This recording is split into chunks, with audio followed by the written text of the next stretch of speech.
A warm welcome back to the Triton Super Hurler series here in North Cyprus, where we crowned our first May event champion last night. And joining me here today is Ali Ninja and Randy Lu. Ali, you've been hanging out in the venue like 20 hours a day, and you must like figure something we don't know. Who, me? Yes. No, not 20 hours a day of hanging out in the venue. I did burn the candle at both ends late last night, but the only reason you know that is because you two were here as the cash game was going on. Actually made my way over for the first time into the VIP cash game area where a lot of our Triton pros, after busting out or winding up their day of tournament play, gather and sort of get the game going. There was not one but two tables in action, and let's just say that the pots over there sometimes can make some of these payouts seem very, very modest. I'll tell you that. And it's not because the prize pools are small or the payouts are small. Randy, did you watch the cash game last night? Yeah, I did see that we actually put a cash game on the stream. Normally, we kind of record it, wait a couple months to release it. It's very nice to do that. All the fans enjoyed it. There was a lot of big names that were playing there. Some of these guys, Makita Baziakuski was playing that cash game, now playing today. So yeah, I think it's cool that we're kind of adjusting, letting people kind of watch it live. It's got that different feel when you can see the things happening. The funniest thing for me, Lulu, was that while we were there where the cash games were going on in the VIP area, these guys wanted to watch the streaming cash game while they were playing. And so in the middle of pots, you would think they've seen so much poker, they're over it, but they were very keen on peering over at the nearest TV to watch whatever was happening. Obviously, they have a lot of relationships with the guys that are in the game. Interesting pots develop or whatnot. And I think that they probably assume these guys are going to come back whenever they're done here and jump in their game. So maybe they're doing a little bit of scouting as well. That was pretty unique. Like first time you're seeing the hands like 30 minutes after when you're playing. So that's very interesting. For a cash game, yeah. Yeah, exactly. So besides that, we all know that yesterday we have our new champion from the May event. And Ali, you were covering all the actions from the final table, right? I was indeed. It was a tremendous pleasure to crown a first-timer to the Triton Series as a champion in the 100K main event, where we actually had an attempt at a defense of the title by Henrik Eklund, but ultimately it was not meant to be. And we'll take you right down through the 9 players as they finished off. Horace Way, who played as a VIP in the Coin Rivet Invitational, was the first casualty. He was down to just about 10 bigs, as so many players are when they decide it is time to get it in, and he was up against a set which turned into quads. He was always in need of help with that King 9, and Punat Punsri would be the beneficiary there. Then Artem Vezenkov found himself in what looked to be a wonderful situation against defending main event title winner from Spain, Henrik Eklund, playing under the Danish flag. Henrik's 2 black 8s were just in awful shape. You could see the percentages ticking down from 7% to 5%, and then somehow, some way, the 8 of diamonds rolled off on the river, and Henrik Eklund would send the Russian first-timer to the locker room. And then the very animated and, well, I'm going to take that back. Artur Martirosyan, not exactly classified as the very animated. I was staring at our boy Gregory there. It was the Russians back-to-back as the King 8 suited would run into Eklund, who would claim yet a second pelt. His aces and 5s on the all-club board would ultimately leave Martirosyan drawing dead on the turn. And Artur would collect 470,000. Coincidentally, oversights on my part. Horace Way in 9th collected 280,000. Vezenkov in 8th would collect 366,000. And then with 6th left, it was the turn of the awfully animated Ozu with ace 4. He would flop 2 pair, and it seemed like he would be in great shape to double. And then the disaster, a queen on the turn, all smiles for Limitless. Victor Malinowski, who needed to fade a 4 alone, and was able to do it. Ace queen holding against ace 4, needing help on the turn. Ozu would collect $595,000 for that 6th place finish. And then Jason Kuhn, a 4-time title winner with pocket 4s, was in good shape on the Jack 8-8 flop against Punat Punsri's ace queen, until yet again the turn would draw the curtain on the opposition, and the short stack was unable to double through. Jason, a fearsome competitor, but also Tremendous amount of sportsmanship. Handshakes all around, and he adds 762,000 to his career Triton total. And Henrik Hecklin would try his luck with ace-queen against ace-10, but luck was not on his side. On the 10-high flop, Thailand's Punat Punsri was in the lead with top pair, and Henrik was left needing a queen on the river, which would not materialize and ultimately would leave him coming up short of his title defense effort. Then this was the tournament-defining pot. With 3 players left, Wayne Hyung was a spectator. Off of a very small stack, he was able to bear witness to a massive collision between Punat Punsri, who decided he was ready to gamble against Malinowski. The 3-better with ace-king had to call off a massive amount, and Punsri's 2 10s were looking good on the Jack-Jack-8 board. 6 outs twice for Malinowski, who would not be showered, but he also would not be the winner of this pot, as the board double paired on the end. You saw Limitless for a second thinking, did the 10s get counterfeited? No, they didn't, and it was Wayne Hyung who would exhale as he understood that the pay jump he stood to gain between third and second was roughly $600,000 as a spectator off of a short stack. Ultimately, Malinowski, with just 75K left, would end up being polished off by Punsri after Punat flopped top pair and would hold on. Malinowski couldn't improve on the 5s, and it really did seem like it was his tournament to win with 4 left and that massive chip lead. But ultimately, Wayne Hyung was the man that would compete for the title, found himself quite short against Punsri, who had a 7-1 chip lead, ace-8 against ace-9, and you're thinking Hyung has some spins. Here it comes. With the blinds at 75 and 150, the ace-9 would be outflopped by Punsri as ace-10 against ace-queen worked, and this time ace-8 against ace-9 would look good on the flop and the turn. And once the 7 rolled off on the river, it was indeed the turn of Punat Punsri of Thailand to emerge a Triton champion. Already with an 8th place in the 50K 6 max, where he collected 196,000. Punsri would ultimately add $2.6 million to his resume.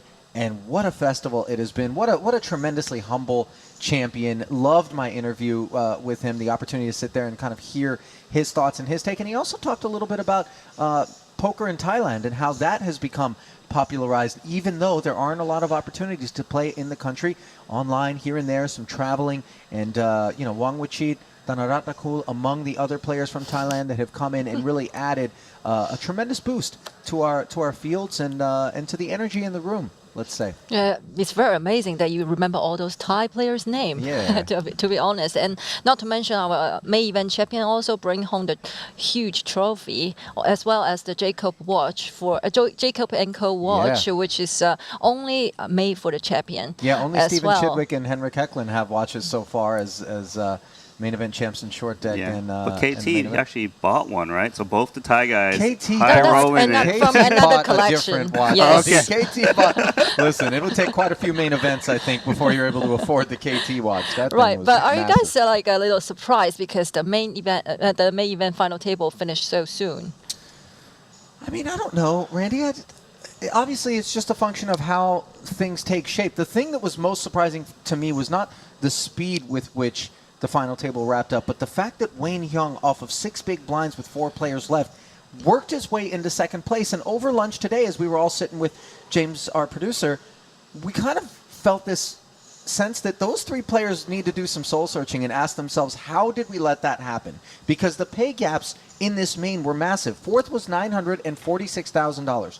3rd place was $1.2 million, and then 2nd was $1.8. So really, Wayne was given a $900,000 pay jump, mostly courtesy, obviously, of Punsri with those 2 10s willing to play a humongous pot against the ace-king, shell-shocking Victor. But I think there's that collective responsibility to approach the ICM situations in a manner that we don't get too out of line with one another, and we do the job of getting rid of that short stack, and that didn't happen. Yeah, and I think Malinowski probably didn't expect Punsri to just 3-bet 4-bet jammed 2 tens into him and played his 20 million pot. A lot of times the tens will call. But maybe that's just the VIP way of playing. Is like, I was expecting you to finally play back at me because you've been a chip leader the whole tournament. The first 3-bets, like, no, these tens are definitely good. He jammed it in, and Malinowski did have the ace-king, was forced to call, and Wayne got those pay jumps, just kind of chilling. I mean, you know as well as I do, Randy, that anytime we have somebody who is maybe very, very amateur at poker, finds themselves fortunately at a final table, comes up and says, hey guys, what can you tell me? What kind of advice do you have? The fewer decisions that you are forced to make against an opponent who has a tremendous amount of experience relative to yours, the better off you're going to be. So for Panat Punsri, taking nothing away from his talents whatsoever, that decision to just jam it right there eases the burden moving forward in that pot where you know Malinowski's not going to have any missteps. Oh, yes, I completely agree with that. You know, you kind of want to keep things simple. If you start playing post-flop with Malinowski, you just call it a 3-bet, queen high, jack high board. You don't know what to do. You don't know if you're getting bluff or value betted. It makes a lot of sense that he kept it simple, and that was Malinowski's kind of mistake that, you know, I don't want to say it's a mistake, but when you do the 3-bet, he put in a spot he didn't expect to get put in with exactly. That that's for sure. So in amongst of all those dramas between May event, Matthias Ebinger found himself his second career Triton title by winning the 50K No Limit Turbo with 545K was his award for beating Jonathan Jeffer in heads up. And Makita also win his third. Finished in third. Finished in He's third. got 4, was trying to win his 5th. And he's almost winning his 5th title in Triton. And which one do you guys think who gonna win his first 5 Triton? I think Well, it's equally Bad's likely, here at the right? final. Bad's is a little bit more right? likely, but Yeah. you know, Jason Kuhn and Bads are both playing every single short deck event, so I think there's a good chance. I mean, Makita's got the edge just because, you know, he's got in opportunities the final today. 9 today, which is where we're going to turn our coverage and our attention shortly. But yeah, I think Badziakuski, just simply because he's here and has a shot right now, would be the favorite. But that's taking nothing away from Jason Kuhn. He knows it. We know it. That man can show up and win a title at any given event. That's for sure. But I think I'll pick Viking. Viking is only having 3 trophies, but short deck is definitely one of his best, right? Yeah. And we're turning our game into the second half of the series, which is the short deck period. So I think 3 of the champion can actually have a chance to win it, right? And are you guys a little surprised for our former champion to take down the second one, also, as well as Ebinger in this series? He's the only one a former champion of Triton, and he's the first one, and the rest of the champion are all new. Matthias, in this series, in this festival, is the only guy who had won a title before who actually picked one up. I don't want to say I'm surprised. I mean, look, it's hard to win a title, period, right? And on some level, I feel like those guys who have never won one, you could look at it and say they're due, right? I mean, the talent level is high. We're splitting hairs a lot between these guys. I think someone else is going to win another title who's got a title before today. I think that's Tom Dwan, because he's chip leading this tournament today massively. Well, I mean, let's talk about it, shall we? Dwan, who currently has this massive stack of 3.285 million with 9 left in the 30K short deck, is going to have 5 stacks that are kind of in that shorty. I guess we take Badziakuski off the board, but Paul Fwa, Wei Xiang Yu, Dan DeVoris, Chinwei Lim, 46 annies and less. You know, the double ante is what it is to get into a pot. I mean, Dwan could run through these guys like a buzzsaw. He's going to. This is his style. We know he's aggressive. Excuse me. And he picked up 2 titles previously in the last stop, so why not pick up a couple more here today in the 30K short deck? I thought there was no way that he was going to be in game shape, but he got off a plane and was here to play. Since we're all waiting for the short deck final table, then I'll leave you guys alone for the coverage. All right, Lulu.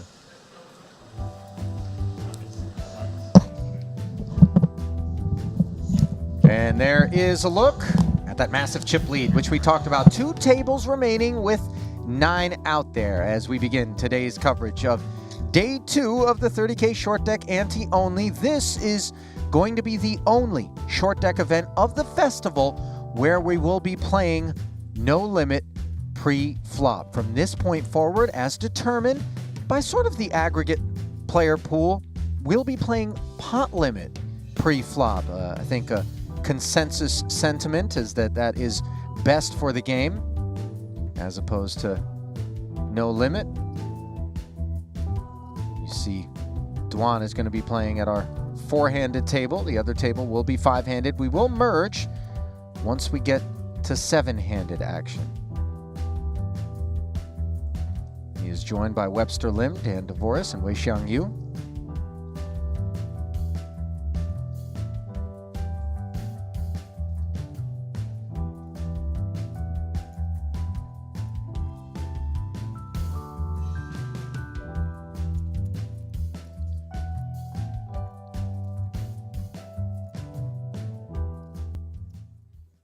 And Dwan with 600. Less, like 550. Ace King. Looks like he wants to ask for all of Webster Lim's chips here. Ace 7. So cutoff and dealer is kind of like the small blind and big blind. Those are the last two Yep. positions pre-flop in this game. But Ace 7 really not nearly as attractive. In this situation, bet. it seemed you don't love it, but you're expecting Dwan to jam so many hands, knowing he's got so much equity, and he does call off. So Webster is going to spin the wheel in this very first pot of today's coverage, and he knows it's not great, but you see the equity, 30% in a 1.1 million chip pot. Jack, Jack 10, opportunities for Webster against the 2-time Triton title winner.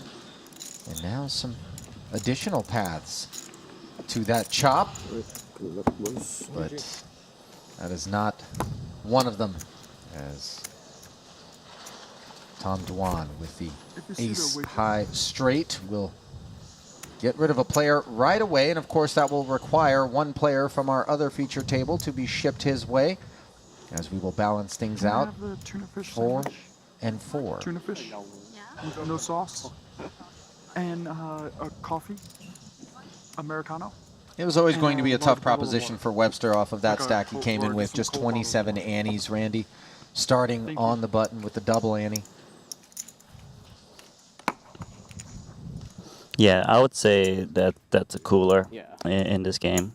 27 antes is not like having 27 big blinds in no limit hold'em. So you're gonna see quite a bit differences, especially with the structure of the pre-flop. Only 6 places are going to get paid, so we are 2 away from the money bubble. 1.14 million in the prize pool. 387,000 up top for first. 80,000 for sixth. Day 1 of the 40K pot limit pre-flop short deck event will begin later on. And that should be pretty fun. Just the fact that they're doing the pot limit pre-flop, you know, something they didn't do for a very long time. You know, it's finding new ways to kind of update this game. On the topic of long time, Phil Ivey and Paul Pua go way back in the Triton series, and they are both here at this Tom as well. 8-handed sort of deep run. Tom also goes back a long time. Mentioned that he has 2 titles under his belt. Paul finally broke the seal after a big dry spell in Madrid, picking up his first title. I would say that actually we've got like the 3 most experienced short deck players in this final 8 remain. Tom Dwan, Phil Ivey, Paul here. They've been playing before they even started running short deck tournaments. Ivy also with a couple of titles. And it looks like it is his name that has been called to come over to this table. And while he gets himself situated, we remind you that the 33 bracelets that were prepped for the 2022 World Series of Poker Online on GG Poker are close to being fully awarded. Just a few days left of online World Series action, as things will wind down on September 27th. If you haven't already, get over to ggpoker.com, register, and once you got that account, hang on to it, because we'll be running satellites into our next Triton Then you can't get festival. unstuck in this tournament. It was quitting at like half an hour too.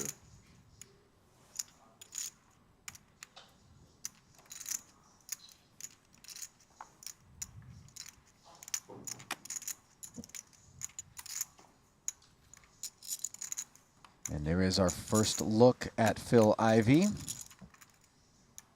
Comes in third in chips overall, 62 antes, and 800. 8:30 to start. he sits this one out, which allows Tom Dwan to attack Dan Dvoris, and he has woken up with this ace-king. Well, round 2 of this last 2 positions, Yeah. Tom Dwan going for it.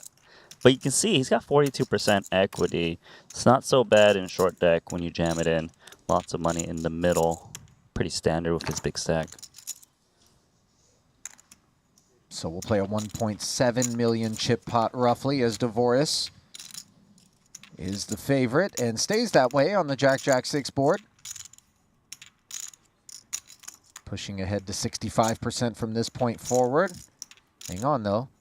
On the turn, Dwan picks up the gut shot straight draw.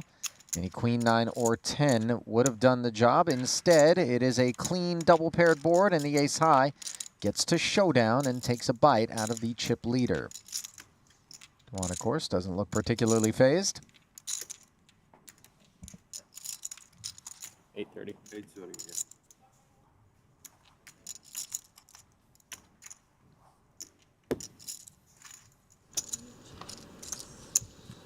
First look at our other feature table where Canada's Sam Greenwood, the second biggest stack in the field with 1.8 million, 90 annies, goes to work. Yeah, Sam's one of those no-limit players that transitioned into short deck really quickly. Saw that there was value in the game. Has some really nice scores in short deck. Notably, he got a second place in a 750k short deck back in Montenegro in 2019. So he jumped in immediately. He didn't like wait it out a bit. No So, way. yeah, it's cool to see these guys transition and apply their ICM knowledge to the game. Paul limps the queen 10 offsuit, and we do see oftentimes after one player opens the pot with a limp, others are more incentivized to join them. Yes. This is an ante game. So whereas a no limit hold'em big line antes for everyone, there would be 40,000 extra. But here, every single player is putting in 20,000 ante. As you can see, that's a bit more. So you're getting good pot odds, and you're going to see like just a lot of limping in this game. Little Civil War confrontation here between Boss and Kiat Lee, both playing under the Malaysian banner. Pretty Flush solid. draw and a pair of 10s for Hua. Pretty good hand. Some people bet, some people check. Looks like he is going to fire away. And the thing is, in short deck, you can actually get people to fold like top pairs, especially a button top pair, because the button is going to have like king no kicker. And it's mainly because, you know, people are more likely to have big hands with, you know, we remove those smaller cards from the deck. And they got a lot of equity against you too.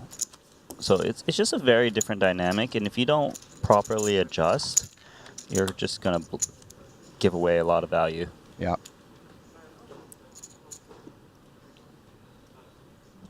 A little accounting there from Boss, who currently is 7th out of 8 players. Suited connector, 9-10 for Badziakuski. And if you think you like these hands in long deck, try them on for size in short deck. They perform so incredibly well. Yeah. Makita's got a lot of short deck experience. And he's just going to rip it in. You might be like, well, that seems reckless with 51 antes. But the thing is, people really can't call these shoves with, like, you know, ace-jack. And against aces, he fares so well. I mean, I wouldn't say well, but not so. They have a lot more equity against you. Yeah. Far from devastating if somebody wakes up with the aces behind you. And if these guys understand ICM, which they certainly do with so much experience, so many short deck tournaments we ran, they will realize even more that they can't call off. Because we are only 2 away from the money, you don't want to kind of be going for a flip right now. You want to be the one jamming, taking what's down in the middle, expecting those calling ranges to tighten severely. Is there any difference in bubble play in short deck versus long deck? Yes, the big stacks will definitely be jamming a lot more, and you don't see people call off. Like in previous Triton series, we've seen people just open rip lots of blinds and getting people just folding ace king. Even in the money with big pay jumps because they're the number 1 and 2 stack, there's short stacks out there. You'll see really big folds like that, especially from the guys who understand ICM. And that's in part because those ace kings don't dominate in the same way that they do in their If you get in deck against counterparts. like ace queen, you're like, sure, you're a favorite, but it's probably closer to like a 60-40. I don't know if you really want to be risking all your chips on a little tiny gamble. And Makita knows all this, so he just keeps ripping in, applying that pressure. And because of the ante, it adds up so much, he's going to chip up a lot quicker than in No Limit Hold'em. And Paul's in the blender here with this king-jack suited on the button off of 855,000 back. He's in for 40. I would think this would be too loose of a call. Yeah, but you get a pretty hand. You don't really want to lay it down.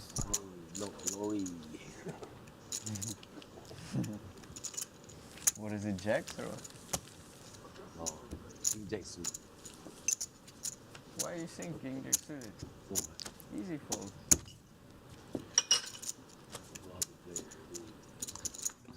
Makita suggesting Paul maybe made a meal of that one as we find yet another ace-queen jamming, except this one is up against another ace-queen. So you can see Divorce not snap calling because he understands the ICM situation. It's like, oh, do I really risk like half my chips of ace-queen?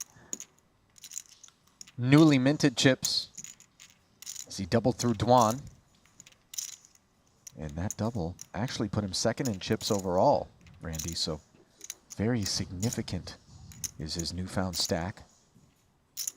Wow, lays it down. So you can see the differences in Nolan Hold'em and short deck immediately. The limp and the fold to the jam, both very foreign things to be assigning to an ace-queen here on the money bubble.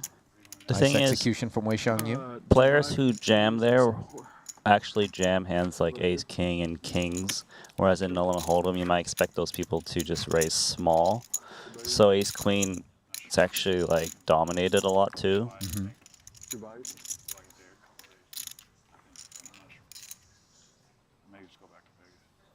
Yeah, it's pretty interesting to see like these no limit tournament specialists, their adjustments to the game versus some of the other more experienced guys.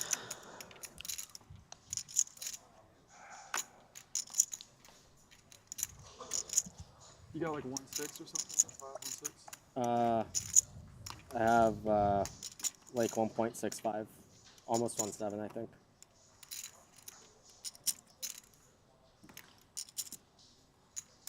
Dwan asking for a count with king-queen suited. Has to respect that Dvorak stack now in a way that he didn't previously.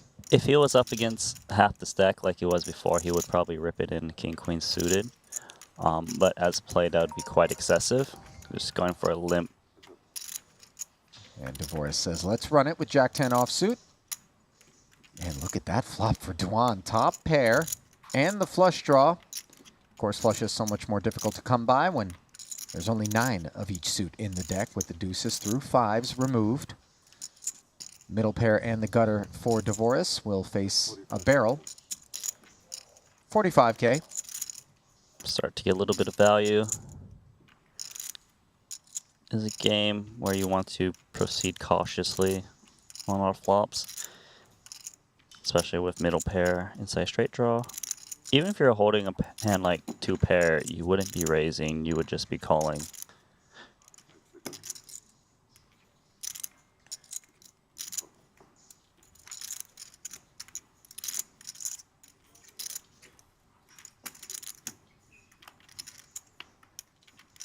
Dvorak is flat, brings the 6 of hearts. Literally to break his card in the deck. Yep. Can't get any lower. Should see Tom continuing to fire, I think. it's really hard. Like, I feel like he would be giving up too much chance for Divorce to maybe take a free shot if he doesn't bet this one. So he's gonna sprinkle out a little half pot bet, try to get value. Would have heard from Jack 9 on the flop a lot. Not too worried about that. In case you're wrong, well, so many outs. How's it golf? On off. Playing? No? Yeah, got 2, 3 times. Where you play? Where you at? Just shy of 3-1 Last play in Singapore. is DeVoris, and he is going to take the price, Randy. You shooting like mid 80s, right? 85, 80s? No, cannot. Early 90s. And the 9 of diamonds on the end is troublesome, as it gives DeVoris the queen high straight, but it gives Duan the flush with 430 in the middle. And those flush cards, not nearly as scary in short deck. The frequency of you making a flush is significantly lower, so people aren't Yeah, Trevor Bear. that worried about it when it comes in. You know, during the summer, then the World Series of Poker, so I, you know. So I think Duan can go for a lot of value here. Yeah, very early. That's 170,000. There's one nice course here. I mean, should just get called pretty quickly. Yeah, 170K, the right size to get a snap from DeVoris as Duan reclaims some of 170. that which he lost in the fire against DeVoris a short time ago.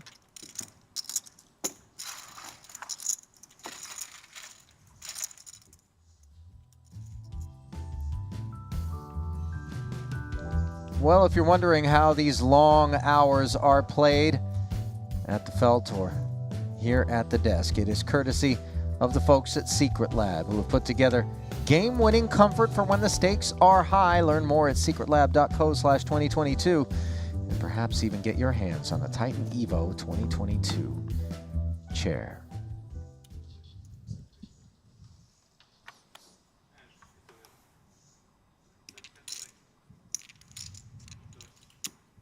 Might we see the first involvement from Phil Ivey? The answer would look to be yes, as he will limp and open with King Jack suited. Duan wakes up with Ace King.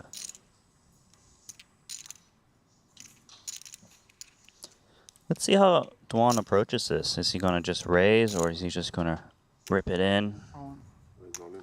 Keep it simple. The answer is the latter. You also kind of want to deny equity in this game, too. We know that any hand has almost got a lot of chances to beat you. Right.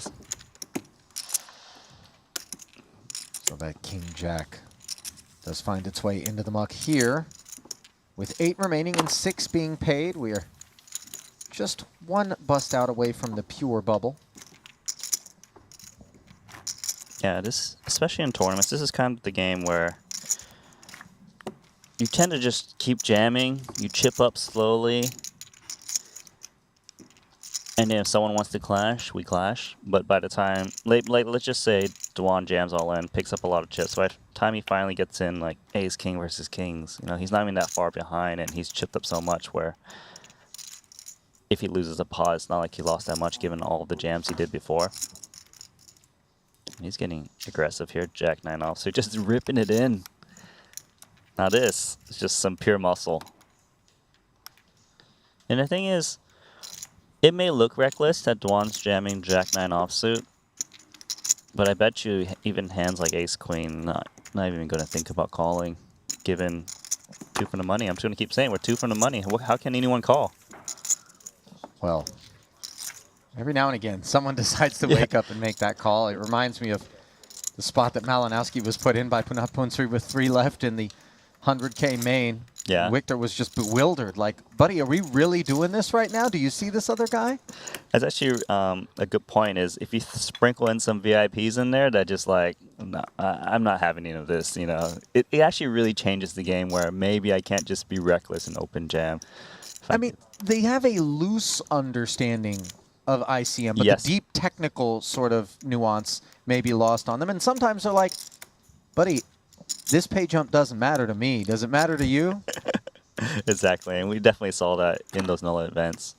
But you see some faces here that did not play any of the no limit events. Like Flubs from 800? short deck, ace jack from you. 820? Wait, oh, gonna get called. So no sooner do we talk about some willingness to gamble it up than we see Wei Xiangyu, who was among those who was not a participant in the long deck streets, along with Kiat Lee, also here as part of the final 8. With an ace-jack against an ace-queen. Duan, the customer, in a 1.64 million chip pot. Either just have Where some he is trash or have in front. Board pairs on the turn, and Duan needed to fade a jack alone. Wei Xiangyu unable to improve or chop. still low. And as I mean, such, that's just like he busts 25, in 50, 8th. 36, Yeah, 50. and that's the thing. Duan's the type of guy who's like willing to kind of gamble it up a little bit more. He's going to make the call downs there. He's got the chips to do so. So it's actually really dangerous having Duan in there who kind of thinks about the game a little differently. And also, he kind of, I want to say, goes for the win a little bit more than some of these other guys. I agree. There's kind of a go for the glory kind of thing. Not from a ego standpoint, but just like, yeah, I want to win it, you know?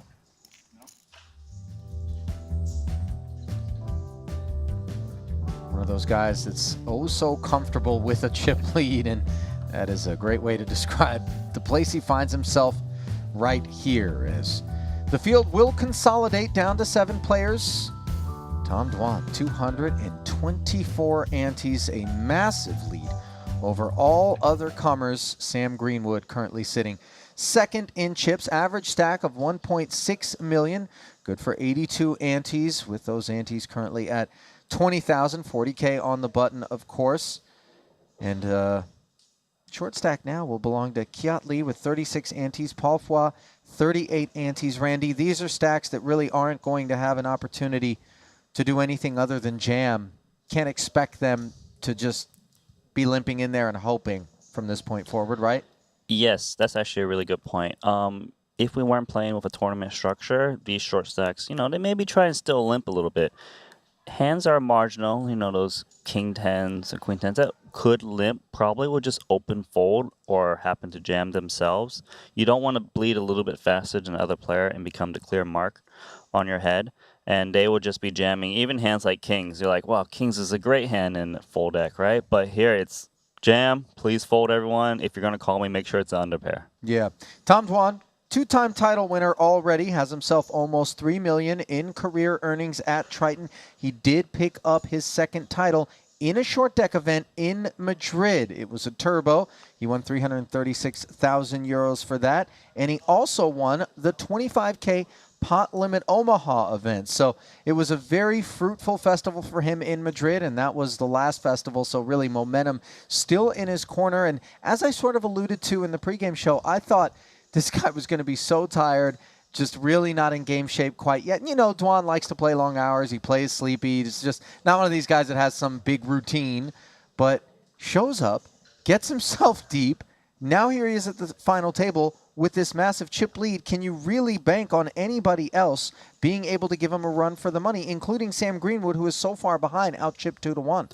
I think Tom's in an amazing spot, given his style, too, of just, borderline reckless, right? Like just going it in, pushing it in, especially Sam Greenwood, who's in second place.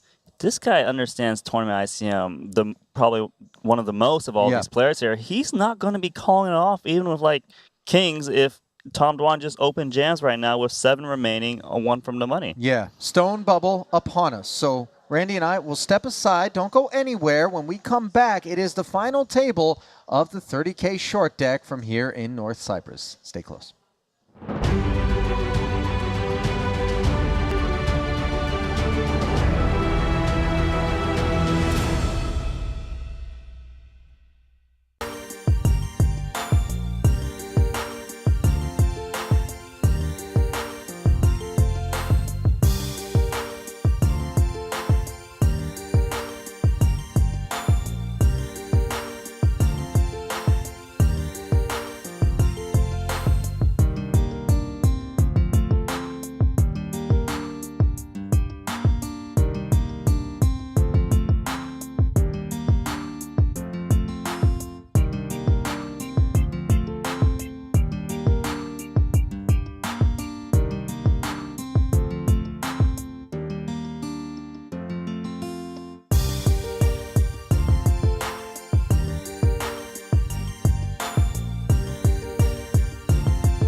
And welcome back to the Triton Super High Roller Festival from here in North Cyprus. Ali Najad and Randy Liu.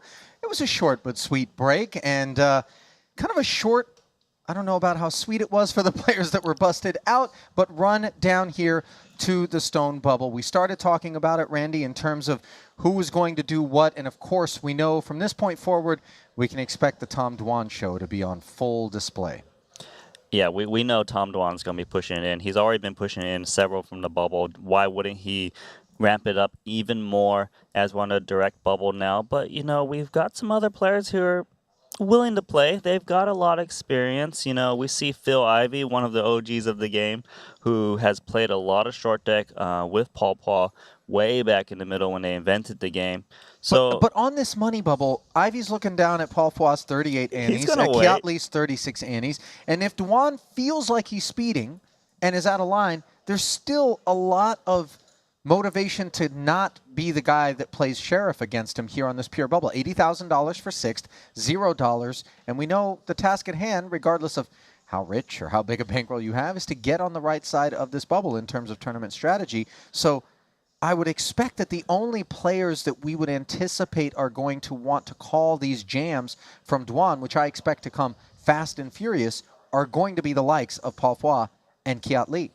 Yes, they should be the one committing. The funny thing is, those two are so close in chips, they don't even really want to call it off. And they want to kind of wait for, why don't you call it off first? Let's see if you double, and then I'll go. So we might have a situation where those two just kind of bleed out a bit. Yeah. They get down to like 25 antes or so. Tom Dwan keeps vaulting to the top, and the other guys bleed down a little bit. It could be very interesting. Eventually, someone will make a stance when they've got to, or they open jam. And do you see Tom Dwan, ace-queen, just snap call, whereas other people were folding ace-queen? Of course, and Sam Greenwood with 107 antes, the second biggest stack at the table. Let's say he wakes up with the two aces. Let's say he wakes up with, the 9-10 suited, the Jack-10 suited, something like that. There's just no reason to get involved, right? There really is no reason for him to get involved, and he will understand that the most. The good news for Sam Greenwood is he's got position on Tom Dwan, so he can kind of see if Tom Dwan wants to act first, and if he happens to fold, then he can do the same thing and put pressure on Kiatli, Makita, and Phil Ivey, who's behind him. So really an ideal seat draw for Sam Greenwood. Tom Dwan going to just Is it going to be 100% VPIP? Like, I'm kind of wondering if we're just going to see reckless abandon, don't even look, just all in, all in, all in. It's going to be a very high frequency. Come on. I don't know if he's playing Jack-6 offsuit, though. I mean, he might. Do it. Do it. That is, of course, the 7-deuce of short deck for those less familiar. This the only no-limit pre-flop short deck event that we have remaining on the festival calendar. Players have come together and decided that from this point forward, the game shall be played pot limit before the flop. And that is going to create a little bit of an interesting wrinkle, without question. Some adjustments are going to be made. And what was the reasoning behind that, Randy? The main thing is that it felt like it was too much of a pre-flop heavy game. And if we were in the same scenario with a pot limit pre-flop, some people could be taking flops, and Tom Dwan can't not be just jamming recklessly, because people will play high equity hands and see if they maybe connect and take some pots. And it's really hard to win with an offsuit not even connected hand like Jack-6. Yeah. So there's a look at the consolidated field of 7 players as we begin the final table on the stone bubble here in event number 10, the $30,000 U.S. short deck. The first on the calendar, Tom Dwan. We talked about the chip lead. Sam Greenwood in second, and then Paul Foy and Kiatli, the two shorties. Payouts, $387,000 will go to the champion. $80,000 will be awarded to sixth. And at present, nobody is guaranteed a single dollar, as you've got to burst this bubble.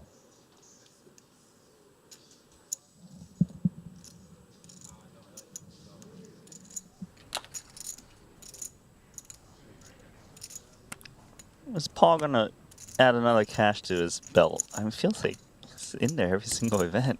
Just like getting in little cashes. I think I got multiple caches. At least one this series, I believe. He's got, way more than one. Shoot, did you know he's got 4 caches? He just hasn't reached the final table, so that's why I didn't notice. He's quietly out there cobbling refunds on his buy-ins. But we never know how many re-entries somebody is in for, so it's not to say that cashing just guarantees that you're in the black or profitable on the event. I don't know how much Sean's going to be doing that though. But it's better than the officer one where I shove, I need to risk.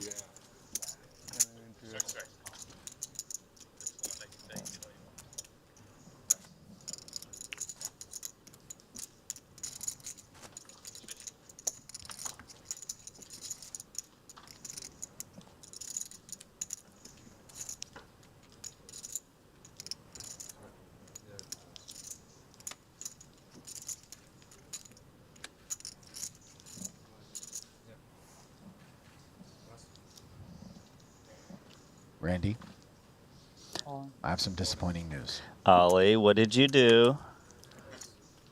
Well, Probably easier just not to look at the I'm cards. guilty of having made the assumption that just because the next event, number 11, the 40K US short deck, is pot limit pre-flop, that we would never again play no limit pre-flop short deck. But I regret to inform you that in fact, it is a one and done pot limit. And I would like to take this opportunity to formally lodge a complaint. I don't want this. And in fact, we still have time to change the schedule altogether, which would then make what I said correct. But chances are we're not going to do that. Molly, I've got to inform you, Yeah? you've been fired. Especially for you, Sam. Easy just not to look at the cards. Finally! You think somebody, at this point, would have already beat you to that punch. And speaking of punches, Tom Dwan limping under the gun, Randy, with the 2 9s. And this is not a play I ever would have anticipated from him. 2 9s is actually not that good of a hand. It's basically a set or nothing post-flop type hand. It's not the 9s so much as if he's going to be willing to enter a pot, being willing to play for all of it, and just get the ICM pressure going on the guys. Yes, even Boss is shocked. Yeah, I understand what you're saying. You know, Tom's a guy who can mix it up. He kind of likes to put some pressure in post-flop too. Like, okay, well, I'm going to force you to play post-flop. Force you to have to put in multiple barrels and maybe call off and lose more. Dvoris will get a free peek, and the ace-6-7 board actually gives him a straight draw.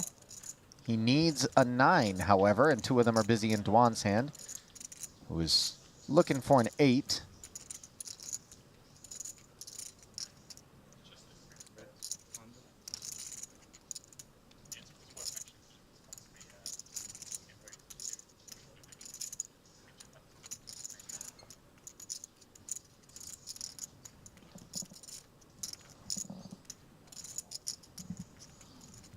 Okay, so he's limped under the gun.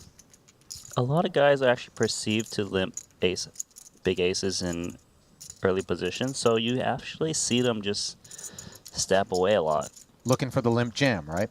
Yeah, so it is credible that he's trying to rep that ace and gets called by the king 8. Are you surprised to see Dvoris willing to call?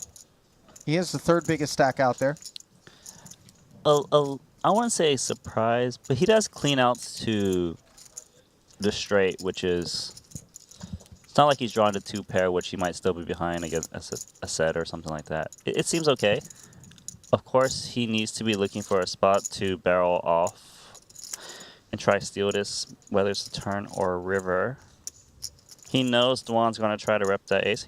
Maybe he's also thinking, what, Dwan didn't open jam the flop? Does that mean maybe he's got something and he's checked? Well, what he's got is a straight, courtesy of an 8 on the river, which gives Dvoris a pair. After both players would check the turn.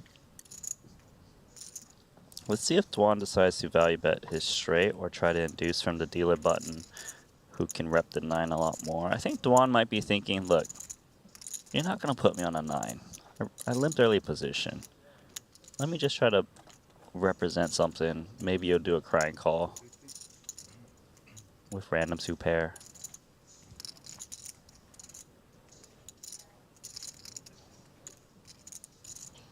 I want to say usually this hand is done right here. It probably is crossing Divorce's mind that it's odd that Dwan is trying to represent the 9 right now from under the gun. So maybe he's thinking, could I maybe just put a little mini raise out there and just... I'm so much more likely to have a 9. You can actually see he's time banking here. Yeah, and that's because, of course, Dvoris took this flop involuntarily on the button after Dwan limped in up front. And how much 9x are we giving Dwan's range as the limper up front versus Dvoris's range as the guy on the big with any 2? Exactly. And, you know, all options available. I feel like raise is better than calling just because of the maybe you're getting bluffed by a better hand sometimes. Was I really thinking about this?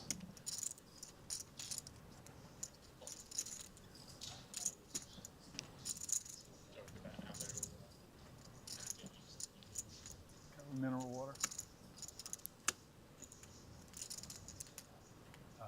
Sparkling. Thank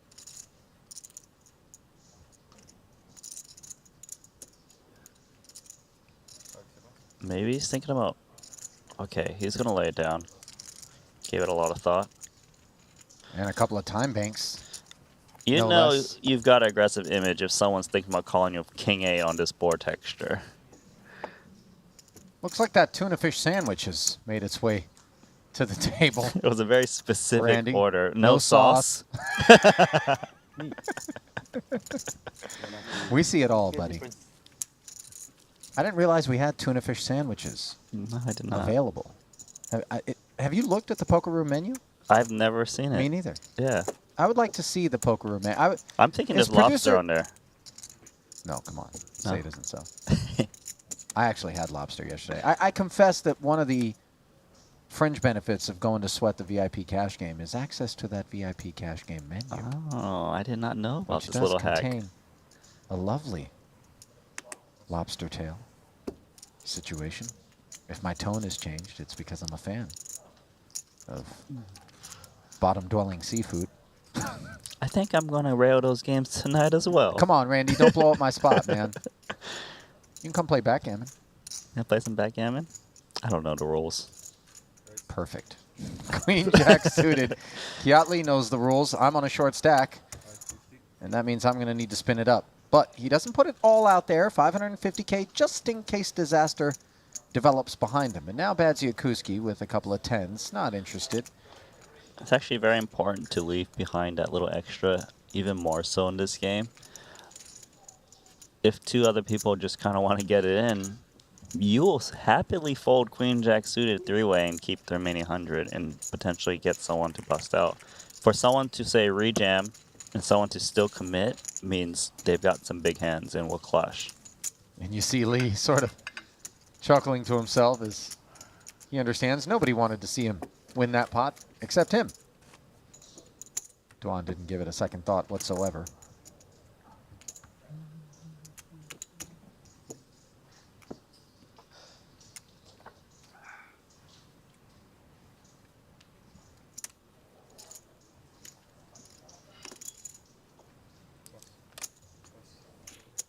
Well, between hands here, perhaps we can get producer James to get a copy of this poker room menu for us. I would love to see what's available to the players as they're out there, and perhaps to the commentators as well. James, can we maybe just get a copy of it? You know, inquiring minds want to know whether or not there's I mean, the chat lobster. wants. The chat definitely wants to know. The chat wants to know, James. This is two. These guys are two. So He said 2.06. he's suggesting that there's 2 menus, one for players, one for commentators in our headsets, and that the latter is not quite as extensive. Well, we want to see the player one, James, as Tom Dwan's a player, and on this occasion he is jamming the Queen 10 offsuit, Greenwood, Ace 10, quick fold. What And do you do if you have kings? I go, you see, Tuan actually jammed 100 anti-effective there into the second Right. place guy. And they asked, what would you do of kings? Yeah, I love Because that question by Bats because it really is the blender. You heard Greenwood say, I go, but I don't know whether or not he was going to call. I mean, do you have to auto call if you're Greenwood on this stone bubble? I think he would fold, honestly. I kind of think that's the right thing to do. I would think it's the right thing to do. We've seen people in tough spots like that. I kind of want to. I hope it gets dealt because I really would like to see it. Me too. Because we all kind of speculate, but until you're in that spot, you really don't know.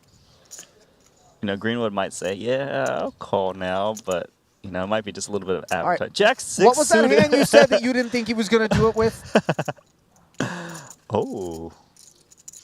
Well, now, Ace-Jack's not so sexy until it's in the hands of one of the short stacks and they start realizing that sort of the super wide open range from Dwan might leave an Ace-Jack interested. But, of course, that Ace-Jack is never going to be all that dominant. Okay. So, you need 2 cards, Ali. I think you're right. You need 2 cards but pocket 9s. Yeah, those limp. We know that. Yeah. That really was weird to me. It's like, okay, yeah, I know it's 2 9s, and generally you wouldn't want to open up front with them, but it's a stone bubble. You're the big chip leader. Just rip. I've got a relatively good understanding of how a lot of these guys are approaching this situation. If there's one guy who's going to throw me some curveballs, it's 100% Tom Dwan. See, 2 7s was a hand that you could limp, but bubble situation, why bleed out a little bit faster? The thing is, even when you hit a set of 7s, depending on the rest of the board, like, these sets don't hang on and perform nearly as well unimproved in short deck as they do full deck. Yeah, and if you're, for example, if you're up against open and straight draw, they've got a lot of equity to take you out. Open and straight draws do really well. Love this shot, by the way, Randy. Sorry to interrupt, He's but Paul Plug advertising going the right app. to the Triton Poker Plus app there to see the stacks you were saying. No, I just said that was great advertisement. He knew he was on camera, right? Wow, so many downloads. Ace, Queen, all in. Yeah. Oh, Kiatli's got it. I think we're going to have to go off this one. By the way, the collision between the 2 shorties is an interesting storyline. So look at the equities. 60-40 with Ace Queen. It's pretty good. Not doing so bad. Okay, you don't need queen. Queen exposed. You still got a shot. You need ace, you don't need queen. So 1.35 in the middle. And to the flop we go, which is Jack 8-6. Now, 7 and then 9. the ace-queen slips to 29% on the turn. The board pairs. Kiatli is poised to burst the bubble, and he has done it. The 10 of clubs on the river, rather, will leave some accounting to be done, but it should be official. And yes, indeed, Paul Poix denied his 5th cash of the festival. I am sorry for mentioning about his cash achievements this festival so far. You rode the broom, Randy. And obviously, always sad to see Boss hit the locker room, but he's one of those that always takes it well, be it the bubble or at any other point. Tough to wipe a smile off of Paul Poix's face. And unfortunately for him, he will collect $0 and leave Kiatli and company to play for $80,000. That'll be the 6th place spot. And now we will see a different ball game. Randy, Phil Ivey will be the short stack. Mikita Badziakuski in front of him, then Dvoris. And those 3 clustered between 43 and 52 antes, but Kiatli after the double sits with 74 antes. You're 100% correct, because you know the difference between 7th and 6th is 80,000. But then if you just survive one more player now, you get another 23,000. So you'll see people kind of going for it a bit more. Ace-King for Dwan. Well, Greenwood lays down Ace-Queen because he's number 2 in chips, respecting the situation. Didn't even think about it. Even though we're on the right side of the bubble now. Yeah. Everyone in the money. You want to kind of survive as many players as you can. There's still, like, some passive pay jumps to be realized if you're Greenwood. I do think also, though, that anytime Dwan shows an unwillingness to get after it, Greenwood will be the next in line to do so. Thing is, I haven't seen Greenwood have that opportunity yet. That's right. Yeah, just in case you get aces.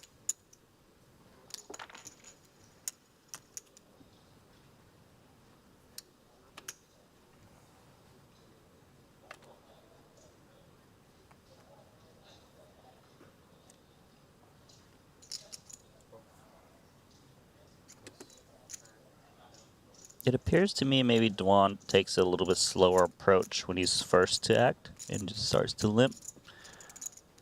Well, second time we've seen him do this up front. It was 2 9s, now it's Jack 8 suited. Kiatley will proceed with caution off of that newly minted third place stack.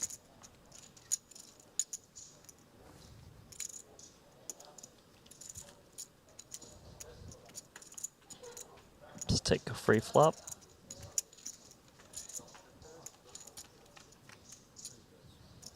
King 7 for Dvorak says run it. Paired board. Paired boards are pretty good boards to kind of throw a random bet out there. The reason I say that is actually a lot of times you'll see, even if someone pairs that other card, they just kind of throw it away. You know, Dwan just goes for it. Thing is, a lot of guys know you're kind of just stabbing, but they don't really want to risk it still against a big stack like Dwan.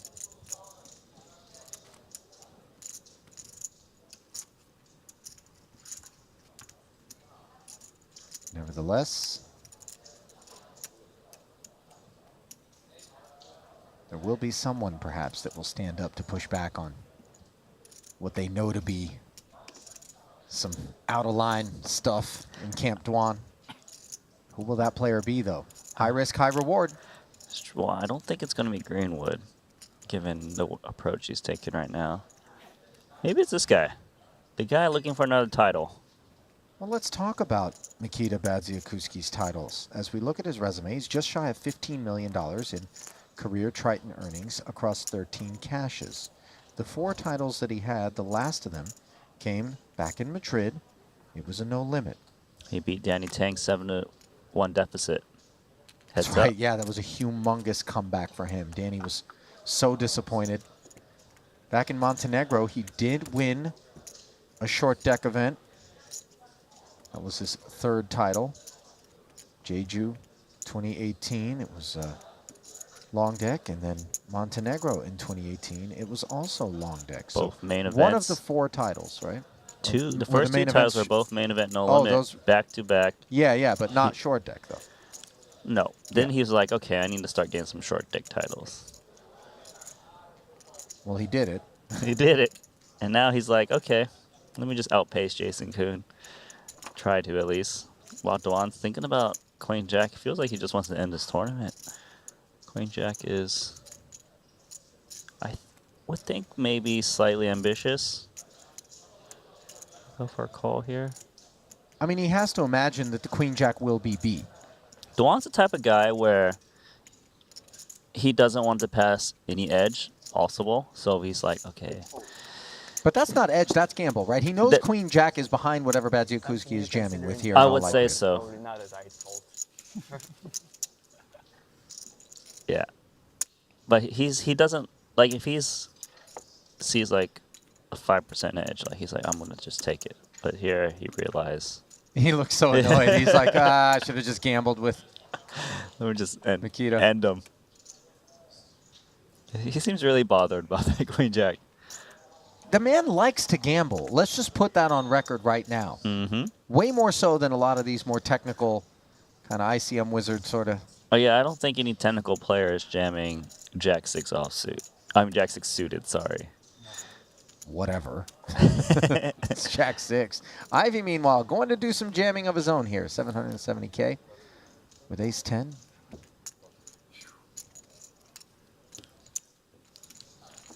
Did he give it a sound effect there after everyone folded? I think I caught that.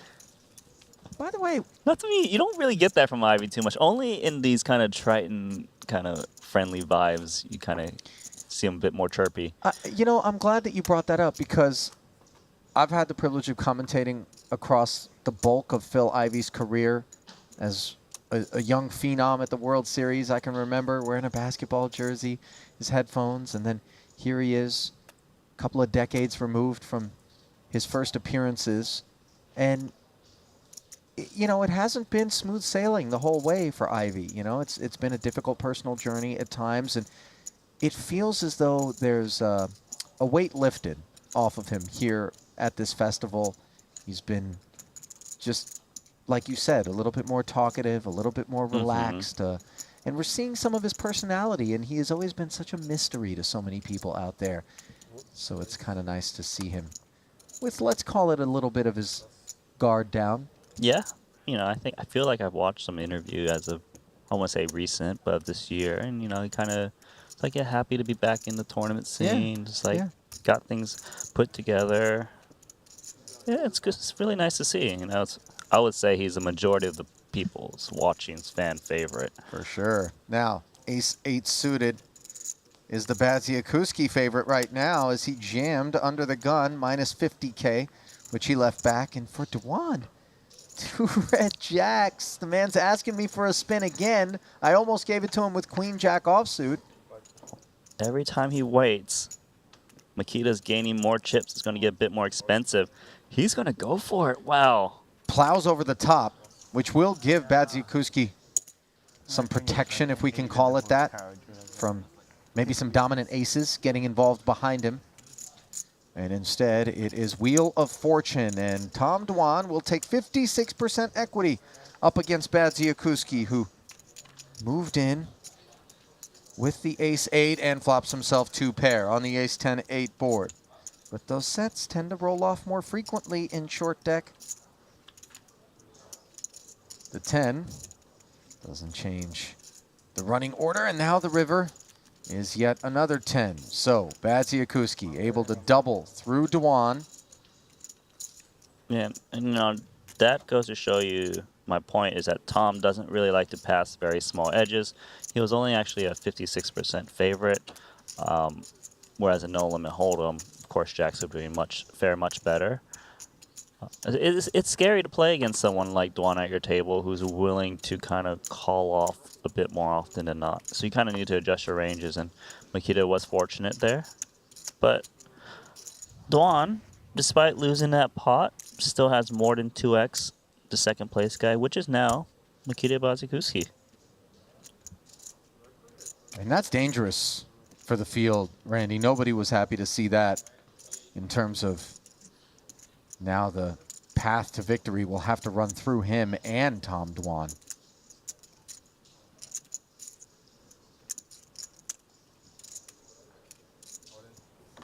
Dvoris off of the 6th place stack will rip it in there with King 10 suited. Can't find any customers.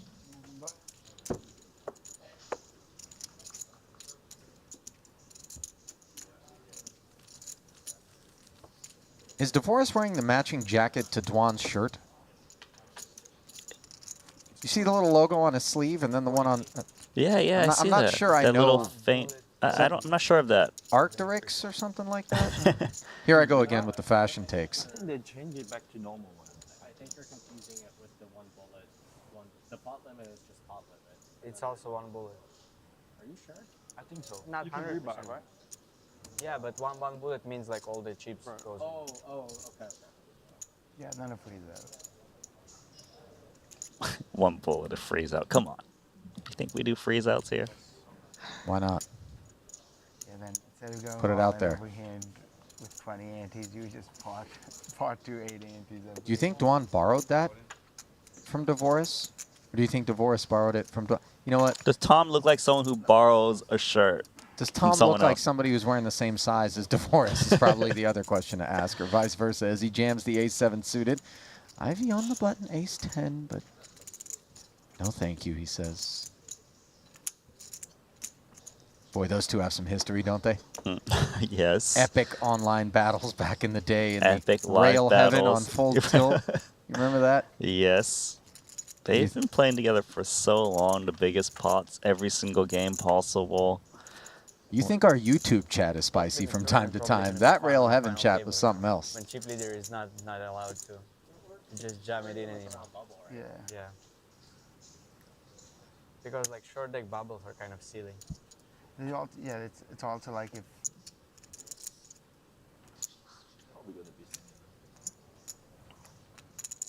I mean, you cannot push all in, so like, you know, if you chip leader, you raise every hand and someone just 3-bet jam you. yeah, exactly. Yeah. Discussing some strategy about this pot limit pre-flop structure coming up in the next event. Okay, taking notes. Our tournament director, Luca Vivaldi, as we've mentioned on multiple occasions, is Antes, and then I just go part at you. Okay. always listening to the players, looking for feedback and ways in which we can improve upon that which we have already built here. And I think that certainly does separate it from some of the other big tournament series out there. You know, not looking to disparage, you know, others within the industry, but I think in terms of the leadership here at Triton, and you know, it always feels like we're an infomercial when I say this, but I think you'd agree, Randy, it's an objectively delivered opinion, a truth, and that any of the players out here would agree with us. It just is a cut above across the board. Yes, 100%. And Next door, but you take out the From the commentary team of you and I. No, I'm just kidding. It starts there. It starts Everything there. trickles down. No, but legitimately, man, everybody's so happy when they're out here. Everything is taken care of. You don't have to worry about anything but showing up and playing poker. That's yes, it. that is Said it 100% before, true. I mean, Asians tried it and they said like, you know, just too much limping in the passive play. But the game's more complicated. Yeah, definitely. Things that complicate the game are good. So it sounds like they're kind of discussing how some people maybe not prefer the Just like, pot you know, limit the structure, ranges are but tight, worth so trying out. everybody's making a good hand, everybody's Uh-oh. checking. Divorce is going to get a spin off of the shorty as Dwan wakes up with ace-king. And let's see how much equity this Jack-10 suited has. This is the What one do we you talk think? about a lot, the classic. It should be pretty flippy. 45? What do you think? Well, with the ace of spades gone, probably maybe a little bit more without. Oh, trip aces for Dwan. That does leave Divorce. And I think draw Deadsville, what was the only path to victory for him? Because the king gives him the straight, but it fills up Dwan. Yeah. Divorce drew dead on the flop here, didn't he? Maybe I it saw was- 4% for a second. Can we chop? 9-8. How do you chop? That was- Yeah. That was it. Moving on. How? I don't, Sure. you would think we would know a little bit more about the game of poker. We were really exposed there, weren't we? So that's all she wrote for Canada's Daniel Divorce as he took his chances with the oh-so-sexy Jack-10 suited in short deck, but he will be awarded $80,000 and leave behind 5 players to do battle for what is now a payout of $103,000. Nikita Badziakuski, a 4-time Triton title winner. Phil Ivey, 2-time Triton title winner. Tom Dwan, 2-time winner. Yeah, something like that. 9. Okay, good enough. All hunting 1.4. more trophies.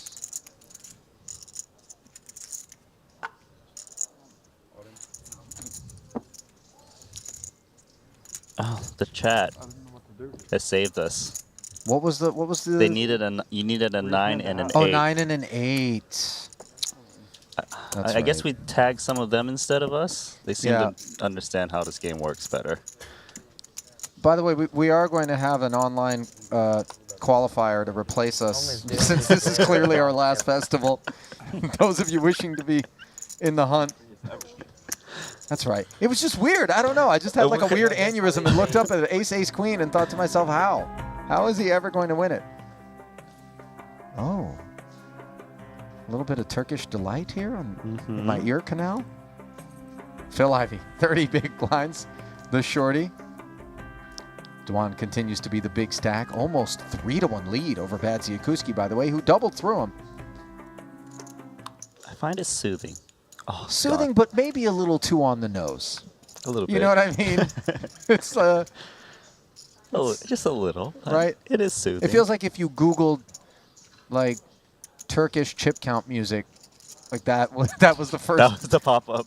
first thing in the results. Queen 10 suited for Badziakuski here.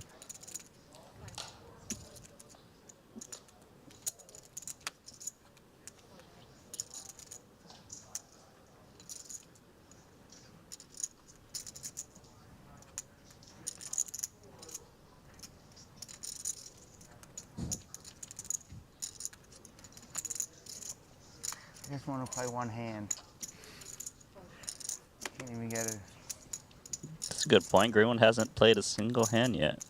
His fiery red Triton merch. Badziakuski flops himself trips here, but look at top pair for Dwan and the flush draw for Kiat Lee. One bruise here. Bad's probably going to start firing away. You just gotta charge every single draw out there. You don't know which one you're up against. Well, it's actually It's a discount. it's a mini It's a bet. deep discount. Well, the single anti bet. It almost feels like you shouldn't be able to make the single anti-bet. Like 50K should be the minimum, right? I mean, this is I feel like so I've downsized. heard this discussion some tournament ago, but it seems like 12% pot. 12 and a half, to Yeah. be exact. And so Yeah. Dwan poses a question. actually Kiat Lee's got a little flush draw here. And he doesn't need to worry about full houses because, of course, unless you are new to short deck, you know that a flush beats a full house. So actually improves kind of going for a flush draw a bit more, right? Like if you're up against two jacks, you can win a big pot, but Yeah. yeah, I don't want to mess with this. What if I call and He then would have one been of these happy to guys call repop it? 25K. We Yeah. know that, but that was not made an option. And now back over to Bads. Well, Queen 10 still the best hand a lot of times.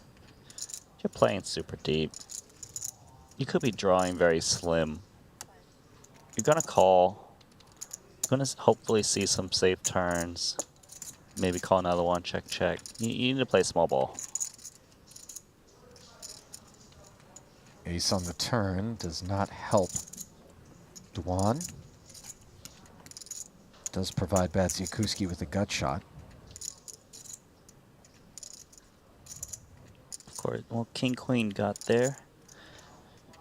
Badziakuski should be pot controlling this. I wonder if Dwan decides. Oh no, never mind. We're reaching for leading chips. Confirmed. Some new strategies out here. And again, In Cyprus. downsized heavily, 75K. Yeah, this is really new. I hadn't seen this in previous Triton series. I do notice that short deck strategies change kind of series to series. And to an extent, player to player. Yep, true. And Dwan now, I don't think he thinks the jack is good. He needs to be wondering. Just 75K is such a Yes. sweet price, but it does feel like Let's see what happens. Like, I call, maybe a scary card rolls off, I can blast away. Occasionally I'm up against the same type of hand, like King Jack, we just chop. backdoor hearts showing up now. Does Bads kind of go for one more blocker lead? Possible. It is scary to do it against a guy like Tom, who we all know is capable of making some big plays. He's our, you know what? Let's not get cute. I'd rather not bet and he makes it like 2 million chips. If I check, probably only have to withstand at most 500-600K.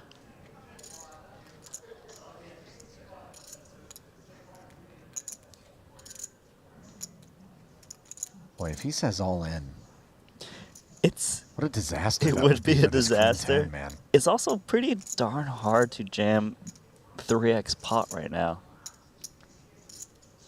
It felt a lot like Dwan wanted to stuff it on Bads there, didn't it? Yeah, he was like, yeah, it seems too excessive, but he really wanted to. He really did not feel good about Jack 9 in that spot. Dwan Did- hates giving up a pot. He really does. Yes. Every single time he checks and just goes to showdown without having made an effort to pick it up. You just see It these eats looks away on his from him. face. It's like his soul is damaged.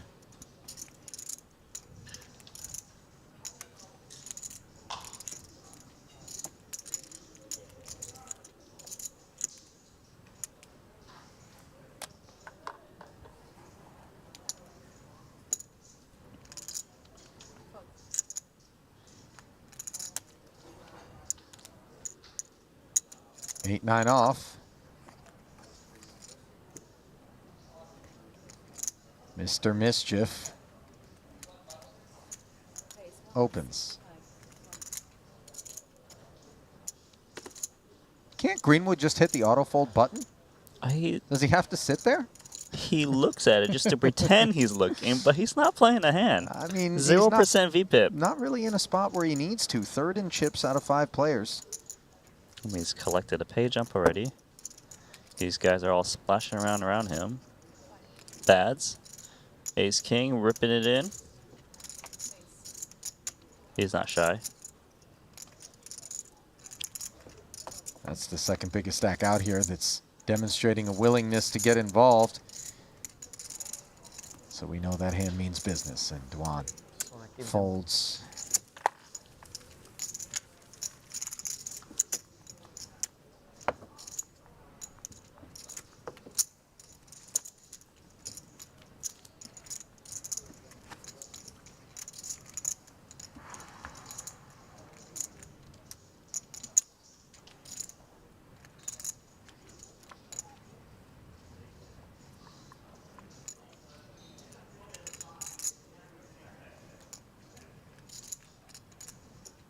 Still a better than 2-1 chip lead over second place, which currently belongs to Mikita Badziakuski for Duan.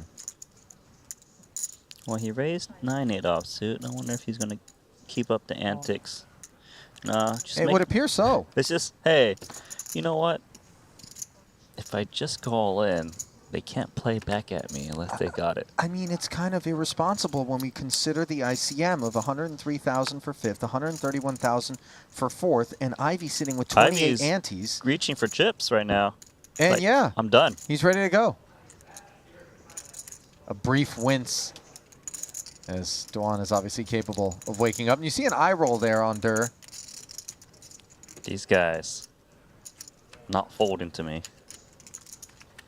But it was always Ivy who was the candidate to call more so than anyone else, and he has flopped a queen and a gutter here on the ace-high board, just the 10 for Duan, and on the river, Ivy will make Broadway and double up.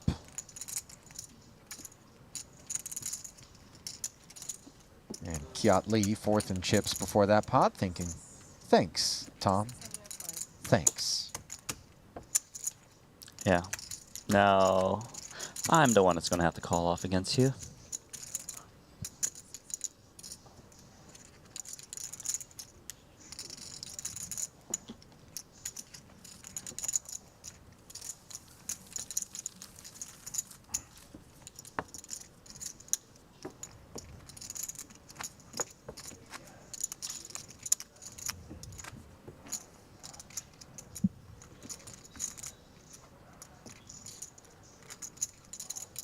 So event number 10, if you're just joining us from the Triton Super High Roller Series in North Cyprus, the first of several short deck events which will round out this festival, has its final table down to just 5 players. 6 were paid.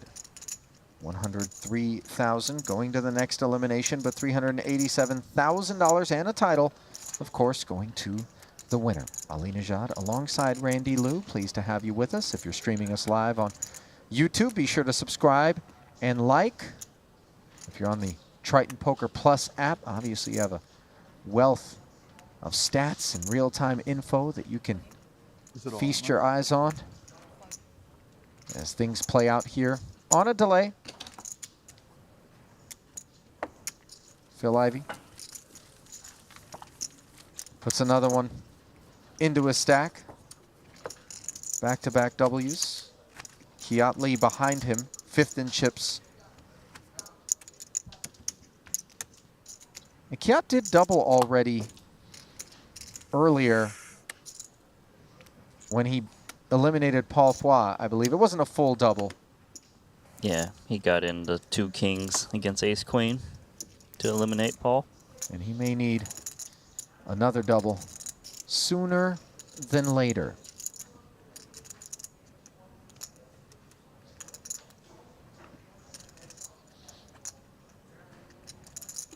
Seven deuce of What do you short mean deck. 7? Okay, of short deck. Yeah. Have They you play the Jack-6 game in the cash games, right? Like as yeah, a bounty? we did some of those. It's in the Triton Poker app. You can see the cash games, and they would play the Jack-6 game, and I forget how much they were getting a person, but it was a lot. It was like, I think if you had won and showed it to everyone, you would get like 50 antes, like 10 antes from every person. And then people were just blasting away and just winning and losing lots of money with Jack-6. It was just a delight, and they're drinking. Laughing. Yeah, one of my favorite short deck cash games. You know, to Elton date. saying He had a was in blast there. with it. There's just no way. Meanwhile, Greenwood having a blast with trip 10s here as Dwan putting this Jack-6 to work. Well, yeah, Greenwood is playing his pot as he was forced to. Blind versus blind. 10-7, I'm expecting him to just call. He really doesn't like to bloat pots for big stacks. Jack on the turn does hit Dwan, but he's got to be wondering when he gets called on that particular flop by Greenwood on the button how helpful hitting this Jack is. Yeah, I Fills mean, in some of the straights. Trips are obviously an option. I think if this was earlier positions, he wouldn't expect to be up against an 8. But given it's the last 2 positions, he can still be up against 8, given that Greenwood's forced to play this pot and it's just heads up going into the flop. So it makes sense that he's checking right now to kind of pot control. Greenwood's hand seems like you would want to bet here to kind of charge those middling strength hands, and well, he's going to check. I think this is kind of Greenwood's style. It's not that he thinks he's behind. Yeah. He's trying to prevent a situation where he bets. Dwan's got either a better 10 or a straight or even some big combo draw and puts it to the middle, and I don't think he'd want to pay off with 10-7. I think the calculus for Greenwood here is in the situation, he is less concerned with getting value and more concerned about protecting with your losing chips. a big pot. Yeah, protecting his chips. That's a great way to put it, Randy. So once he sees another check here, he knows he can go for value. He can still represent those flush draws. I mean, I guess there's not too many of them given the run out, but it exists. And yes, this is mainly just a Greenwood's sense of style, understanding the no limit and ICM kind of points of views. And you can see Tom just not like folding. He's thinking about calling down here. And you know what's important is Tom's wondering why didn't you bet the 10 on the turn. He probably doesn't play that much with Greenwood, so he may not be aware of how deep into conserving his chips Greenwood might be. But nice laydown discipline. Yeah. And Dwan knows those are 2 guys with very different DNA, himself and Sam Greenwood, in terms of the way that they're going to be approaching their respective situations and even just player makeup. I felt like I should have check shoved. About after I sighed and almost folded. Should have checked shove. That would have been scary. Maybe I saved myself. Maybe I cost. And when you hear things like that and you're Greenwood, you're like, yeah, I really like my turn check because I really don't want to be put into a spot to risk my chips. Yeah, it's validating. Makes me sound smart. Thanks, Tom. It's also, you know, Greenwood recognizing who and what he's up against in the spot that he's in, and that sort of spatial awareness, situational awareness, one of those intangible things you don't always have the ability to detect when it's on someone's mind, but the results speak for themselves with respect to Sam Greenwood. Yet to win a Triton title, but he does have 14 cashes, good for 8.6 million. And he got oh so close in the 75K earlier on this festival, finishing second for 1.2. Meanwhile, 986, top 2 against top pair and the open ender for Greenwood. Kiat Lee left with just an open ender. Yeah, everyone actually has a pretty solid piece here.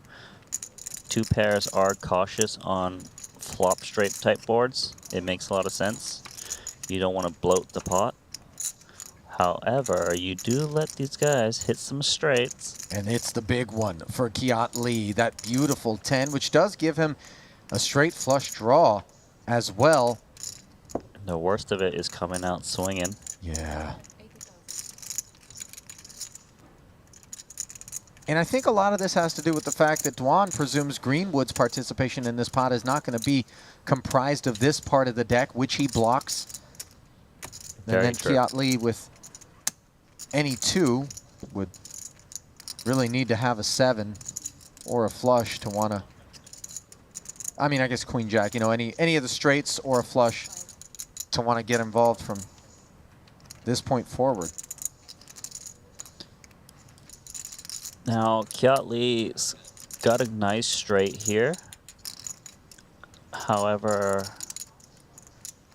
bloating it seems might be a little bit excessive in case he could be up against a bigger straight. He could potentially be up against a flush sometimes. You kind of don't want to raise whenever you don't have the nuts mainly, or you want to have like a big draw.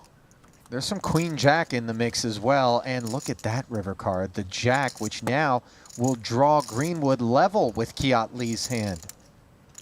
Pretty scary. It's also hard to bet bluff at this too, because it's very reasonable for someone to have a hand like Queen of Diamonds, 10, you know, something that would make a straight here. I think Greenwood and Kiat Lee are going to be pretty happy taking their bottom end of the straight to showdown. But, you know, you can feign some strength, like, oh, please don't bluff. Let me just tank a little bit. Make it seem like I might be worried about the flush. But I've got a queen high straight. Holding the bottom end, actually.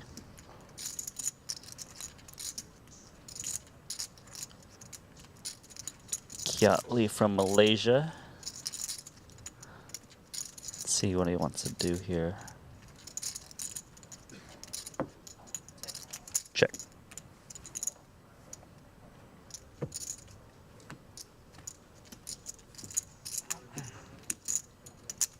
Oh, that was a bad wave for me.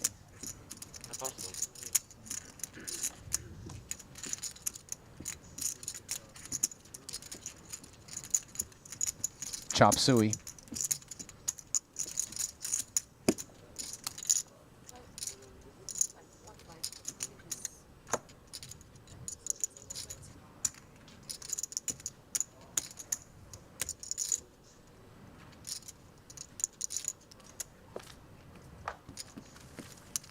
Name a player that hates losing pots more than Tom Dwan.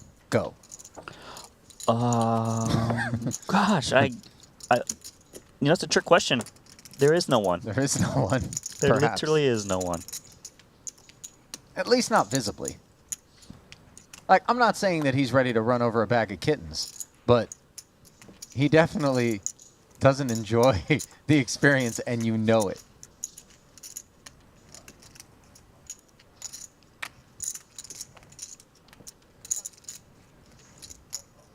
I didn't use bag of puppies in that analogy, Randy, Kittens because is okay. I'm not some kind of animal. Not saying kittens is okay, but dogs are clearly preferable to cats in terms of pets. Okay. How about see what the chat has to say about that? A bag of mice? Is that better? Bag of ants? Yeah, the ants. Bag of slugs. I'm not gonna miss those things. Bag of slugs. Who are you? 165,000 to go here from Dwan with ace-9. Bats is a closing action dealer button. Playable hand. Deep stacks. He knows Dwan's been getting out of line. Let's see if he wants. Wow, big laydown actually. So you know what? I'm sitting comfortable in second place of 100 antes. I know you like to blast away. Let me just kind of play it calm. This hand or times 20? 3.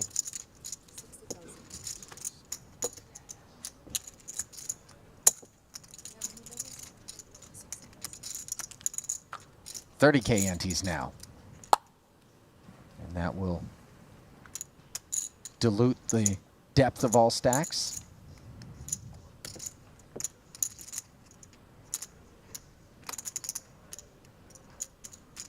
Well, you know how you said who doesn't like losing pots more? We might have a contender.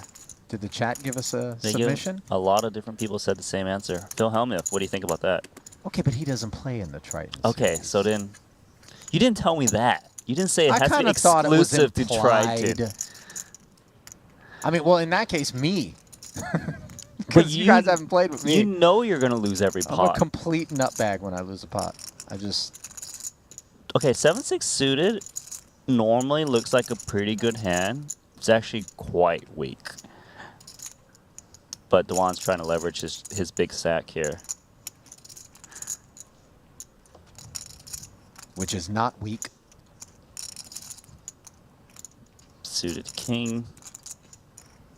Position. Also, with Ivy on a kind of a medium stack, probably doesn't expect him to rip it in too much. So he might be able to... 45 antes? Medium? 1.3? I mean... More on the shallow side, isn't it, Randy? Yeah. And then, of course, Kiat Lee's still shorter than Ivy by about 10 antes, so... Okay, I guess I was trying to find a way for Makita to come along there. And you see he really didn't want to fold. He didn't like folding Queen Jack offsuit. He got upgraded to King Jack suited. Didn't like folding that too. Well, what no one likes is the fact that Tom Dwan gets to basically ram these raises down everyone's throat with impunity. And I believe Tom knows that these guys are making folds with these really strong medium hands, right? So why not keep raising these garbage hands? If you're gonna get King Jack suiteds, Queen Jacks, to fold, you're just gonna chip up, and surely sometimes you get some resistance. Ante is large, so you raise one, you raise a couple, you win those, you raise one and fold. You're gonna be profiting and chipping up pretty well. He's already slowly creeping close to 5 million chips again. 4.8 currently.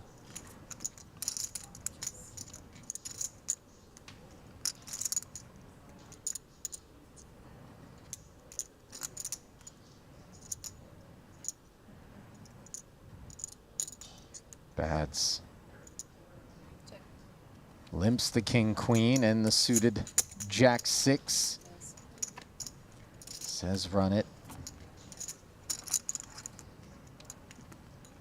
That flop is about as far away from Dwan's arena as he could hope for. Ace king 9. Some people bet king queen here, some check. Well, how much ace X is Dwan checking back on the button against this Makita limp? Mainly just the ace rags, I would think. A lot of people like to kind of keep the initiative on these boards that are supposed to, where you have a range advantage. And Bazikuski would have a range advantage given that Tom, the chip leader, is checking the dealer button. Because once you check, it kind of opens the door for someone to try and take you out.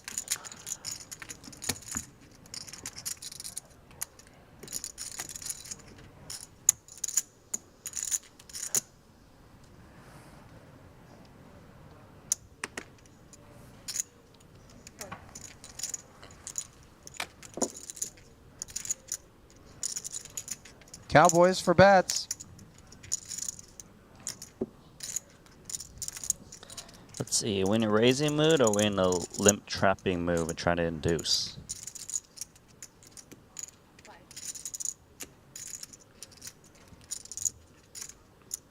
We're going to go with the former as Makita makes it 180.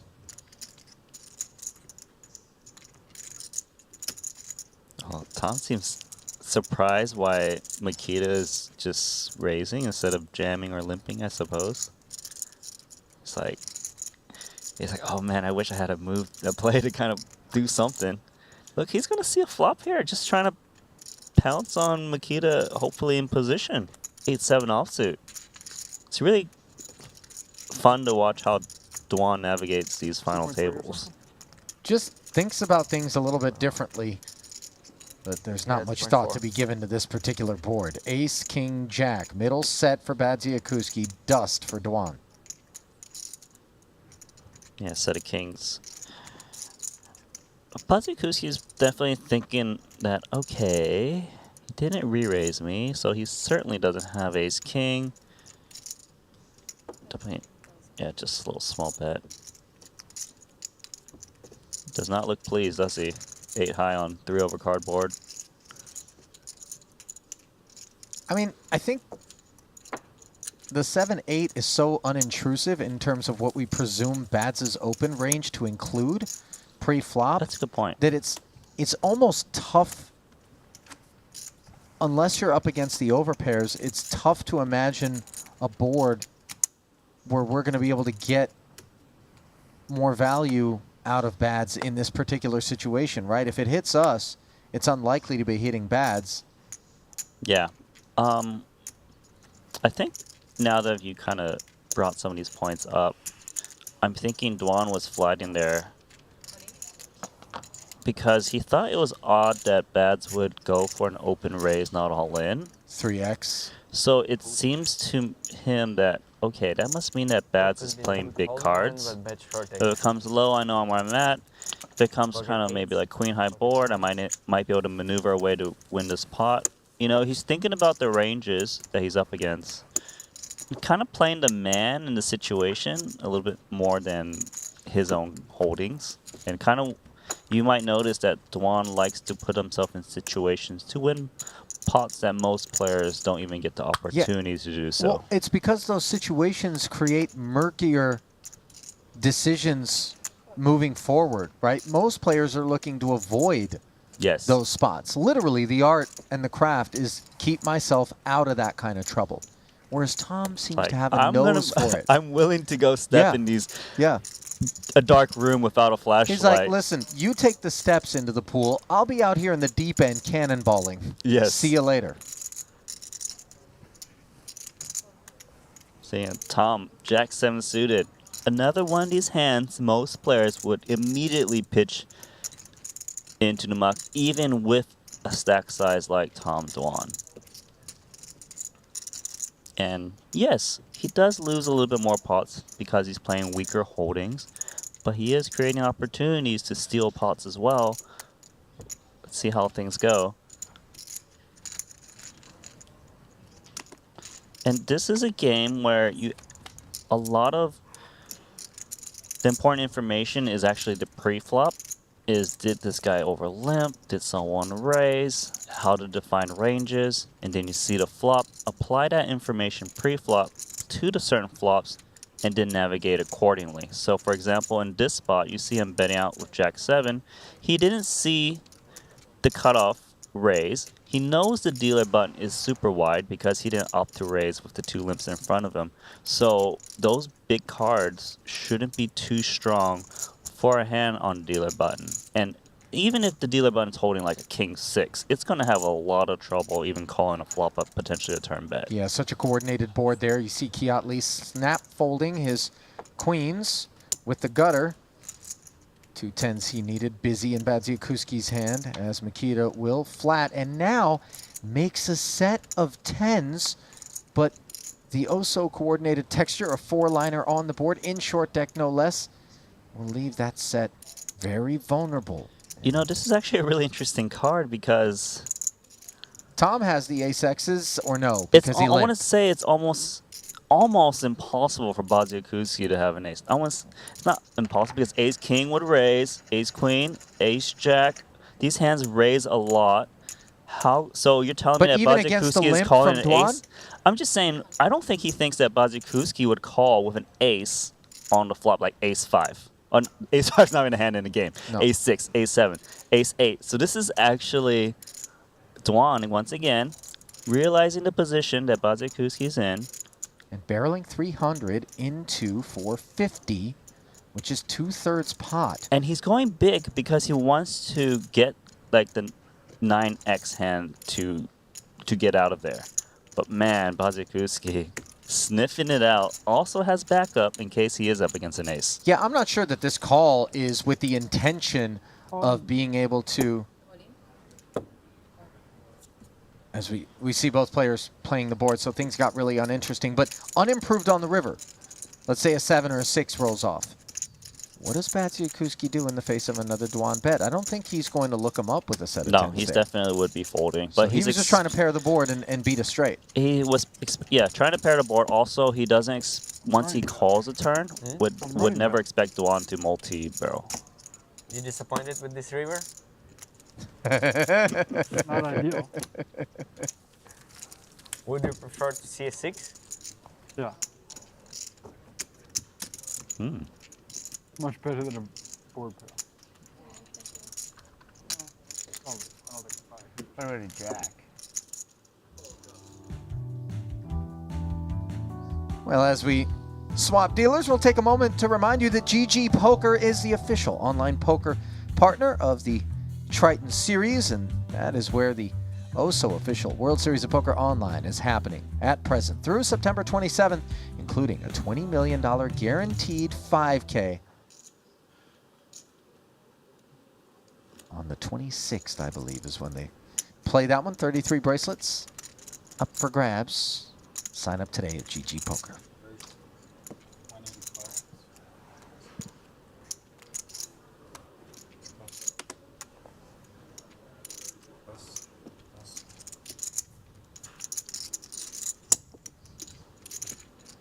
Raise and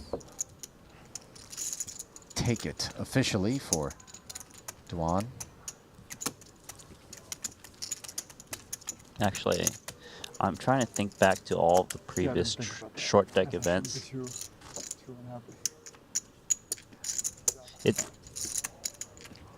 I haven't really seen many players with a big stack navigate the chip lead this way, where raising marginal hands over and over and over again. Tom's just got a really completely different approach to these money ICM situations with a big stack. And yeah, I feel like, you know, maybe in some of these short deck events coming later this week, if we got a different chip leader, we might see some very different play. Yeah, it is fun to see Tom handle the chip lead because, as we've witnessed, he goes about it far more liberally than I think his colleagues would, right? Put Greenwood on that chip stack, and this is not an insult. It is not a slight.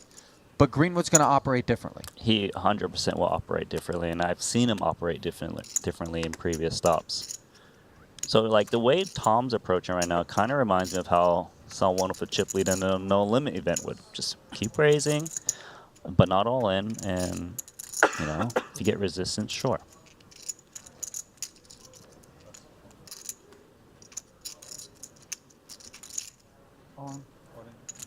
Oh. Hey, yeah. Real hand alert for Dwan. Greenwood. Flash the ace, and then the rest of it, and he gets shown the ace-king. Yeah, Greenwood can't even hide. Like, you know what? A full but face I up. heard that, I was like, I think that's an ace. I was like, good.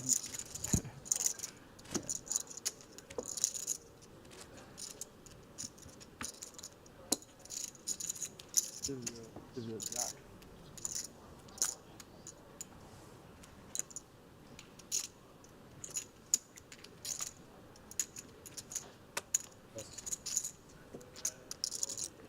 Ivy's been fairly quiet since he took that king-queen into Dwan for a double. Does have Kiatli out-chipped by 15 antes.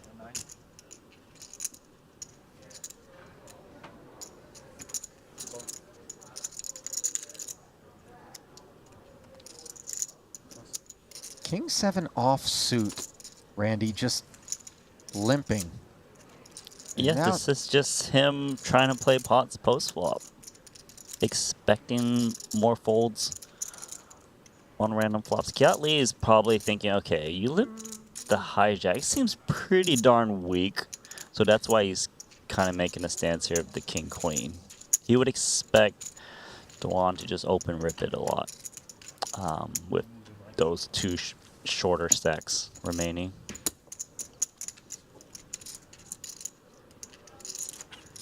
I'll tell you what we're seeing from Tom Dwan really reminds me of the impression that he first gave when he burst onto the scene as a youngster. And it was just when you think you know what I'm going to do, I'm going to do the opposite. Mm-hmm. And he seemed to just go against the grain so often, but in a manner that didn't punish him, it punished everybody else for kind of operating under the generally adopted consensus presumptions in every given situation, and he just exploited repeatedly. He was the original big overbet guy, right? I mean, he just, everyone's minds were blown, like, how can this kid come here and do this? And then you sit there and you go, okay, this is the 8th time you've done this. You can't have it every single time. Call, and then he just shows you the nuts. Mm-hmm. Give action, get action, right? Yeah, and Duan, I would say, is one of the best exploitable players in the game. He is, like you said, always thinking about what is the norm, what are these guys doing, and how can I maybe create some opportunity and push them around a bit more. And, you know, Duan probably certainly one of the most comfortable playing these super high stakes spots. And people know that Duan doesn't really mind going out first if he has to, and they got to be aware of that. And Jack 7 suited, like, once again, it's not a good hand. And it's also a hand that he already limped. Yes. So, I mean, just you're beginning to see on full display here what makes this man so difficult to play against. You can't really put him on a hand at any given point because he did this in this position. He could have it all. Yeah, he's got a very good mixed strategy. You can see that he's gotten Makita to fold some pretty decent pre-flop holdings already, like Queen Jack, King Jack suited, now Ace 10. Problem is Makita is playing quite a large stack, so he can't really just reshove. Now he's going to re-raise to 600,000. This is a new move. The 3-bet not all in, not something you see that often in short deck. These guys have really evolved their game from event to event series. And that's the second time that Bads has put that look on Duan's face, where he just isn't quite sure what to make of it because it goes against what he would have imagined. And it's almost like he's getting a taste of the medicine he's been serving up to people for so long. Did he just defend with Jack 7 of diamonds? Yeah, do not adjust your screen. This is street poker from Duan right now. Wow. He's basically saying you 3-betting me means you don't have these little cards. But indeed, Badziukuski does have some of this. Top pair, top kicker. Duan with a piece as well. Gutter and a 7. I think Duan is thinking about leading out. Is he? Oh my. Wow. That puts this Ace 10 under tremendous pressure, Randy. Oh my gosh. This is one heck of a hand. Badziukuski started with 90 antes, and Greenwood, Ivy, and Kiat, all with significantly shorter stacks than his. And he's putting the pressure on the guy who understands the ICM so much. Oh. See, Duan is thinking, look, of course, if you have ace-king, which would probably 3-bet, you're not calling. But if you've got a hand like aces, kings, and queens, are you really going to call off 2 million more chips with these short stacks, as you mentioned earlier, when I could have a big combo draw, like 8-9, 10-9. I could even have 2 pairs, some sets. Look, Bads is thinking to himself, what are the range of hands that my ace-10 beats? And of those hands, how will it perform for all of it? True. What did you fold? I can't really say. Ace 10 offsuit. Ace 9 off. Ooh, Greenwood in the neighborhood. Nah, A6 he doesn't tank with A6. Ace Jack off maybe. What? How can you be thinking? Yeah.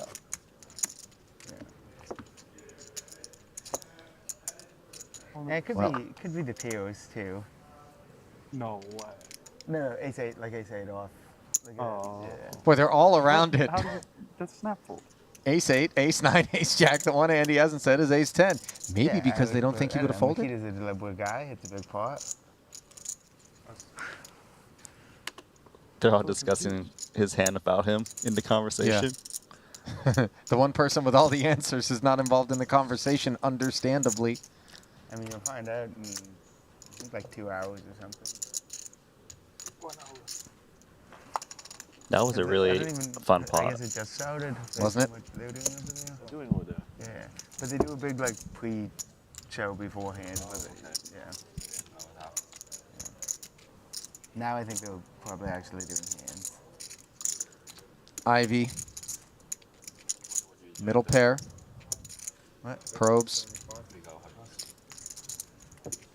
You mentioned something important. I didn't get to touch up on it. Takes Was it down, yeah.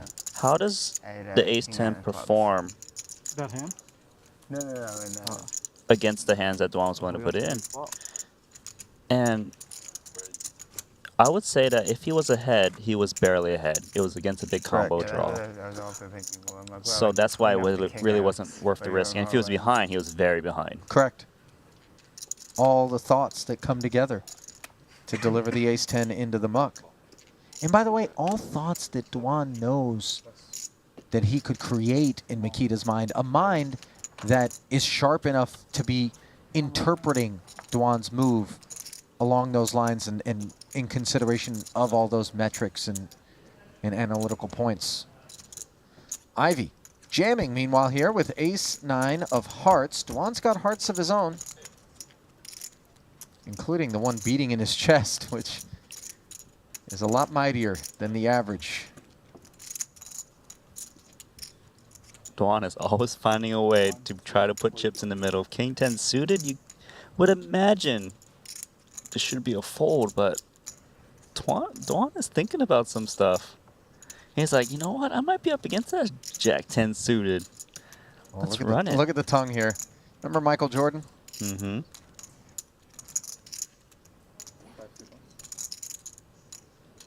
Let's try and put the pain on Ivy.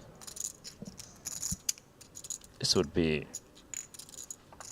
one heck of a call. Pre-flop. One player to act behind him, which is important. He probably knows that Greenwood won't overcall third, even with a hand like Ace-King, I think. So maybe he's like, okay, I don't got to worry about Greenwood. If Greenwood doesn't have aces, he's not calling. So now it's just me and Ivy. He's reaching for chips. He's putting it in. Wow. Ollie. King 10 suited.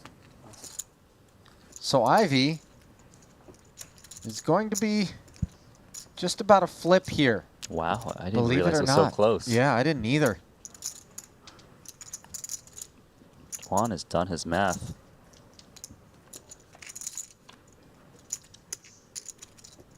And a 10 in the window favors Dwan as he makes the pair. Ivy with the gut shot on the Jack 7-10 board. And now aces for Ivy. But Dwan's got a Broadway draw.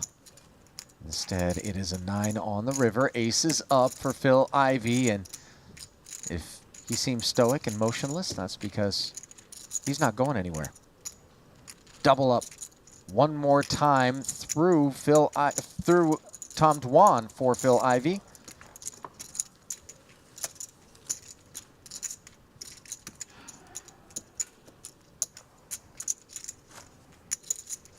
And that pot is actually going to stick him second in chips behind Dwan.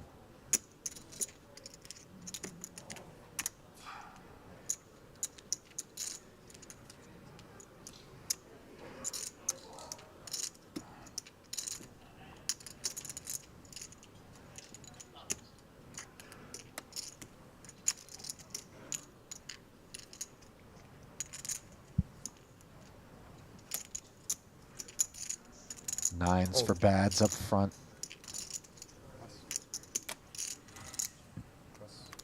Not interested.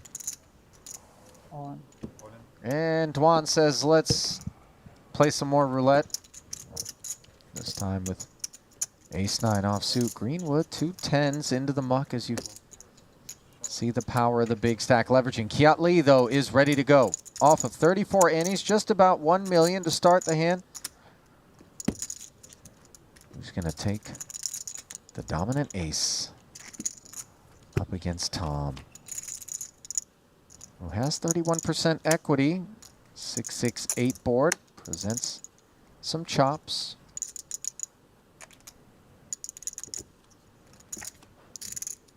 Turn is the queen, however, and Kiat Lee will double. Man, so Dwan's been kind of going for it a bit. It has been cut down to 3 million in chips. Sure has.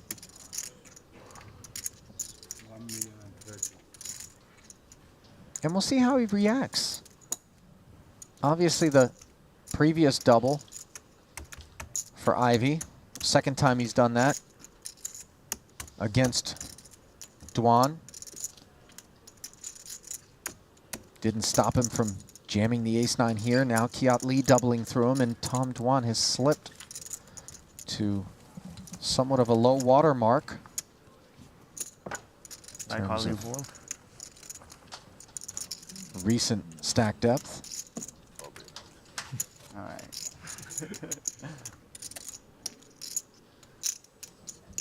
Yeah, That double for Kiat Lee puts him up to obviously. 2.15. Greenwood now the short stack with 1.35. Yeah. Yeah.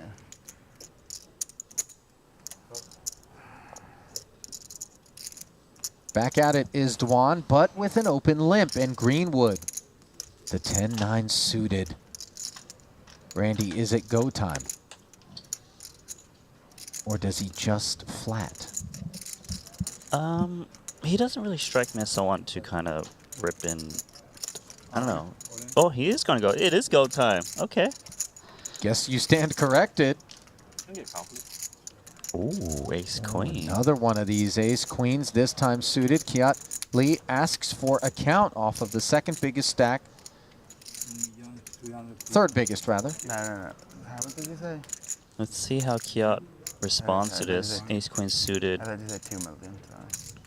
Definitely pretty good. He's going to go for it. Wow, a rejam.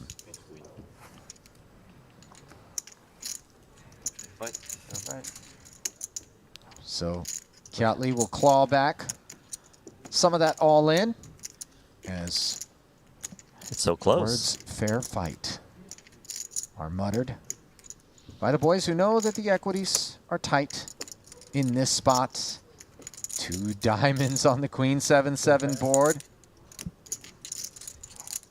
2.85 in the middle. Flush draw for Greenwood. He gets the jack that he asks for, and now has some more outs.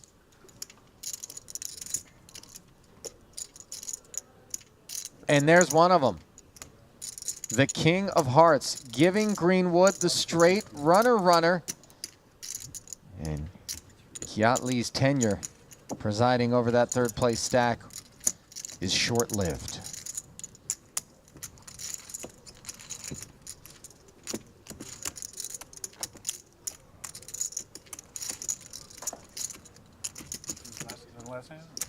Patience is virtue for Sam Greenwood, Randy. Yeah, choosing his spots. It's a game where get him 10-9 suited, you're practically flipping ace queen. Why not push it in? And on that note, the players will head for a break. And while they do, standard and customary, a look at the chip counts. Dwan, neck and neck with Phil Ivey now, as patience has been rewarded for both he and Sam Greenwood. A tight cluster of 3, a very different dynamic than the one that we have seen to this point. Makita kind of on his own island, with 65 antes, and then Kiat-Lee with the 27 antes and the short stack. Welcome back to the desk here. Ali Nejad alongside Randy Liu. And Randy, we have a different ball game and landscape on our hands. As we just alluded to, it is no longer the Tom Dwan show. Yeah, the second he doubled up 2 different players and lost that chip lead. Now, it is a very tight race right now with the top 3 guys, very similar stacks. Makita just a little bit short now, but right now, all eyes on Kiat-Lee. Having losing that pot with ace-queen suited down to 27 antes is going to have to make a play. That's going to make Makita play very snug, in my opinion, and we'll see one of the other guys kind of go to war with Kiat-Lee soon. Only one payout awarded thus far, that to Daniel DeVoris for $80,000, $103,000 for 5th place, still looking for a home. And stay close to home, as Randy and I are going to take a quick break, but we will return with continuing coverage of the 30K short deck from North Cyprus after a couple of minutes. Keep it here.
And welcome back to the desk here at the Merit Royal Diamond Resort and Spa. Ali Nejad, Randy Liu, continuing coverage of event number 10, the first of our short deck phase of the 2022 Triton Super High Roller Series from here in North Cyprus, where 5 players remained. And as we touched on prior to the break, what at one point was the Tom Dwan show is a show where he is sharing the stage and doing so with the likes of Phil Ivey and, of course, Sam Greenwood, who run number 2 and number 3, just a handful of antes behind Tom Dwan. And I don't think he's going to be able to get away with some of what we have been seeing thus far at this final table any longer, Randy.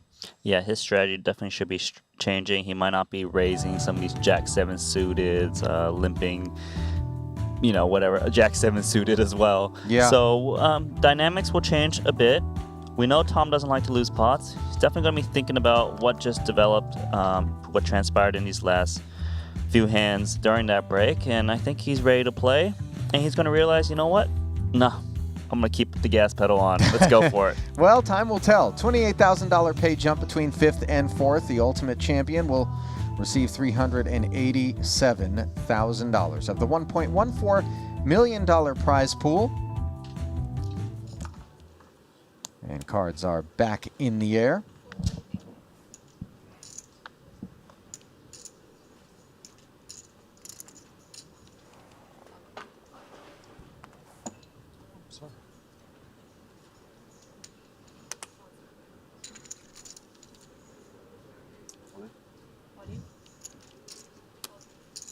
Kyatley says it's time off of that short stack. Ace 6 suited.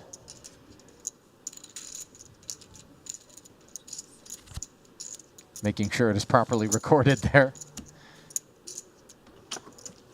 And those pickups are important for Kyatley. You know, you can kind of sit back, maybe take a few hands off or not feel any pressure in the full deck streets, Randy, but every single hand in any comes off your stack. I mean, you average it out when you're playing no limit, you know, per orbit. You're losing however many players are left divided by the total of blinds in ante, but here it feels so tangible. It's just actually happening each and every pot.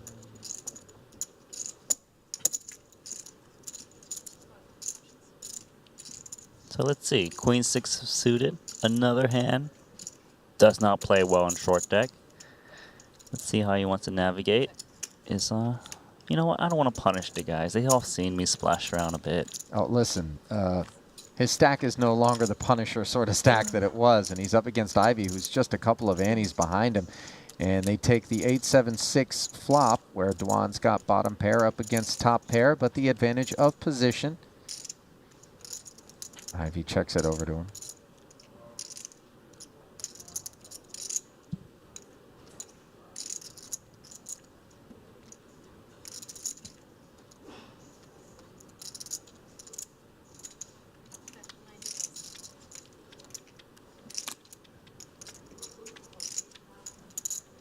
Ivy just check folds. Doesn't want to play big pot against Dwan out of position, knowing multiple barrels are usually going in. Type of board that smashes a dealer button. Check. You tend to think about little cards a lot when it's not raised pre-flop. Yeah, you do have a bias in that direction, for sure. But therein, I think, lies the importance of balance, right? You don't want to let people just automatically take out a big chunk of your range because you either raised or limped. Most certainly, all of these guys understand there's balance in the game.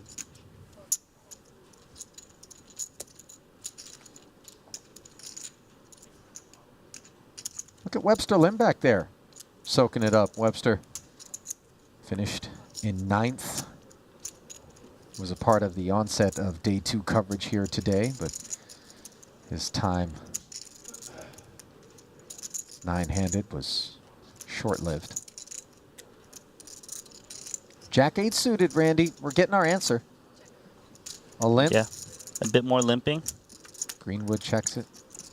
Told Dwan might have just open ripped it, and look at that flop for Greenwood. He can maybe hit a royal flush. Just flopped it. Already has the joint with a redraw. Dwan with just the open ender. And he's firing. It's kind of like what I said earlier, and when a dealer button checks, big cards don't really smash those boards, so that's why he's barreling away.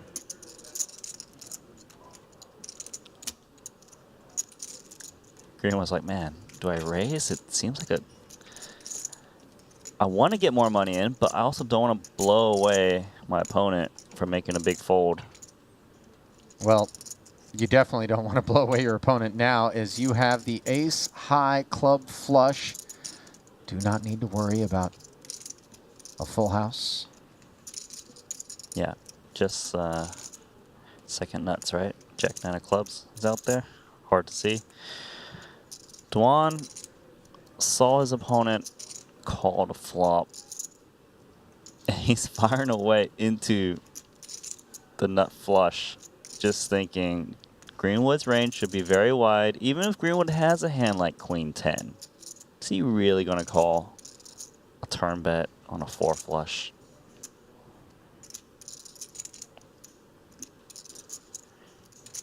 Greenwood going to try to look weak. Going to just look like, yeah, I'm supposed to call this hand.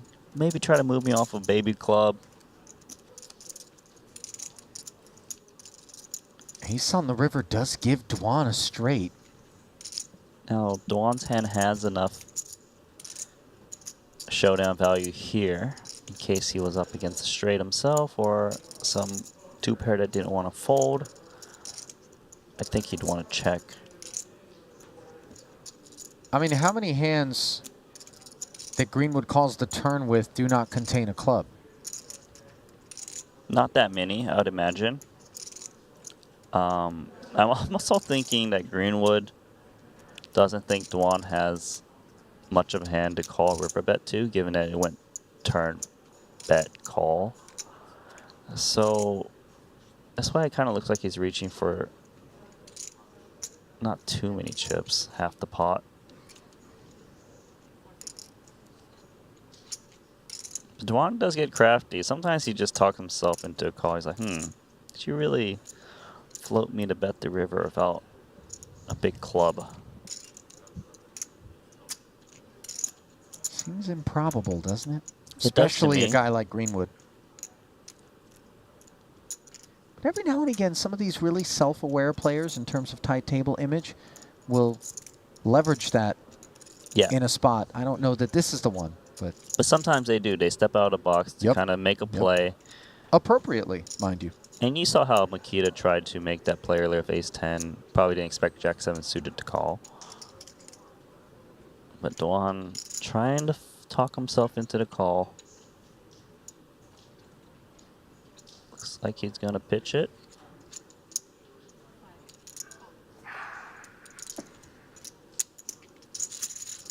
Did we get the famous Dwan look? Is that it there over the shoulder? Like this guy. Yeah. Like there was 3 different expressions in that one hand alone. Oh, I love it. He's such a competitor. Wants to win.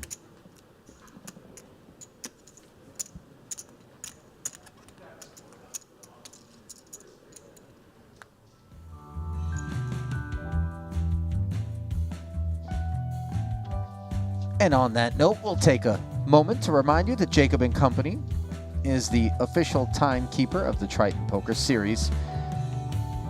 They make the incredible timepieces pictured on your screen, which are not just about precious gems, but they do have the perfect watch for a gambler embedding a playful spirit into the Astronomia Casino piece with the functioning roulette wheel inside it. And KT, Kanapong Tanarapakul, was rocking it throughout the festival as Tom Dwan rocks 2 red aces and Webster Lim rocking what I think is the second yawn that I've seen him issue there on the rail back in the negative space. He's like, come on, man. We've been 5-handed too long. I want blood. He busted first and was like, yeah, I want to see who's going to use those chips of mine and see if they cruise to the championship. Aces, though. Look, if Dwan is raising so much garbage, certainly it makes a lot of sense for him to raise aces as well. And the delay might have caught up by now where they play back at him and see Greenwood. I'm not going to fold king-queen to you. You're raising such bad hands. And Greenwood has enough chips to actually stand up to him at this point. In fact, he's inherited the chip lead after Dwan lost that last pot to him. So, Queen Jack 9 flops top pair and a gut shot straight draw against the overpair with 650 in the middle. This is kind of scary for 2 aces. Do you bet, try to extract value, protect your hand, or do you play cautious? Dwan's in a betting mood. He's betting very small, trying to maintain the initiative, but also try to clear it away. Define the hand. But 125 into 650. It's hard to imagine many hands that would fold to a flop bet, but by making it really small, you might expect raises from hands better than you, and then you can maybe just find the muck. 7 of diamonds doesn't rate to be a concern for either of these hands. Yeah, so he might have expected, say, king 10 suited, a set of jacks, queens, maybe raise the flop some percentage of the time. So might feel more comfortable with the 2 aces. He's gonna slow it down. I feel like Greenwood's gonna slow his hand down too. His hand is not amazing.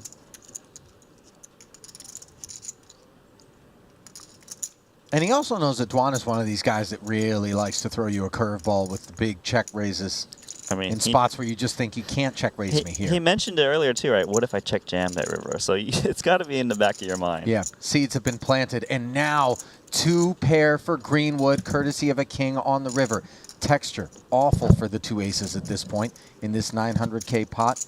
4 to a straight out there. I guess Dwan needs to think about how often Greenwood he's going to give up. And you see he kind of already knew that the aces were not going to perform well.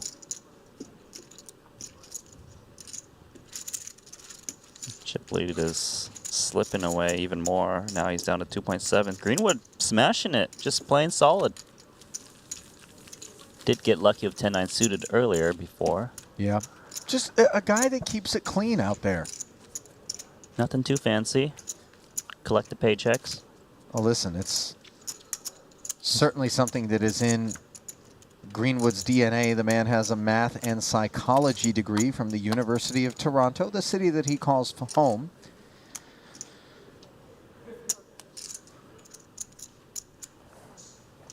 Says he loves to play tournaments close between what he prefers between No Limit and Short Deck. He's been playing No Limit for over 10 years, so it's always going to have a special place in his heart, but he regards Short Deck as an underrated game. Biggest he's ever played live, 500, 1,000 No Limit on GG Poker. 220? I feel like he's played 500, 1,000 Triton before cash game, but maybe Montenegro, did he forget about that? Huh. Well, I wonder what plays bigger. Live with our Triton regulars, or online with the Cyber Savages. I'm going to say it live with our Triton regs. I tend to agree. We got some straddles, some drinks. Look at this, 35% of all chips at the table rest in front of Sam Greenwood. When he's not on the felt, says he prefers to be in nature. He is an avid outdoorsman. You gotta get zen when you're playing these super high stakes, right? Calming places is nice to chill out during the downtimes of stressing your, just so many things to think about during these high stakes tournaments. You need to get away. Well, have you visited the spa before our commentary sessions yet, or gone out into the sea? For me, it's actually pretty easy for me to commentate. I don't have to risk my own chips. I don't need these little zen sessions. Also, if I went out in the sea, I guarantee you I won't be back unless you're there to save me. Why, you can't swim? I've taken swimming lessons before. I say I don't swim, but I think I might. There's a chance. There's a non-zero chance I'll make it back based on instincts of not wanting to drown out there. Randy, either you know how to swim or you don't know I how to swim. really don't know, because I used to know how to swim when I was a kid. You're from Australia. How is it possible that a country full of water babies... Right now, you're exposing me right now. I don't feel very well right now. Well, Tom Dwan might not be feeling too well momentarily, as Phil Ivey is looking to expose 2 jacks to an ace-king. Dwan does have Ivey covered going into this one, but just barely. Yes, this could be the... And this is flippy here. This is very flippy. Oh, and the ace now could complete the demise of Tom Dwan.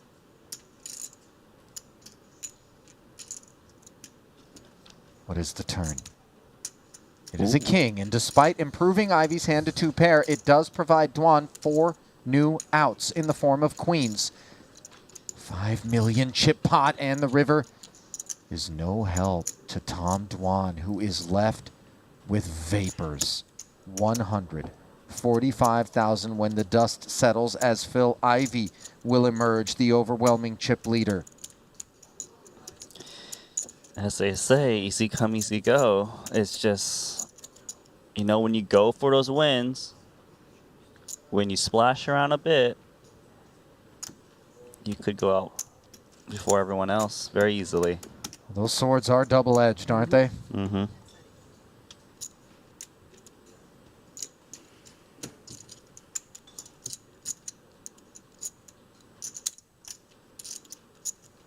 And look at that big haul. Great shot there of all the Dwan bucks being delivered very cleanly, by the way. I'm not sure I could have gotten that entire stack the distance without fumbling. And this is catastrophic, Randy, for Tom Dwan. So he was up to about 5.2 million, roughly. You know what's crazy, though, about it? Is you might be tempted to issue some I told you so's when you play like that. That's what happens. But it was aces against king queen. It was jacks against ace king in a flip. I mean, not all of the spots where he lost chips, the bulk of them were the product of some sort of crazy, got myself into a multi-barrel bluff spot with a sub-premium hand I shouldn't have played. That really wasn't the path to this 4 antes. I mean, he took spots with very small edges, right? Like the king 10 suited against Ivy's jam of ace 9. Okay. Like, I think a lot of guys wouldn't take that spot. But, you know, it's the way Tom plays. And that's how he got to the big stack, right? Pre-bubble was going for it. And notice Ivy doesn't waste any time. Newly minted as the chip leader. Blasts, and now Dwan decides king 7 offsuit is worthy. Yeah, and I think Greenwood's laying down this ace queen. Yeah, he doesn't want to, but just... Take it again. I mean, he's thinking about it, though. No. But this is a ton of chips. I'll tell you what, it is the kind of spot where if all of a sudden he makes this call and ends up doubling through Ivy and showering Dwan with 4 left, he is a huge favorite to win this thing. Yes, and that's definitely crossing his mind. He probably thinks, man, I'm dominating Greenwood Ivy so often in his spot. But if I'm up against Jack 10, that's a disaster. If I'm up against King Jack, laying it down. Yeah, he said call and I win the tournament. Call and win the tournament. What was it? You win tournament. If I was suited, I might have called. Ace queen off. So that's fine. 9-8 off. I'm on board. Tom Dwan is looking to claw back such a modest portion of the big stack that he just shipped over to Phil Ivy moments ago.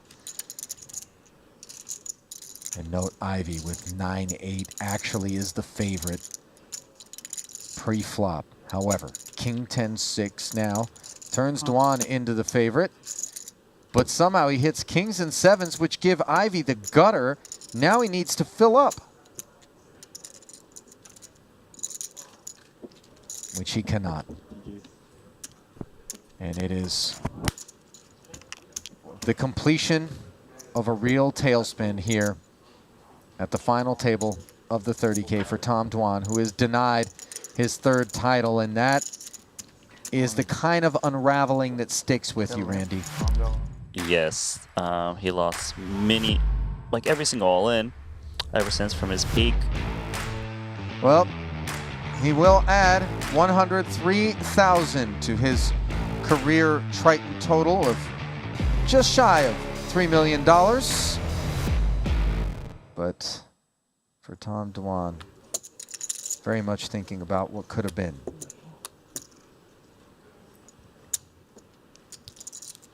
Small side note, if Greenwood went for the win, he no longer would be able to win. He would be out of the tournament as well.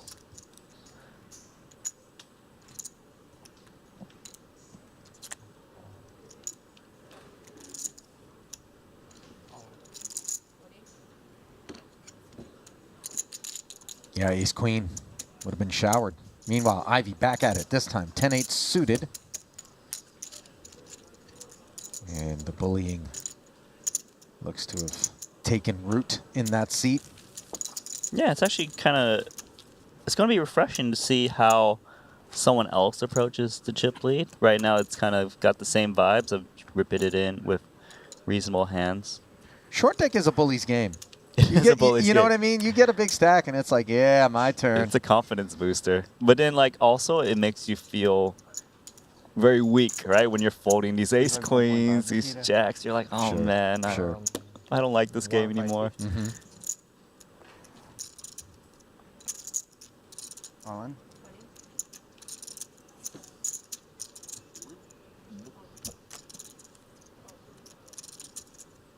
Greenwood jamming ace-6. He'll take it.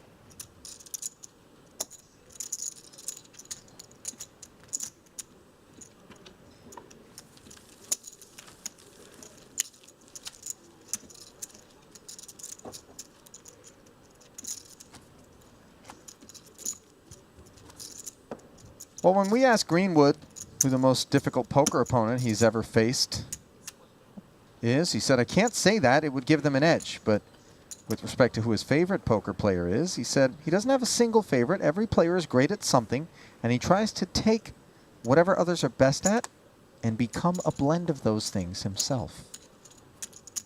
I like that. Very humble. Indeed. Expected from the Canadian.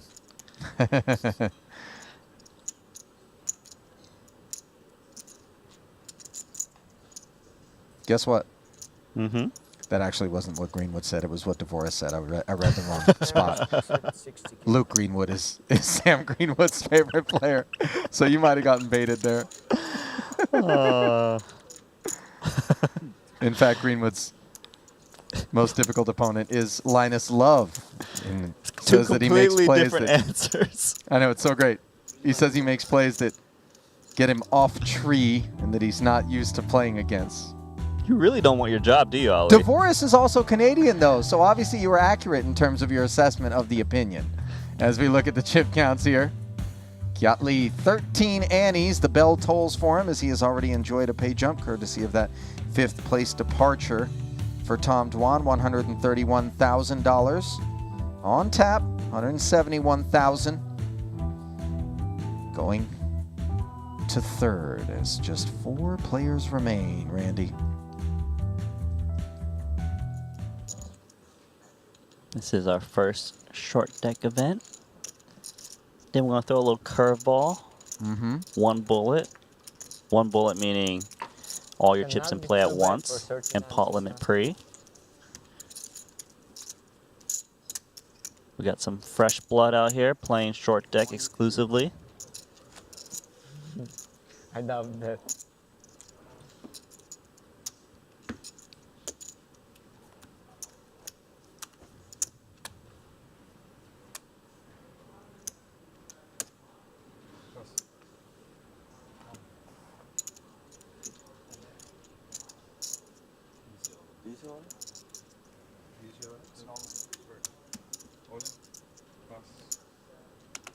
Ooh. Oh, you don't like it when someone says ooh and then calls. Yeah. And you don't like it even more when you share a card, as Phil Ivey does here. Having gotten after Kiatley's short stack, he can well afford to give him a spin in a 1.4 million chip pot.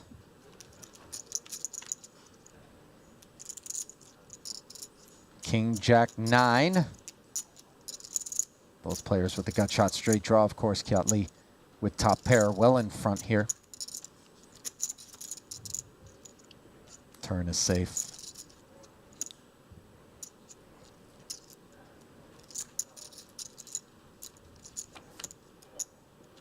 But the river is the 10, so the chop comes in for Phil Ivey as Kiatley's thinking.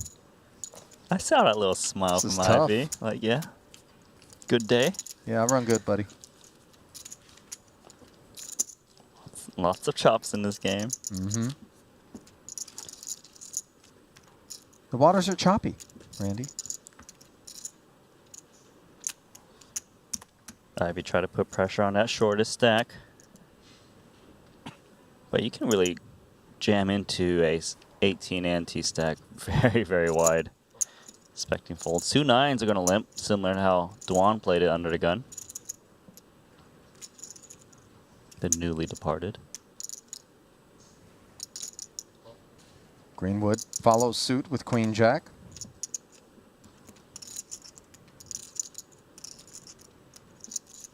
Maybe a 4-way limp pot potential here. Unless Budziakowski wants to get out of line. But I don't think so. It would be a little bit too risky to make a play at all these limps with Kiatley sitting on less than 20 antes here. And so the button does wrap the table. for Bads and turn into a two-way straight draw on the Ace-Jack-9 board, which gives Ivy bottom set, Greenwood with second pair, and Lee with dust. I just pushed it in. And he's going to close out the guy who's got so much equity against you. Like Ivy bets, Bazikusi would call. Turn would be tough. Denying equity, very important in this game. Especially out of position where it's harder to maneuver. I mean, I don't see how the Queen 10 could do anything but fold. It feels dirty. Yeah, he wanted to take a whack at it, but at the end of the day, felt a little too irresponsible for Badziakuski, who is currently third in chips, well in front of Kiatli. And we know where the eyes are fixed right now. And that is on Kiatli.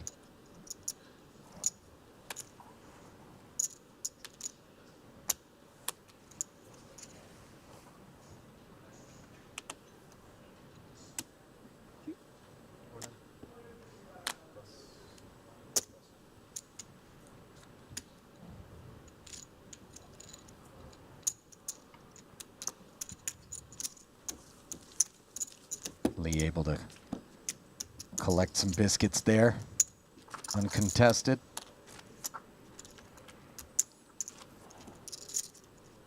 Kiatli has 840,000 in career Triton earnings. Just one cash, went over in Madrid.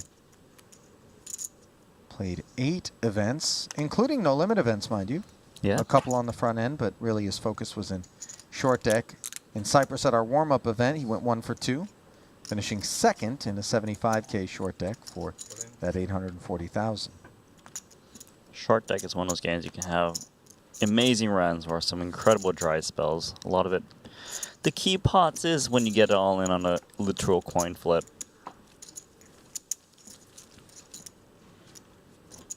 Ivy going to work.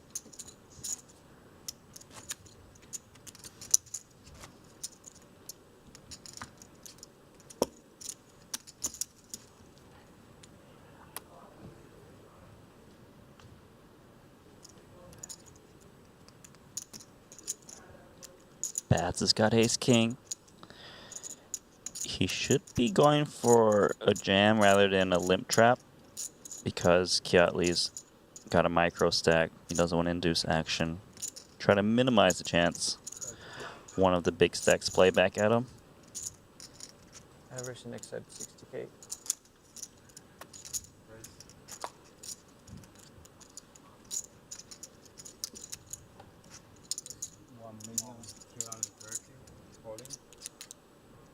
Ivy going for it, actually behind.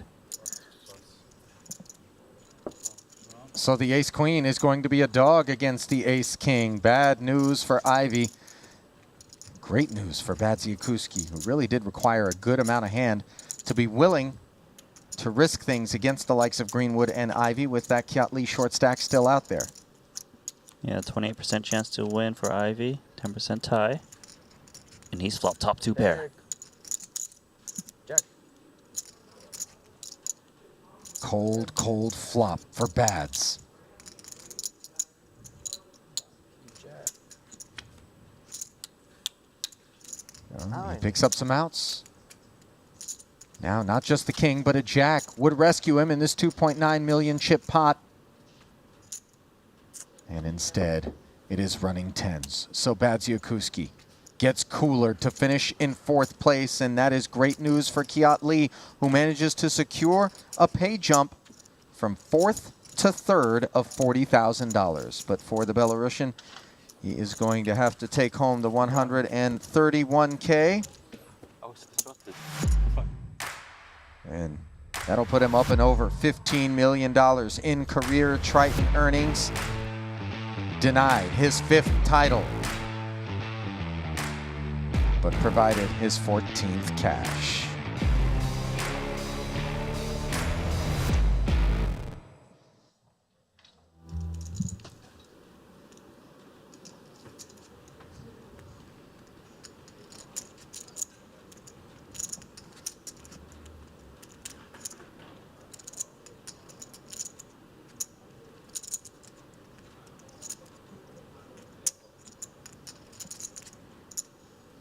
350.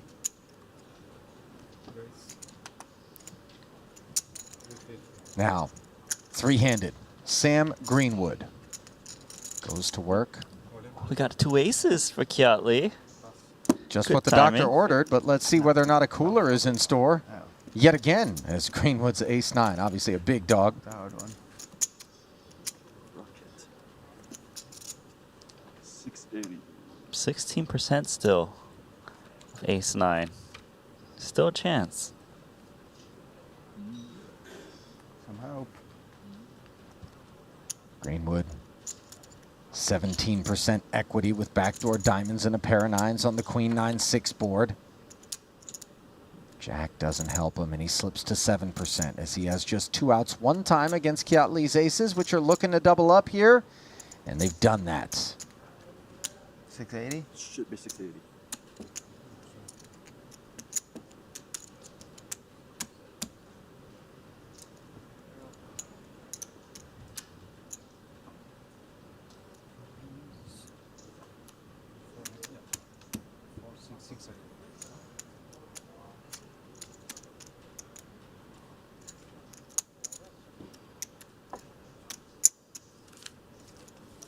Nice pickup there for Kiat Lee. Will give him a bit of breathing room, as he really did need at least one spin to give him some playability. Yeah, just a little bit of extra chips so that people can't blindly jam any 2 cards into you. It is threatening with 38 antes. Greenwood drops to 71 antes. Ivy, though, overwhelming chip lead. Might put a lot of pressure in. Kiat Lee first act, King 10 suited. Could see him pushing this in. Call. Call. Good. And that King 10 gets looked up by Greenwood. And we'll play yet another almost 3 million chip pot here, Randy. Back to back, all ends. A 7-7. That's pretty good. And Greenwood is very poised to take back the chips he lost a pot ago, along with the remainder of Kiat Lee's stack. And that turn, the 8 of clubs, makes it official. GGs are issued as Kiat Lee is showered, and it will be the Canadian Sam Greenwood facing off against the American Phil Ivey, as none of our Far East competitors will compete for the title in event number 10. Can we take a break before heads up set? Well, it was hard fought for Kiat Lee, and some pay jumps were secured, but in the end, his run would come to a close. 171,000 added to his career Triton earnings, putting him up and over the 1 million mark, but $268,000 is secured for both of these players, and then a jump of just about 120,000 up to first place as Phil Ivey will take that big chip lead into heads-up play against Sam Greenwood.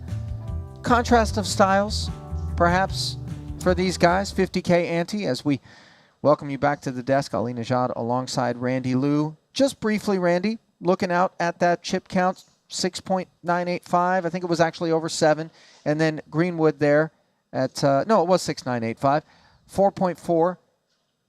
I mean, you really can't just give it to Phil Ivey instantly because we know the way short deck works. But do you think that we're going to see some small pot actually get deeper into the streets, or it's just going to be press? There's a lot of antes to play for, so it shouldn't just be open jam season. We should see small pots because of the way heads up short deck is structured. The first guy to act has to play out of position post flop too, so you tend to see a lot of limps and a lot of small ball until it gets a little bit more shallow. Yeah, well, on that note, we will step aside as the players do reset things for heads-up play. Don't go anywhere. When we return, we will take you to a champion here in event number 10. Keep it close.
advertising Going right app. to the Triton Poker Plus app there to see the stacks you were saying. No, I just said that was great advertisement. He knew he was on camera, right? Wow, so many downloads. Ace, Queen, all in. Yeah. Oh, Kiatli's got it. I think we're gonna have to go with this one. By the way, the collision between the two shorties is an interesting storyline. Every like 1%. So look at the equities. Even, like, then people need to 60-40 with Ace Queen. It's pretty good. Not doing so bad. Okay, you don't need queen expose. You need still ace. got a shot. You need ace, you don't need queen. So 1.35 in the middle. And to the flop we go, which is Jack 8-6. Now, 7 and then 9. the Ace Queen slips to 29% on the turn. The board pairs. Kiatli is poised to burst the bubble, and he has done it. The 10 of clubs on the river rather. Will leave some accounting to be done, but it should be official. And yes, indeed, Paul Poix denied his 5th cash of the festival. I am sorry for mentioning about his cash achievements this festival so far. You rode the broom, Randy. And obviously, always sad to see Boss hit the locker room, but he's one of those that always takes it well, be it the bubble or at any other point. Tough to wipe a smile off of Paul Poix's face. And then here he is, a couple of decades removed from his first appearances. And, you know, it hasn't been smooth sailing the whole way for Ivy. You know, it's been a difficult personal journey at times. And it feels as though there's a weight lifted off of him here at this festival. He's been just, like you said, a little bit more talkative, a little bit more relaxed. And we're seeing some of his personality, and he has always been such a mystery to so many people out there. So it's kind of nice to see him with, let's call it, a little bit of his guard down. Yeah, you know, I feel like I've watched some interview as of, I won't say recent, but this year, and you know, he kind of like, yeah, happy to be back in the tournament scene. Just like got things put together. Yeah, it's good. It's really nice to see. You know, I would say he's the majority of the people's watching's fan favorite. For sure. Now, Ace 8 suited is the Badziakuski favorite right now as he jammed under the gun, minus 50K, which he left back. And for Dewan, 2 red jacks. The man's asking me for a spin again. I almost gave it to him with Queen Jack offsuit. Every time he waits, Makita's gaining more chips. It's going to get a bit more expensive.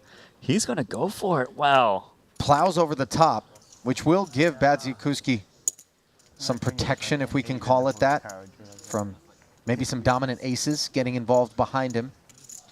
And instead, it is Wheel of Fortune, and Tom Dwan will take 56% equity up against Badziakuski, who moved in with the Ace-8 and flops himself 2 pair on the Ace-10-8 board.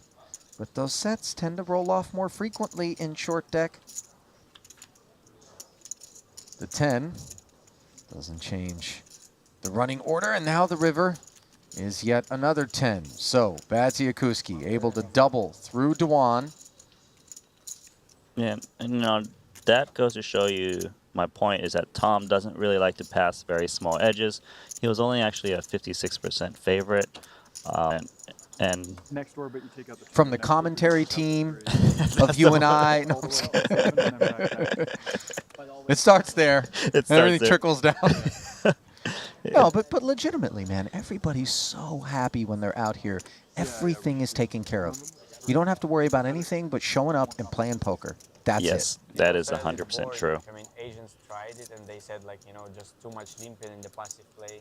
But the game's more complicated. Yeah, definitely. Things that complicate the game So it sounds like they're kind of discussing how some people maybe not prefer the pot limit structure, but worth trying out. Uh-oh. Divorce is going to get a spin off of the shorty as Dwan wakes up with Ace-King. And let's see how much equity this Jack-10 suited has. This is the one What do we you talk think? about a lot, the classic. It should be pretty flippy. 45? What do you think? Well, with the ace of spades gone, probably maybe a little bit more without. Oh, trip aces for Dwan. That does leave Dvoris, and I think draw Deadsville. What was the only path to victory for him? Because the king gives him the straight, but it fills up Dwan. Yeah. Dvoris drew dead on the flop here, didn't he? Maybe I saw 4% for a second. Can we chop? 9-8. How do you chop? That Yeah. was it. Moving on. How? I don't, Sure. you would think we would know a little bit more about the game of poker. We were really exposed there, weren't we? So that's all she wrote for Canada's Daniel Dvoris as he took his chances with the oh-so-sexy Jack 10 suited in short deck, but he will be awarded $80,000 and leave behind.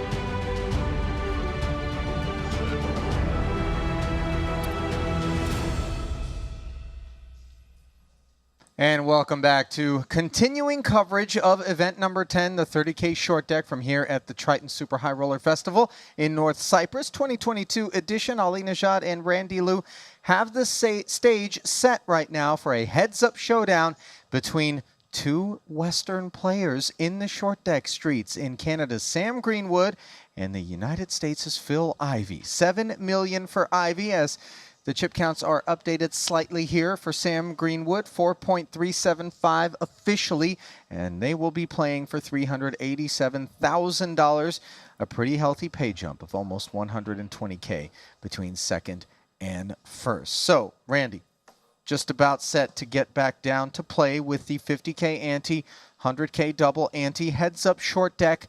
How does it play? How much different is it than No Limit, if at all?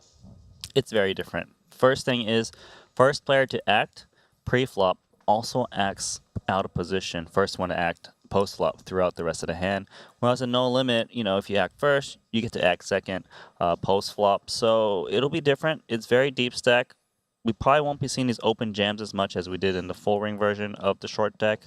Let's see how they maneuver. Two very different styles, I believe. Yeah, no doubt about it. Sam Greenwood with that background that lets him really just pursue things from a more conservative standpoint. And then Phil Ivey, having cut his teeth in the live streets long ago, has seen the game develop and change. The advent of solvers, the advent of ICM, a lot of the philosophy and the thought that's gone into poker now has been on the backs of computers and those who are able to absorb and then execute what those computers are telling them. There is a look at the official chip counts brought to you by GG Poker, as play is just about set to get underway here.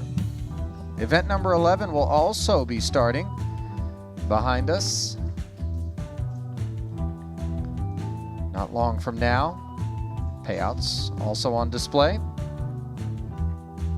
Now, I know, yes, Ivey's got the chip lead, but I would think he's definitely got an edge here. You know, he's got two Triton short deck titles under his belt, his only two titles. He's been playing this game ever since it was first developed. Greenwood, and more of a newcomer, expected to have a little bit less experience, and he's got less chips, and he's only got a second place in a short deck event. He hasn't won one yet, and he's Phil Ivey. He does Phil Ivey things. He sure does. Two-time Triton title winner. Back at our Cyprus warm-up event, did pick up that short deck title. And then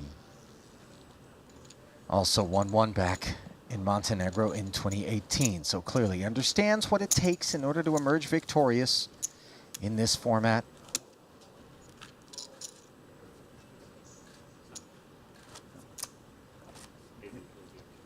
Yeah, it should be. Thank you.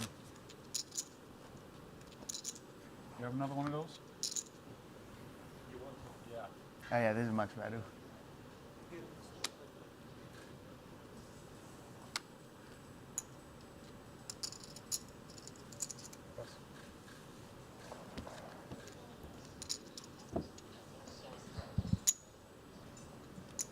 Jack 6 off suit, the 7 deuce of short deck, all too happy to take a walk.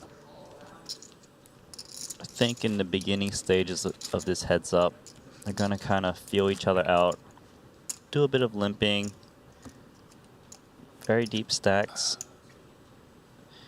Like if you were to raise out of position, you got to raise a little bit sizable, knowing you got to play out of position post flop as well.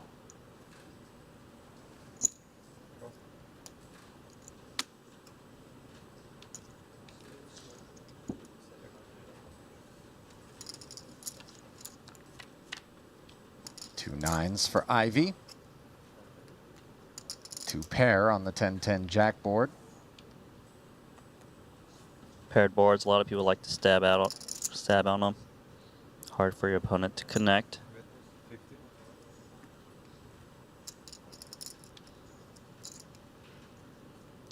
Ivy of two nines knows that. We'll continue with the under pair.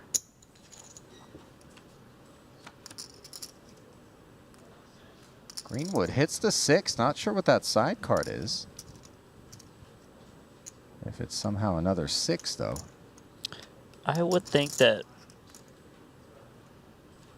the only reason he'll be betting a turn is if he's got 10-6. Otherwise, he should be checking this kind of showdown value. Ivy feels his hand's a little vulnerable, as he could be counterfeited by a jack. Doesn't want to give straight draws a chance to get a free shot. Kind of tricky for Greenwood. We don't know his other card, but I can see how he might think the 6 is good.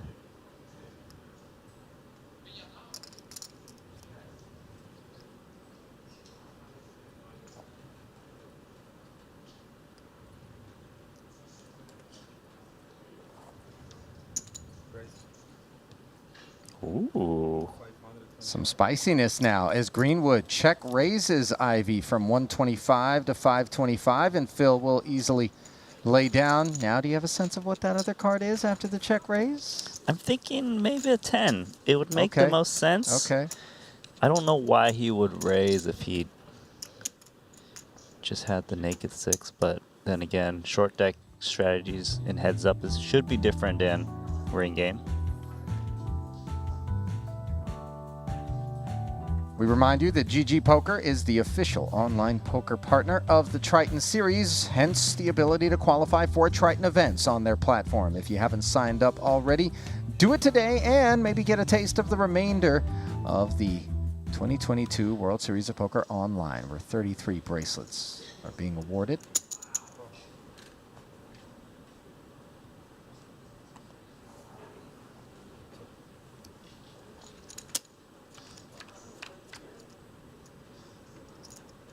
Queen 8 against 10-8, and Greenwood flops the joint on the queen high texture here.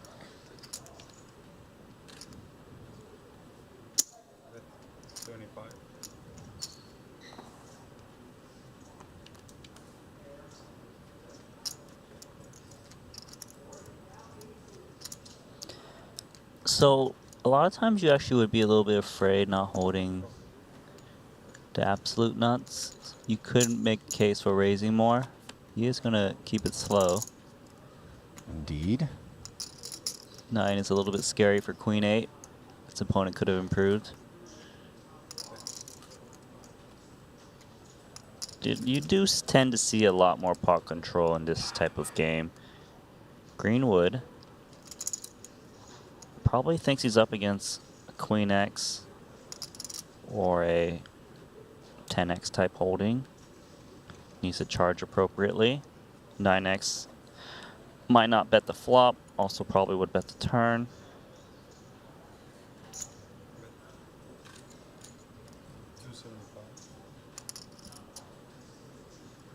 Greenwood firing 275,000 after he flatted the 75K stab from Ivy on the flop.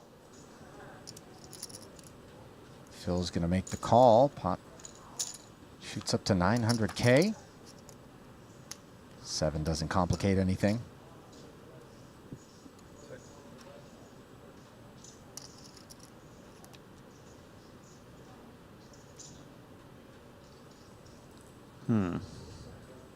It does really feel strongly that Ivy is at best holding a single pair with the 9s as well.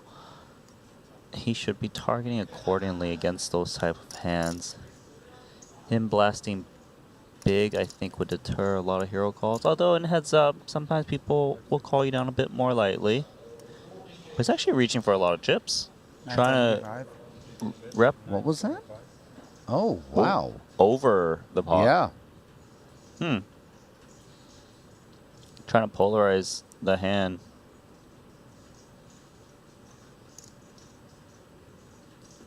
By betting this way, it would seem that Greenwood would never be betting a queen. So that would make Ivy's kicker irrelevant.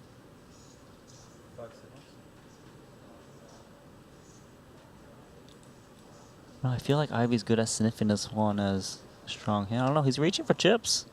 He's like, it's heads up. You got no one to wait out. Maybe I should call you down?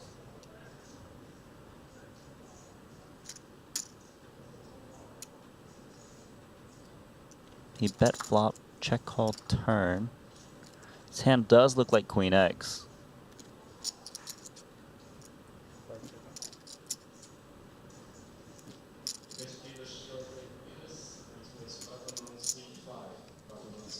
Gonna bleed into that shot clock.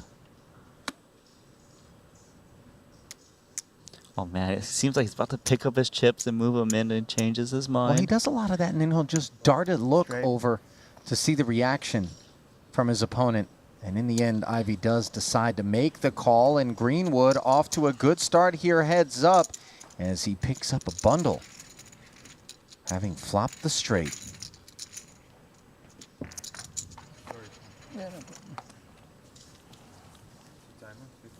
Yep.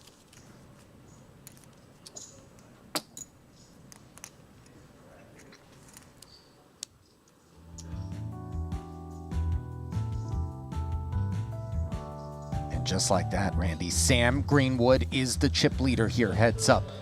Official chip counts show him at over 6 million versus 5.4. That didn't take long. No, it just takes one key pot, and you know, like I was hyping up Ivy and his achievements, but Greenwood, he's just a silent killer. He just slowly crushes.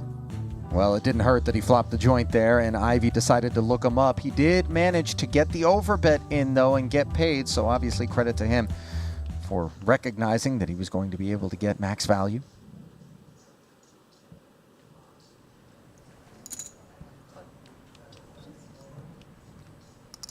And now with those stack depths, 121 antes to 108 antes to start this one, are we going to see this settle down into a grind?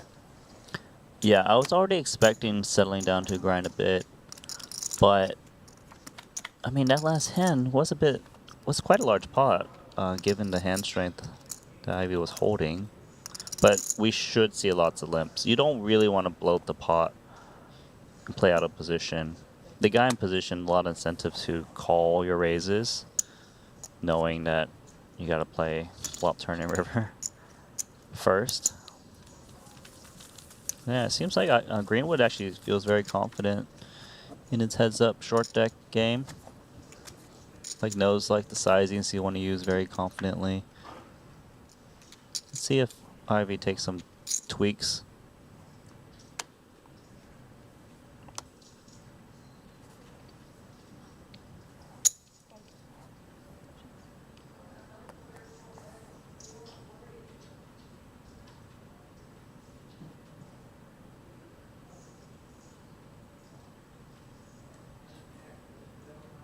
Nine seven. Oh man, he's pouncing away. 9-6 yeah. offsuit. Suddenly we see a different Sam Greenwood heads up. I see him out the window now. Quick fold. Man, if you can get 9-7 offsuit, 9-7 off to fold, it's a big win.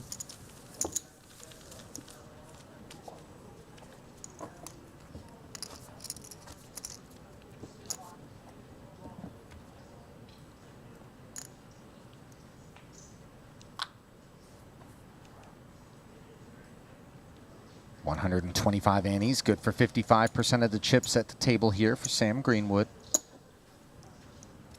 And he's going to give Ivy a walk with 6-7 off.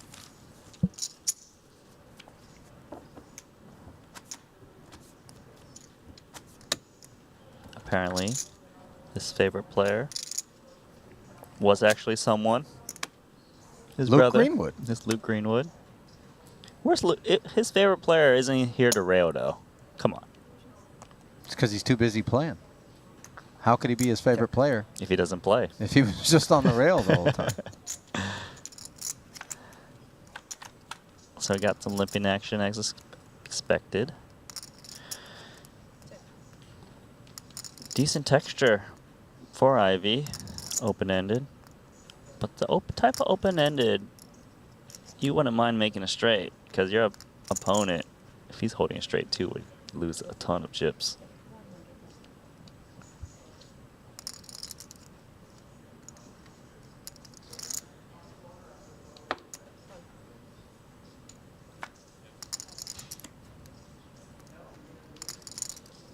Queen 9, the two-way straight draw, comes up short on the turn.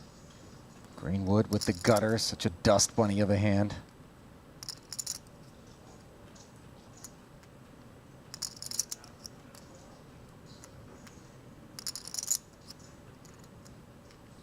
Let's see. Greenwood betting the flop. Is he? I wouldn't expect him to multi-barrel this too often. Oh, okay. But on this occasion, he's going to do exactly that, Randy, as he follows up on the 100K flop bet with another barrel of 300,000. With the pair on the board, Ivy deems the open-ender no longer of interest as he puts it into the muck, and Greenwood now goes to work on separation. Seems his timing is perfect right now. Yeah, because the 8 is a type of card that improves Ivy's check calling range a lot. But I suppose in heads up, ranges are extra wide. You can't really use those narrow hand ranges as much. So he can find a lot more folds from his opponent.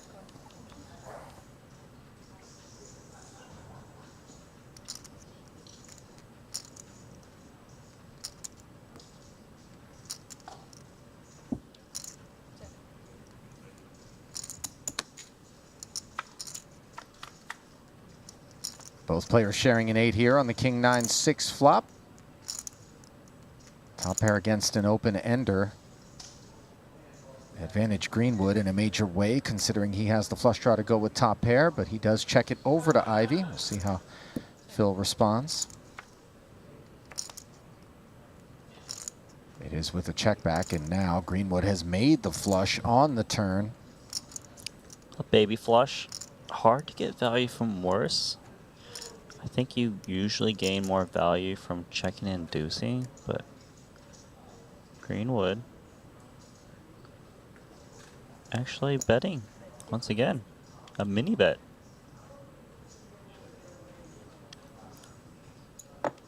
He gets Ivy to call with the straight on a 4 flush.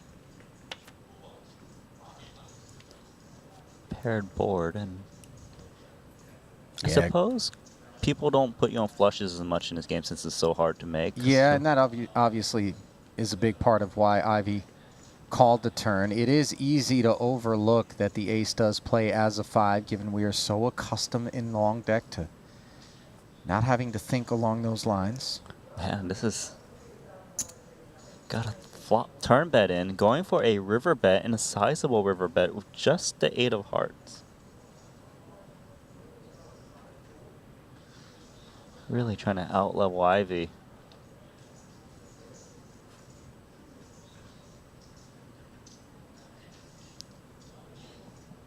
Yeah, Greenwood's on point to make this value bet, but can't get the other call.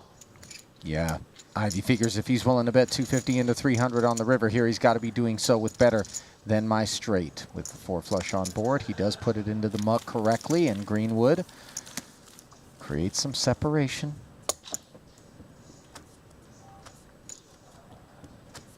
About 33 antes dividing the 2 stacks.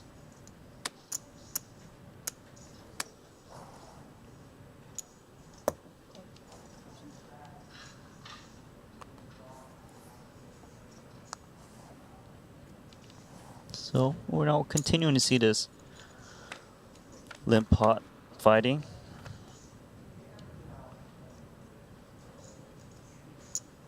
Aces and sixes for Greenwood, who continues to get hit with the deck here against Ivy, who is sprinkling 75K.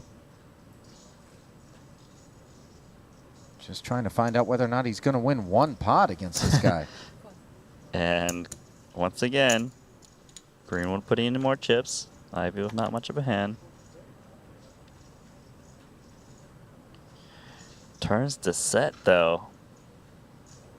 That is unexpected. No kidding. The 9 of diamonds, a beautiful arrival for Ivy, and certainly not the kind of card that rates to be of any sort of concern for Greenwood.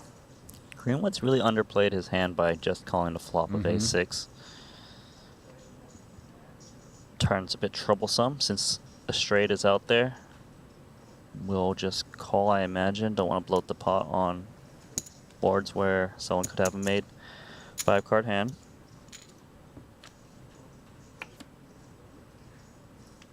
And that is the kind of card that absolutely could freeze the action. 7 of clubs, puts 4 to a straight out there, and completes the flush. So you see the 2 quick checks, and Ivy may have stood to make some more there, Randy, bar that 7 of clubs arriving. Yeah, that and the 8 of clubs would have been the 2 cards that kind of killed the action quite a bit. Ivy went for the check instead of kind of a blocker bet. But a much needed pot, given things haven't been going his way so far in heads up. Right.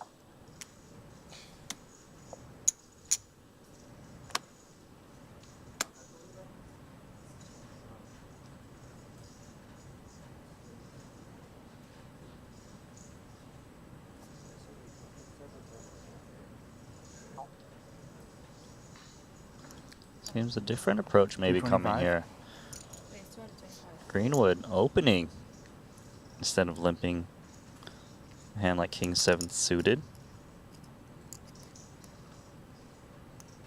Now raise pots, usually you're up against big cards. So you're going to see these, even offsuit version of these numbered hands, taking a flop. Kind of thinking they can maneuver well post-flop, especially with position. Jack 9-6. Greenwood swing and a miss. Ivy with the pair of 9s. Yeah, it's if you're expecting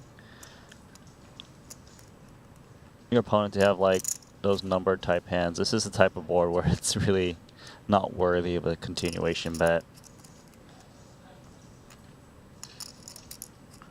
Hand rangers definitely change a ton once you raise rather than and get called. You know, we start to discount all those big cards. And when those big cards don't show up, you gotta play cautiously. And Ivy checks back and makes trip 9s. Still, even though I just have King 7 high, I wouldn't expect him to want to barrel away. It just seems all too likely Ivy's got some kind of piece. A 9 would check back that flop.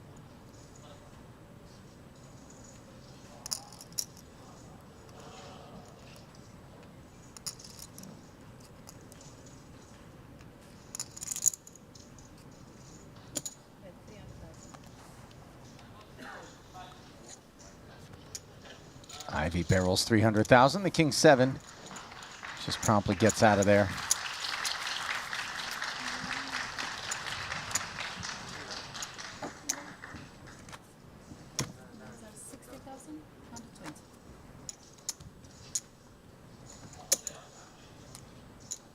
If you're just joining us, it's the 30K Short Deck Ante-Only, event number 10 of the 2022 Triton Super High Roller Series here in North Cyprus at the Marriott Royal Diamond Hotel and Spa. Ali Najad and Randy Liu bringing you Phil Ivy's bid for a 3rd title up against Sam Greenwood, who is still hunting his 1st. Ivy brought the chip lead into heads-up play, but Greenwood promptly reversed course. And now sits with the lead.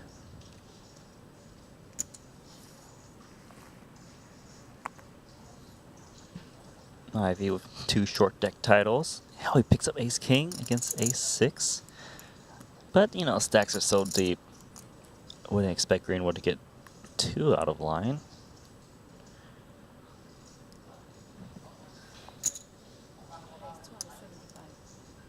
Start with a little raise.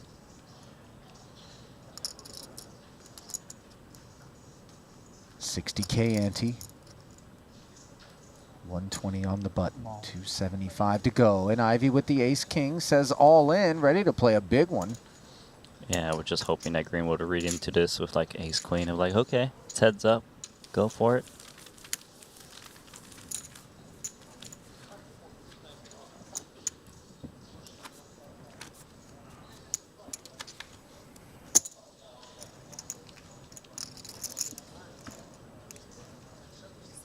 Ace 6 could not take the pressure, of course.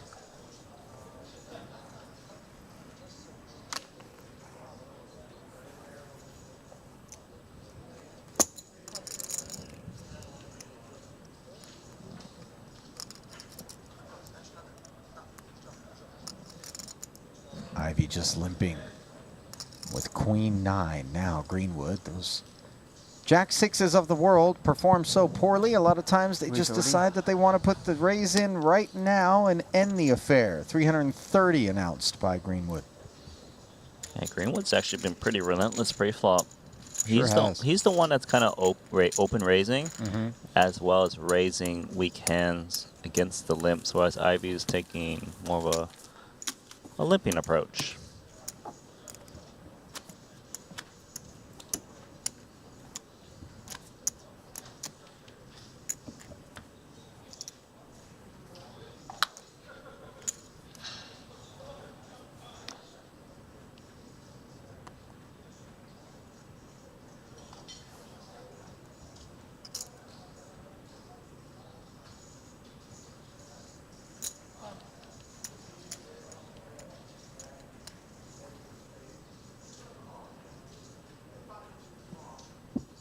Just a little bit too deep to pump it up, I think, of ace 8. Let's just say you raise, you know, small, they call, like, you really just get flops like these where you don't really know what to do. 10-9-6, both players with the gut shot straight draw. Advantage ace 8.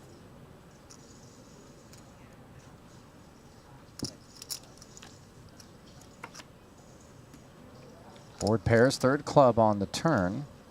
Neither player with the flush draw.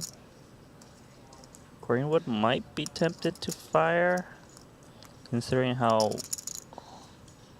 weak of a draw he's got. It is paired.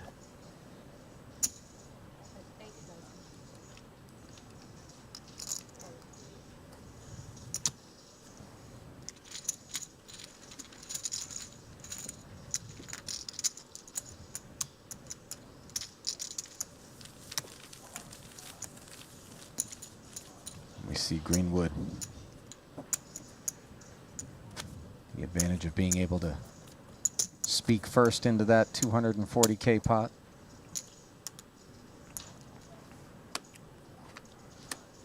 Firing and taking it.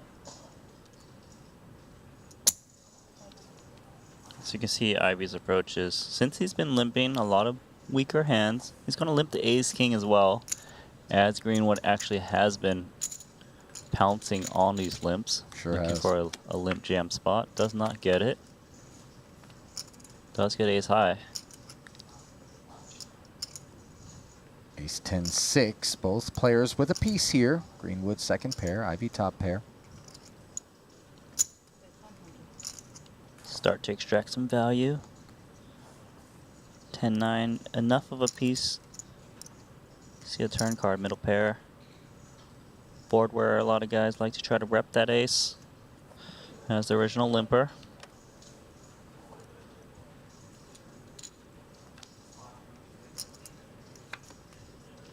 Greenwood's flat brings the queen on the turn.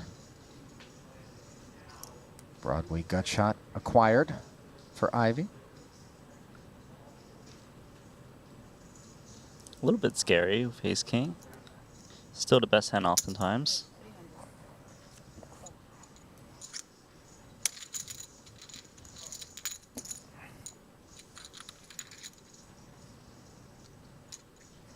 Ivy's Looking turn at bet What? ends that Okay. party. No, that I think they would just target with the hand wide king queen was Tom's aces. Oh. I'm just doing this for the stack sizes.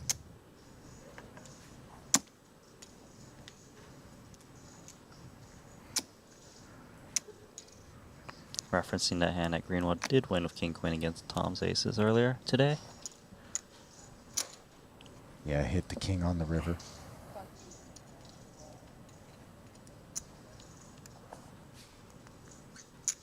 I mean, pretty much the majority of Ivy's chips is from Tom Dwan.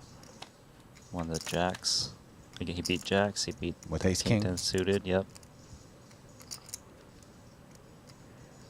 2 10s and a jack here, producing a gut shot straight draw for Greenwood and a limp pot pre. Paired board, dry. The problem is if Ivy was to bet, it would just look like he's got nothing. You would expect Greenwood to stab these boards if he had nothing, so it's a bit of expectation on what to do with your hands. One more check. Ivy does not take the stab. Play the board.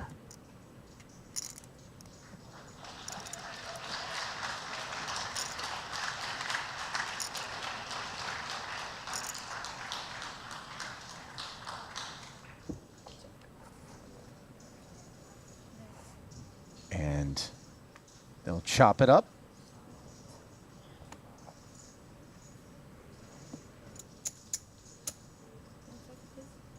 Huh? It's not going to be the most exciting pot they play against one another. Don't worry, we'll get our excitement. Usually it's a bit grindy, and then they just play like one huge pot in general, kind of how short deck goes. Yeah, the collision. You know, the ace king and the big pocket pair. Suited ace queen and the big pocket pair, something like that.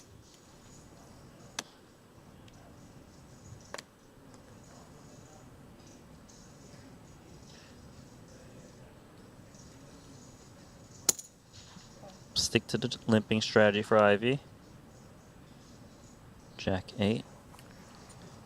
Enough of a hand for a check.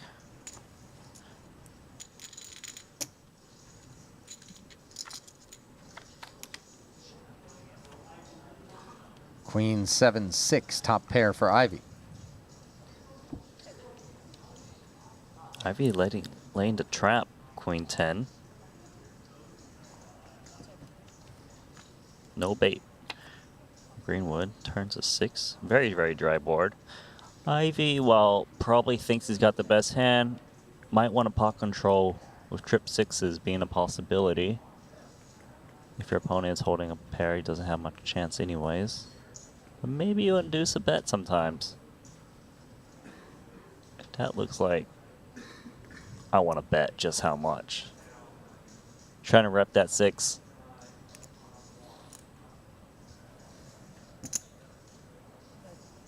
$160 into this 240. You can see he's kind of going a little bit more sizable, knowing that if he wants to represent that strong of a hand, you'd want to bet bigger. Gets called. Of course, no need for Ivy to be looking to make this any bigger. Now the 9 on the river. Queen 10, fairly vulnerable against the any 2 range of Greenwood on the button. Small factor holding the 8 is you do block ace 8. That might check call a turn bet. I wouldn't think Greenwood would expect to be up against 10-8. 10-8 wouldn't really be check calling. If he wants to bet, he's probably going to opt for a bigger sizing, trying to continue the story of having trip 6s. And he's doing that. Wow, it's like exactly pot size. Ivy, gotta remember, last time he called roughly pot size, he was wrong against the 10-8 straight. And there is no obvious draw out there. So it seems credible, but Ivy's usually one step ahead. 560K. We already saw Greenwood put an overbet of over 900,000 out there on a prior occasion. This not an overbet, but certainly a big one. Yeah, it's actually a very tough spot because the 9 would give showdown value to those obvious draws like the 8-9, 10-9 that might take a stab on the turn. We've got the history from the prior hand. When hero called in was wrong with a queen as well. Lots to think about. The fact that Ivy didn't bet any street may make it seem like he's more likely to be holding a middling pair, like a 7.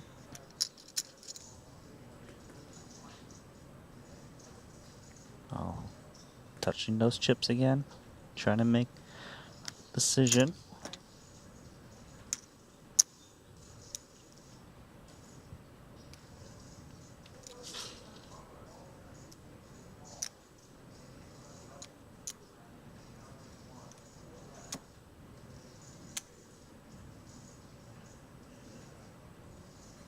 He seems pained, but Ivy's good at making the call. Yeah, and he does exactly that. So Greenwood gets caught with his hand in the cookie jar as Ivy sniffs it out with queens and 6s there.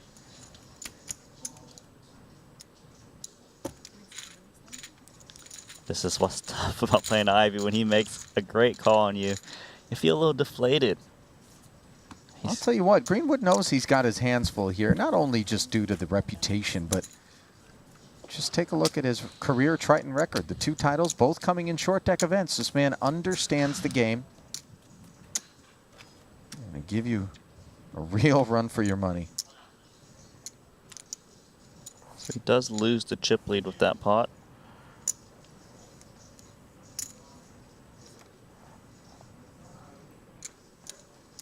Some shared cards here. Yeah, Ivy reclaiming the lead. It's over 6.5 million in front of him now. Greenwood with 4.8. Does have an advantage here with ace 10 suited against queen 10 offsuit. He will make it 330,000. Greenwood has been raising, so it makes sense that he would raise a hand like ace 10 suited. Queen 10. Seems like enough of a hand in position. Yes, it is dominated often, but with position, you can kind of offset some of that situation. 2 kings and a 9. Gutter for Ivy. We're playing a raised pot now, so connection with this board increases dramatically. Whereas if it was a limp pot, you know, we would thinking about little cards a little bit more often. Is going to fire since he did start the action. And into 660 comes 160.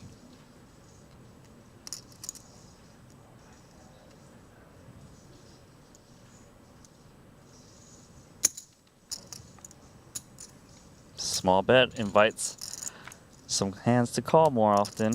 Another 320 into the middle. The 6 is fairly blank.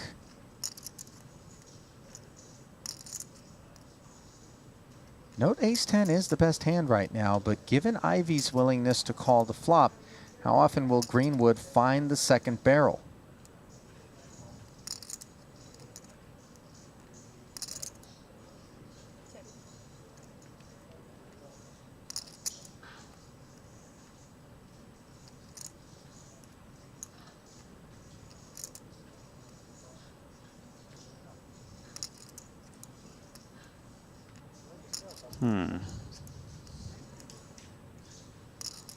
Yeah, I think if Ivy wants to rep the king, he needs to start selling it now. Otherwise, Greenwood might be able to find some heroic calls.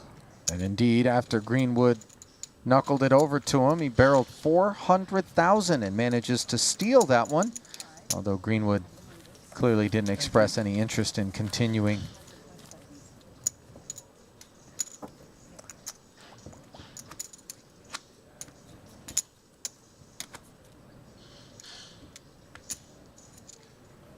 Kind of a roller coaster ride in terms of chips for Sam Greenwood. And check out the Triton Poker Plus app that allows you to track every single hand of play and click for hand histories. You see him with the big uptick. And then back down to roughly what he came into heads-up play with. Meanwhile, both players sharing a 9 here, which turns into a gut shot straight draw in both camps, but advantage Ivy if the 10 does roll off, as his would be king high. Now he's starting to lean on Greenwood here.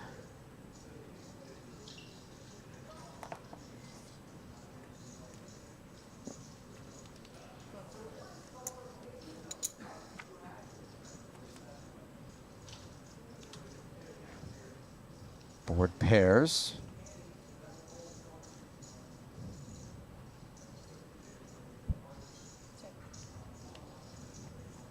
Well, with Greenwood floating there, I'd imagine he'd want to try and rep something soon. He could rep the 8, that would play defensively on the flop. Queen, of course. Yeah, I like that he's reaching for chips now. It seems more credible than checking the turn. When you check the turn, now you're repping only a queen if it gets checked to you on the river.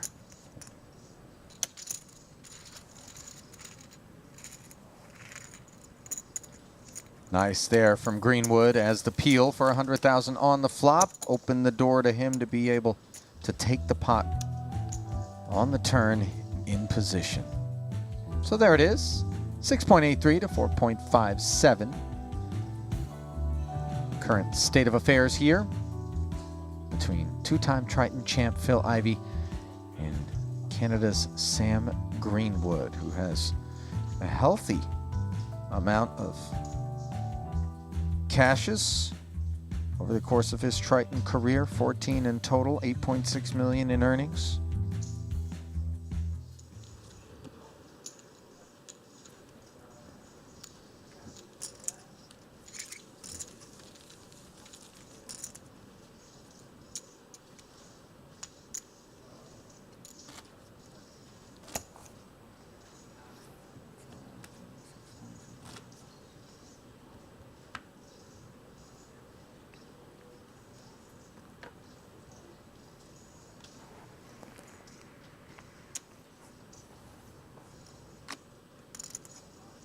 Ace 10 for Ivy. And he will limp.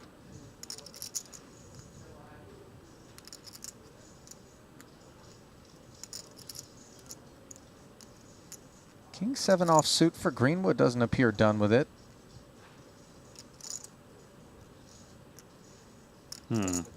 I mean, he did go aggressive with King 7 before. I was thinking the same thing.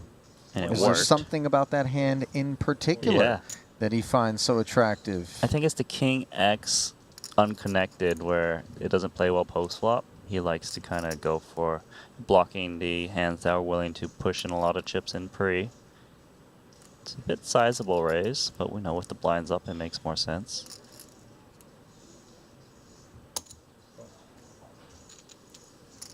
Now we got all of a sudden got 840K in the middle. And the all paint flop gives Ivy the Broadway gut shot. Best hand with ace high, but given Greenwood's raise, Ivy checks with the flow of play.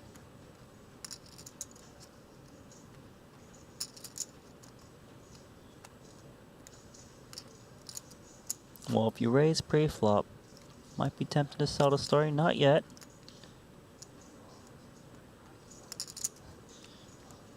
Good for Ivy. but not really the type of hand you would expect him to start betting. If the guy raised you pre-flop, he's representing those ace-king type hands. So it wouldn't make sense for him to bet. But by checking, you also induce from these king X's that Sure. might have went a little steely on you pre-flop. Sure. No bait. Wow. Really just thinking something's up. Did have a Broadway gut shot, but wants to realize that equity. Comes up short after the 8 rolls off. Does Ivy think maybe he's up against a jack and wants to value bet against that? I think he expected Greenwood to fire a bluff on a flop or turn. That's why he's opting to bet now. Yeah.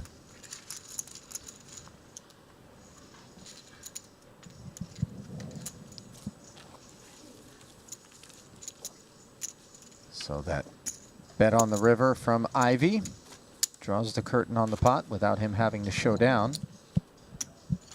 And he is beginning to pull away, approaching a 2-1 chip lead.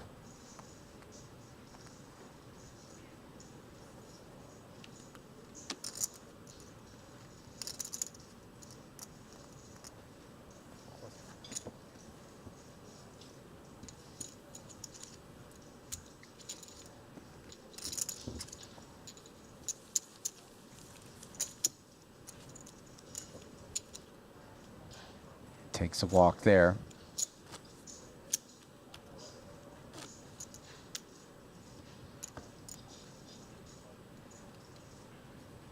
Greenwood will have the button.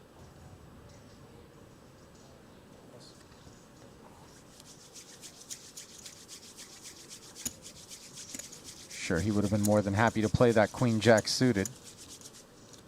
Is Ivy going Mr. Miyagi there? Mr. Miyagi and Ivy Right. are best friends. Did you not know? I guess not.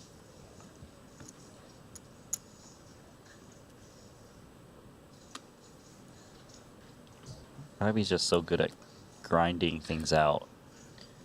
He's used to playing long matches. Things going his way. And you can notice in this heads-up match, it's kind of been Greenwood trying to push to action, but it's not really working out at the moment. 330. And, you know, it's just a completely different approach. Greenwood's open raising, but he's playing out of position throughout. And Ivy going with the limp strategy. And look who's got the chips. It's going to be a 2-1 lead soon. Yeah, he's jamming. But Greenwood didn't have the 2 queens or the ace queen that may have been the required kit with which to make a call. Not sure what that side card was, of course.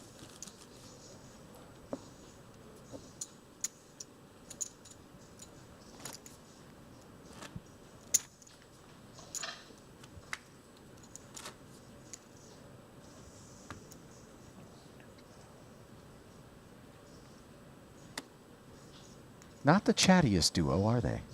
No, Not they're heads up, at chatty. least, huh? I mean, Ivy, yes, he's opening up a little bit more, but still, he's not one of the most talkative players in the game. And yeah, there you go, just doing the Miyagi again. Wax on, wax off. He's waxing his chips. 100K chips, wax off.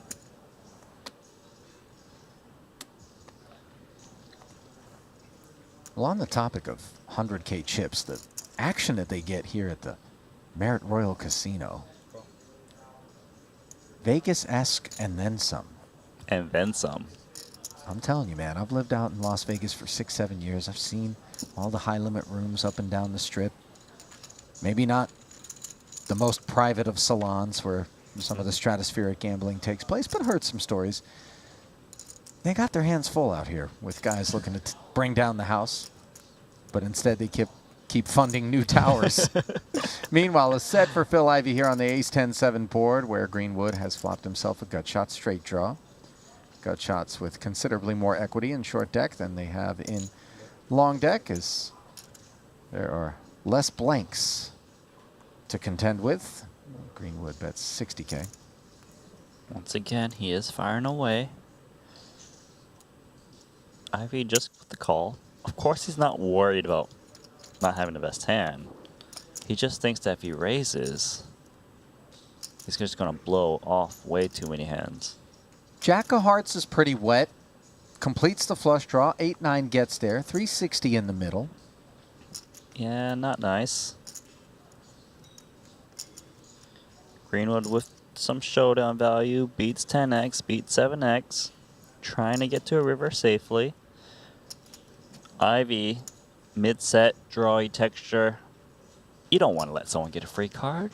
Oftentimes you're going to throw a bet out there. Charging those one pair heart draw hands. Can name so many of them.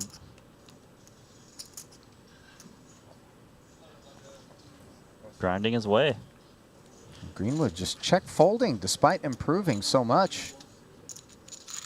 Yeah, you need to think about not just the absolute strength of your hand, just how your hand fares against the action and your opponent.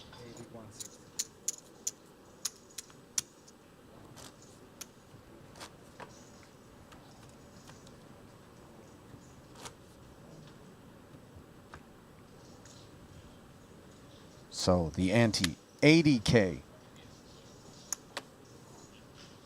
And that pot there did officially put Ivy out in front of Greenwood with a better than 2-1 lead.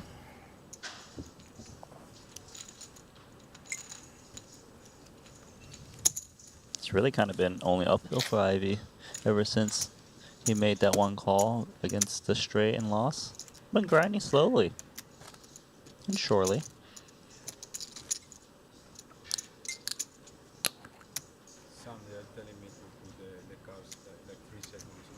Okay.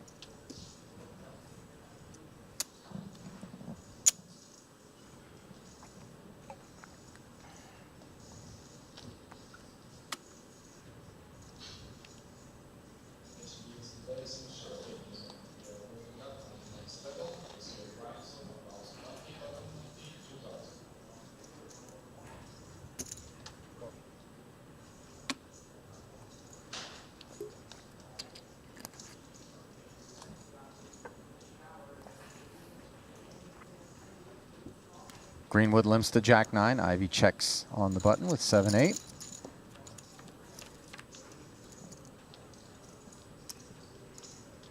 Ace, ace, king connects with neither holding. Advantage Greenwood. Super dry board. Let's see if Greenwood wants to sell the story that he's got the ace since he's got a range advantage. Of course, on ace, ace, king, Ivy would never be checking hands like ace, king. Takes it down.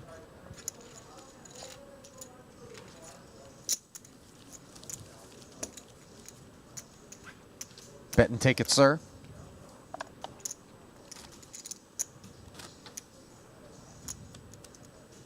Remember that time I read Dan DeVoris's bio for Sam Greenwood?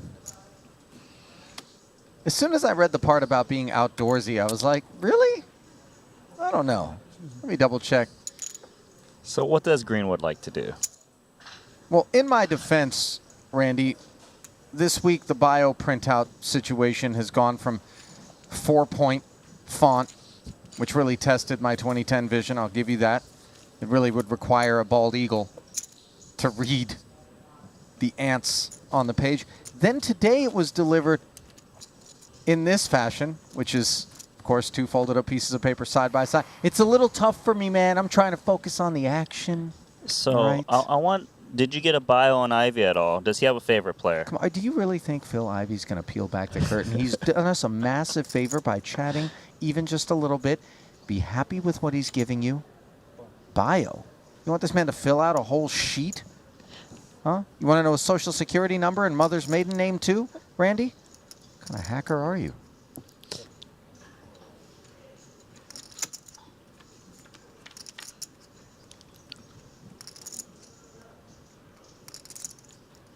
King 8-7 here as the boys square off. gutter for Greenwood. Checks it. 8s for Ivy. Vulnerable hand. Let's see. I like a bet here. You tend to see people protect their hands a little bit more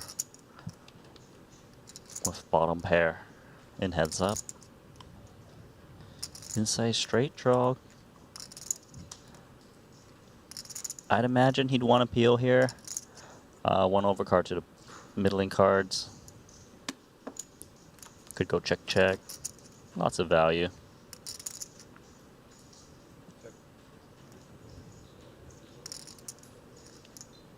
Turn card is a jack. 520 in the middle. As Ivy's flop bet was called. He checks back. Now the ace on the river. And Greenwood with just 10 high, obviously doesn't think he has any showdown value. Is he going to give up or get after it? I feel like you got to go for it. Yeah, especially after the Ivy check back, right? Yeah. Hearts get there. And this card overcards like the whole boards, which is quite scary for Ivy to be able to hero call. I like that he's reaching for chips here, and looks like enough chips to try to get rid of those crying calls. Nicely done. Full pot. And Greenwood has really shown his willingness to fire big barrels, full pot and overbet, at least on 3 separate occasions I've seen him make With a these moves. mixed hand strength, right? Some were bluffs, some were value. Yeah. Really can't just be like, oh, he's betting pot, therefore he has X. Far from a one-trick pony.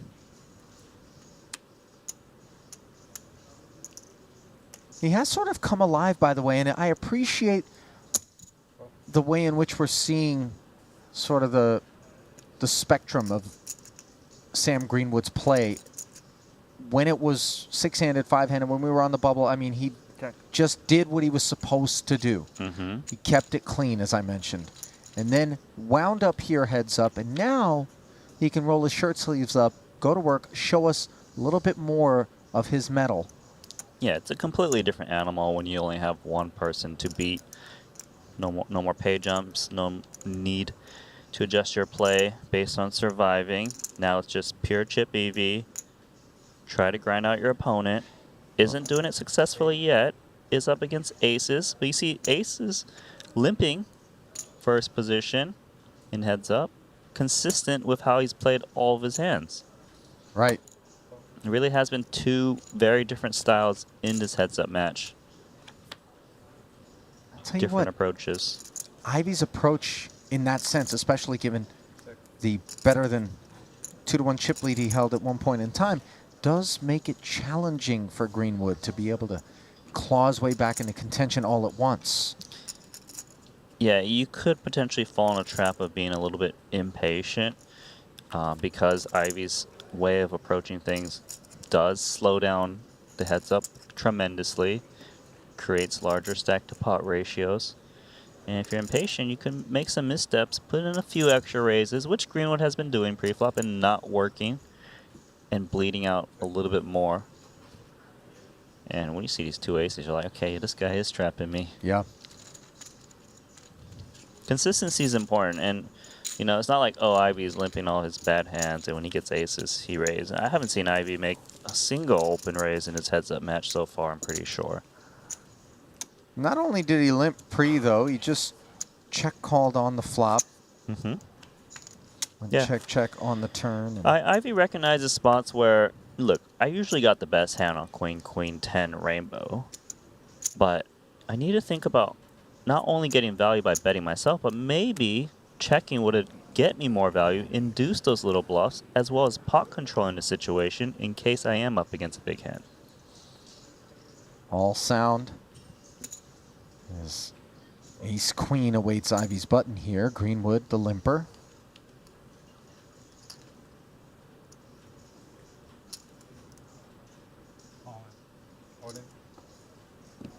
Gets jammed.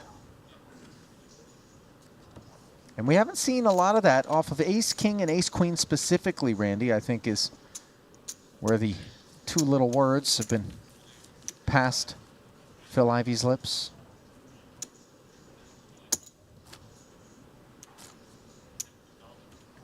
If he's going to spin, he's going to spin strong. Contrast that against Tom Dwan, who, granted, isn't present here at this heads-up match, but rated to be. Between the experience that he had and that massive chip stack, which just unraveled. The lug nuts came off and the wheels in turn.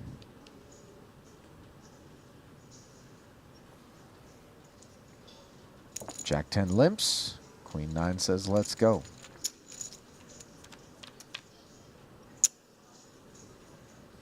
Nine in the window, followed by Queen and another 9. Greenwood smashing the flop for a full house. Ivy open-ended.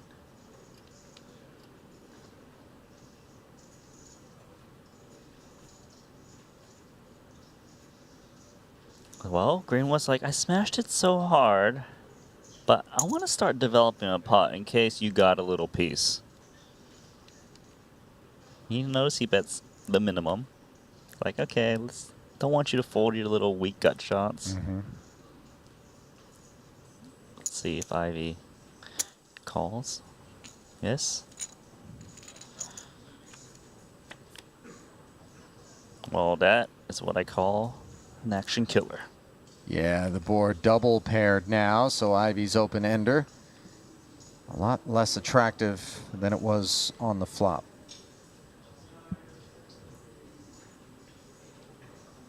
Ivy thinking about leading. He's like, well, I just got jack high. I've got equity against ace highs and king highs in case I'm wrong. And I can clear all kinds of things with this bet. But the 10 and the jack in his hand, are those maybe suboptimal cards with which to make this play? Suboptimal for sure because you block the hands that you're trying to fold out. But then again, we're playing short deck, so how many other cards can you have, right? Like, you're going to tend to block hands a lot more in this game. Does peel, of course. Oh, and Ivy makes the straight. Hearts get there. Troublesome. Yeah, Greenwood didn't want to lose his man just yet, and this is a river card that is working to try to get Ivy to bet again, but of course, once you get called on that double paired texture and the heart rolls off, which is, if it's not, you're up against a 9 or a queen, the sort of range of hand that you would think would be willing to continue on a draw. I wonder what Greenwood's going to do here. It's so hard for Ivy to have a hand that can pay off that leads the double paired board and checks.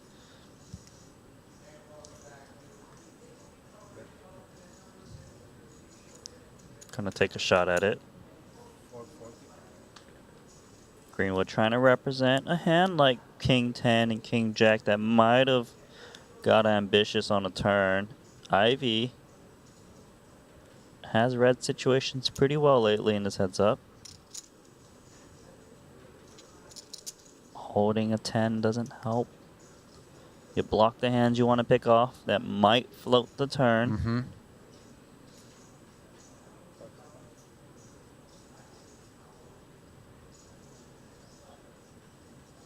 I mean, 10 jack. We unblock the hearts.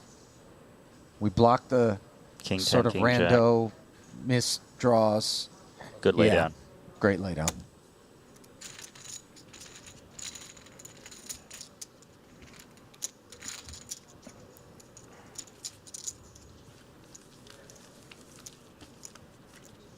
It's always awkward when you get there after calling and then you fold, but yeah, you improve the strength of your hand, right? But then you realize something if ain't I pay right here, I'm making a mistake.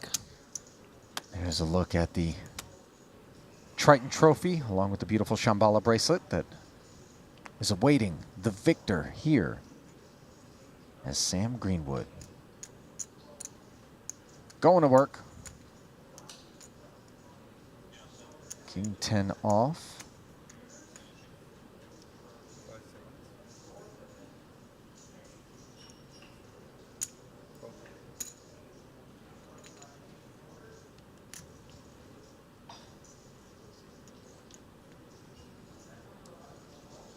Limps 7-8 suited now for Ivy on the button.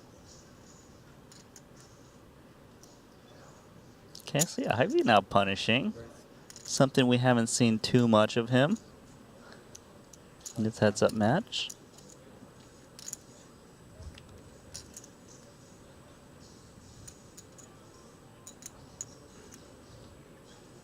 It's a sizable raise. Greenwood might be thinking, this is might be one of the few times that Ivy's raised my limp. Does it scream strength? And therefore I'm dominating. Wow, limp jam with King 10. What a play. I mean, that 7-8 suited snap finds the muck, but certainly the King 10 isn't exactly nutted, but does perform okay. I mean, every hand performs okay in all in situation, yeah. but like, I guess he just felt like the Ivy raise was incoming at some point. I think it's a bit of a game flow play a little bit. But when it's been deployed so minimally by Ivy, do we not presume that it is being done so with discretion, and as such, the man's not speeding? Why would we want to play back at the raise with the King 10 off right away? I completely understand where you're coming from. Hence, I was a little bit surprised of the King 10 jam. I also suppose that Greenwood was thinking, look, he's made it quite large, so it's probably polarized. King 10, if I call this raise, King 10 offsuit actually doesn't play that well post-flop. So let me just take a shot at it. Ace-Queen going for it. And, you know, he's starting to make a stance here. He's already chipped up from like 4.1 to 4.9 million. Trying to close that gap a bit. Allow for more post-flop play.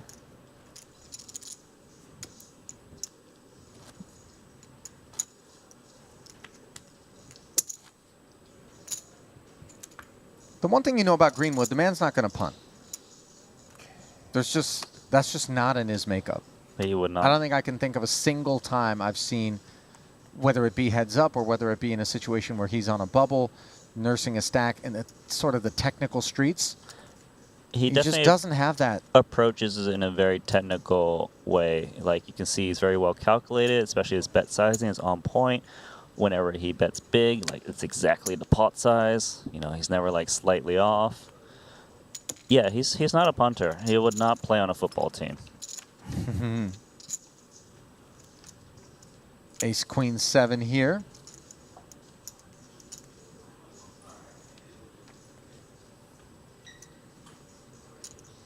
Pair of sevens for Ivy. Nothing cooking just yet here for Greenwood. Greenwood's usually the one kind of far and away with absolutely nothing. He thinks about ranges a lot. 320. No, Ivy. All of a sudden asking for a count. Darting a few looks over at Sam. Just.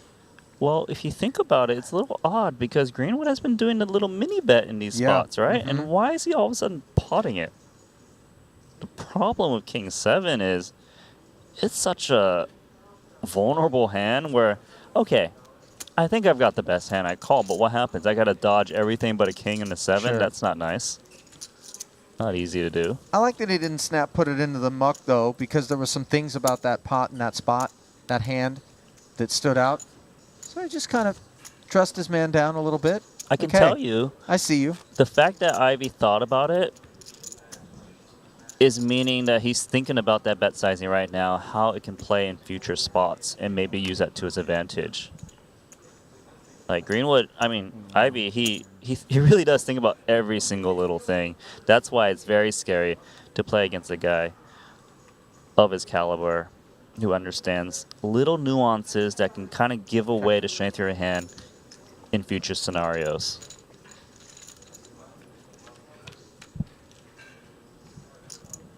Two jacks for Ivy. Limps and stares at two overcards. Greenwood with bottom pair. Bets out with two jacks. How does he know? He's got the best hand, going for some value.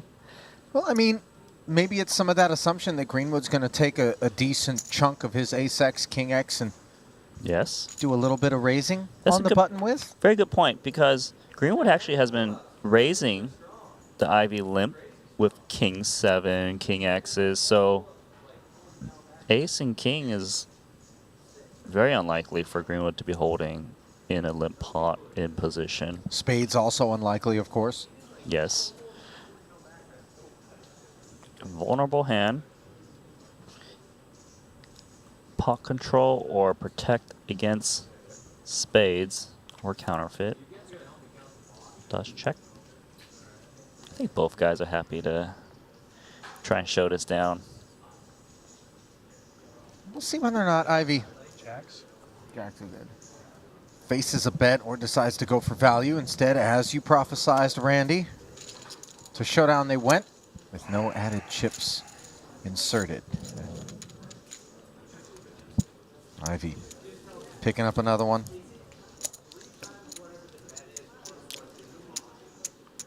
A little side note, Ollie. I Yes, like sir. that how you ordered me drinks. I've never seen Henry order me a drink. Well, listen, Ever. Randy, this ain't my first rodeo. Yeah? You understand what I'm saying?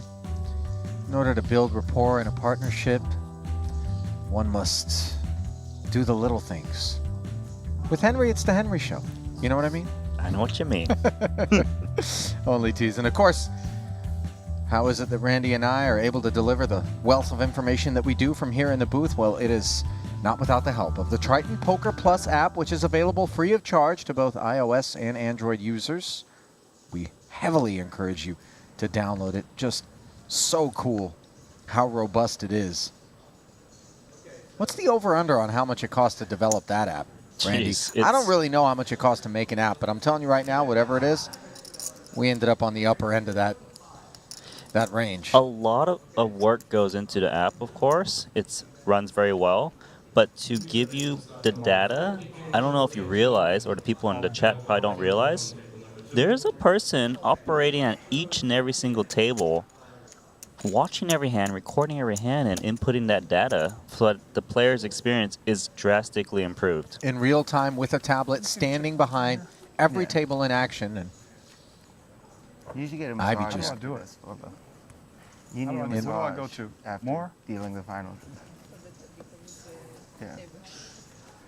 I have 4.7 according to the app, and you have 6.7.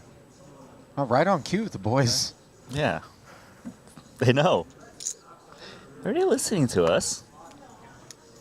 Well, they're not that far behind us, but I don't think they're listening to us. Who knows? I'm more worried about my phone listening to me. What did we just talk about? Whatever we talk about, Yeah. next thing you know, you see ads, You're getting some poker ads, whatever it is. Ivy, spa ads. poking that King Henry Jack Kilbane suited. ads. Yeah, there you go.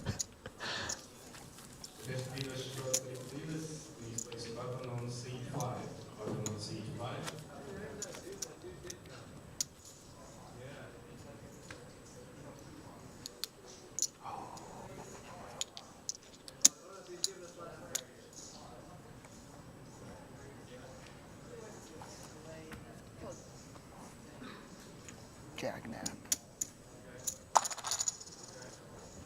Well, one of our bio questions, Randy, is if you could change anything about poker to make it better, what would it be? Greenwood's response, verified, I'm looking at the right line, Yeah, okay. So it's divorce. says he would run a mystery bounty high roller. Think about that for a second. Jeez. First off, think about how big the bounties would have to be Mm-hmm. in a high roller. You know what? That'd be cool. We may have one of those in the future sometime. I- That's a really nice suggestion. I don't put it past the boys It's to because the I keep think it it's because they interesting. shortened the levels, but not on the app, but in real life. I have 55. We haven't had a bounty tournament at Triton yet, have we? That would be pretty fun.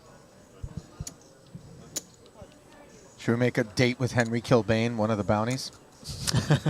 Like, oh, okay, well, I definitely do not want to bust anyone. I'm going to leave you that Yeah. remaining chip every single hand. I would be like, listen, man, you could bust me, but then you might end up going out with Henry, so just think twice about calling light here. Straight draw. Straight draw. Paired board. Decent spot for some betting. 1 check. I don't know about 2 checks. Obviously, the open-ender is slightly more attractive, and we say open-ender because the ace could slide in as a 5.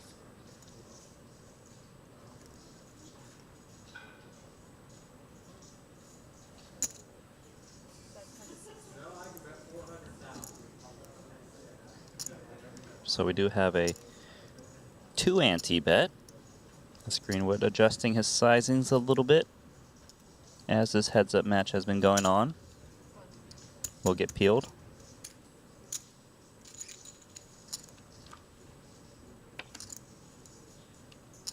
Ooh, and the board double pairs two-tone now.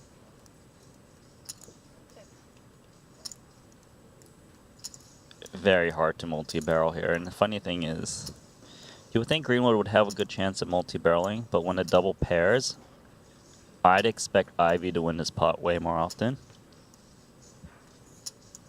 Well, he's not just leading out, and obviously, had he filled up, this line would be consistent with that. Oh, good timing. A lot of guys don't kind of bet the turn with double paired boards. We just playing ranges here for Greenwood? Yeah, I suppose he's... Limp pot pre, I'm on the button. I got all the 8s and 6s, more so than you do. Yeah, I suppose so. And maybe he just was like, I want to knock out those hands that check called as a draw, not let them get the opportunities. Because once he checks, if he checks that turn, he's definitely not winning that pot against the bluffs and, of course, the made hands. Figured if he wanted a chance, he needed to fire on a turn. Because Ivy would probably most certainly never check the river unimproved. And he kind of opens the door for Ivy to barrel at him on the river with a whole host of hands. Yeah, so, you know, and heads up, you need to look for spots to win some chips. Sometimes it may seem unconventional, your line, but not everyone's trying to win every single pot in heads up, knowing that the distribution needs to be fair.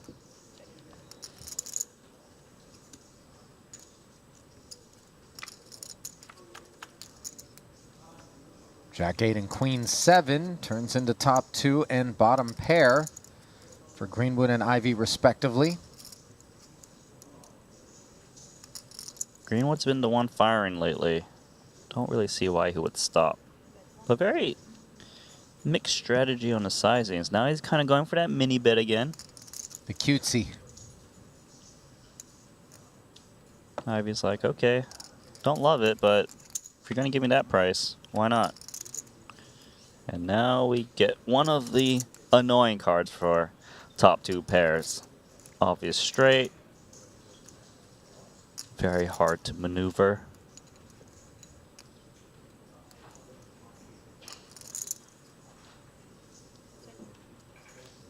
Does Ivy decide to turn his 7 into a bluff?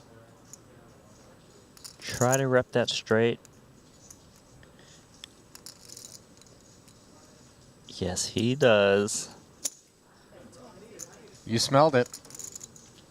I think for this sizing, you probably get a crying call from Greenwood, but that doesn't mean that Ivy's going to shut down. With someone to play passively on the turn, does kind of look like maybe Greenwood's sitting on a weak 2 pair, 1 pair occasionally.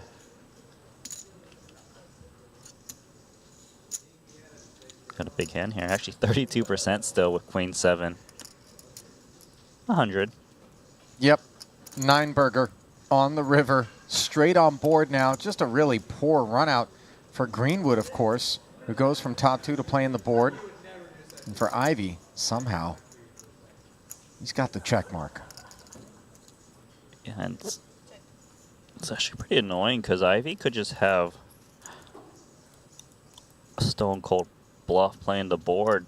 So I wouldn't say that Greenwood would auto check fold this river. Like, you need to think about how could Ivy arrive to this river with a queen that bet the turn. It's pretty hard to name some hands unless you start finding these Queen 7, Queen 8s that take a shot at it. And Ivy knows that it's hard for him to have a queen, so that's why he's sizing up. He thinks he can get hero called. It is pretty unbelievable to be up against the queen right now. Nice fold.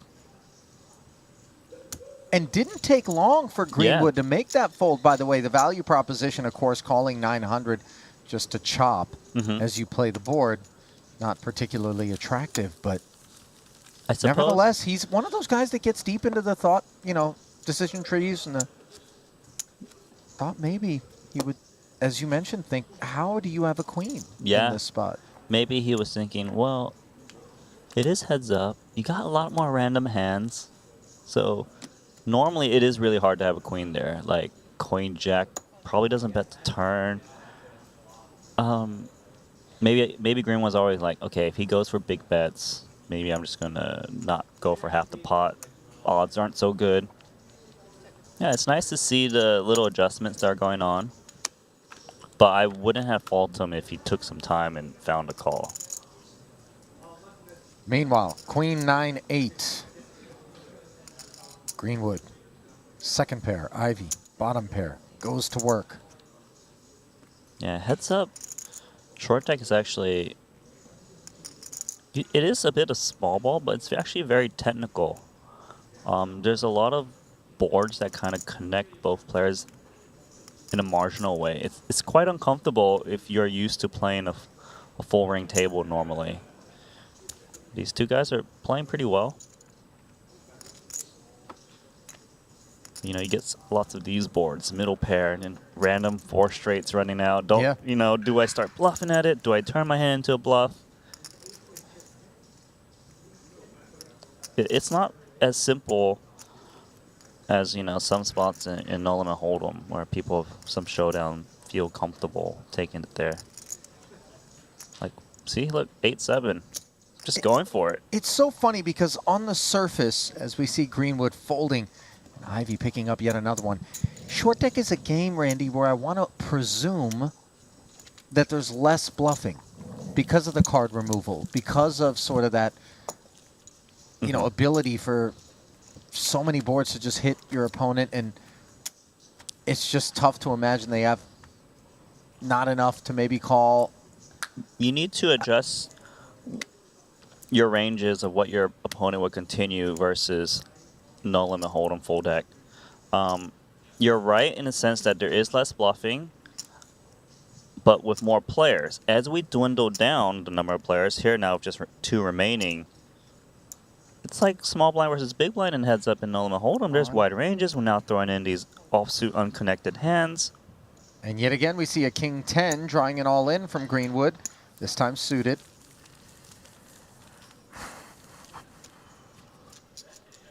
So far from what I've seen in his heads up play, I've been very impressed with the way Ivy's approach is. This kind of limping strategy, not bloating the pot out of position, just taking it slow, but being very, very well calculated. And it is a game where you want to grind your opponent down in heads up. If you're kind of just hoping for these all-in pre-flop clashes, by the time that happen, you might be quite short. So you need to know how to maneuver. And Ivy's experience with those 2 titles in short deck previously is really paying off.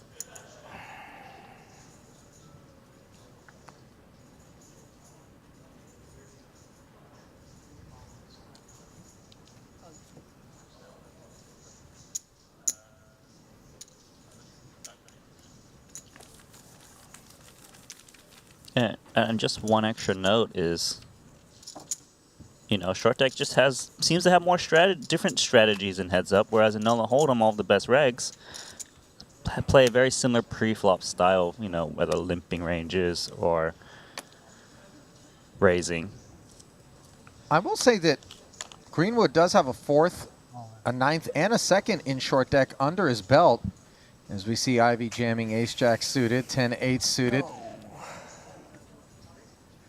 Will reluctantly find the muck for Greenwood. Those diamonds were, of course, covered, as Ivy advises.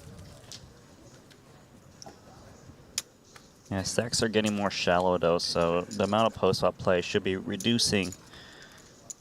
with Greenwood down to 40 antes. 40 antes is kind of that sign where, okay, we may get it in pre-flop a little more often than not. Jackson King Queen might be one of those candidates, depending on how you approach things. All in? Yeah, he's going to jam. I think King Queen's good enough here. Yes, you could be up against Ace Queen, Ace King, but we've seen Greenwood jam King 10 suited, so King Queen. Oh, yeah, would and have to be a Ivy call. is going to make the call. We're going to play a 7.7 million chip pot here, and it's 2 overs against the pair.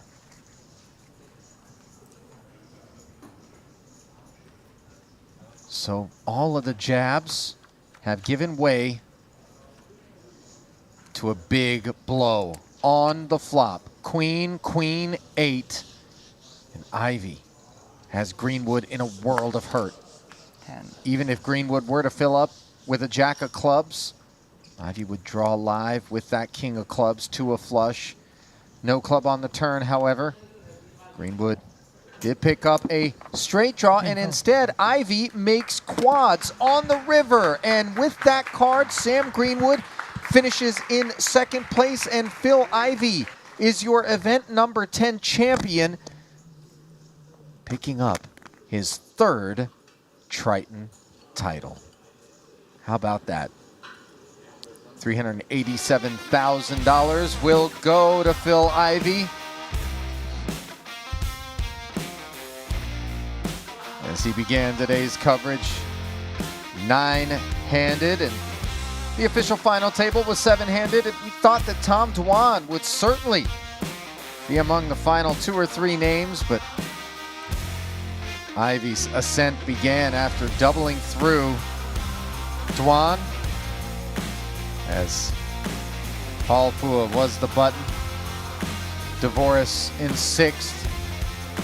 There was the bulk of Dwan's chips heading over to Ivy, as Durr exited in 5th, followed by Mikita Badziakuski, Kiat Lee, and of course, Sam Greenwood.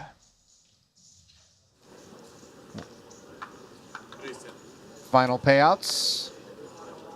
The distribution of the $1.14 million collected in total in this $30,000 buy-in event, which now draws to a close. Welcome back to the break desk here inside the Marriott Royal Diamond Resort and Spa. Ali Najad, Randy Liu. And how about it, Randy? 3 titles, all short deck for Phil Ivey. Who would have thought the man who has so much experience in No Limit Hold'em has really got a nose for the short deck streets? And what I loved about that particular heads-up battle is it demonstrated that even though the game sort of really took root and was played so much more often on the Far Eastern side of our player pool, it is 2 Westerners who did battle for the title. Yes, and I mean, no doubt for Ivy, one of the most experienced games in the poker history. Has been playing short deck for so long, and you know he's got his 3rd title, all short deck titles here in the Triton series, and really demonstrated his patience, his technical ability in that heads up. It was, I think, just a lot of experience that really helped him navigate to that 3rd title. And Greenwood, you know, he held his own, had a different approach. It did not work. We'll see if he goes in the lab and maybe make some adjustments on the heads-up match for future heads-up scenarios. Yeah, it'd be tough to say, and certainly Greenwood's knowledge of the game eclipses ours, that there was anything that stood out in terms of a mistake when Greenwood goes back to the lab, so to speak. But obviously, still hunting a title is Sam Greenwood. And hunting down Phil Ivey is our Lulu Yang, who is standing by with him now. Ladies and gentlemen, we're here with our new champion for Triton Super High Roller Series Event 10, the 30K short deck winner, Phil Ivey. And congratulations, here's our tournament director, Luca, who will present you the trophy, of course, and the champion bracelets. Also, the first prize for $387,000. And congratulations. So we all know that this is your first cash so far in the series, and when all the long deck finished, is the first short deck you win, you're finally feeling better, right? Yes, you know, I love playing short deck. It's a great event, and happy to get it done.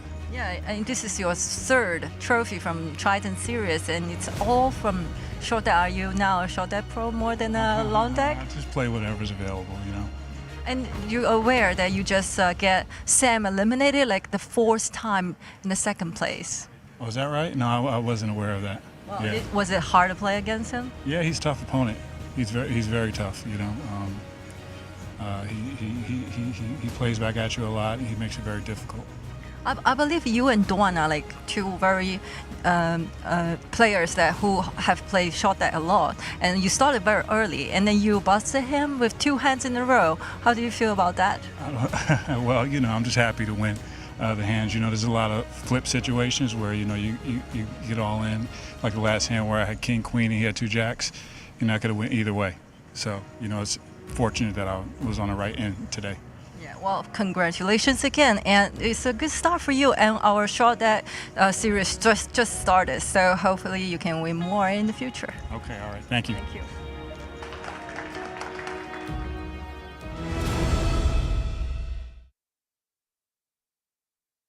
There we are.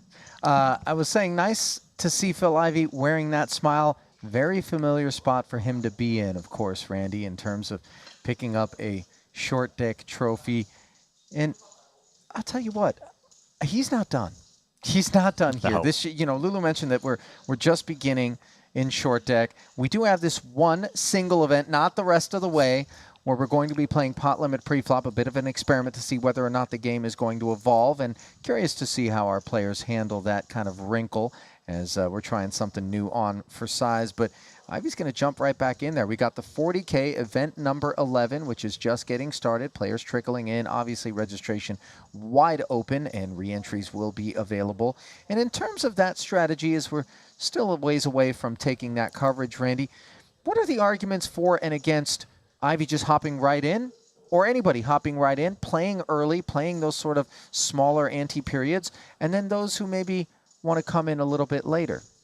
Well, some of the guys who want to come in a little bit later might want to not be in for multiple bullets. For example, they don't want... Well, I mean, this structure actually is a 1-bullet structure, so you need to put in all your chips in right away. You can't separate into 3 little micro stacks.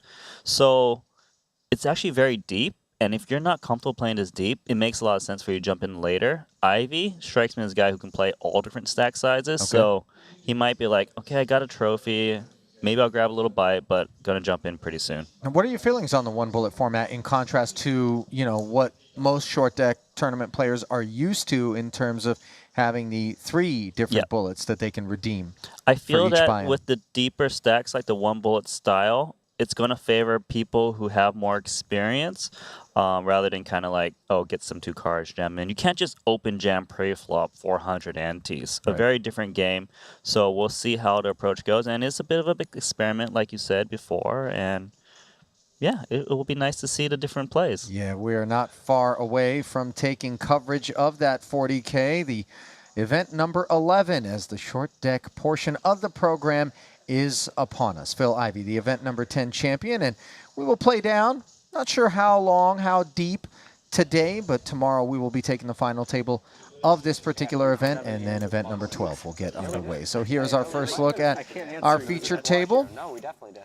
Just heads up. Played less than he has. I spy Ike Haxton alongside Jason Kuhn. I think it was 100K. So that's Seth Davies, Dan DeVoris, Kiat Lee, and Webster Lim rounding things out. Like 90%, but I'll go ahead and say 85%. I feel like you're just. I remember being Sure really looks happy that way.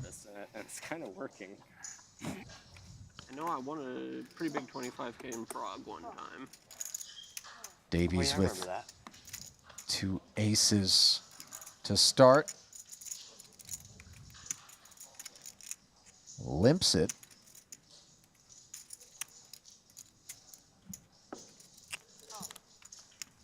And it's just one of 2 feature tables that we're going to be bringing you as coverage just gets underway here.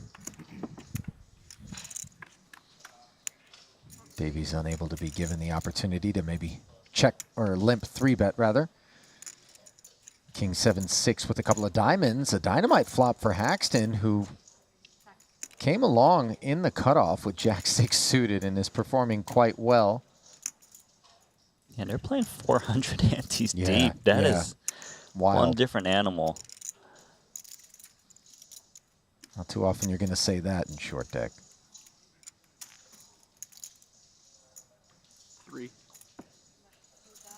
30,000 for Haxton. Like, it's the cream of the crop playing this tournament here. You know, if you weren't as comfortable in short deck, I don't think you'd be jumping into 400 antes all of a sudden. Aces. Played some pot control. You might see more pot control, but then again, you might see more betting with the deep stacks. Just really depends on your approach to the game. With a bet and a call in front of him, Davies Good job pretending like you were interested there. opts to flat it. Calls Kiatley out for feigning interest in proceeding. Nobody improves on the turn. Well, Haxton's got a monster draw. Knows that he would get peeled a lot. It does seem like someone usually has a King X, although in this case, no one. Does he really want to try and rep a big hand with a big, massive bet? Putting maximum pressure on like a weak king, potentially. 12K. Look, it's a little uncomfortable with 2 aces, but you could be beating another hand that's trying to value bet. No way, he's laid down 2 aces. Well, I mean, draw heavy texture on the board, but obviously the presence of not one but 2 opponents maybe left Davies thinking that Haxton's hand wasn't on the draw side of the spectrum and was more on the I got it side. Yeah, also was like a little bit afraid of that river bet potential, the deep stacks. Yeah, it's a big, big laydown. Especially as deep as they are. I mean, is the fact that they are as deep as they are part of why he would choose to lay down on the turn? Because now all of a sudden we can blast off on the river? I don't think he expects Haxton to, 3x overbet the river or something. You know, I don't know. Like, sometimes you just got this soul read, and it's just wrong. Yeah. So this guy, Divorce. Favorite player is Luke Greenwood, you said earlier. Listen, I'm not making the mistake again. All right. Not all Canadian bios are interchangeable, Randy. Hey, you were the one that interchanged it, not me. Just Well, reiterating what you said. If you'd like, I can have producer James deliver the bios to your side of the desk moving forward and fall under your purview. The font will be extra large for me, though. 12K to go, says Jason Kuhn from the cutoff, and this is the kind of development that will provide Dvorak with an opportunity to This is actually put interesting. some more in the middle, maybe? With 2 kings, 400 antes deep, does he play cautious? Or does he just bloat the pot now? This is pot limit pre-flop. He can't just go 400 antes right now. He can only raise the pot as the maximum. And you know what? I don't think he's... You put in the call, so it's 4 times 2 plus 2 times 1 is 10. So 10 more than the 2. He's calling because they're super deep. That's put in the call before you the simple way. So there's 2, 1, 1, 2, 2, 2 is 10. 10 more than the 2 is 12. Haxton doing some math for everyone as Dvorak So we'll talk about this a few more times. has the overpair on this Queen-Queen-10 board. Have some cold 4 bets in there. It's going to be confusing. 8,000.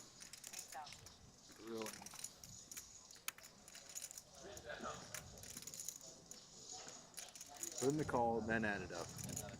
And then,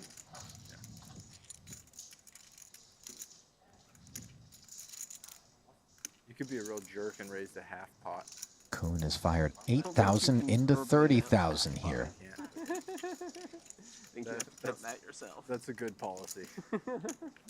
And Dvorak's willingness to limp call the 12K That's exactly what. has to have caught Kuhn's interest already, and now the fact that he is check calling this flop must have alerted Kuhn to the idea that Dvorak has something, and Kuhn binking the ace on the turn here is out in front of these 2 kings. He was pretty much done with his hand until that card rolled off. I'd expect some pot control here. Very, very hard to get called by worse. But you know what? He's thinking about betting here. Seizing control. A little small bet. Dictating the price. Charging those jack tens. Not playing guessing game. And I feel like if there's someone who's thought about their approach to this pot limit pre-flop super deep stacks, it's definitely Jason Kuhn. He loves short deck so much. He really does. Such a student of the game. He's the one thinking about these strategies. But I'll tell you, I don't think these guys has that much experience with this specific structure. No, the pot limit pre-flop, no limit post-flop. With 400 antes. So it's going to be quite interesting to see how they maneuver. And, you know, look, extra value of ace-8, that's hard to do. My guess, the deep stacks will elicit a little bit more passive play. Well, on the topic of play, you can play for 33 bracelets at the 2022 World Series of Poker Online, which is taking place now through the 27th of September, only at GG Poker. And of course, it's the only place where you can qualify for Triton events. We had 3 online qualifiers to our festival for event number 1.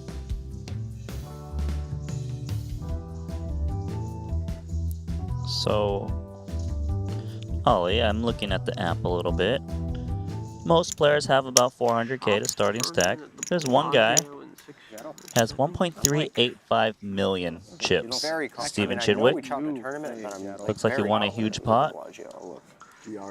3-way all in against Carl Chappé-Gatien, third place finisher in that tournament. And Paul, look at that board too. They got it in. Ace Queen top 2. This is on the Triton Poker Plus app that you were looking at right now in order to bring us this. This is the only way I found it. No one fed it to me. And Chidwick had Ace Queen. He was up against King Jack of Hearts and 10-8 of Hearts of Paul Paul and Carl Chappé-Gatien on the Ace Queen 8, 2 hearts. Ace Queen held. And those other 2 guys busted, rebought back in. About that. Meanwhile, back here, the matter at hand is Ace King 8. Not one but 2 players with Ace 9 in Kuhn and Davies. Dvorak with bottom pair.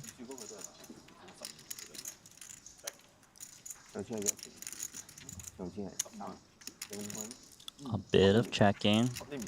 Wouldn't imagine Dvorak betting his pair of 8s. Although, you might be wondering why these guys didn't stab with an ace yet. No? Okay. Something's different about this deeper stacks. It's getting people to play a little bit more cautiously and getting some of the worse hands to start betting.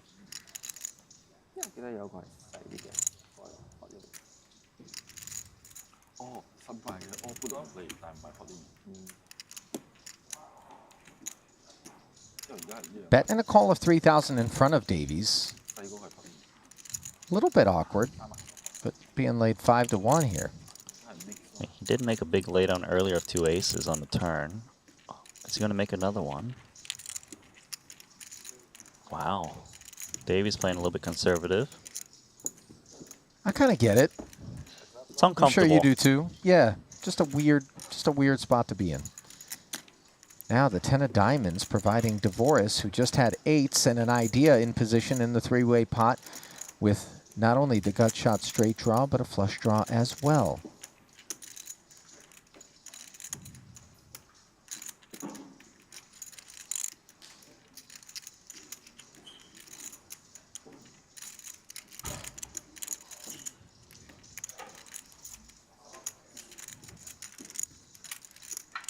Kuhn has checked it over to him again. Now Dvorak mulling it over.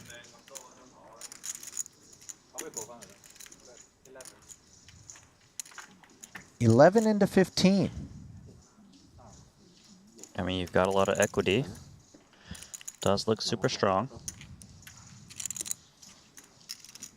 Lucky guy. Strong or not, Kuhn makes the call. That's a pretty big call there. It really is. And the texture is such that you don't love a whole lot of rivers, but the board pairing is not a bad development. Yeah, it sounds like a new table situation. Kuhn's kicker is on board now. As he checks one last time with 37 in the Me middle. neither. It's pretty hard for Divorce to try and represent a big hand here. Dealer button, the king dropping off. Yeah, there. Yeah, man, I'm having a lot of trouble for him to represent a good hand. Besides Queen Jack. I think I found you're thinking about the 25K at the Bellagio. Divorce That's the one. Yeah, we chopped it. Yeah. with the check back. Yeah, I guess it He's was. shown the ace-9. He kind of had a look on his face, Randy, like he was a bit surprised that Jason was willing to call not one but two streets Yeah. with an I ace-9. think Jason's one-upped them. He's just Yeah, kind okay, of there it thought is. about these scenarios a I lot. knew we at least chopped the tournament at Bellagio. For some Yes, reason, I that was was right. I do remember that tournament. Just saw a new entry drop in. Winford Yu, lover of short deck.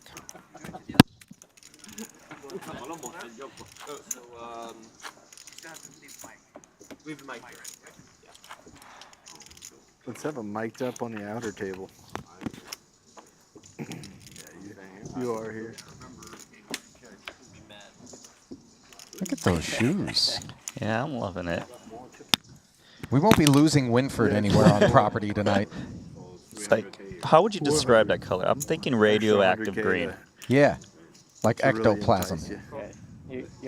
You get 100K practice. And I'm Yeah, keep 100. and I'm You know what? basically through it. It's going to be really Keep specific, this but I 100 on feel the like right there's side. enough of a crossover between younger demographics Yeah, for that's true. poker players and then gamers. Maybe not so much console streets, but you remember Reptile it'd be from 40. Mortal Kombat? Yes, I He'd do. wear those. Yes, he would. Just pretend like you call and then you raise. And you can raise whatever. I don't know if Reptile can afford those. So, Yeah. so imagine that you've already called That's my fair. raise, and then whatever's out there, you can raise that additionally. But he could take you out and take him after. Fatality. It's Oh, I confusing. forgot about fatalities.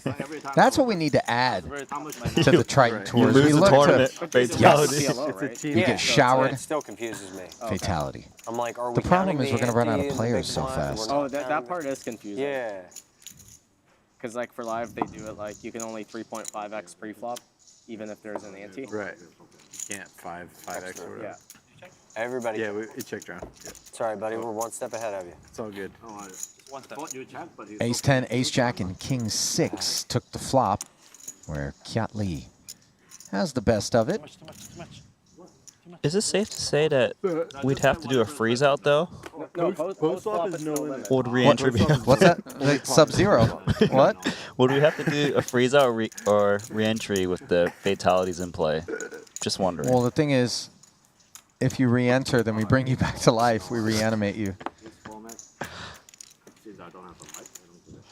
You really put some thought into this fatality format. I got a little excited. Bloodsport. This format? Winford got excited there. Barrel took it But down. you gotta For call sure, the yeah. two first. Yeah.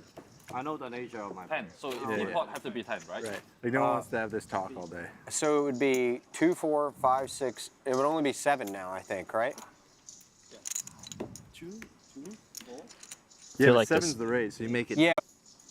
9. 9. Yeah. Yeah. So imagine that he calls, right? So there's 2, 4, 5, 6, 7. There's 7 in the middle, and he can raise on top of his 2 that he's called. So 7 plus 2 is 9. I call the bet, and I raise whatever's in the middle. Except you can't actually say that because it'll be a rule to call. Yeah. Don't. That's like 20 years ago. I'm going to call and I'm going to raise. Wait, what? I'm not gonna check lie, and this I'm gonna raise. pot limit pre-flop is hard to calculate. You should work on your math. When you were in kindergarten, you worked on some math. I remember agreeing to deal a home game.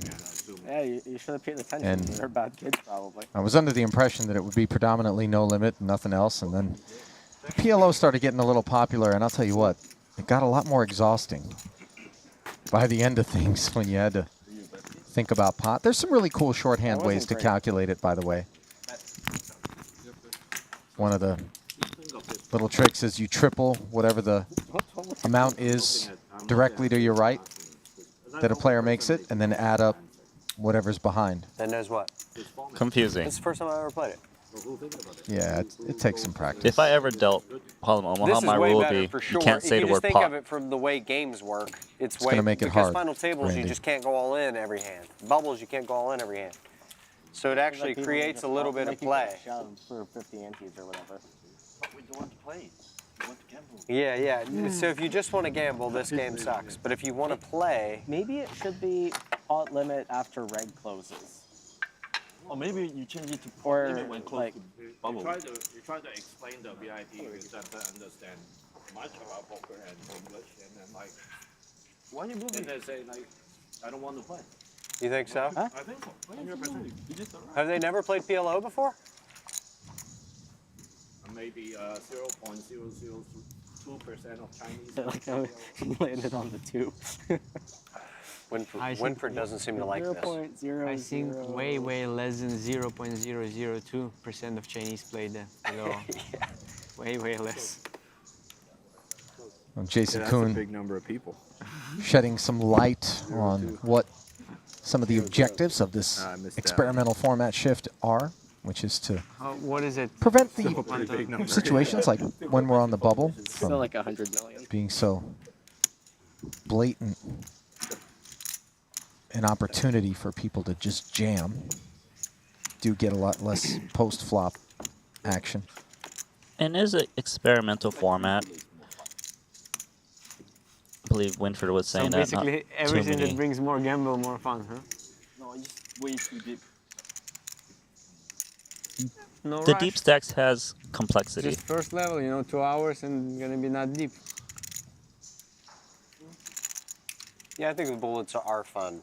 I agree. I do think they're fun.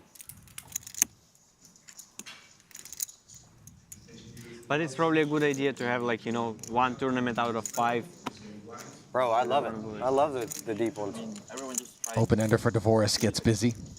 feedback. Or Kings and sevens for Yeah, Davies and going there's nowhere. not like a ton of VIPs here, so it's good that we try it out and see how it goes.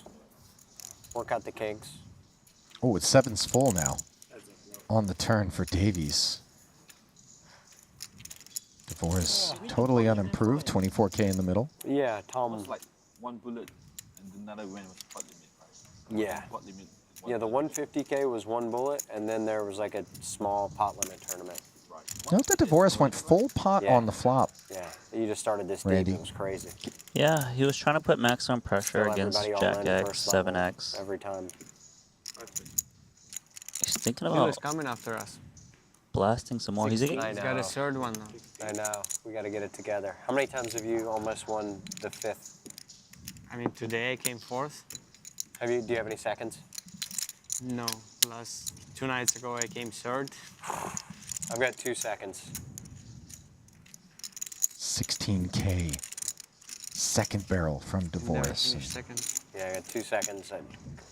Dvoris is Davies. targeting that dealer button range, which should have weak Yeah, kickers. we'll change that.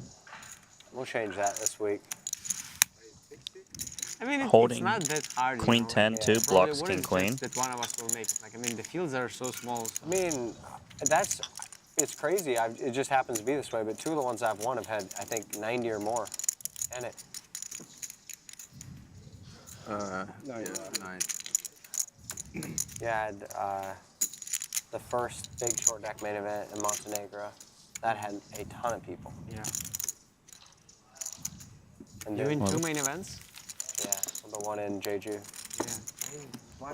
Yeah, you won the mega main event We're actually in gonna turn 'em Jeju back. that I punted and got 4th in or Next 5th. level's 500. Punted to you so hard, my worst Gonna one turn of 'em my poker back career. until- I was up all night. Until it's impossible to get all in. What was it? You 3-bet and then what? You bet call So or something? embarrassing, yeah. Open ender. With the gotchas? Open ender. You had a gut shot flush draw. Okay. Had ace This high is open ender. remarkable. Like you had ace 6 on Ace-6 5, suited. 4, 3. 3, yeah. and I had ace 7 clubs. You yeah, and we did warped. yeah, and we didn't chop, huh? Yeah, nah. No, we didn't. Yeah, you fucked me Kuhn up. I mean, and Bads are recounting probably a shouldn't have hand. played cash games all night before that with 5 million for first. That Cash games were sweet Kuhn as well. Yes, they were. played They've against also him done a 5 million for first situation. and described it as the biggest punt of his career. Badzikuski actually remembered the specific hand. Yeah. It's back in Montenegro. That's a while ago.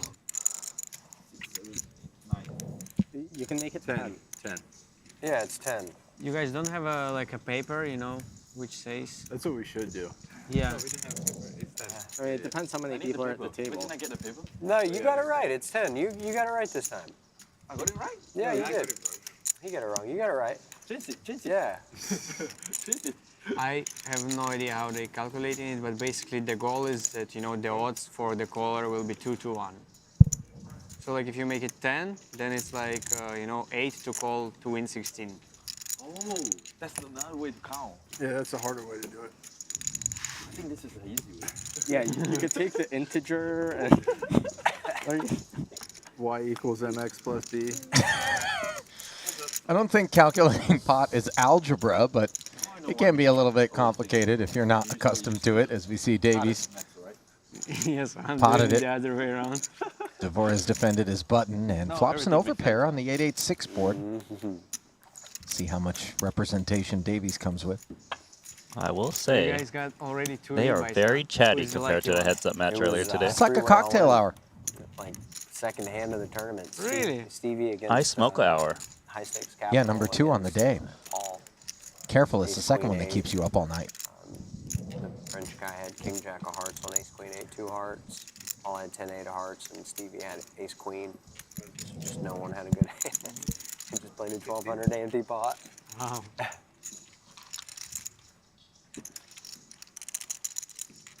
Davies Ace queen, huh? checking, allowing Dvorak to barrel. He wasn't worried about set? No, yeah, Gets and it away went from pot, call, pot, Pre-flop. pot. Yeah. And then it went pot on the flop, raised to 90,000. Call, all in, all in, all in.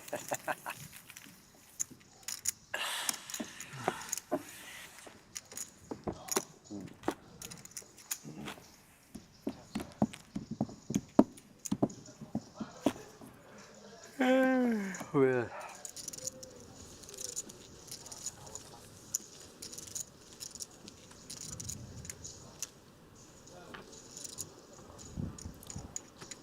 'It's a little more quiet over here. Yeah. Yeah, it is, Randy.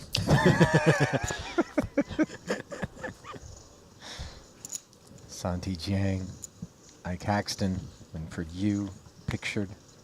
I like to point out the obvious, okay? Hey, nothing wrong with it.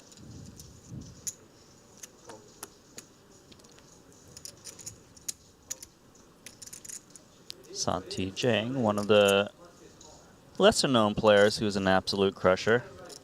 Or if you're looking at things from Stephen Chidwick's perspective, one of the lesser stacks. Somehow, he has a better than 3-1 lead over second place Jason Kuhn, whose table we just left to come cover this other feature, where Chidwick has flopped top pair.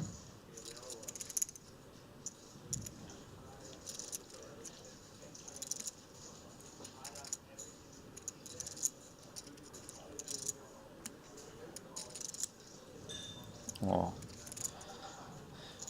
gonna start out firing.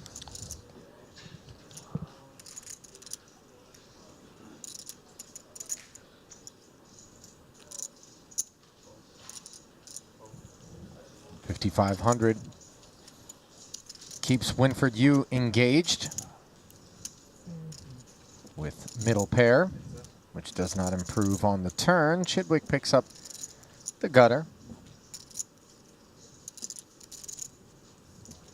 It is kind of a foreign feeling playing pots with a 1K ante and 2K button and looking at stacks this deep. Now, granted, Chidwick the anomaly having tripled. You walked us through that pot. But even the 400,000 for Winford Yu here is so much more than we are ever accustomed to seeing somebody sitting with at this stage of a short deck event. So basically with these kind of stack sizes, you would expect to never be all in 400 antes deep. So you need to plan for multi-street spots. Future scenario is definitely very important. You can't be like, oh, I'm just going to check jam this type of hand and close it out on the turn or flop. It's not possible. It's a good point. And there is a peek at the finest that Copenhagen has to offer, made by hand, using diamonds, precious stones, and 18-karat gold. It is the folks over at Shambhala who will provide winners' bracelets to go with those trophies to our champions.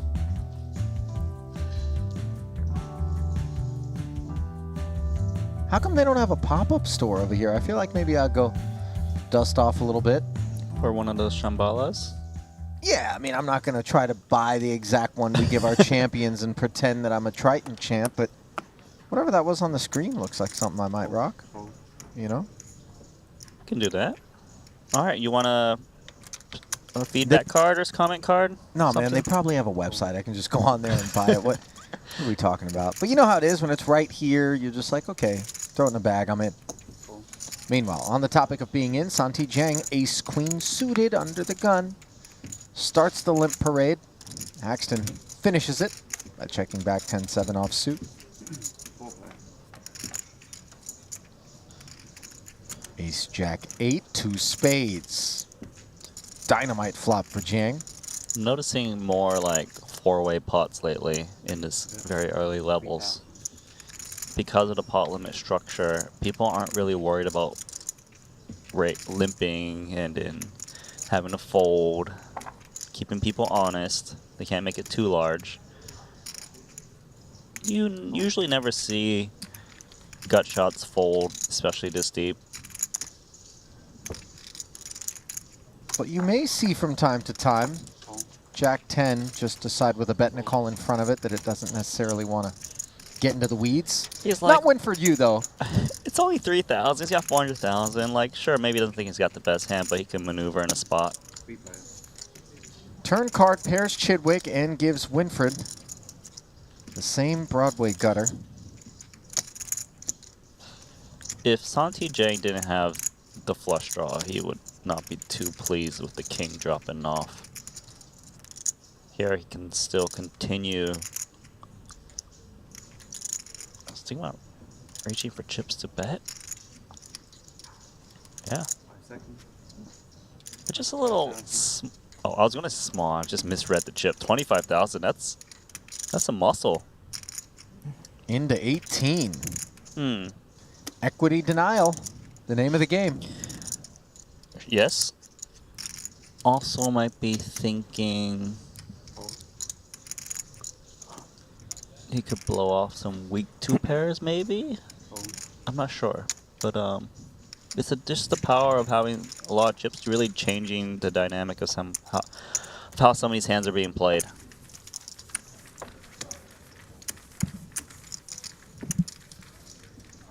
One bullet. Pot limit pre-flop format here in event number 11. Santi Jang finished 9th in the 25K 8 max no limit earlier this festival. His only other cash did come in a short deck event, 25K euros in Madrid one festival ago. He finished 7th for 83,000 euros and change total. Earnings 180K. Something to note is that in Madrid, he only played short deck. Decided to play some no limit this time. Go back to his comfort zone. Sure.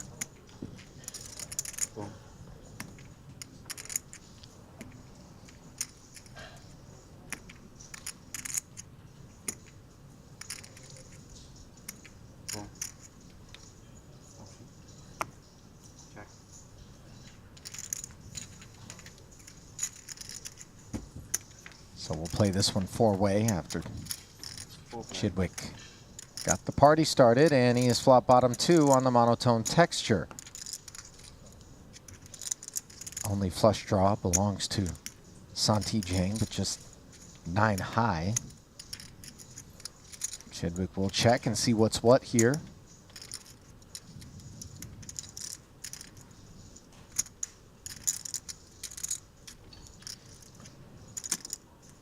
See if Haxton wants to try to clear out the field. Nope. Kicker seems a little too weak for that.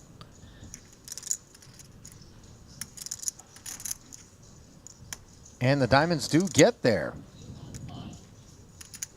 So everyone else is drawing dead. Not too often you can say that in a 4-way short deck pot on the turn.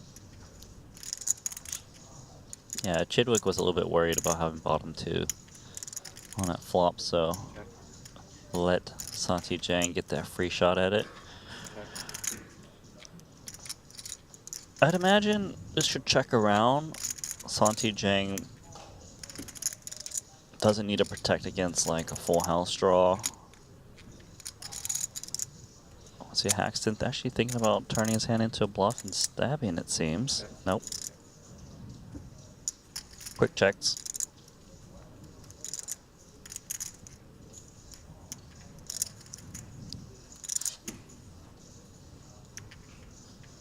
We actually picked up some straights for Haxton and Winfred. They might think it's good.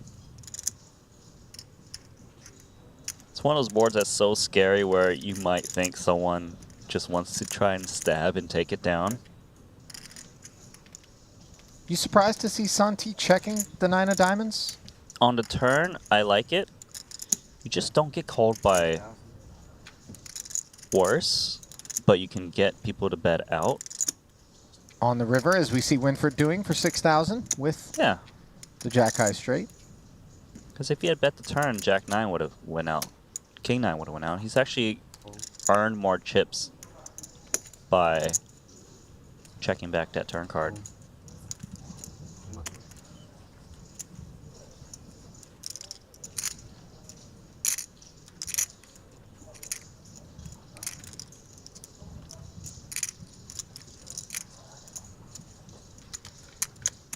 Santi very comfortably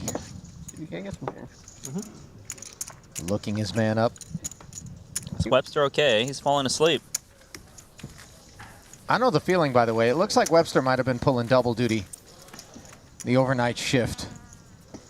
Cash games. Look at Chidwick. Everybody's feeling it here just halfway through the festival. Does take its toll.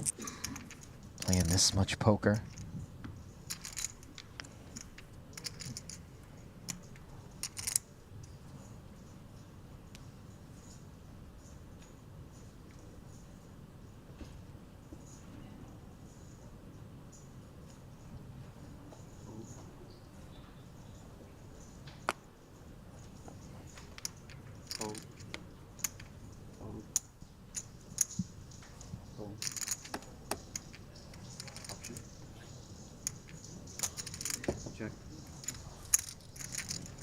Alright, he's waking up as he's forced to play this pot.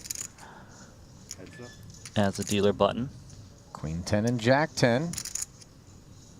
Check. Kind of inconsiderate of Santi to not just raise and let Webster fold and continue to take his nap, for being honest. But as it stands, he's flopped the gutter. 3,000. Yeah, it's woken him up. He's firing away with just inside straight draw. Yeah, AKA second best hand. And now he improves to a pair of jacks. Both players pick up the gutter that he already had.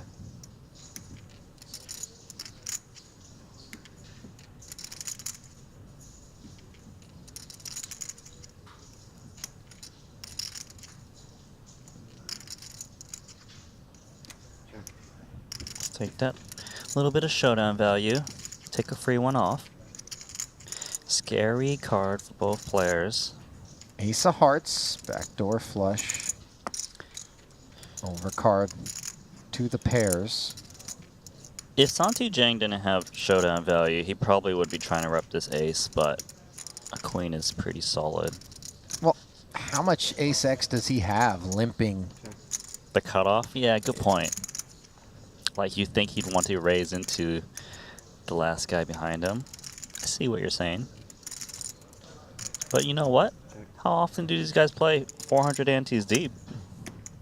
It could be very different ranges, possibly. You heard Jason Kuhn say on our outer feature table that this is the first time he's played this structure. So if it's the first time he's played this structure, this is definitely the first time everyone else has played this structure, because Jason Kuhn does not skip short deck events. He sure doesn't. Don't adjust your screen. That is what happens when you end up in a three-way all-in, as Stephen Chidwick did super early in this event and just vaulted all the way up to 1.5 million. Have you ever seen 1,000 It's just like insane. 1,400. Like, is that even possible? How does one play that deep in short deck?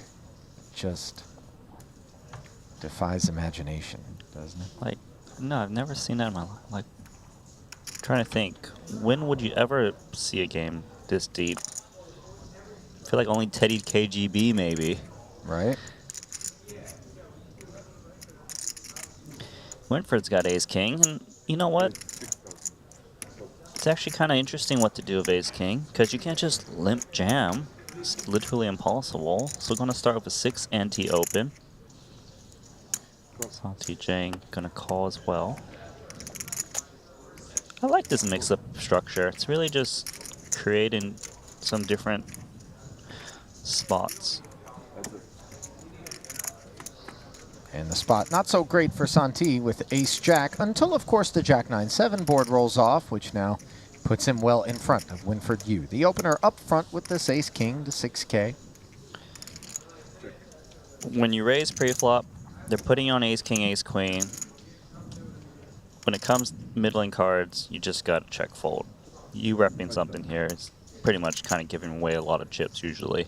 And it's interesting that you say that they put you on the ace-king, ace-queen when you raise up front, because I think the general expectation is that the big pairs, like the aces and the kings, would prefer to limp and then maybe 3-bet. Yeah. Because, you know, we're not limp jamming, given that it's pot limit pre and well, Winford got a little we're sticky so on deep. the flop of ace-king high. That picks up the Broadway gutty.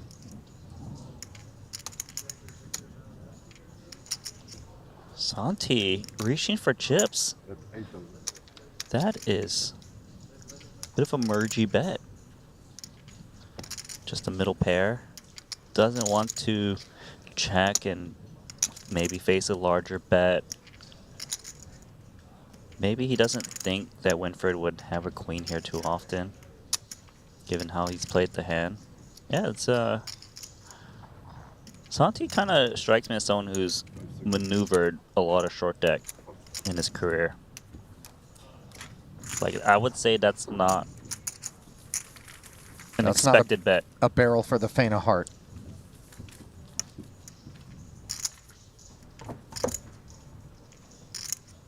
But some of those barrels are important, Randy, insofar as they set you up to be able to represent a better hand on the river, right? Because when you check back, and then maybe you need to come with something meaningful on the end, it's not credible. It's just not going to be as credible. Yeah, that's the point. And, you know, earlier we saw Jason Kuhn, you know, he bet that ace-8 on the queen-queen-10 ace, which is something you don't expect as much.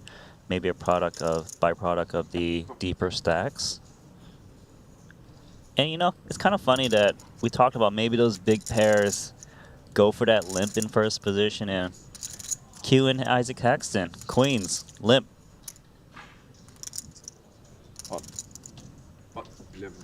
Oh, and with the king-queen suited, Chidwick behind Webster's limp in turn. Pots it to 11,000. Ace-jack shrivels. Ace-jack's not too bad. He is going to make the conservative laydown correctly. Well, earlier we saw divorce, 400 antes, limp called 2 kings. Haxton going to take the same approach with 2 queens. The thing is, if you re-raise, whatever your opponent has that raised you, it's probably going to call. And it's going to be really hard to navigate 2 queens if you don't hit a queen on the flop. So keep it small, keep it deep. And keep it not king high might have been the last part of that for Haxton, as he has been outflopped by Chidwick.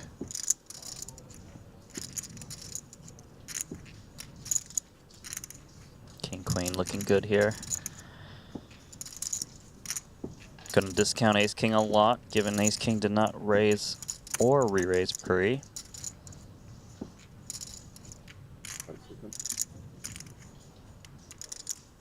Start charging those. 27K. Chidwick's a big betting man. Full pot.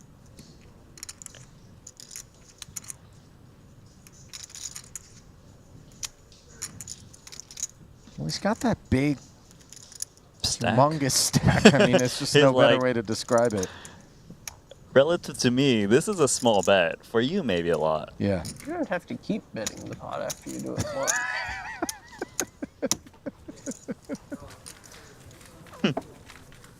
Not enough time.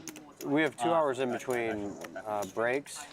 We said let's just shorten it to 2 levels and do 10-minute breaks, so you don't have to wait 2 hours to use bathroom. 2 hours. Breaking away from the Chidwick show. No, just 2 hours in between breaks. So you gotta hold it for 2 hours, which is pretty painful. 2 hours is kind of painful, man. You got to pee every 2 hours? Oh, for sure. I drink a lot of water. I gotta pee every hour. Every 10 minutes for me. Yeah, every 10 minutes. Pee every hour. Okay, nice to know. Get some. I mean, Yeah, pot limit. Well, now it's no limit. I can go the entire time we're at the desk without peeing. I'm not fishing for Gatorade bottles back here. That said, What's the strategy? I don't drink nearly enough water. Meanwhile, You do drink a lot of ice mochas. it's just while we're out here. Ace Queen 7 here in a 5-way affair. Not sure what Rui Cow has, other than a reputation for spicing things up. So kind of cool to have him with the mystery holding here. Kuhn. Bet 2K? Is that it? Did he check? Yep. Huh? That's the first time I've ever played it. For one tournament, Yeah. Yeah, spend the whole prize pool learning the game. This feels like a I'll try. structure that Rui Cal would really enjoy. Just playing post flop, putting people to the test in a game he's very experienced at. Kuhn took that pot down. Yeah, little stab cleared the entire field there, and all he had was King Jack. Hard to do 5 ways. They make But it 10. actually, you get mid pair to fold a lot. The more people involved in the pot, the more the middle and bottom pairs really don't continue even for 1 bet. So didn't you just target that top card? You want? Yeah, we need more red. Oh, we And do. it was not actually. raised pre-flop. One hand is Ace unlikely. Especially when we get to the next level, when it's 3K. Yeah, we can do that. We can do that easily. I mean, we could use some 500s too. We could use red and pink. 'Cause the next one's Lots of chips. I mean, lots he's of got a bunch chips. of I mean, the next level everyone's using. Bads. Limps up front with the King Queen. Jack 10 for Jason. Big Oh, split. 2 limps in front of you. Latish position. Seems like I'm a moving. good spot to start bumping it up.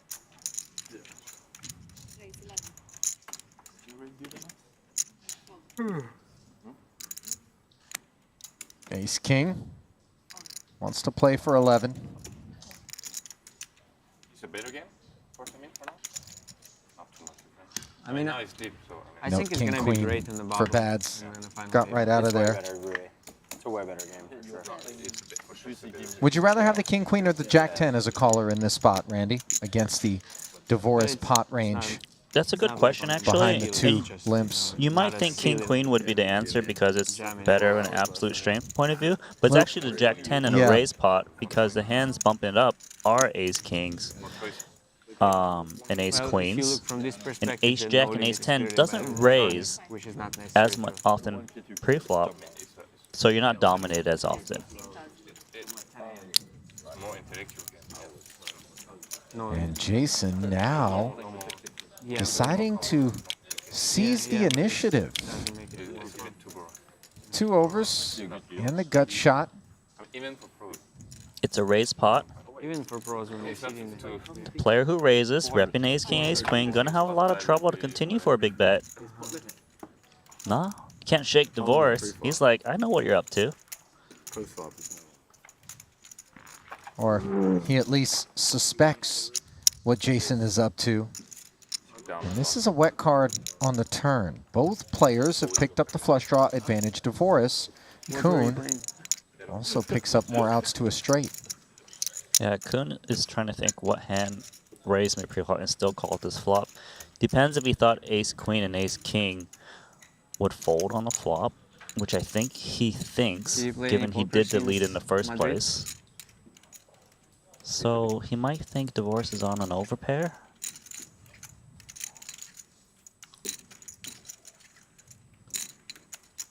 If he is on an overpair, though, that's the kind of texture you might think Kuhn would be able to barrel once more on and really give that overpair some fits, in particular if it doesn't contain a heart. Kuhn makes a pair of 10s on the end after Divorce checks back, and that's actually going to be good for the best hand at Showdown. 4 to a straight on board, though. Kuhn's debating checking down against Ace King or betting, and because this board kind of smashes him. He could get kings and aces to probably fold an Ace Queen if he bets big enough or small enough. Well, I don't know. Is this a bit of blocky? 13,000 into 58. Seems that way. Doesn't seem like he would get a better hand to fold. No, not at all. In which case it is a little peculiar, but far be it from us to question What is saying? the Divorce, approach ace, of ace, ace? Jason Kuhn, 4-time Triton title winner. In real game, never. You buy this 1,000? The guy bets like 2 antes into 6 in position, just check down. Michael Zhang Okay. You guys have fun. Yeah, but I don't think it's has joined the crew. Yeah, but the guy doesn't actually have to bet that much. I didn't know Michael Jang plays short deck. Now you know. Buy this box? 25k, I sell you. Okay. This is Give me 2 Michael's euros. 3rd ever Triton Festival. Started back in London in 2019. Okay, I got a lot of stuff here, dude. All right. Finished 6th in the I'm gonna take these 100K from- Thank you very much. main event out there. Have fun. Popped his head up in Rosvadov. Later, dude. In the 100K Later, brah. super high roller, he did not cash. And so far this trip, he has played the 200K Coin Rivet Invitational. And now this is his 2nd It's funny, I event. can say pot in this. Hi, everybody. Huh? 17? Jason Kuhn has been removed from the fold. Isn't it 12? And look at Rui Cao. Pretty sure it's 12. 2, 4, 6, 8, He 10, doesn't With the 11, king 12, 10. 13. Call. 13, 14. Makes it Oh, I somehow like forgot that you're 13,000. Rui Cao knows how to calculate the pot. She had Sure it in 2 does. seconds. He's an Omaha player. Tell you what Rui Cao knows how to do is So it's put you in the like, blender. 2 here, right? So it's 6, 7, 8, 9, 10. Oh, that's why I got 14. Are you counting mine? 7, Alright. 8, 9, 10, 11. 12, So this is what this tournament's created. Everyone just Yeah, this is the 3rd time we've done this so far. I feel like Kiat Lee has gotten it wrong every single time. Don't say that. Party is to count the pot. Bad's the only customer. With ace jack suited, he has flopped trips, and Rui Cao gets busy trying to represent 6K into 33,000. Yeah. Like, Yeah. you just put out like 23. Yeah. No, but like anything under 15 is like fine. You know? Yeah. It really does not work. Yeah, just play 15 handicap. Oh, 2 people plus. The first hand of the tournament? No, the first raise is 15 16. handicap. Yeah, the first raise. And then the second is 45. And then you're free to do whatever you want. All right. Those are the only restrictions on this game? This hand got interesting. Tiny bet. Gets Bods to raise of an ace jack that probably is not expected to raise. And he knows Rui Kao is the kind of guy who's a bit suspicious. He's played some wild pots in his time, and he's going to continue. I tell you what, Rui's one of those guys that just is a little stickier than average, isn't he? Wants to work his way into some equity, and he has done just that on the turn.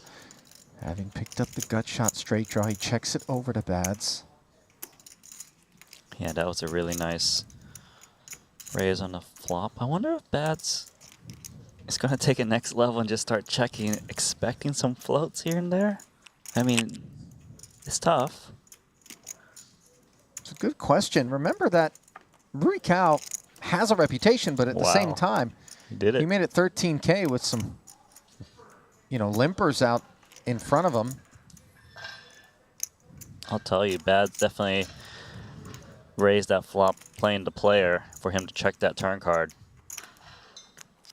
And now any potential kicker problems that Bads might have had have been remedied.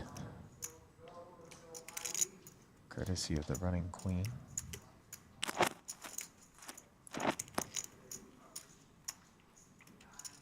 Yeah, he's played this hand as tricky as he could.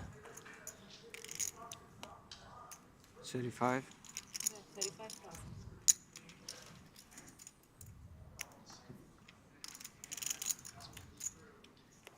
Rui just was not convinced about that flop raise. Wondering, and he checked the turn. Thinking the king high might be good, but I think he decided that the flop was all he wanted to continue with. Yeah. Did you get some delivery The watermelon? Didn't rate to be That's a sharky play. in Bads' range as like some sort of counterfeited hand, and From the 7-Eleven?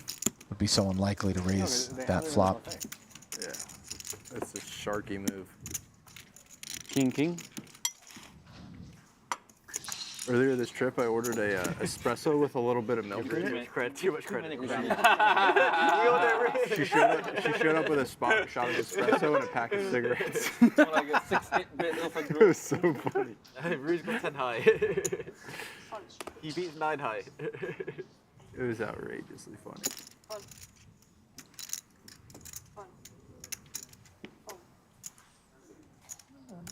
Actually, something like that.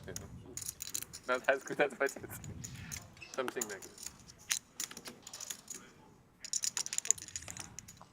Nines and kings. Part of a four-way flop. Rui Kao's ace-9 has a gutter along with Michael Zhang.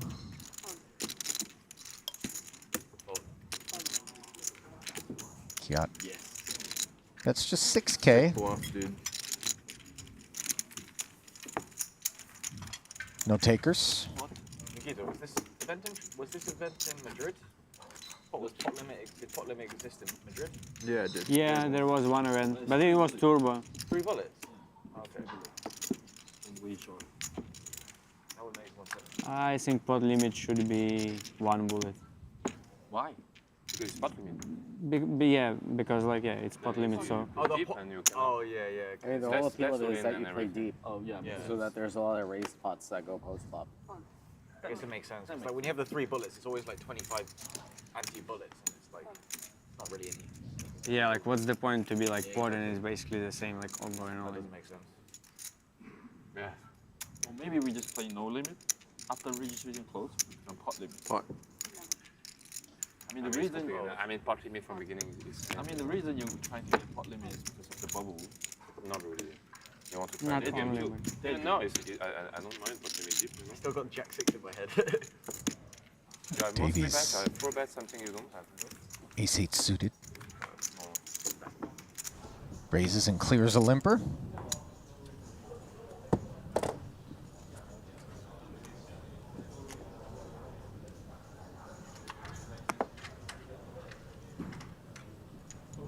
Meanwhile, back at our other feature table, it is Santi Jiang opening pot. 9K to go. He will promptly run into the 2 kings of the massively deep Stephen Chidwick. No, Chidwick. Let's see how he goes. We've kind of seen every single player approach like kings and queens very slow, given how deep they are.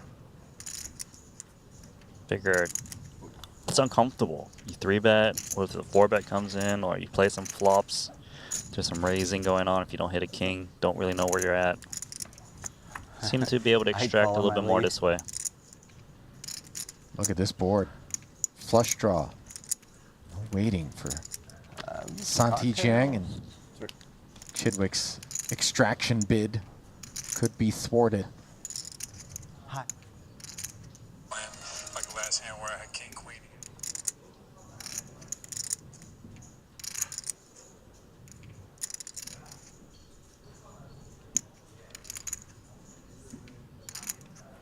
That's 7,000.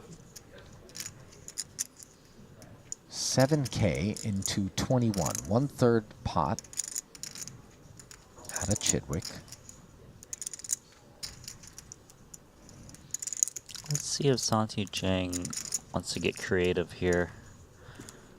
It's 27,000. This guy's an animal. Just check raising here. Yeah. Looking to force the issue against Chidwick. He saw the small bet. Maybe felt like it was a feeler bet. Something trying to pounce on some weakness. Yeah, I mean, the pre-flop raiser makes it pot, I flat, and then they don't want to bet the Jack-Jack 7-2 spade board. Certainly, I'm willing to take a stab, especially when I've got 2 kings. Now, a very dry turn for Santi, who check raised and bloated this thing up to 75,000. Yeah. Santi might be thinking there's a good chance he's up against the jack now. He checked, saw bet, check raised big, and still got called on this board texture. I don't think he thinks Chidwick's bet calling a hand like 10s and 9s. But he's still gonna blast away. This is uncomfortable for 2 kings. Pot.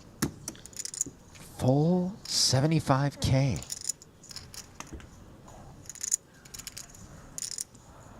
I mean, that's tough.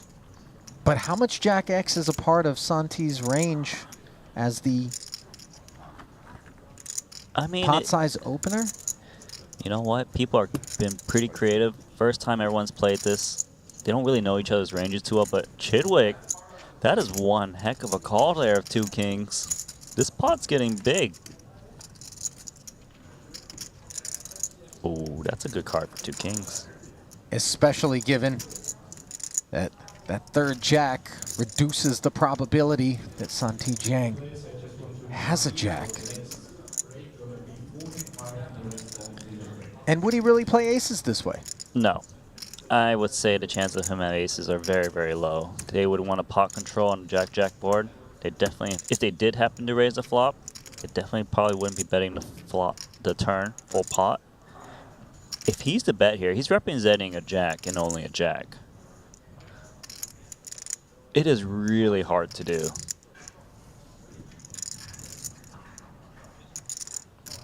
But he might be thinking Chidwick has got a jack or no jack.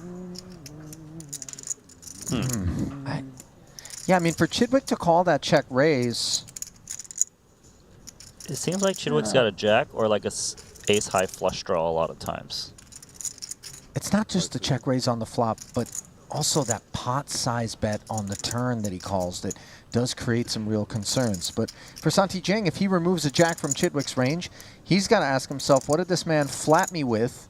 Position bet, call the check raise, then call the pot size bet on the turn with. Oh, man. And this sort of makes a little bit of sense. That's 125. But this is the point at which Chidwick needs to evaluate Call. Yeah. Snapper, I think he always knew what he was going to do. I don't think he bought the idea that Santi Zhang's open included Jack X. Those Queen Jacks, King Jacks, Jack 10s, perhaps far more likely to limp up front. Yeah, and also thinking if he held a Jack X, would he check raise the flop without like an ace jack? You know, it just seemed it narrows the range a lot more. The line was a little bit peculiar as well. So Chidwick adding to an already deep stack as 3 players are engaged here. Jacks 9-8 and ace 9. Ace king 6 advantage. Kiat Lee as he outflops. Davies is check. Davies is jacks rather.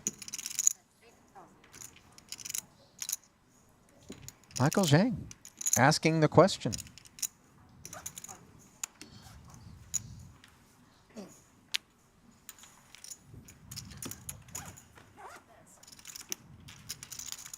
And I think that is a straight. 6, 7, 8, 9 ace.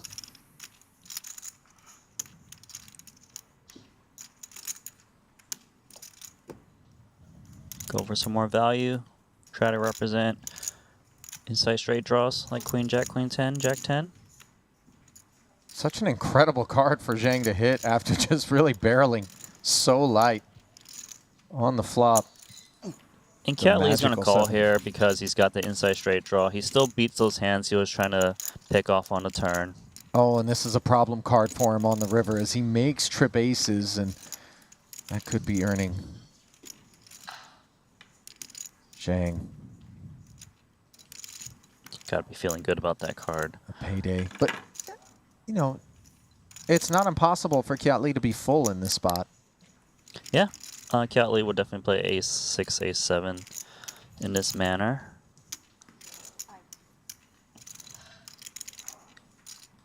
I suppose it's also hard to imagine Zhang here multi-barrel bluffing 3 times when the ace rolls off, because who tries to move someone off of trip aces?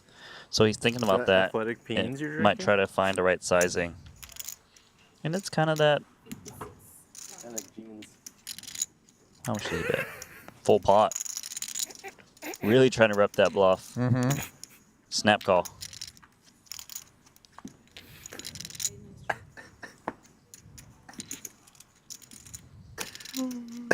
That's even better. I got a stomach full of jeans. DNA. 56K. Shaved off the top of Kiat Lee's stack there by Michael Zhang.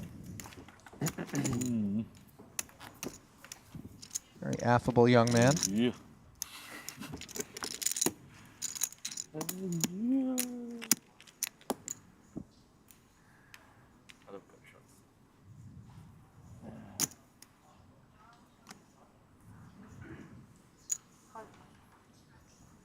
2 6s for Davies as he goes set mining up front. Zhang, pot, did he say? I think he said pot. He's like, I'm not going to calculate how much it is. Look at Kiat Lee doing the math. Love it. Let's see if he got it this time. Proof. Yeah. Proof? Proof. Proof. You have a secondary opinion? The accounting department of Kiat Lee.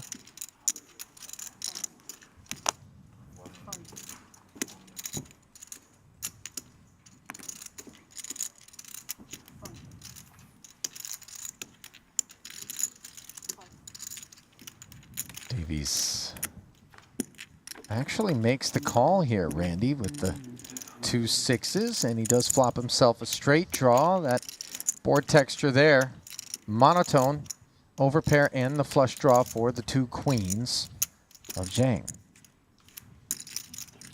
A little uncomfortable for 2 queens. Sure. Does have diamond backup, which helps. Should we go 1.7? I'm suspecting small bet or check. But it was like 1.2. Now it's 1.7.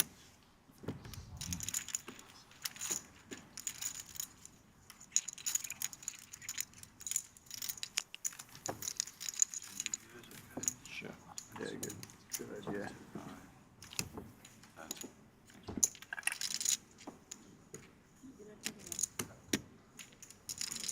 Is it?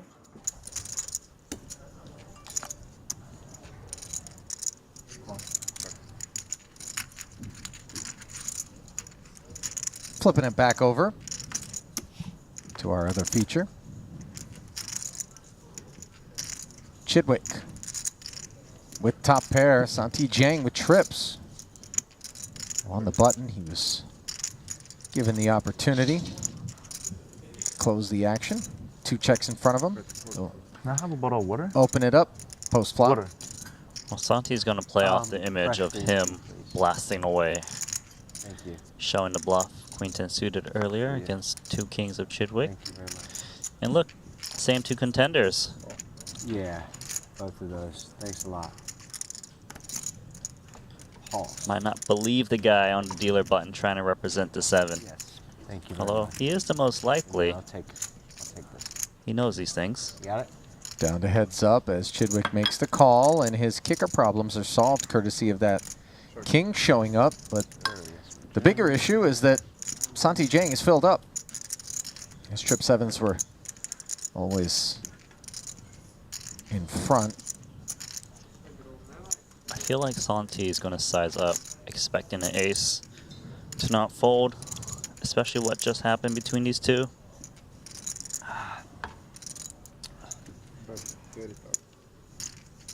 30,000. It's an overbet. Sure is. When you got a crazy image, you can go for some pretty big value.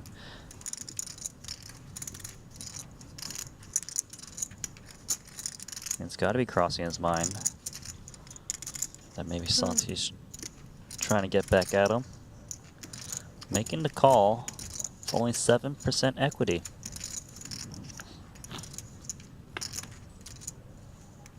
Now running kings improve Jiang to kings full. This is actually an interesting card because now he's back to a 9 kicker. He is back to 9 kicker, but for Santi, if he had a 7, which was the store he was selling, he should be a little bit scared of that king. Like, what if he was up against ace king? Now he's overtaken him. So when Santi comes out firing here, Chidwick might be like, this is really odd. Aren't you a little bit worried?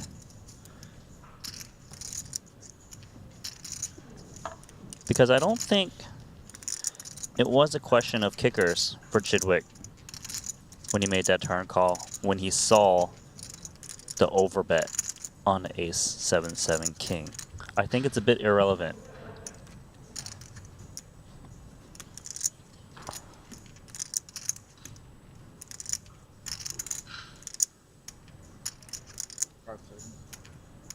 Santi going deep into the shot clock here.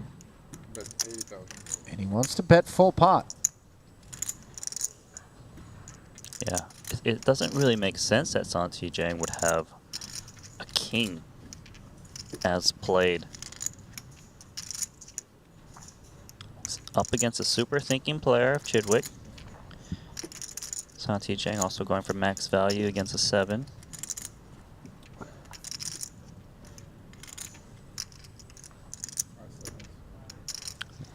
Chidwick was a non-believer on the turn against the 1.5x overbet. And something doesn't seem right unless Santi Jiang has exactly king 7 or And the ace spot, 7. the spot does seem very ripe for Jiang to try to tell a tale here as the button. Yes, the dealer button is most likely the one to have the 7. So sometimes people try to sell that story and keep betting really big here. And Yeah, and so Chidwick does make the call.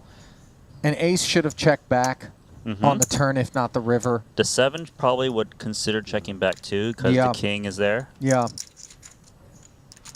And so all of that coming together to cause Chidwick to keep his man honest, but despite being wrong, a lot of times, you know, we can feel okay about why it is that we came to that particular decision. And in the end, sometimes our man has it and sometimes he doesn't, as we flip back over to see Davies with 1-8 and a gut shot up against Jiang, who's got a set of 8s.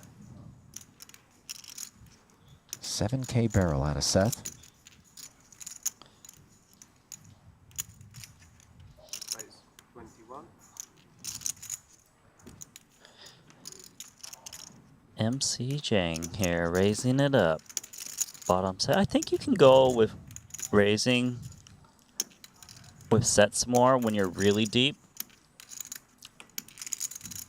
Whereas like when you're more shallow, you might be a little bit more cautious. And Not the trying to sets, get it in with Jack 9. they're just so not nutted relative to long deck. Ooh, he's actually got Davies to peel here with bottom pair inside straight draw. Saw that little backdoor club action. Got a piece of it. That flush draw has been acquired. Tricky spot for Michael Jang here. He could be up against Ace Jack. Very, very reasonable. But then again, he could be up against Queen Jack, King Queen. Lots of hand to have equity. For him to raise the flop strikes me that he might want to bet the turn though. That he's not really afraid of playing against a potential nutted hand because he knows he could be up against these hands with lots of equity.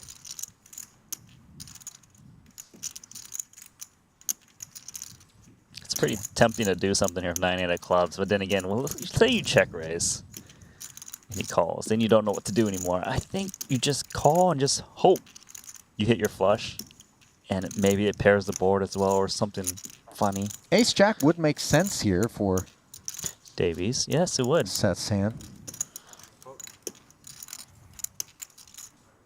Just call. Double gutter, call a raise. And when the board pairs now for Zhang, who no longer needs to be worried about straights.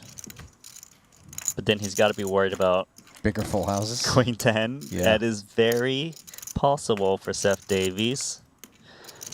I wouldn't be worried about King 10 because I don't think King 10 bet calls the flop. So I think the only hand he's really worried about here is Queen 10. But then he needs to think about the other hands he beats, and there's a lot more of those.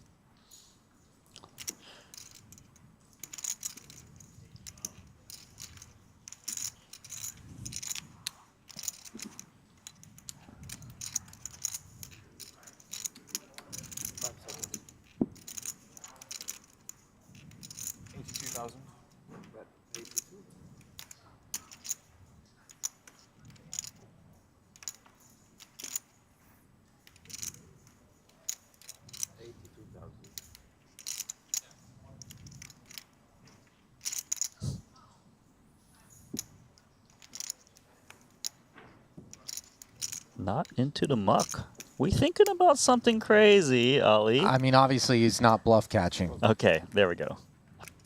Get a little sweat, the time bank sweat. Just even the threat of something crazy makes me excited. I'd rather he did that than just snap folded. As Zhang will take that one down. Davies failing to improve.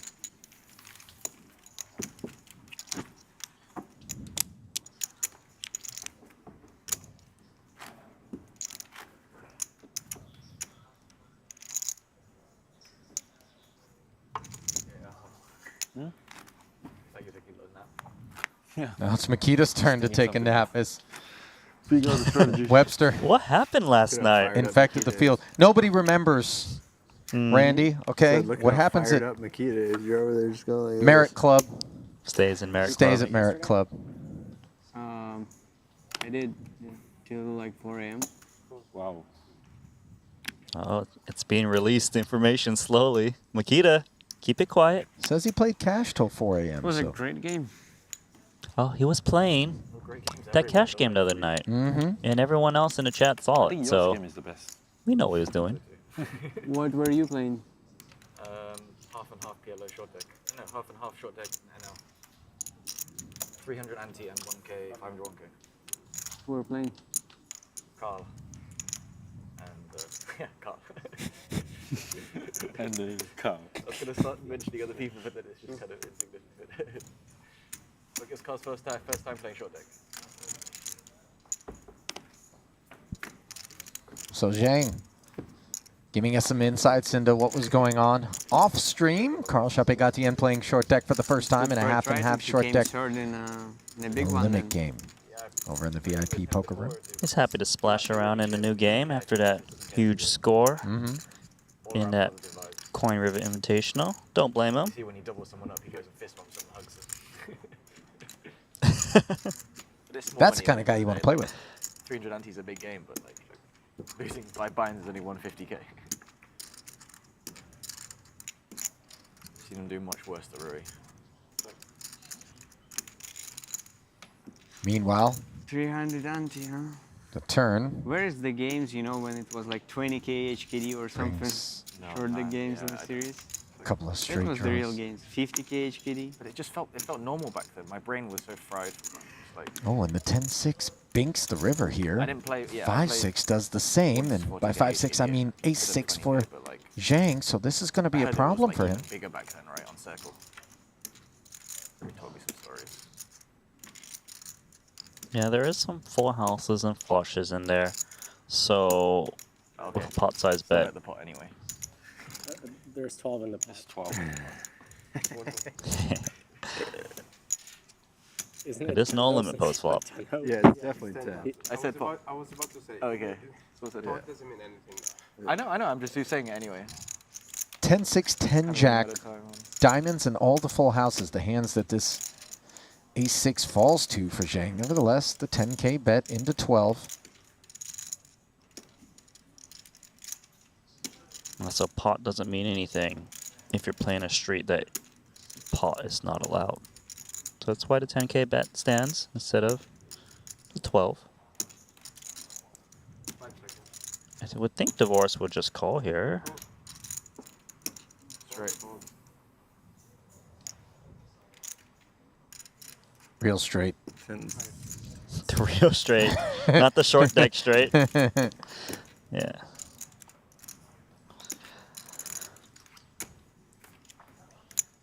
And DeVoris able to haul one in quickly.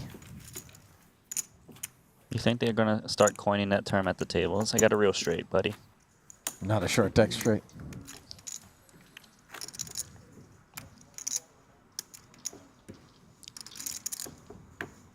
Those of you who played the No Limit, do you guys already feel sick of playing poker for this trip or not yet? No? Still fun? Everyone in the room just looks exhausted after the NL. It's different. Like everyone was so energized for NL. I didn't play them, so I'm sure. How are you feeling? You feeling all right? Yeah, not very excited, I would say. Cool, man. Good vibes. All vibes today, Mickey. You want to go grab dinner after? Talk about more cool things?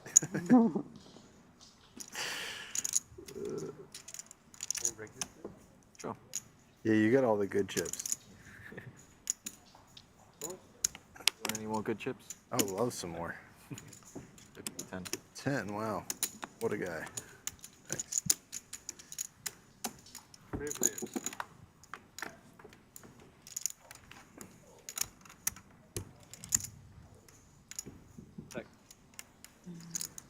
Three-way affair, 2 clubs, 2 8s, and an ace. Nobody connects.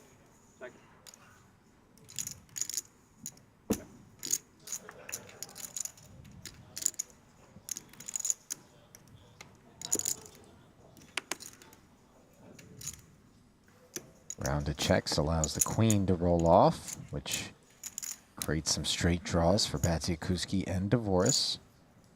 Just a little 12K pot.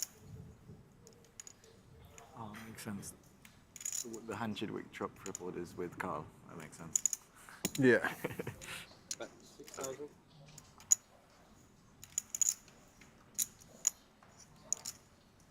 Bads fires. Oh. First to the pot. He is able to Dinner break next. clear the opposition. 45 minutes after this level. Sweet. Wait, 45 minutes after? Oh, so they've got it wrong, right? Next break in 17 minutes. the dinner break is. No, it's 45 right. minutes. Well, after this level, for some, When this level ends. yeah, my brain didn't process. Like when it gets down to zero. zero. See how it's at 21 and then Yeah. 20, 19. Trust When me, it gets to 0, then the 17 goes to the 16. I woke up 45 minutes ago. That's Yeah. the explanation. Kind of hope. Good effort, bro. I knew how clocks work. I woke up 45 minutes ago, says Michael Zhang. It's almost 8 p.m. local time. Yes. That is strong, isn't it? Blackout curtains needed when you're on that schedule.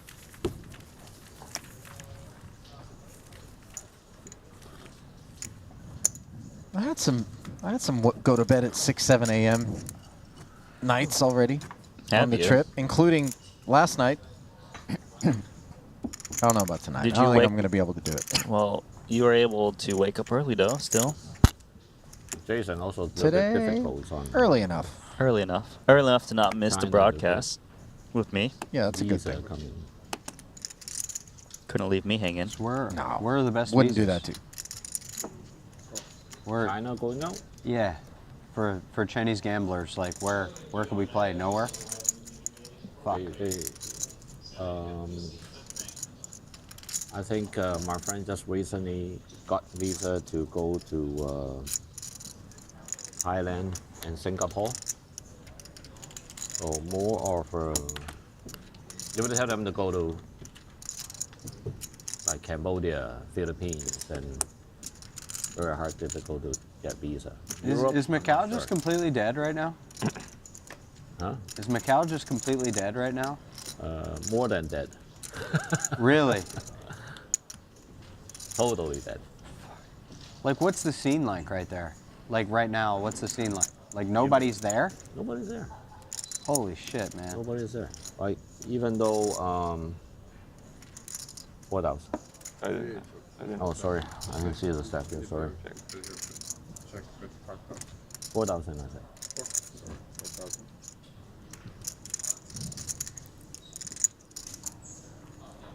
Four-way affair here as Winford Yu giving us the Macau update, courtesy of Jason Kuhn's Inquisition. And on the topic of Inquisition, he will flat with the two-way straight draw.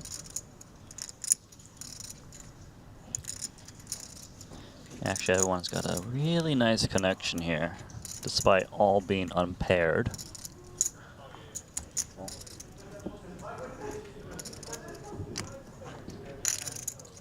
I know some dicey turns. Let's see one of them. The king. Binky for Winfred, who fired. Chidwick checks the flush draw, which improves to a Broadway draw. Sitting on the nuts with 25-5 in the middle. Winfred was the flop better. Mhm. Might be going to try to extract value, hopefully from some two pairs. Ace Jack going sizable.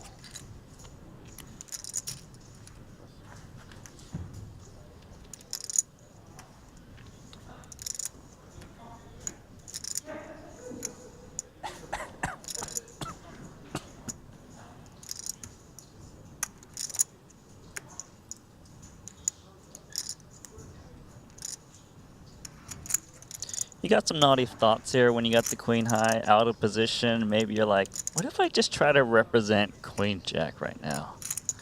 Nah. He thinks he's up against a strong hand. Just try to hit it. Is there a diamond in the deck for Chidwick? The answer is yes. It pairs the board, however, and that definitely erodes the value of this queen jack for Winfred Yu. Looks like Chidwick is thinking about leading. However, one of the problems with leading is you have a lot of trouble representing bluffs. Besides, like, a 10-8 maybe, that's turning its hand into a bluff. He is going to try for it, expecting a lot of checkbacks. This is really annoying for queen jack. Full houses got there, flushes got there. What's the obvious draw that. There's no obvious draws, right? Well, feels committed. He knows this guy's capable of bluffs. Splash it in. Yeah, and he's going to get shown the diamonds, so an unfortunate spot there for Winford, and you wonder whether or not he wouldn't have thought a little bit more were he not so deep. Where you're like, okay, just, let me throw the 40 out there. And I think also a function of the fact that he knows Chidwick is going to take a river that's scary and then try to scare me sometimes with none of that. That's a really valid point. We know we've seen that in spots demonstrated and like even no limit tournaments where I'll make this call against a short stack if I'm the chip leader. I can afford it. Still with they just cut down to 7 days, but it was like 10 days quarantine for so long. Holy shit. And still quarantine over there. So who's going to quarantine for 10 days to go gamble? Yeah, of course. You know? It seems like it's in China's best interest to have Macau booming, though, right? I think they cracking down on the junkets and also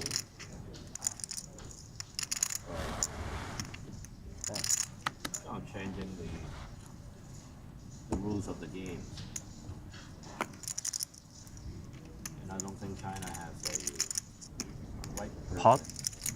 Santi Zhang's 2 red queens 16-5 on the button. Want to find out what's what here. The 3 limpers in front of him.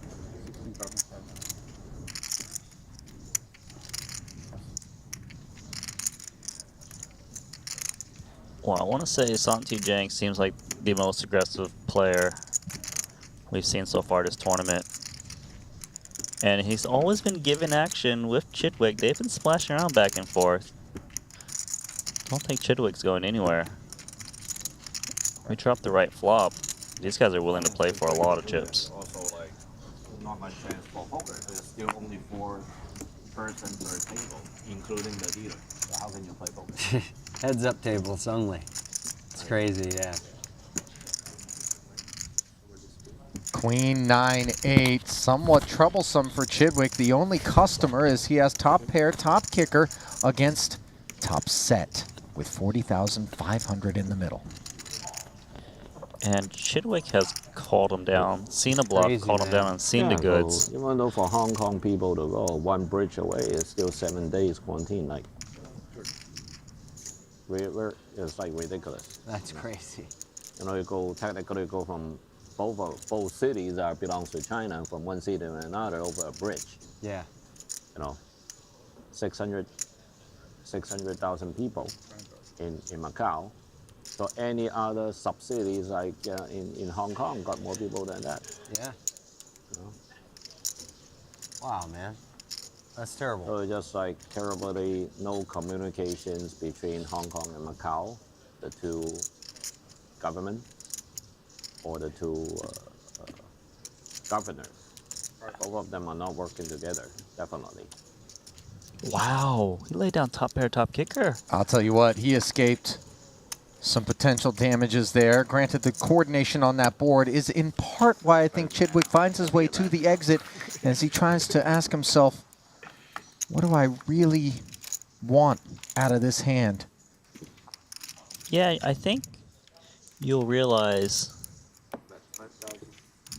the ace-king should be terrified to see bet a board like queen 9-8 against a call. Right. That smashes that range, so he's still betting big. Must mean he's got the goods. Meanwhile, the goods is what Kiat Lee's got here. Top 2. Disapprove. Mike Zhang with an ace will be the only caller of the 5K. Another 10 into the middle. Everything's fucking draw. Now, trip aces for Zhang as Kiat Lee makes the nuts. Serious. And you know the serious guys. 6,000. I am. A little small bet. When I'm counting a pot. I was gonna say that. Small bet designed to get the king X's, the ace X's to continue, both sides. Occasionally some inside straight draws will get a little crafty, and the small bet is induced as raised. Wow. So credit to Kiat Lee for coming with a size that would invite this sort of play from Michael Zhang, who has sort of asserted himself as on the more active, more exciting side of the spectrum. But that excitement is going to be tamped down upon by Kiat Lee momentarily. I'd like to see Kiat Lee call here. He's gonna. 42. He's playing the deep stack, so he's trying to like get more chips into the pot. Maybe he thinks Ace Queen Ace Jack won't be able to fold to this really tiny raise. It looks a little suspicious on why he's 3-betting the turn. Lee was under the gun to start this hand.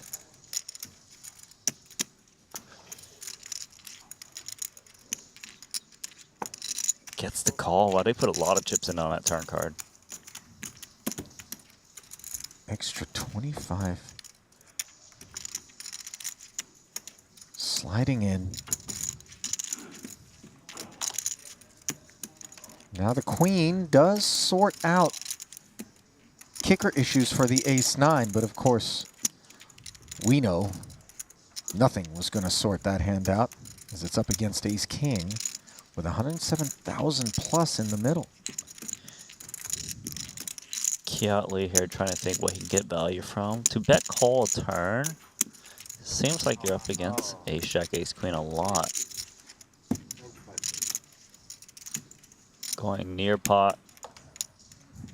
Oh, you just have Jack 10.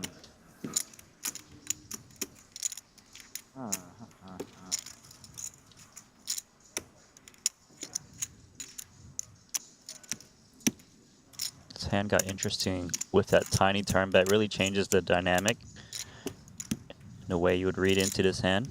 3-bet me because you're annoyed with it.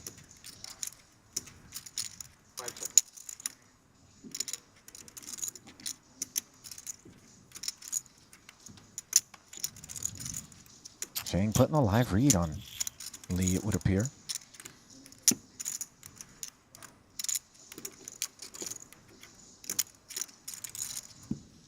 His opponent is representing ace king. Looks like he reaching Oh, look, for they want to calling flick the call in, didn't it? Oh, looks like it really feels like he's going to throw it in there. Kind of slick the way that he did it, too, because I think he's got a front row seat to Kiat Lee's affect. And a lot of times when you do that, you might be able to pick up just a quick reaction that would make you change your mind about paying off here. Certainly.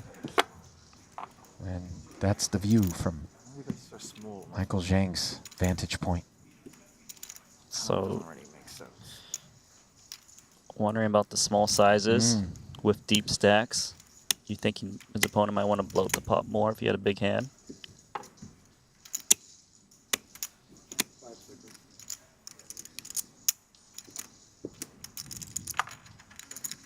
Really don't have fucking call this. 3 time banks.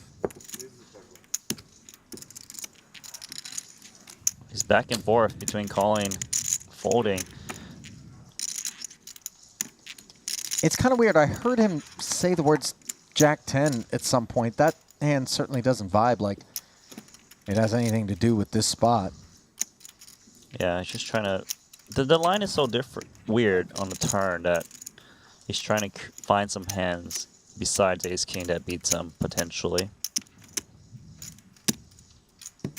It's undergun versus cutoff. He might be thinking, this guy's really trying to represent the ace king from undergun, which is very likely.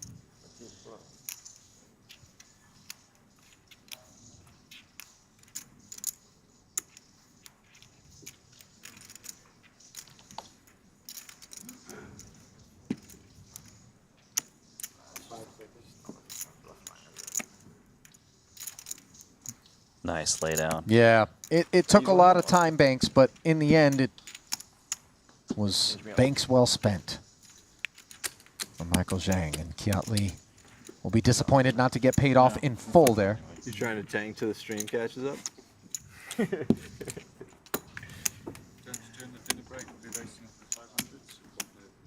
Nice, actually got to use some. Actually had a decision. Quite excited that I had a decision. Oh yeah. Haven't had to think that long for a while.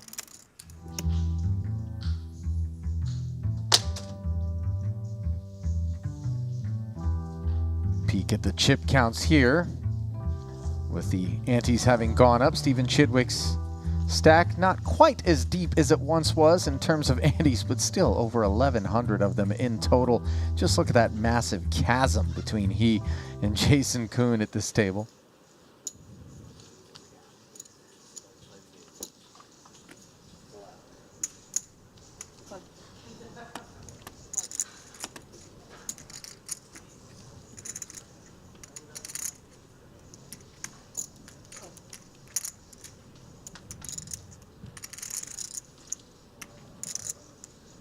Under the gun, ace-10 offsuit, limping.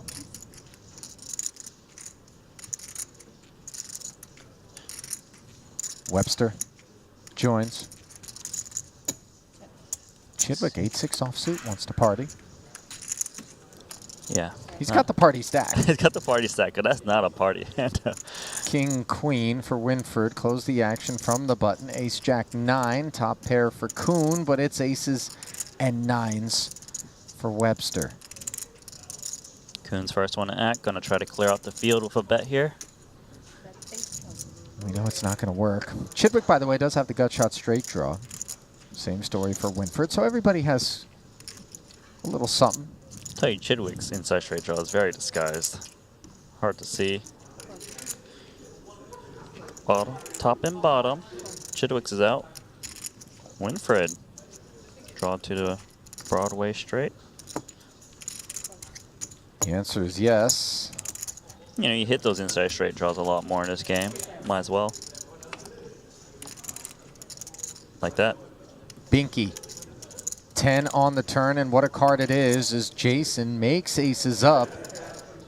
Better addition than Webster's, but Winford has Broadway.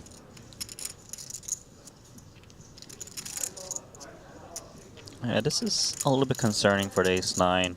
Yes, it is 2 pair, but it's pretty darn connected. Better 2 pairs, straight. Both 2 pairs actually been showing a bit of weakness. Winfred has just checked back king, queen, and ace-9's gotten there. Yeah. Very, very surprised to see Winford on that board texture not come with some equity denial. I would have loved to see him go for some value. I think his logic was, if I bet here, it really does look like I got a straight. Let me just try to trick these guys. But it's backfired. I think there's a chance that ace-9 would have laid it down too on the turn. Kind of a miracle that Webster was able to end up with the best hand given where we were on the turn. Definitely a miracle. Need to hit that 9. He's going to go for the value. 26,000 is the size where there's no way Winford could fold this. Once again, the Broadway straight going down for him. Well, Chidwick milked him for 40,000. This time it is Webster milking for 26, and with the bet and the call in front of him, Jason's aces and 10s have got to feel like a loser here. I mean, it feels that diamonds, straights, trips. 26,000 went in the middle. 175. Oh, wow. The full house blocker raise. That's gangsta. Not only is it gangster, but for Webster, 9s full of aces, sure. You've got the best 9s full. But how much Jack, Jack, 10, 10 is maybe out there for Jason Kuhn as played? Webster's also thinking, would you raise a full house this big? Aren't you worried I might have a flush? A flush beats a full house in this version of the game. Yeah, overlook that. Maybe we can discount a lot of full houses for this sizing.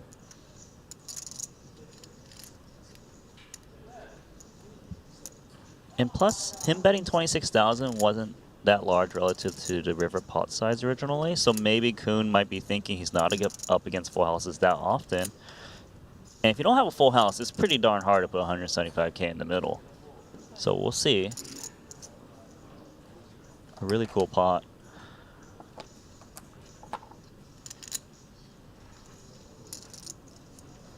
The worst hand is trying to take this one down.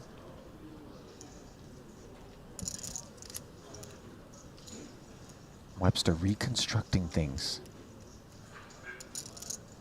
in an effort to decide how often his hand is beaten here. With the bigger, oh, he's pushed it into the muck. He's got an ace-9 to fold.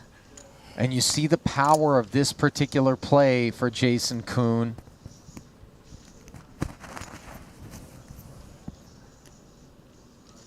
Winfred has not folded yet. This would be amazing if somehow the full house folds and then Winfred potentially calls. Can you imagine? Gets curious. Well, the best hand is folded already. That's amazing in itself. Another laydown coming, and Jason Koon just stole that pot. Gangster, and you see Oh, maybe not. the little grin on his face. You had a good hand? I had a really good hand. Showing you why he is among the best in the game as he took that spot and rode it to glory with ace-10, the third best hand on the river, and that'll earn him a big boost. Yeah. So the Yenny's going to 2,000 now as we will be headed for a short break. And as we go to that break, we will welcome you back to the break desk here in North Cyprus. Ali Nejad alongside Randy Liu. And how cool was that one? That was really cool. That was just showing you, Jason Koon, how to play some deep stack, short deck. When you're playing a shorter structure with the multiple bullets, you don't have room to make that kind of play because you don't have that many chips. No, but the jams come. Now you can just make it 100 antes on the river, getting a full house to fold. You know how hard it is to do that? It's very hard. And he got a straight to fold. The worst hand somehow wins it. Usually you expect, oh, maybe I cry call, maybe I just check fold. Jason Koon, one of the best, multiple titles in short deck. I'm scared. Be on notice is basically the moral of that story if you're seated with Jason Koon. And I'm sure people are going to get wind of that pot as the stream catches up on delay to the players out there. Meanwhile, Randy and I are going to step aside and hand the reins over to Henry Kilbane and Brian Rast and company. Certainly hope you enjoyed this top side coverage of the 40K event number 11 from here at Marriott Royal Diamond Spa and Casino, and of course, crowning a champion in Phil Ivey in the 30K. Meantime, keep it close. More coverage from day one of event 11 will come your way after this break. In the meantime, we say goodnight and we'll see you tomorrow.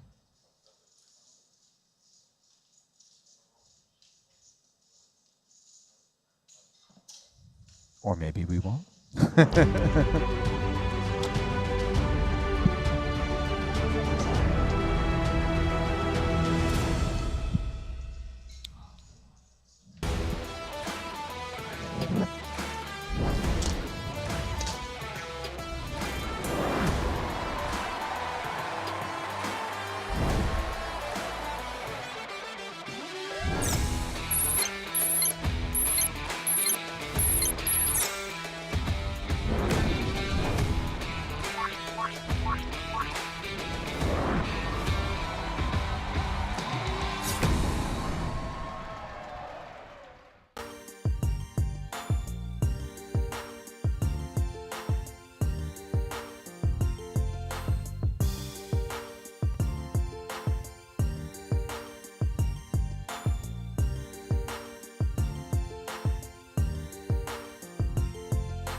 episodes. Ace, queen, all in.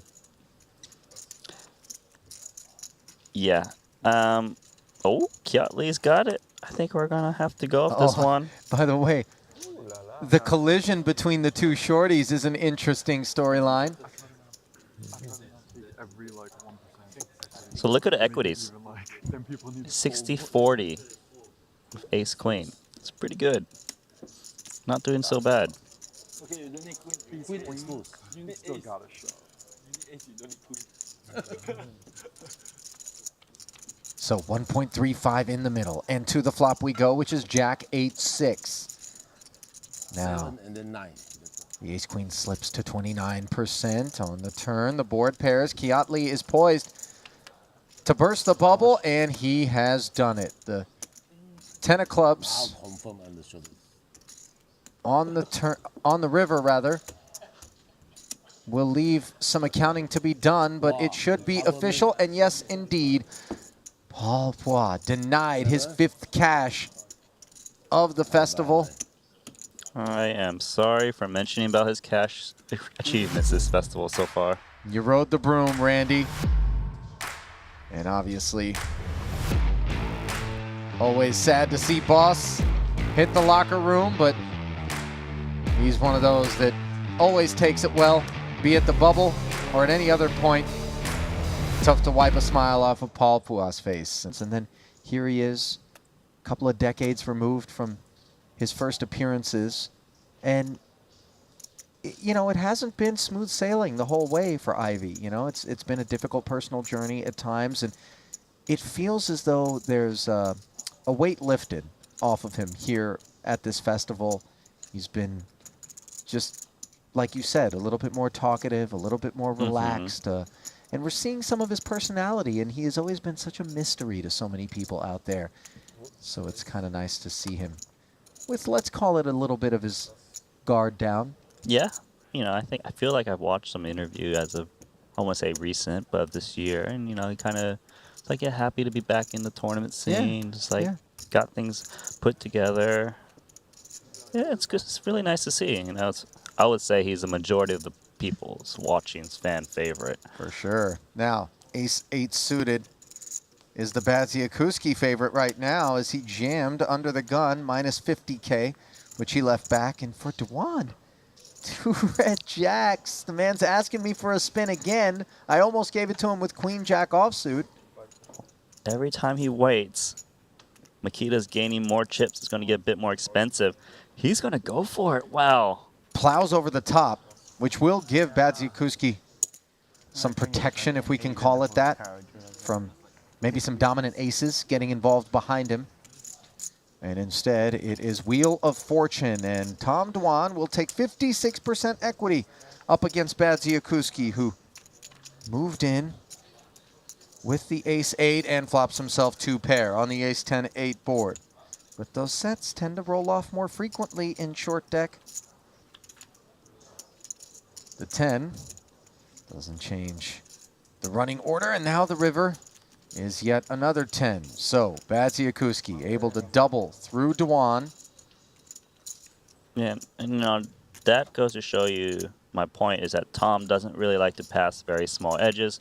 He was only actually a 56% favorite. And next door, but you take out the from the commentary team of you and I. No, I'm just kidding. It starts there. Everything trickles down. No, but legitimately, man, everybody's so happy when they're out here. Everything is taken care of. You don't have to worry about anything but showing up and playing poker. That's it. Yes, that is 100% true. I mean, Asians tried it and they said, like, you know, just too much limping in the passive play. But the game's more complicated. Yeah, definitely. Things that complicate the game So it sounds like they're kind of discussing how some people maybe not prefer the pot limit structure, but worth trying out. Uh-oh. Divorce is going to get a spin off of the shorty as Dwan wakes up with ace-king. And let's see how much equity this Jack-10 suited has. This is the one we talk about a lot, the classic. Flippy? It should be pretty flippy. 45? What do you think? Well, with the ace of spades gone, probably maybe a little bit more without. Oh, trip aces.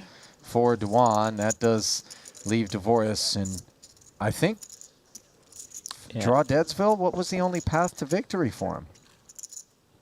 Because the king gives him the straight, but it fills up Duan. Yeah. Dvoris drew dead on the flop here, didn't he? Maybe I it saw was- 4% for a second. Can we chop? 9-8.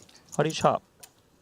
That Yeah. was it. Moving on. How? I don't, you would think we would know a little bit more about the game of poker. We were really exposed there, weren't we? So that's all she wrote for Canada's Daniel Dvoris as he took his chances with the oh-so-sexy Jack 10 suited in short deck, but he will be awarded $80,000 and leave behind.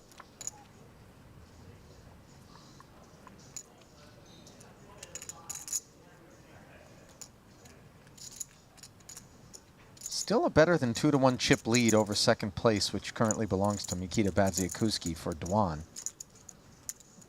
Well, he raised 9-8 offsuit. I wonder if he's going to keep up the antics. Nah, just It would appear so. It's just, hey, you know what? If I just go all in, they can't play back at me unless they got it. I mean, it's kind of irresponsible when we consider the ICM of 103,000 for fifth, 131,000 for fourth, and Ivy sitting with 28 Ivy's antes. reaching for chips right now. And Like, yeah, I'm done. he's ready to go. A brief wince, as Duan is obviously capable of waking up. And you see an eye roll there on Durr. These guys not folding to me. But it was always Ivy who was the candidate to call more so than anyone else, and he is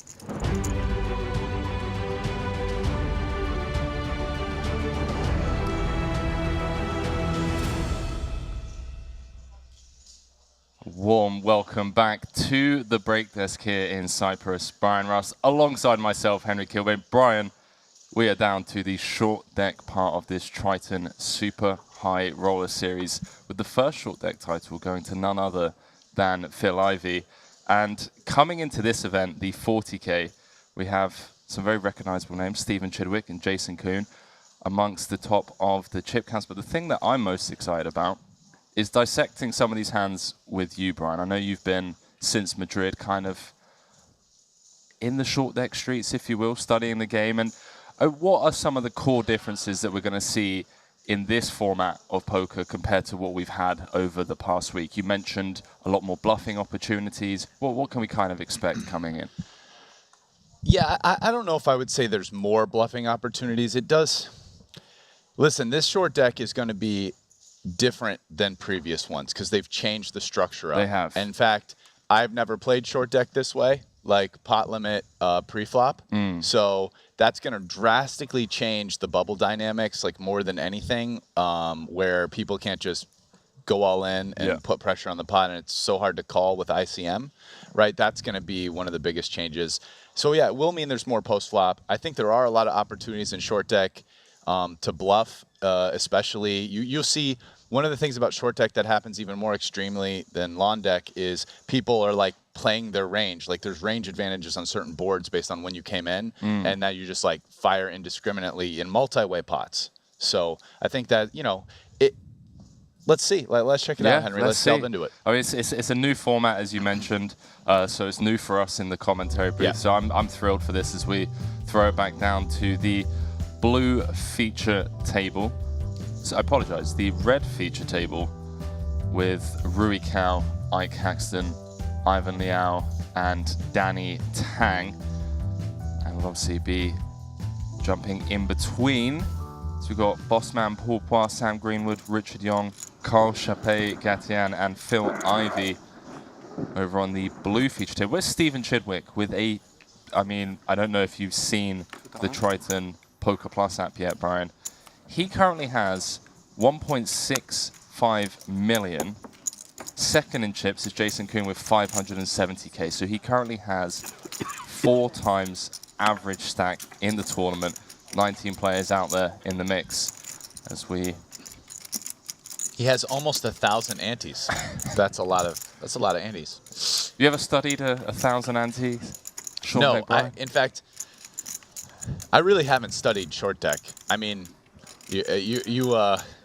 you're giving me a little too much credit. What I have done is watched at this point between all the Triton stops many hours and spent time thinking and analyzing it, as well as had a few conversations with people that are much better than me, Right. and in particular Jason Kuhn at some of the previous stops lent some pointers, and yeah, this year I've played one short deck tournament.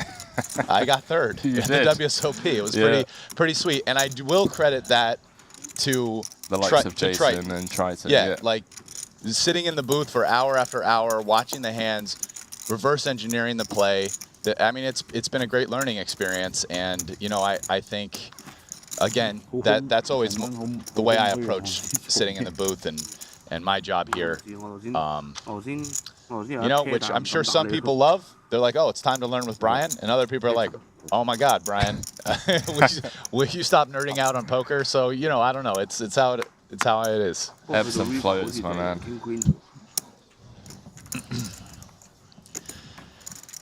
Like Haxton gonna. But yeah, no, I'm very curious to see how the pot limit pre-flop changes the game. I mean, obviously, like that is like far and away the thing about this particular tournament that I'll be looking for, because I mean we can see in the other short deck tournaments, especially. I'll say there was even a difference a little bit between the WSOP one that I played and these ones here. Is these ones definitely get in a mode as you get down towards the bubble and in the money, where a lot of the stacks are just like mostly jamming, like all in. So it's a lot of like kind of pre-flop play, and I mean that will be totally changed in this tournament. Oh, for sure. Right? Like you just can't do that, and in fact. I'm not even sure. I'm curious exactly how much pot really is, but it's not like, in some situations, it's not really that much compared to what going all in would be, and it might like really change the way people play their ranges. It might be a little wrinkle. Some players are more prepared and others are less. So, well, all the pre-flop kind of open jamming ranges at different thresholds in terms of antes just goes out the window, right? Like all the charts that have been studied and whatnot from different positions, where you now don't have that ability to just rip 40 antes over a couple of limps from, you say, the hijack. That all goes out the window. So I'm also very excited. Yeah, you get to make it like 7 antes or something. I'm just looking forward to seeing who takes this new format and kind of runs away with it in terms of just understanding it at a much faster pace than everyone else.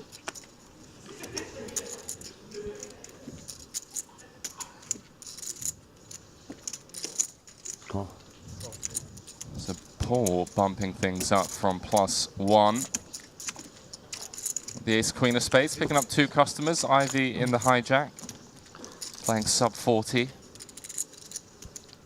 Richard Young closing the action on the button with a very pretty looking Jack-10 of spades, as all 3 whiff on the King-6 two-tone board.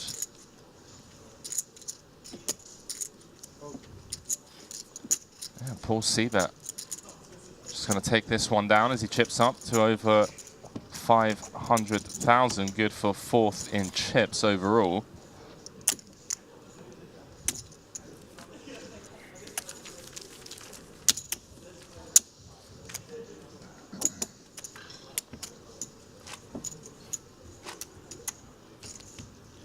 Yeah, I mean, my guess off the bat is that this structure compared to the regular, I mean, you think there's going to be more post-flop play. For sure. So that should tend to favor people with more post-flop experience. So, like, probably better for short deck cash game players. Like, making it pretty gross generalization, but probably true overall. As opposed to guys, like you said, tournaments, charts. Because, I mean, in a lot of short deck cash, it depends on the cash game. But, like a lot of cash games, sometimes you just play really deep and just pre-flop shoving almost isn't, it's not really like a thing, right? Just, a lot of no-limit cash games, everyone's 100+ blinds. You're not jamming over an open or anything. So yeah, that would be my guess. Yeah, it's interesting because in Madrid there were a lot of Europeans that were based in Southeast Asia, living in like Macau, Thailand, and whatnot, that flew to Madrid for the short deck events, and I haven't seen them here in Cyprus yet. And I wonder if anything, or if that has anything to do with the fact that they haven't studied this format yet, so they just feel like, you know, they're not ready from a study point of or theory But like point of view. this is only one tournament, right? Isn't even the next one something different? Like I think the next tournament is not pot limit pre-flop, but no bullets. Like it's all on the table. So I think actually they're just mixing up a lot of these tournaments. If I remember looking at the schedule. That is correct. Yeah. Yeah. So.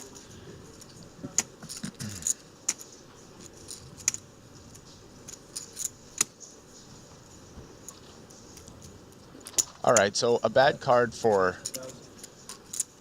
Greenwood, but a card that improves Ivy and Richard's hand here. Like, Richard still has the flush draw. Now he picked up a gutter. Ivy had just the gutter, picks up the pair. And, I mean, he as the first one in the pot, he's the person who gets the rep the most, like ace, king, aces, and kings. For sure. Which is why he's been blasting away starting on the flop.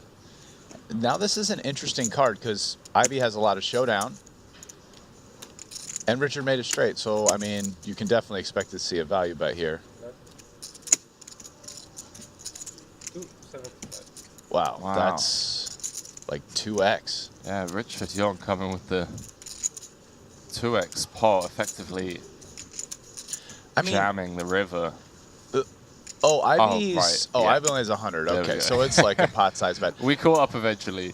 Ivy actually doesn't have the worst hand to call with in some ways. He's like blocking 8-7 and 9-7, especially like the 9-7 of spades.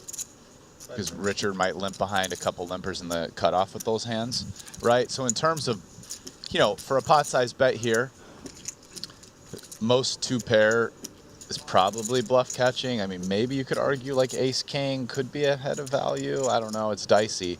But blocking the straight is definitely the most important thing. And you could argue 8-9 aren't like the worst side cards for that, especially with one of them being a spade. Like 8-7 off possible and 9-7 suited. Richard probably doesn't have 9-7 offsuit, so.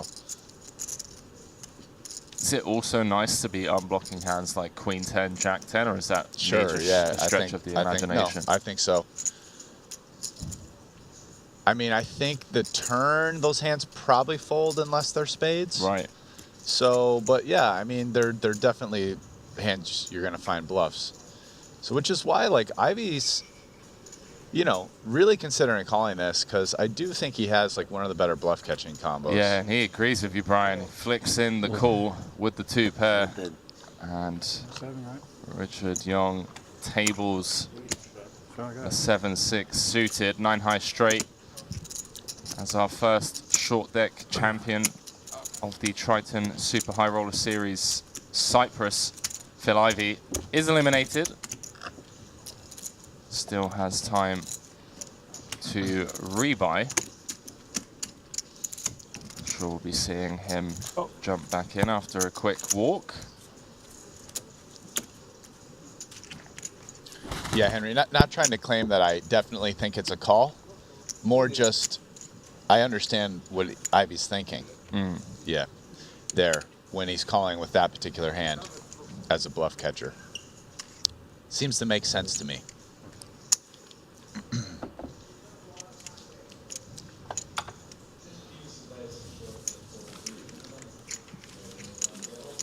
Yeah, I mean, in short deck, card removal effects are more powerful than Hold'em, right? In a game where you have 36 instead of 52 cards, and there's, you know, less combos in basically all situations, really, compared to Hold'em.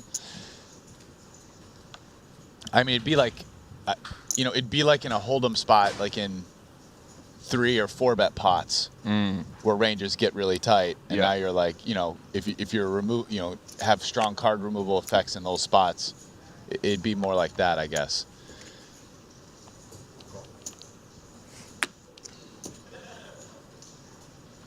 So they're more the card removal effects are more powerful in Hold'em due to the way in this game. In this game, Yes. compared to No Limit Yes. Hold'em, because of the ranges or how the Yeah, perceived well, there's ranges look? only 36 Right. cards, so there's like actually way less possible hands. And then and then you, especially in this game, if you're in a spot where your range is already, I mean, people aren't playing every hand, right?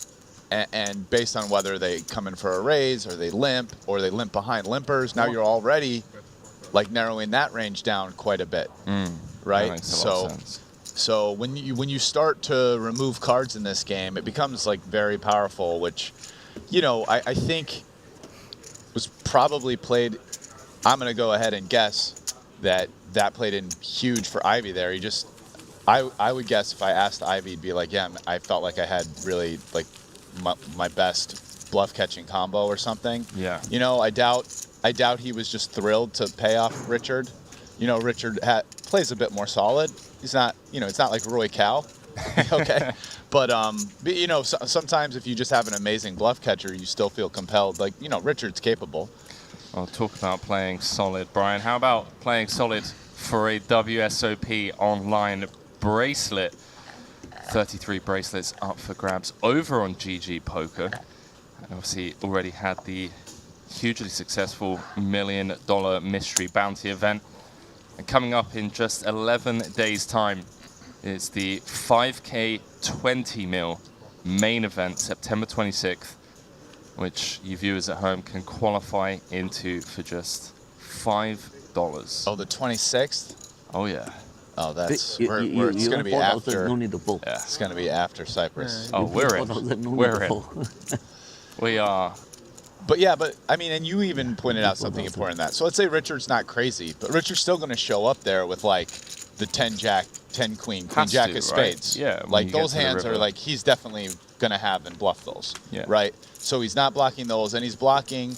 And let's say Richard's not super crazy pre-flop, but he'll play 8-7, maybe play 8-7 off. Definitely play 8-7 suited or 9-7 suited. I mean, blocking 9-7 of spades, big. We can see Richard had 6-7 of spades. He's probably not playing 6-7 off, right? So, I mean, if you're saying he's only playing those suited, blocking one of the 3 suited combos for value. And unblocking the bluffs and as well. It's like kind of a big deal, right? If you were going to make his range that simplified, which it might not be, but, so, like, maybe, he doesn't have pocket 7s, actually. Yeah, he's not floating the flop with 7s. Ace, king, 6? Nah. One would assume. But yeah, that's actually kind of one of the cool things about short deck post flop is in a lot of these spots, ranges get like really narrow. So, I mean, you kind of can see some wild stuff sometimes here in terms of hand reading ability in short deck, like more than no limit hold'em. Anyways. Well, diving back into this one, Brian, Greenwood limping in after Richard Young with the Queen Jacko, flopping trips. Richard turning a boat on the 10 of clubs turn, and Greenwood in trouble here. Drawing to just 7 outs. See the equities. Richard coming with the check raise on the turn. I mean, he's definitely not going to like getting raised here.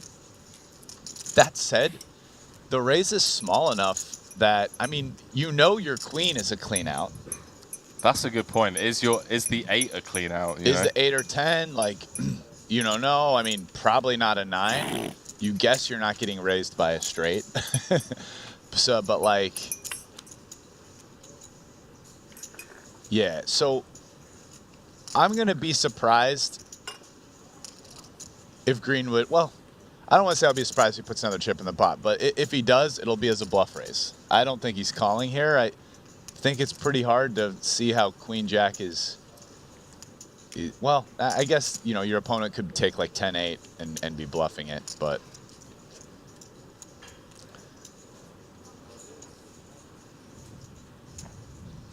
Greenwood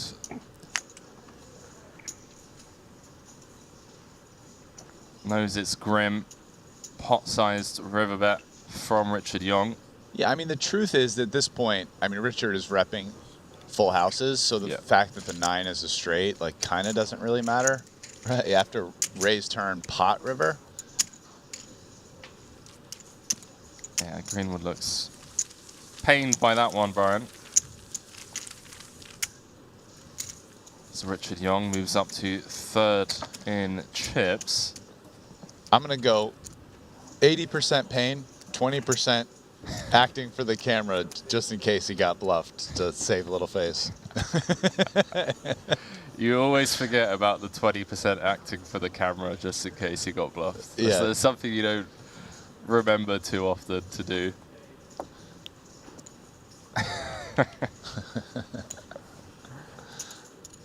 Oh. Well, welcome to all of you at home as we kick things off here in Cyprus.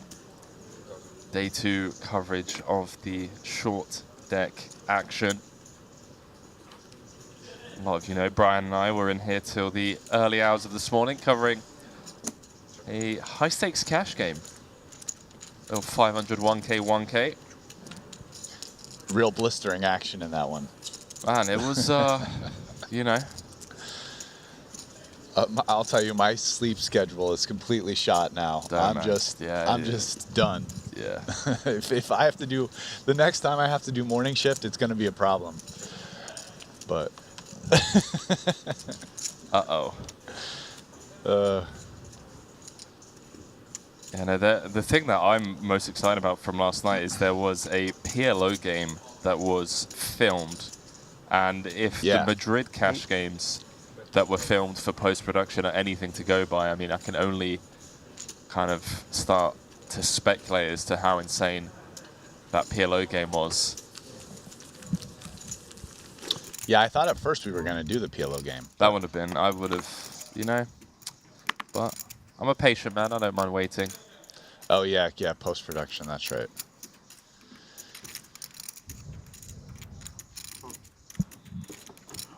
Here we go, little open raise. King Jack of spades. And here we see Roy Cal flatting the Jack 9 off behind. Man not afraid to do some gambling. Legend of the game. And he actually hits this flop the best.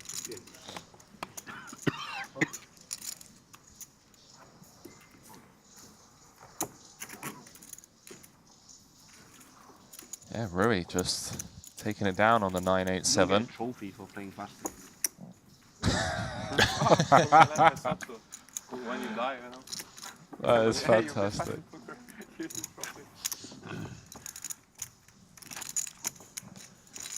A PSG shirt he's rocking. Some people got birthdays, I got the fuck playing fast. Wow, imagine needling someone for playing fast Do in you have any 2022. It's Yeah. pretty wild, given how I'm slow really the student. game. Did you ever have any student? No. Imagine you have a very talented kid, student, but he has to play slow. Carly is my master. Call my student.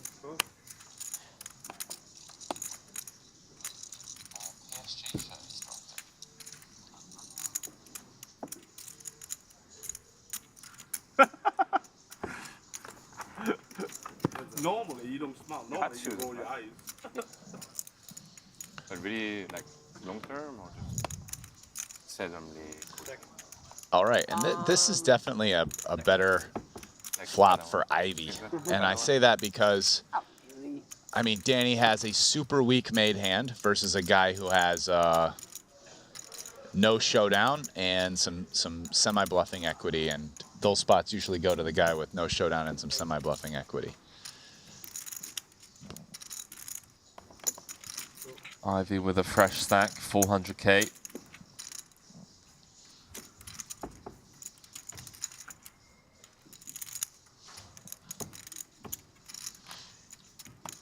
Now, Danny has to decide if he wants to follow through and keep bluffing it, kind of bluffing at this pot. And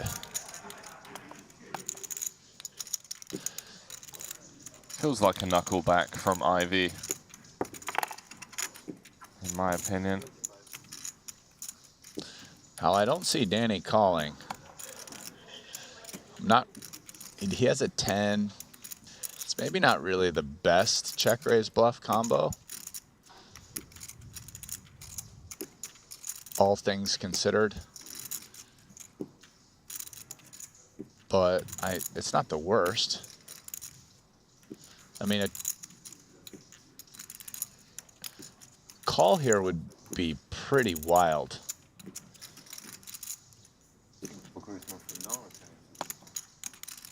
I mean, 12 minutes. Yeah, I just realized that this is cut off the button. Yeah, actually, good point. So the ranges are wide. Yeah, I mean, Ivy just has 100% range here, can turn any king, queen. I even had like, what, king 7 with king of hearts. Yeah, so I guess that makes a call more reasonable. Yeah, and for a sure. bluff like maybe a little less reasonable. Wow, Danny is really pained by this. Excellent point, Henry. Thank you for pointing that out. It does flick in the call, and he's going to get shown the jack high straight. Well played, Ivy. That's a spot where Yeah, I mean, 12 years ago. I end up knuckling back river. Yeah, cut off V button with ranges being that wide. Yeah, I think that changes it. Definitely value better straight there. It is a spot where you're sick when you get check raised, but you can always fold. $200K coin rivet invitational third place finisher. Carl Chappé-Gatian in the mix here in the short deck streets.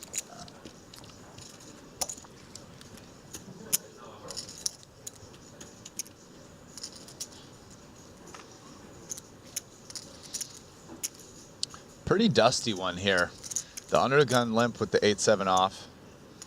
It's a little wide. I think it's one of the exact type of hand that you look at that and you're like, oh, short deck, okay, and hold 'em. Yeah, 8-7 off's not like a great hand, but whatever. It's playable. You can make straights, and short deck it's much easier to make a straight. And I'm getting such a good price to limp in, but I mean, it's kind of more like playing 4-3 offsuit. It's like 6 being the lowest card. Greenwood with the open ender. Note the equities, viewers at home. Actually, a equity favorite on the king 9-8 with the open ender. Yeah, open-ended straight draws and short deck are strong hands. Yeah, I mean, getting a good feel for the equities is super important in short deck. Quick example, you know, queen 10 on a jack 9-7 rainbow is actually a favorite against aces. We can see here Greenwood's actually a favorite against ace king.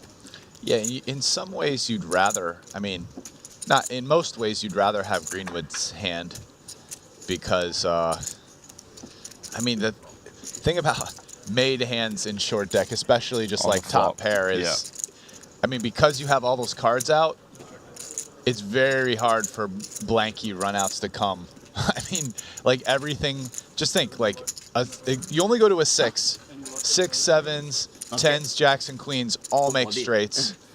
You know, an 8 or a 9 pairs a low card.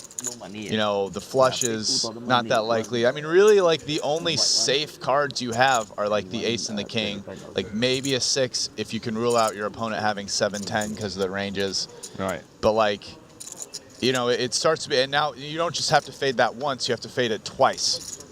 So, I mean, yeah, all things considered, like an 8 on the turn, a very good card for ace king, but it just, there's a lot of runouts where these like kind of top pair good kicker, you're in the blender, like auto. Your opponent barely has to do anything other than just not fold. So, especially given, as you mentioned, you know, the amount of times that the nuts is going to change on future streets just makes it really difficult to navigate. Greenwood getting laid the right price to stick around with his open ender. 166,000 in the middle as the 6 of hearts rolls off, and Greenwood just snap checking over to Paul.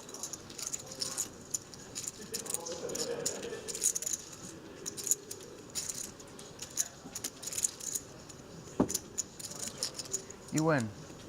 I don't hate the check back on the river. Still. Bossman up to second in chips. It's still Stephen Chidwick leading the pack. Yeah, just said not low.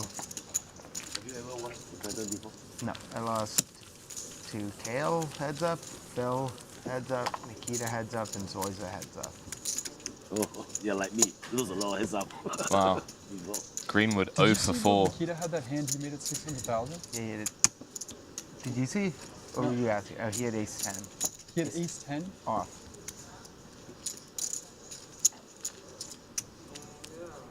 What a hand to raise. To 3-bet? Huh.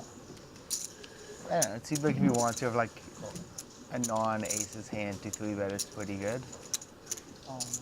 About having any hand to 3-bet. I mean, obviously he thinks he gets to have aces and aces and some bluffs with that size, right? Well, I don't know if it's good or not, but like, yeah. Tom. It's different if we're close in chips. Then I think he's wrong, but maybe he's right. But because like the ICM doesn't really matter to me. A little, but not that much. You know, I had like double his chips back. Yeah.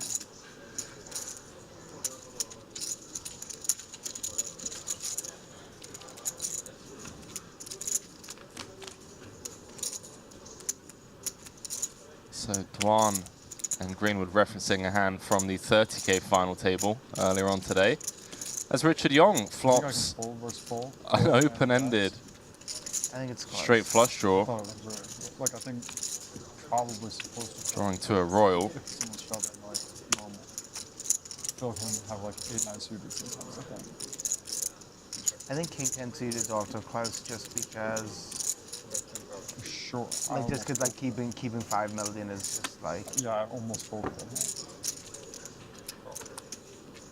But I mean, like you saw the 8-9 shove when I had like 150k when you had ace queen. Like that's crazy shit. Yeah. He's supposed to just limp. Don't call. Well, they know it's weird because you reopen the action when you shove, right? So why not limp? So he can also like then he actually gets to play like a pretty like fun game where he limps, you shove. I'm going to play some calls and then he can back shove. Yeah, like he gets that like. Obviously, like if I had ace queen and I went limp shove, I'm just like, well, I hope Phil isn't fucking trapping me and go all in. But yeah, like I do flat a lot too.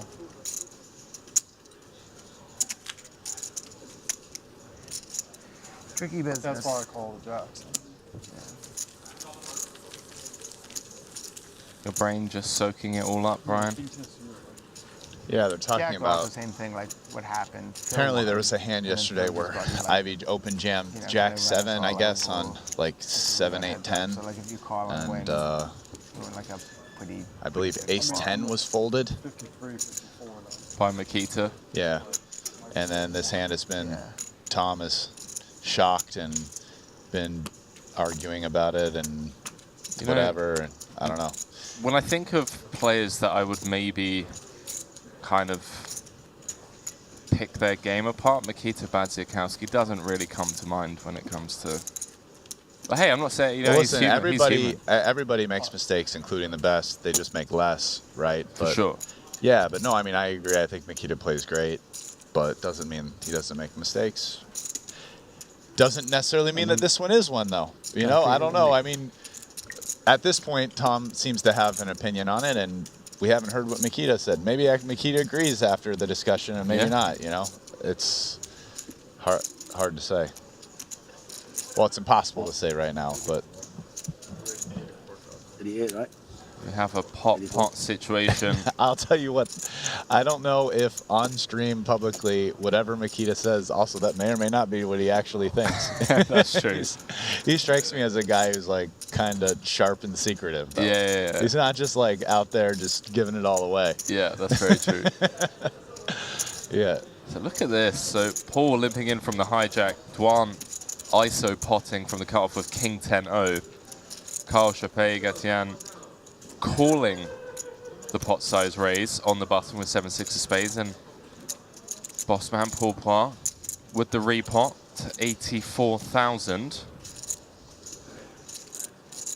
And Tom just in there with the King 10 off. Now we can see already the effects of the effects of this structure where there we go. King 10 off just taking it to the face, ready to gamble. With the player behind as well, like you're going to be sandwiched with King 10-0 potentially, but Carl getting out of there.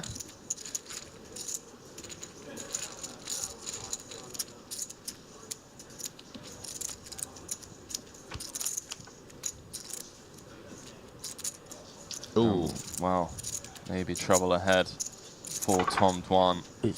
I mean, it's not a bad. His equity's up to, I guess, not 40. There's some chops, but almost 60-40, slight improvement. But this kind of feels like a board where, with a 1.5 stack to pot ratio, I mean, Ace King probably feels kind of compelled to go with it. He'll go like pretty sick. And then, yeah, and Tom does. King 10 can't go anywhere. The call. Yeah, when you think of stack off thresholds at different SPRs when leverage changes, I mean. I mean, obviously in Hold'em at 1.5, you're like super happy with Ace King. I mean, pretty happy. Yeah. Funny thing in short deck with 1.5, you're like, oh, fuck, I guess I gotta put it in there. King Jack 9. Whatever, maybe I run out of flush or straight, you know, it's just so easy to improve. Turns a few more outs. Tom looking for a Queen 10 or a 7. That 8 just maintains the equity. One less card, more outs, still 60-40. And Tom Bossman Paul manages to hold up to $1 million in chips as Tom Dwan is eliminated. Are we still in the rebuy? We are indeed, mate. Yeah. Open on 2. We are indeed. Yeah, Tom's building he's in stack building mode. He is. Just taking you to the face with King 10 off, like, let's go. Love to see it.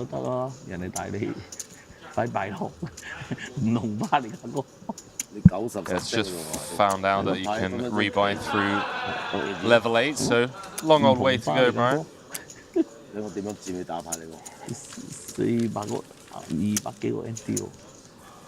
Going back to event number 10, 30k short deck that Ivy took down. Greenwood came runner-up in that. Tom Dwan, who had half the chips in play with 8 left, came 5th for 100k. Strong start to him, or for him rather, sorry, to the series. Didn't play any of the Hold'em events, but he's here for the short deck events.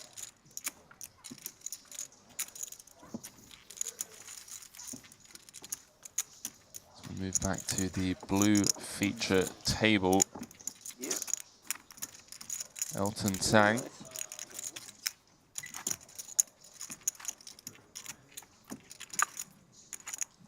Double espresso is not very big.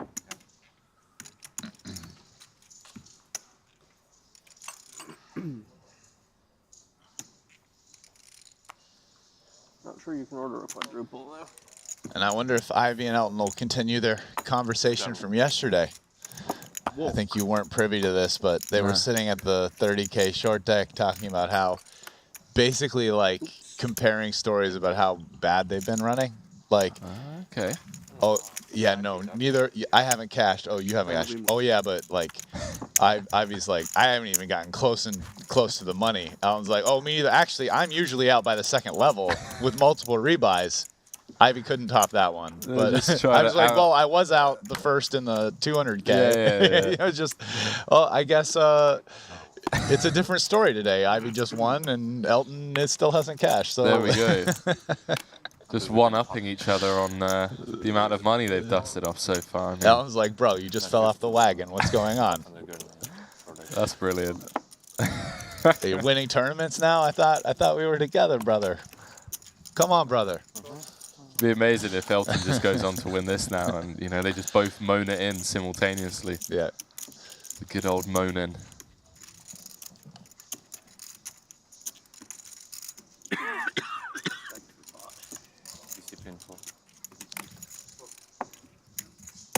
Oh, I just realized. No, that can't be the case. Do apologize. Rui Cao, honestly, has to be one of my favorite characters in poker. Just been around for so long, involved in so many epic hands, both tournaments and cash games.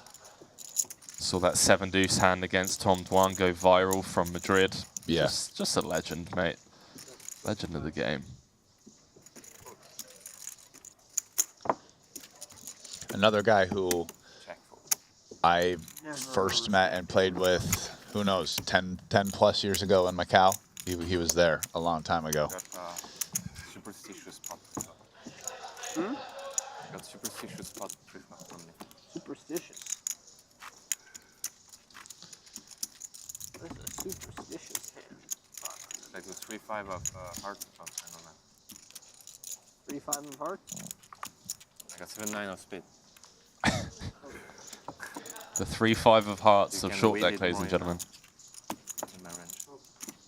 I got a little bit pretty weak. I won a lot, but since I'm superstitious, weirdly, I lost a lot back to them. Maybe you should go back to the normal one.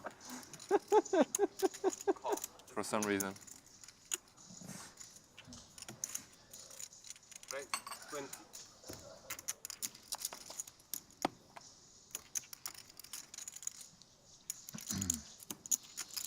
Ooh, and Ike gonna be putting in the 3-bet here to probably like probably be around 80K, maybe a little less. Pot. Yeah, 70. Yeah? 70. 67? 70. It won't be, yeah, 70. Oh, I guess they're only playing. They're playing 5-handed. Yeah, 4, 2, 2, 2. It's 20.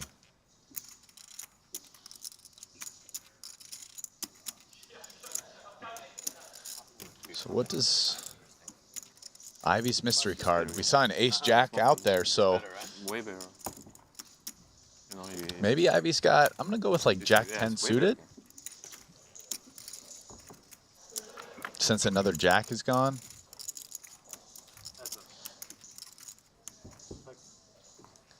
Prince of Darkness.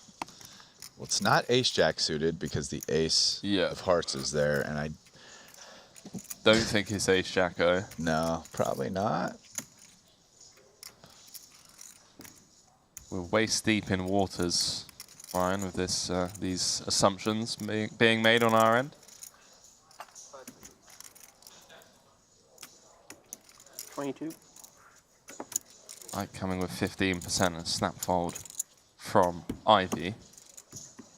Looks like we're safe this time round, Brian.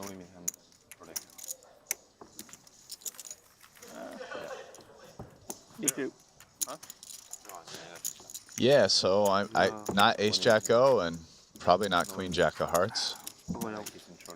Queen Jack of Hearts, I think, continues there versus like 15%. Back-to-back, I got 7. That's why I got 7-9 suited, back-to-back. Straight flush against Nefla. And straight flush against Nefla. Back-to-back. That's why I got that. I mean, I don't go crazy. You have to become superstitious at that point, I understand. Stevie just cruising along, by the way. I'm with you on Roy. It's definitely like, oh, okay, like it's always a plus when you see he's at the table you're covering. You're gonna see action, interesting hands. You know, it's like we should have thrown him into the cash game last night. Would have been a huge plus. Yeah, him, Limitless, couple of names that come to mind. All of a sudden, now we're watching interesting hands.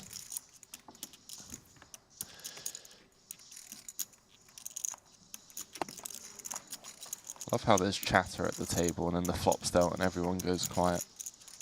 I mean, listen, guys, these guys are playing with their own money for big money, so they're not obligated to give us interesting hands. Oh, sure. But it does make it more fun when they do. Rui Cao somehow turning a 7, giving Ike Caxton an open-ended straight flush draw. Action turn card dealer. #1 action turn card. They found it. Hijack limp, cut off limp, button check. 21. Ike coming with the old 1.3x pot.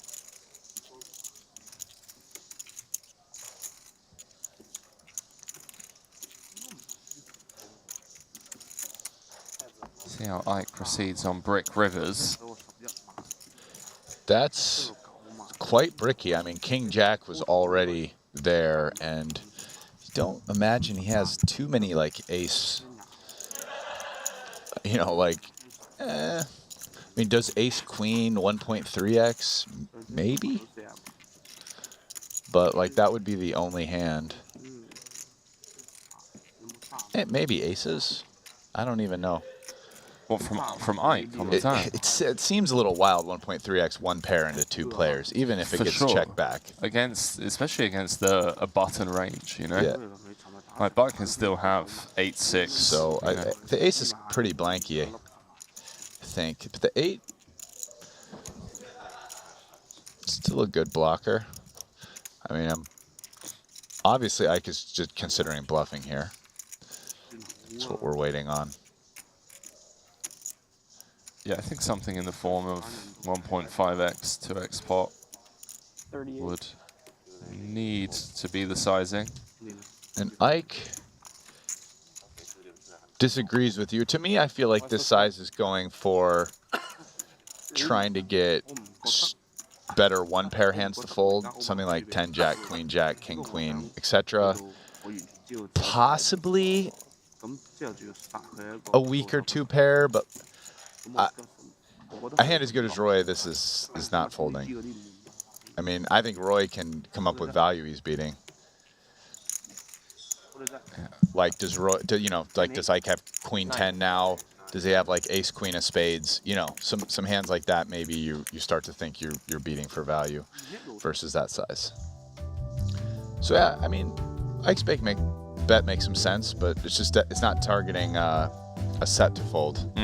Definitely, yeah. Some of those one pair holdings that you mentioned going to be in a tough spot as we continue with our short deck coverage here. Event number 11, the 40k short deck 1 bullet only. And what that means is, unlike yesterday's event, where if you bust your original starting stack of 100k, you could, use a llama and get a fresh stack of 100k. This one, it's going to cost you $40,000 in order to do so. And as always, don't forget to follow us on our social media channels, Twitch, Instagram, Facebook, YouTube, Twitter. Putting out a ton of behind-the-scenes footage and exclusive content with some of the biggest names in the poker world. Trying to recall what I saw today over on Instagram. Something with Mustafa Kanat and Pete.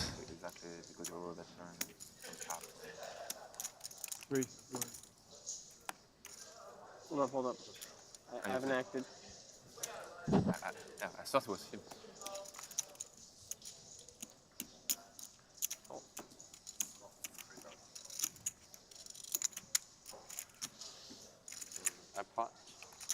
Price of poker has gone up. Yeah, some of those stronger hands actually, Rui probably never has that I was throwing out there last time, because I just realized the pre-flop Rui limped behind. Yeah, hijack cutoff button. Yeah, so like he never has aces, queens, or ace queen suited for sure. Maybe probably not even ace queen off. So throw all those out the bin.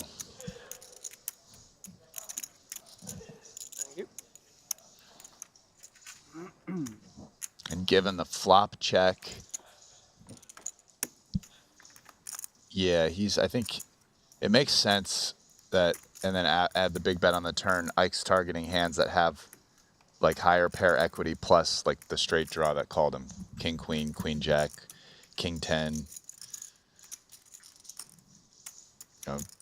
jack 9, etc. How about that for a flop, Mr. Elton Sang? The old royal flush draw. Actually, in some ways, I kind of like Ike's decision there, like breaking the hand down even more. So think about it this way. If the ace on the river doesn't, because he doesn't have ace queen, he probably didn't have a set, you're kind of like, okay, maybe he has a straight, not the nut straight didn't raise me. Right. Maybe a hand as good as like a big, you know, probably bets the 2 pairs, so it's a lot of straights, something like that. Like you're not getting those hands to fold. But there's a big class of hands that have draw equity, but might have a bigger pair than your On 9. the river, yeah. Yeah, and you get those to fold. Especially maybe even a hand, what about like the nut flush draw? Yeah. Another class that does hit the ace that might call a turn.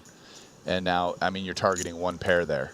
Yeah, you're I going think. for the Jack 10, Queen Yeah, Jack, it Ace sizes you Jack down. type. Because I think it's very natural to say what you did, which is like, oh, hey, you know, you overbet turn, so now you got to like overbet river. But Ike took his time there and came to a different conclusion. And I think like breaking it down, honestly, it makes a lot of sense to me if you make some assumptions about Roy's range, especially including his pre-flop limp behind. Anyway, moving on.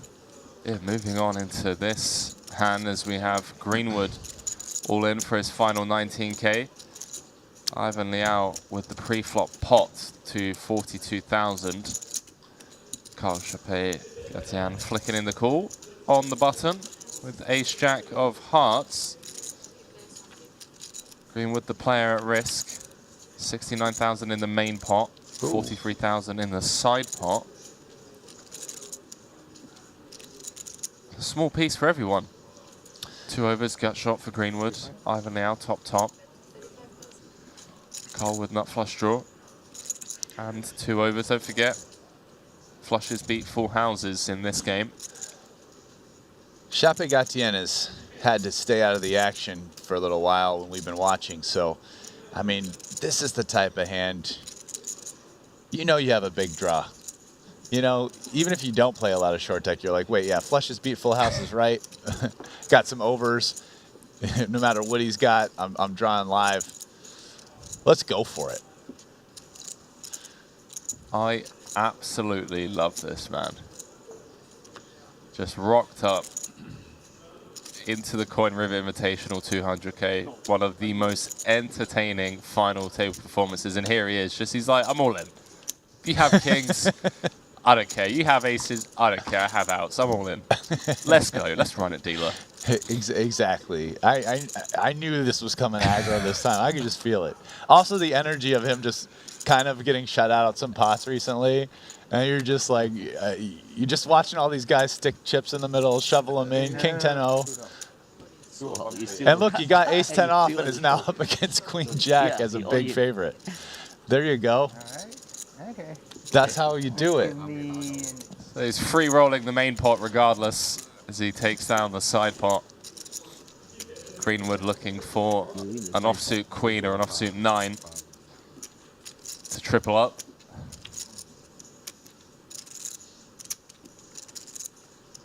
Keep it, give me a blackout. No dice. Ace high for just Greenwood. holds. Yeah. Ivan Liao, what a scoop to monster pot.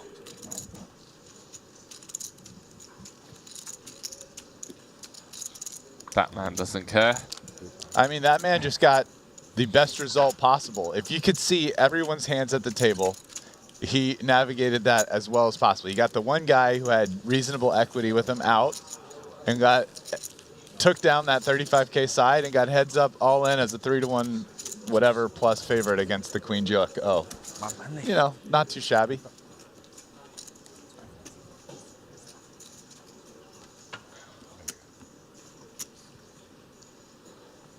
Welcome to Short Deck, ladies and gentlemen. Here we are. Back end of this Triton Super High Roller Series here in Northern Cyprus. Event number 11, Brian, that sounds pretty ridiculous that we're already in event number 11.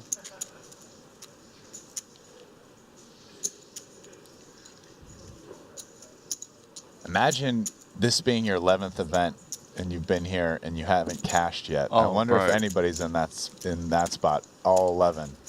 I mean, it has to be one of these short deck players, right? But I don't know if I want to call people out like yeah, that. But yeah, no, we don't need to give results. I'm just saying.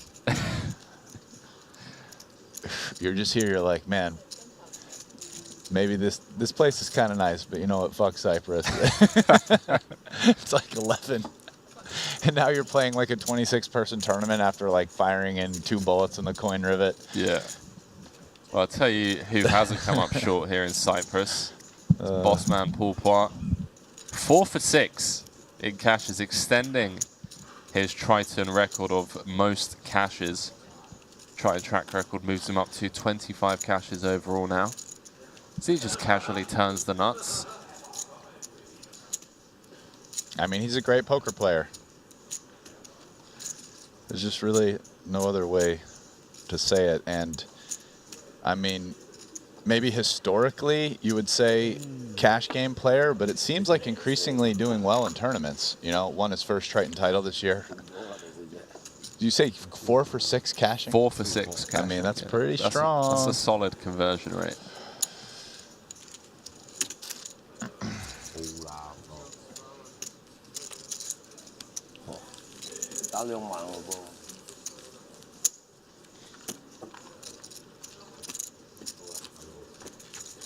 If you didn't know anything about him and you saw Paul walk by your poker game at the Vic in London or something, you'd be like, seat open.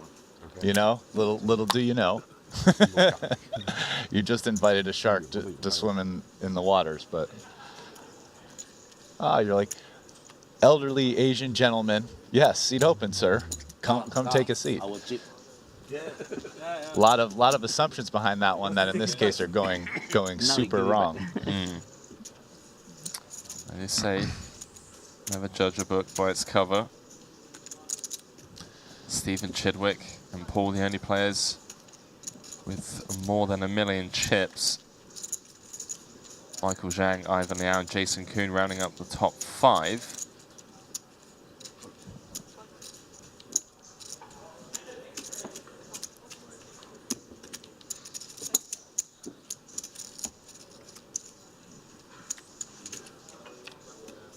It's weird. Carl came 3rd in the 200k, and then crypto markets dipped by 8% the very next day. I wonder if there's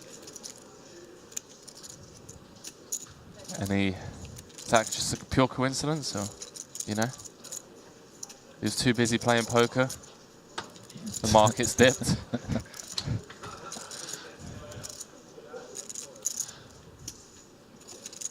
Yeah, it hasn't been. Earlier in the trip, things were looking solid. I know, you had me all hyped, man. You were coming in, you're like, we're rich again. You know, on the 13th, I guess the inflation data came out, and the market didn't like it. Thank you. And it's been a rough last couple days. Has indeed. Is what I think happened. I mean, I don't know. That's the narrative. Yeah. Who knows?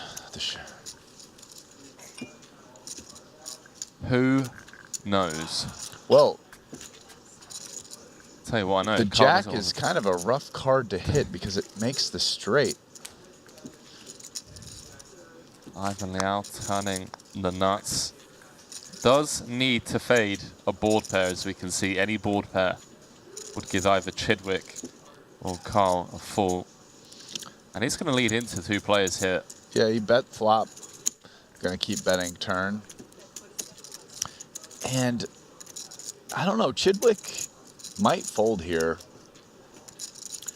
Yeah, it's a sizable turn barrel, by the way. Yeah, it's a spot where it's kind of hard to start coming out with hand combinations for your opponents to have where you have the best hand. You know, are your outs clean? Right? Ace, king, king, jack are a set. All kill some to all of your outs, depending. So, you know, it's kind of a dicey spot. It always sucks to fold equity, and you know you usually have at least some equity, even if you're not getting the right price. But I wouldn't be surprised if he ends up folding this. you know, someone's behind him to act as well, so he might not even, you know, if Gatien does hit a straight, he might not even get to see it. But Chidwick computes all this and decides it's enough. I also wonder, I do wonder whether or not there's any rivers he bluffs. Chidwick. Yeah. Well, it better not be an ace or a jack. Ivan turning the nuts and picking up 2 customers. 200k in the middle, and well, Chidwick spikes the 4 outer. Yeah, and after getting called in 2 places, that card has to set off some alarm bells in Ivan's head, I would think, and you could see those materializing in the form of a check.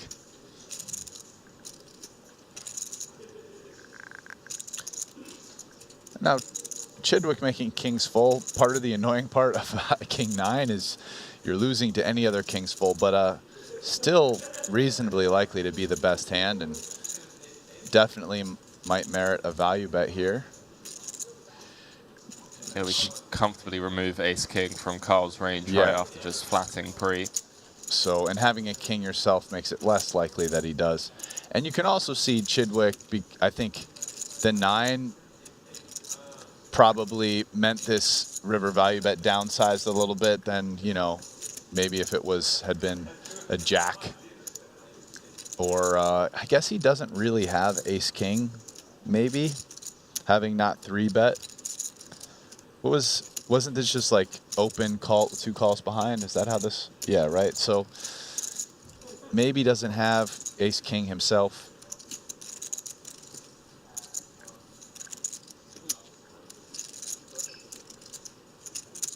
Really grim spot for Ivan, because the range of hands that have him beat, we can remove ace-king, can remove aces and kings. Does Chidwick flat from +1 with 9s? Pretty much losing have jacks. Yeah, he's literally losing to king 9. And king jack. Yeah, but is Stevie calling with king jack on the flop? That's what I'm saying. Yeah, he might. I think he might. Like also both king. I mean, I guess king jack of clubs. Yeah, I don't know. He might. I think he might call king jack. Well, Stevie gets paid. How's that for a headline that we've seen many times over the years, up to 1.8 million. Good for 4.5 starting stacks. But I don't think it's a certainty that he calls king jack. Yeah. But it'd have I to wouldn't be rule king it out. jack of clubs, right? Well, Ace of clubs that on one board. I think does get called. But I mean, but backdoor flush draw is not quite as powerful in this. But yeah, like significantly weaker, in fact. But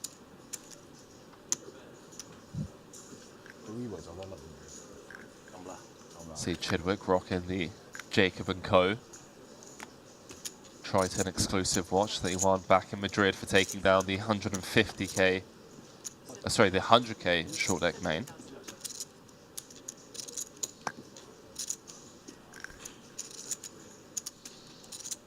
oh,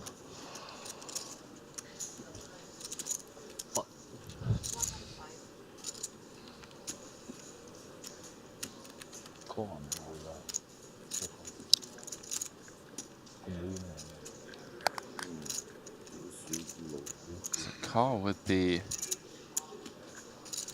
pot from +1.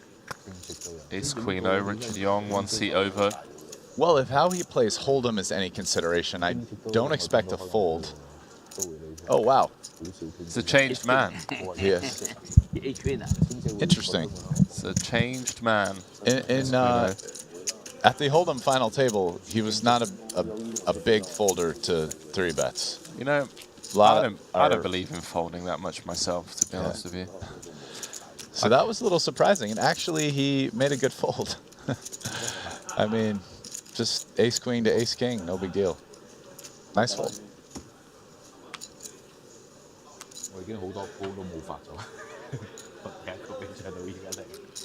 Ivan was just asking Paul if he calls there with the Queen 10. And Paul's like, yes, mate. You just got 4 outed. Nothing you can do. Well, technically there were 8 outs between the 2 hands, but yeah. I mean, any board pair.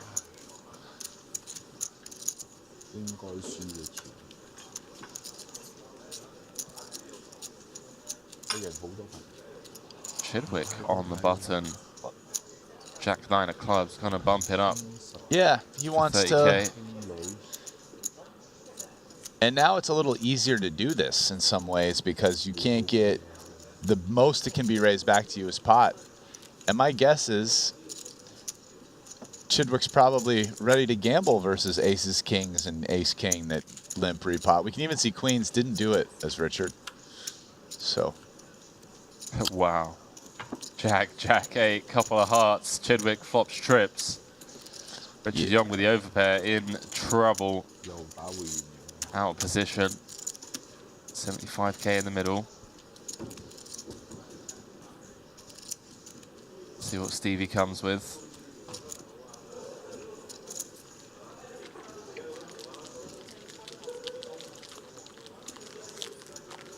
Comes with third pot.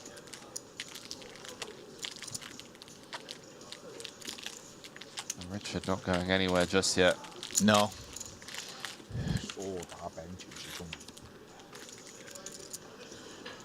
Queens is something. It's not nothing.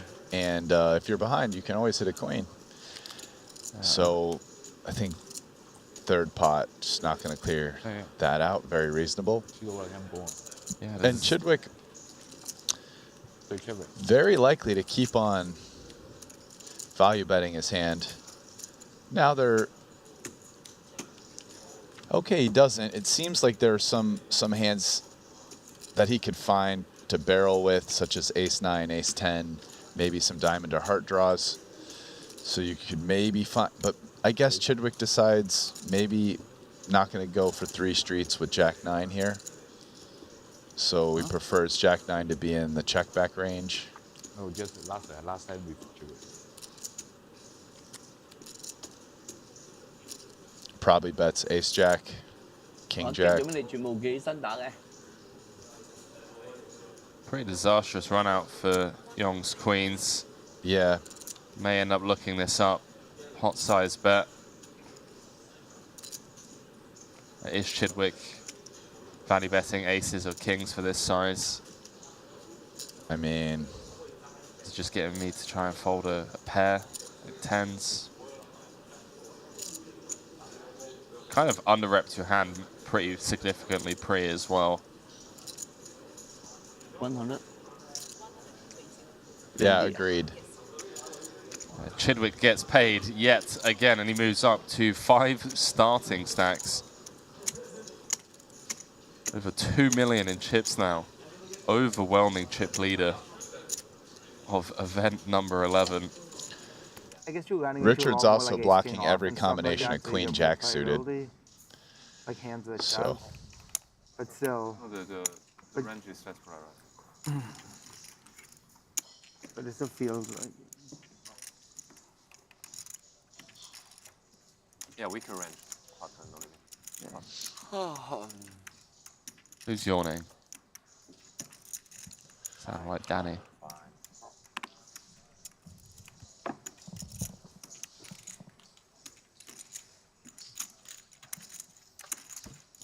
Five-way affair. As Danny knuckles his button. Check. Top for Rui. A lot of Pair and people gut hit shot. this a little bit. Yeah. I mean, Greenwood with the 8s. How much is You cannot see. No, you cannot say, you cannot say, you cannot say, you cannot say. Yeah, yeah. Don't tell him. It's 33,000 in the pot. Huh? 10. It's a 10. But it's not pot limit after it's no limit. The flop. Yeah, it's no limit now, right?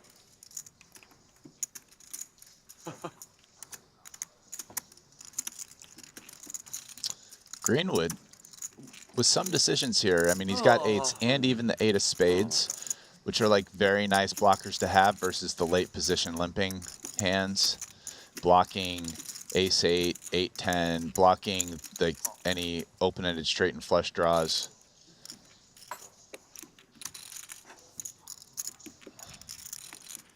I do wonder a little bit if some players would have maybe gone for a little check raise with Greenwood's hand. It seems like an interesting play.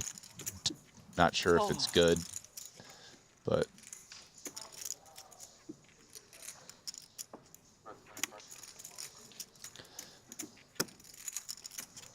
and Roy Cal, completely nonplussed with the situation, just keeps on firing away with one pair in a three-way pot. And you guess what? He has 70% equity.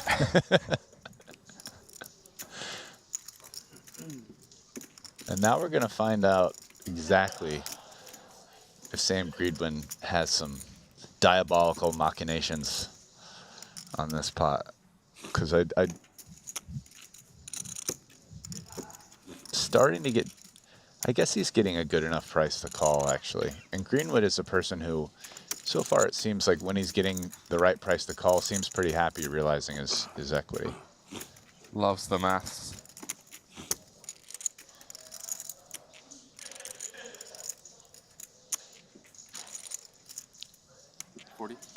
Really getting looked up 2 streets in a row. And found a river card he can value bet.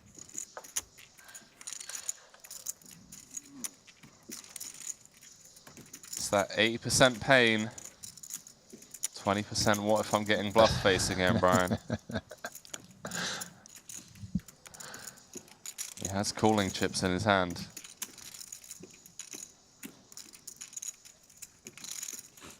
He might just get the Roy Cal call here.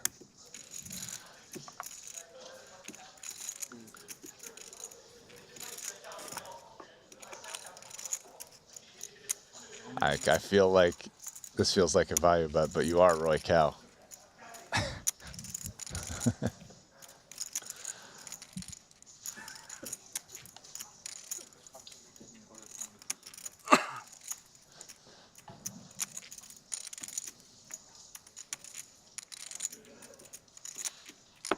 Greenwood flicks it in and Rui wins 193,000 chip pot.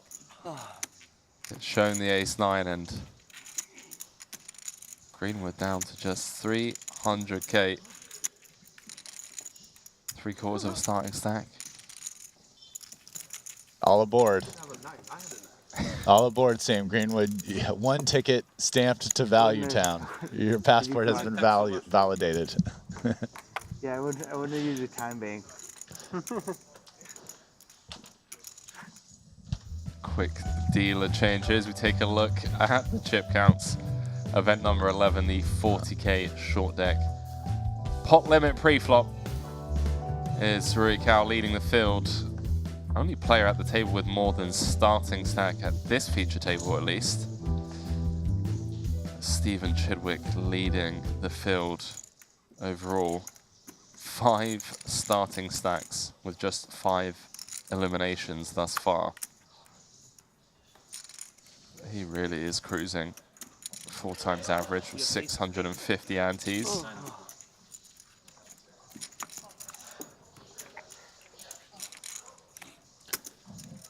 Yeah, almost made it to 1,000 antes, but it's just gets harder and harder. Blinds go up. Antes go up too fast, yeah.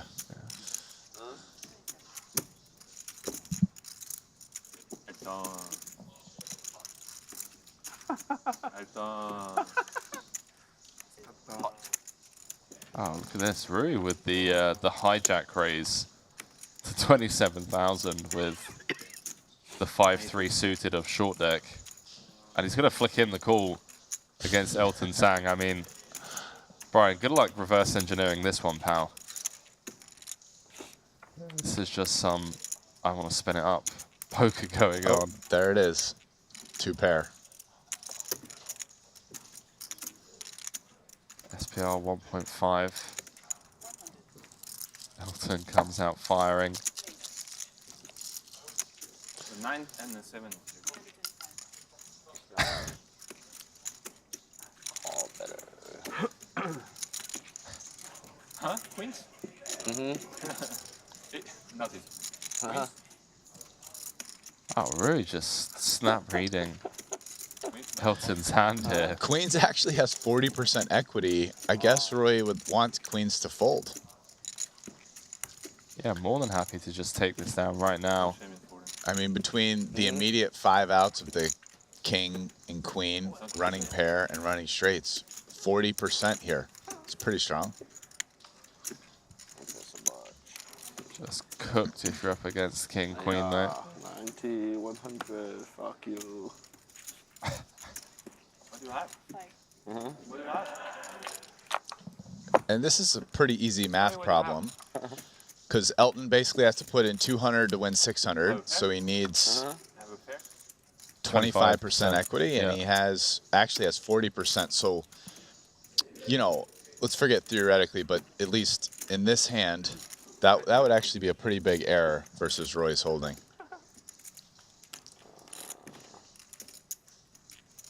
That is obviously only against Rui's holding here. Yeah, he's doing worse against obviously just any king. Yeah. So. Like a hand like king queen, he's just absolutely cooked. Well, yeah, but I mean, he probably doesn't have king queen with the queens. But what about like king 10? Not really. King 10 is like a big possibility. Wonder what his equity is against king 10. Up against a hand like jack 10, double gut shot. Oh, yeah, those hands he's doing fine. Obviously, jack 10 or 10-8 or even 8-6. I mean, those hands are closer to a flip. Jack 10, he's probably a favorite with the blockers. Oh, he does let it go. Rui up to 770,000. I 97 up to.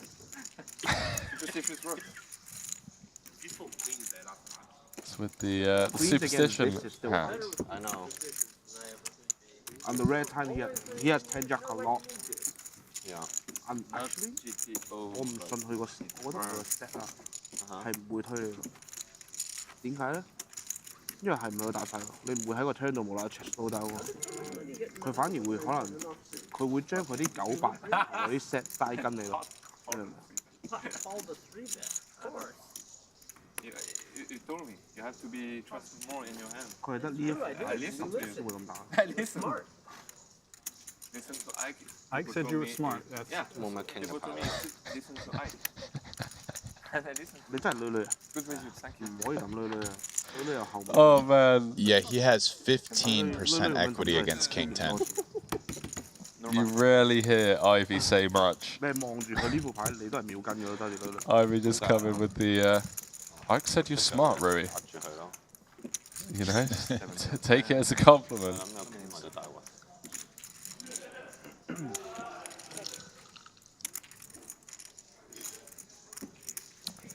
Talking of Ike, flops top boat here against Ivy's ace high. Note the 1% equity.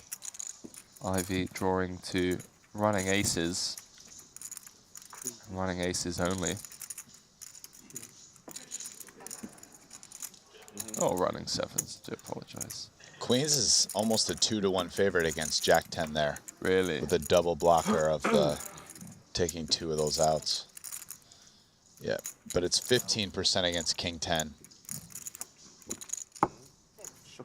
Which you could argue never check jams. It's I like don't want to say never, but like 50-50 against 8-10. What did you fold? I can see on TV. What do you have? Is queen, queen? Queen, queen? It's probably Yeah, have to call. a call. I mean, it's a good fold against my hand, but I can have 10 jack. I think so. Your hand I think that's what Danny said as No, well. but I can have 10 jack, and you're very good against 10 jack. Yeah, super good against 10 jack. Not against 10 jack. Oh, they just made a mistake. As someone said against my hand, you have to fold. He's actually definitely supposed to call against 9-7. Who said that? Either I have think 7, 7, 9, maybe 9, Roy 9, 7 just now. I can have king, queen suited, you block king. The question is, do you have king jack and king 10 suited? Yeah, exactly. Danny asking the right questions there. Of course he has King Jack and King 10 suited. He had 9-7-0, mate. No, but does he check jam? What Danny's asking is, does Roy ever check jam King Jack, King 10? Which I don't think he does. I think he jams Jack 10 Because he's fucking 7-9. and King Queen plus. I mean, they weren't that deep after the 3-bet. True, but you think he doesn't jam King Jack? Would he just check call it and play turns with top pair? I mean, no, I know what you mean. I see like- where you're coming from. You don't have to leave, but you can't stay here. I mean, you could maybe argue Roy shouldn't have That is how the line goes, right at there. that SPR. Like, I don't know, like what is he check calling? 37? Yeah. 27. Like what? Just weak made hands. You check jams all his 2-pair plus and draws, and if he check calls, it's like a king or a 9. I mean, I don't know. It's an interesting spot. Interesting spot.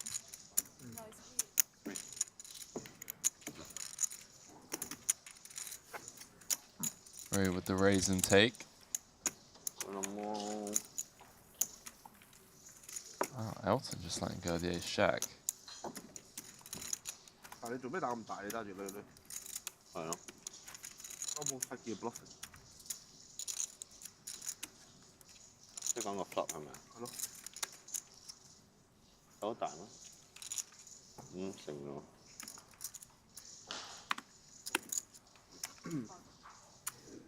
Really fun having Rui, Elton, some of the boys at the table that are just constantly entertaining. This is kind of a tough short deck table we're looking at.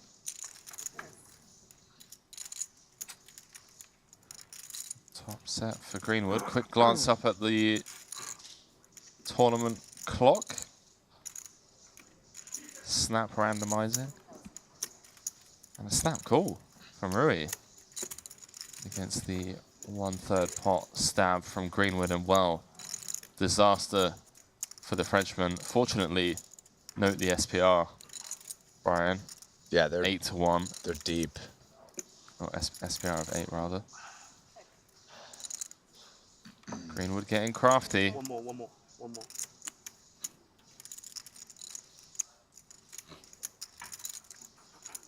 Excuse me? Service? Can I get Americano, please? Americano. I mean, I'd imagine he's going for a check raise here. One would assume at this SPR something in the form of 3x, 3.5x. Set up a very natural river SPR of 1. I mean, it's a strong enough play that 55. I think Roy will be pretty worried about Jack 9. Not that he'll necessarily fold it here, although that would be a really good fold. But I mean, I don't expect that. It's pretty tight. But I mean, it would be pretty amazing if he got away here. Yeah, no. This is pretty standard, but I don't know. Like, we'll see what happens on the river. 165 in the middle, and I mean, Seven of you're spades. beating some. Well, it's annoying having the Jack Jack of of clubs. clubs, Yeah, yeah. because like you block some of the hands that you'd want Greenwood to be check raising as a bluff, like Jack Queen, King Jack suited. Exactly. You know, it's a lot of limp pots.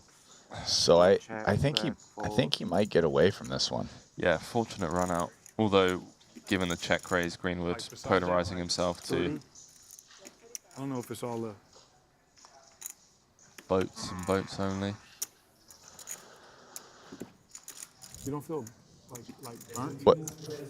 Did he go all in, or did he bet 30,000? 30,000. Oh, that actually might be going to get paid off. I didn't know where I had bad hand to call. Yep, Roy agrees with us.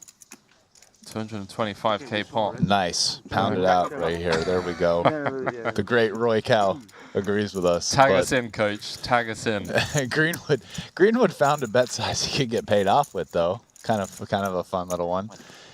He's like, let me downsize this, and maybe Roy will do some Roy things. Yeah, I mean, you're always getting more money in against boats, right? Like if you have just absolutely cooled Roy against the down bet, probably gets raised.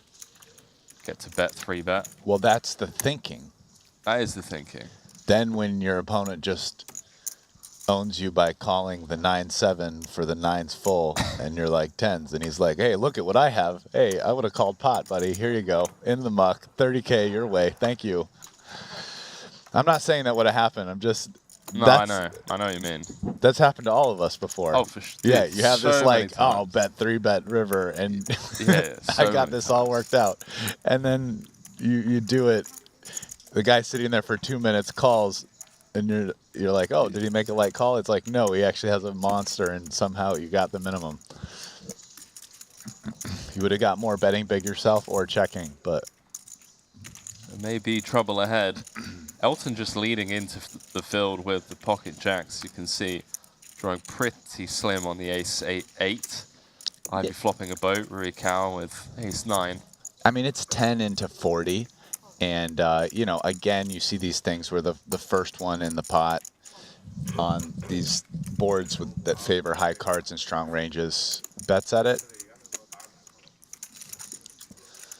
And we got down to the 2 hands that make it pretty obvious. And that's a card that, I mean, Phil is going to feel pretty damn confident that Roy Cow has 4 aces.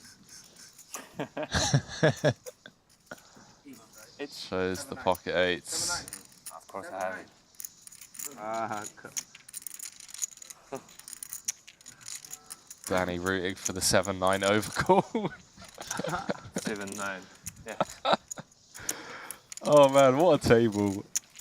This is what we've been waiting for all week, Brian. Roy Cow, I mean, listen, most people, when they go of course I have it there and show, they're actually 100% to have it in that spot. Oh, of course. Roy's only like 99% to have it. There'll be like that 1 in 100 times where he's like, of course I have it, and it's like 7-9 of diamonds backdoor, and he's just totally fucking around.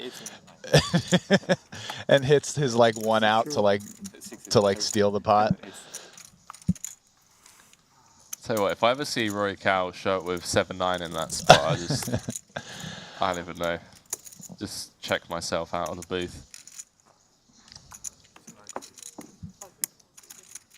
I mean, maybe he is 100% to have it there also, but he does feel like if there's one guy at this table who's not 100% to have it, it's probably him, right? I mean, look at the rest of the people at the table. They definitely have it there more than Roy. I have quads minimum on the flop. Roy needs to turn it. Talking of Rui, bumping things up with the ace-queen. Ivy has set the trap under the gun with the ace-king. Yeah, it feels like we're going to hear from him. Oh yeah, I mean, he's just loving this. Gets to put in half of his stack pre-flop. Plenty of dead money out there. Yeah, a little 159. 160 ball. 169. How much you have to go? Like 135 behind? 140.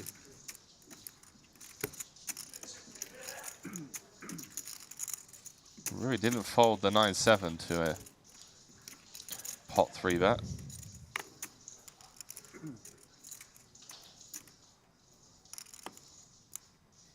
The range of hands that you're up against that check, or sorry, limp pot from under the gun do have us dominated more often than not when we hold ace-queen. The 9-7 is... Ivy talk now. You really want to call, huh? You can't get anything past Roy. Listen, that was when Roy had a starting stack. He's got like 2x starting now, so he's got to, be a little more careful, but maybe not too much more careful. 69. Well, his read was right. Yeah. Right, the Phil Ivy talking all of a sudden. You really want me to call? He does. Especially when you got ace-queen. Oh. In it goes. We're just going to have to fold. Huge pickup. I mean, how often does Ivy just get snap folds on the flop? Not many board textures. Up to 500k. Ace king, ace king. 咁佢又冇覆 What you have? 冇啊，lock 撚咗我添啊！嗰陣時嚟，我啲淨晒，我之前淨係屌鳩佢，原來屌係冇用嘅。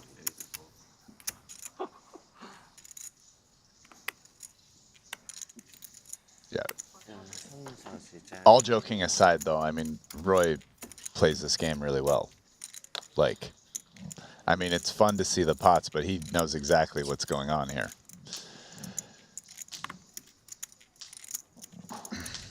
I was looking for a response from my mate, but he's over here. He's doing some push-ups. He's going, Henry. He's waking up.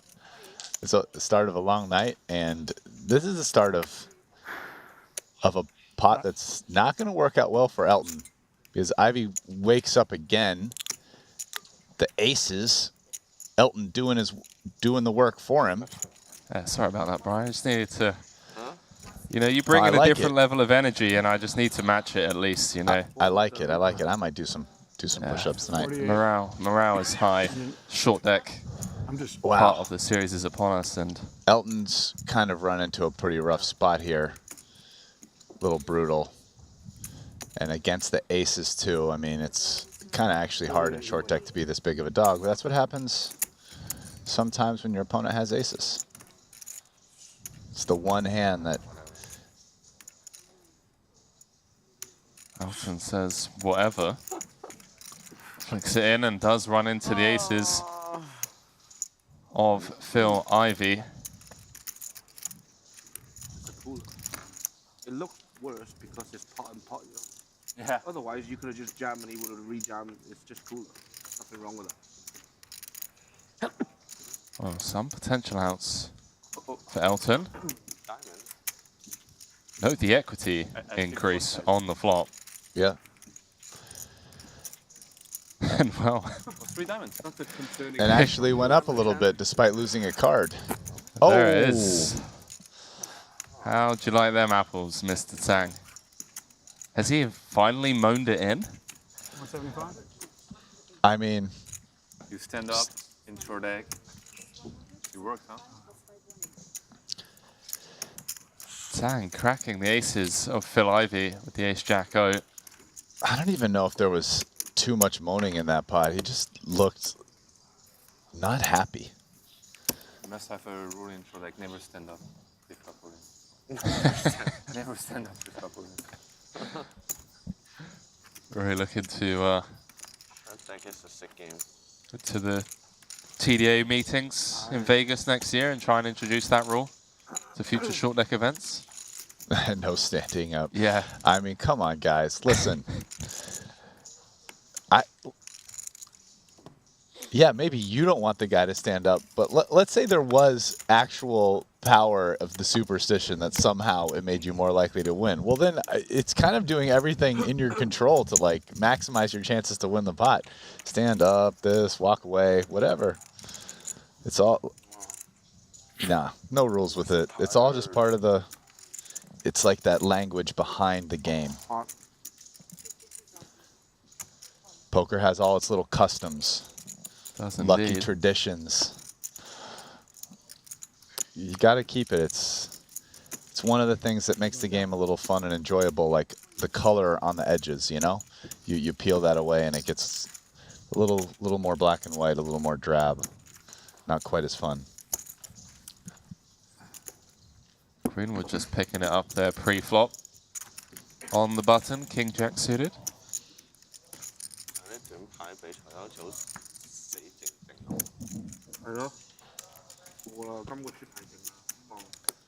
And yeah, I wasn't talking about him moaning in the hand. It was more the Ivy and Elton conversation from yesterday. Ivy then went on to win the 30k short deck, and you know the poker gods, they work in funny ways. Would not surprise me one bit to see Elton spin it up and go on to win this. Ivy was short for a lot of the tournament yesterday. I didn't see day 2, but I mean on day 1, Ivy really didn't have a notable stack. Yeah, he wasn't. I want to say he was short. believe he was the shortest on the bubble. On the bubble he was, yeah. In the when it was during the period playing down to 9-handed, which is I believe when it stopped, he was just like a below average stack, just the whole time. Yeah. Yeah. Yeah, and I looked. I saw a hand that was whatever on the break, and yeah, he was. It looked like he was the shortest. He got it all in for like 600K or something. And Exactly. won. Yeah, the king queen at a against- time much later in the tournament when it was. You were probably covering then, so I wasn't. Oh No. no! Oh no! You and I were. Oh yeah, that's right. It was those two. Yeah, you did. The B team. The B team. Yeah, man. the B team was there. Don't see the B team doing push-ups on the stage, do you, Brian? No. Get the juices flowing. The I blood wonder pumping. if Ali can even do a push-up. You know. Oh, we're absolutely smashing them both, mate. Like, Yeah. I would go out on a limb and say that I can do more push-ups than they can both do combined, and you as well.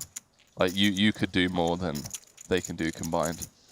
The gauntlet has been laid, B team. It has, and I'll go a further step.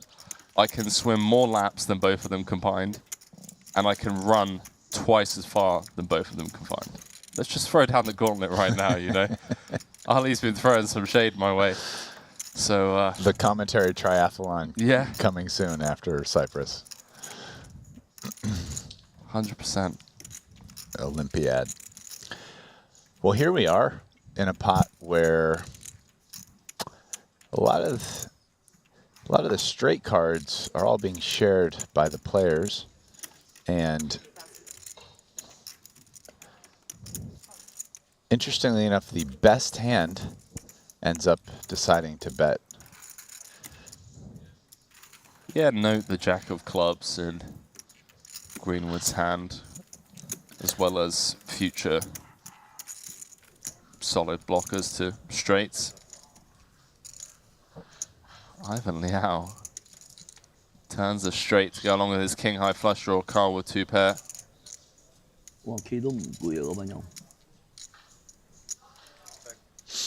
I like this check by Carl. Board still favors the cutoff here. Oh, wow. I didn't notice how short Ivan was. Oh, Yeah, Carl says run it.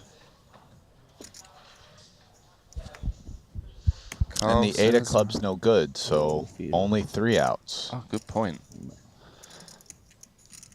And then 3 sevens to chop. Hello.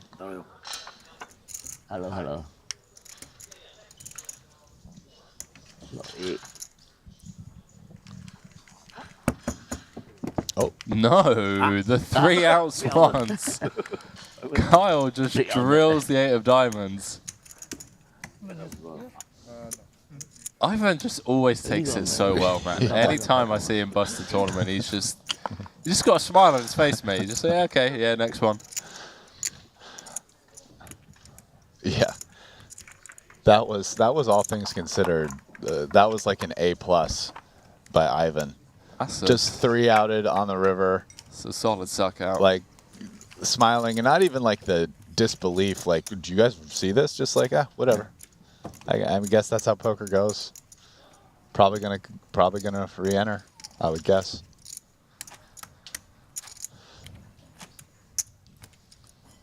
Stephen Chidwick still leading the way. Yes. 2.1 million chips. I'm on this. Sorry, Mr. Paul. Paul Poir in second, Tom Dwan in third, Jason Kuhn in fourth. And Michael Jagger in fifth. Dario has joined the table. He has indeed.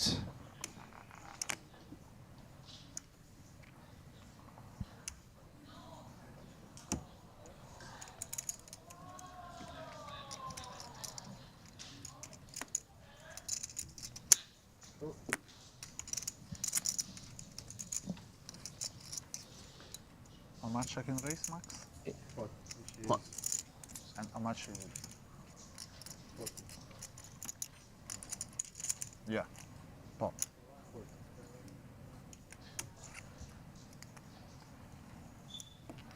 Ooh. Paul Flo with a nice little hand in the hijack. Has to decide what to do. Decides, I think, with Richard's limp up front and the fact he might not get to C3, goes with fold. But definitely a spot that I think different players would play differently, especially Paul having a lot of chips, even though a lot of the table's much shallower. You miss us, huh? Welcome to the table, Mr. San Martino.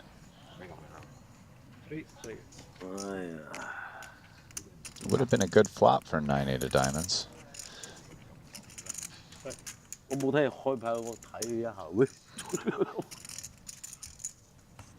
我知道3隻 out。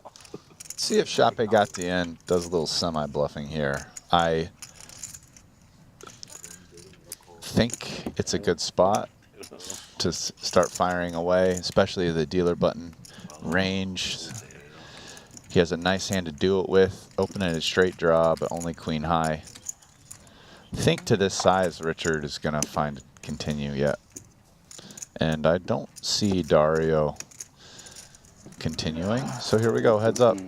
It's pretty much a coin flip.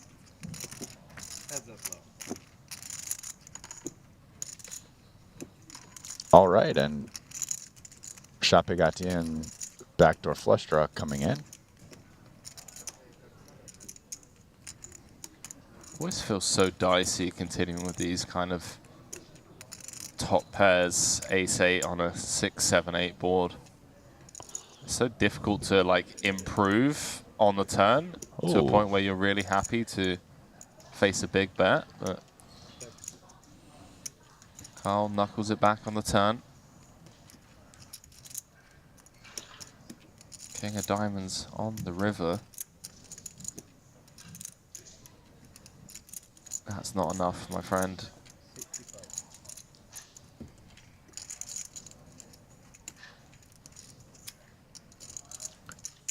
Yeah.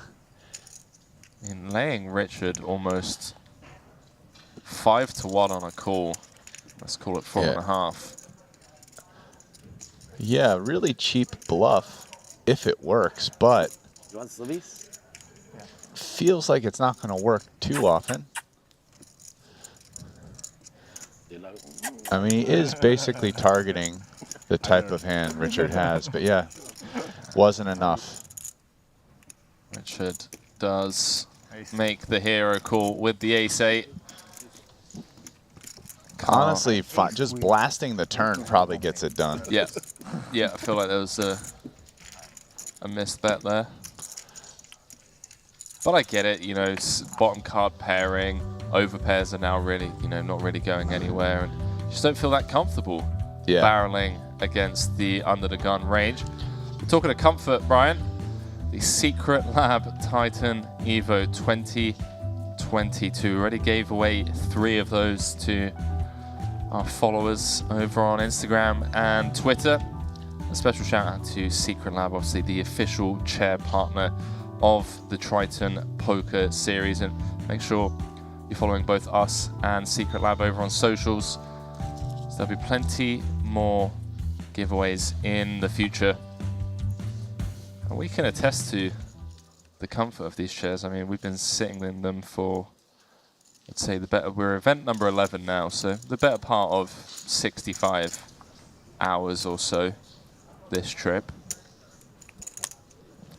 Plus Madrid, I mean, you know, over 100 hours. My back still works.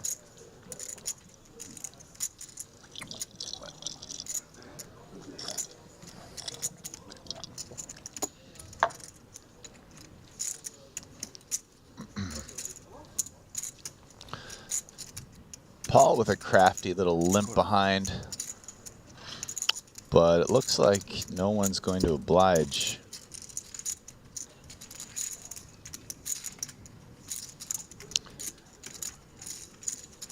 Yeah, I think picking up the backdoor flush draw there should be a continuation on the barreling, especially like if you have a straight which you're blocking, you're going to want to value bet it.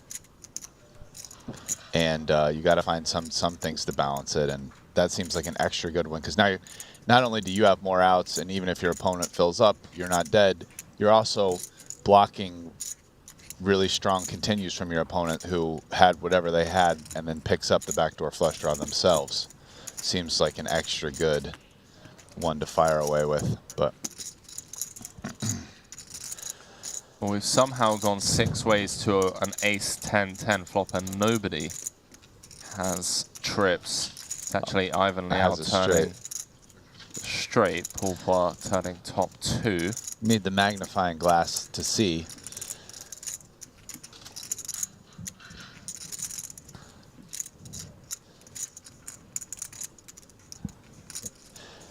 Paul here with, top 2, but in a 6-way pot with a straight and a smaller pair on the board. A little bit dicey. He navigates it by coming with, looks like about 3rd pot-ish type sizing, which is pretty interesting. And you can see actually it got a straight to just call. So in a way, he's kind of like, it's one of those things where you're almost like controlling the size of the bet. And with a hand that is sometimes good, definitely has draws to a strong hand, you'd rather not put in more than this. About me? How Quite about this interesting. spot for San Martino, limping in first with the ace-jack? Some potential opportunities to turn this into a bluff, like the only player capable of having aces. I mean, that might be part of why he's continuing there. It seems like just on the merits of trying to show the hand down, like that check overcall on the turn seems dicey to me. And not just because of the hands we can see, but I mean, a 6-way pot, it's kind of like, maybe like the best case scenario is against one of the 2 people you're chopping and the other one has a flush draw, kind of, right? Like what? It's king. Oh no! Slow roll, slow roll. The really slow roll. I love that. Yeah, it kind of just feels like a fold should be coming from Dario's spot, but you know. What's 18K among friends? That's it, Brian. We're just gambling. Sometimes you flick it in for the future showdown EV, you know? You table ace-jack, and next time you just have aces. Was dangerous to bet. Yeah. Straight. Two of us can bluff you. Yeah. I think about it.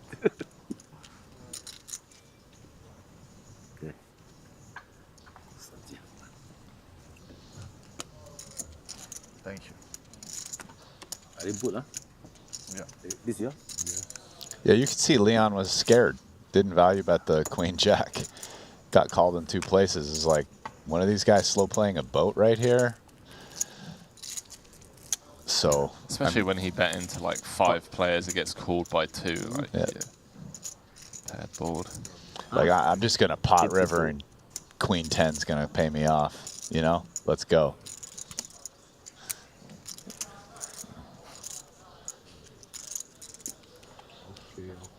Okay.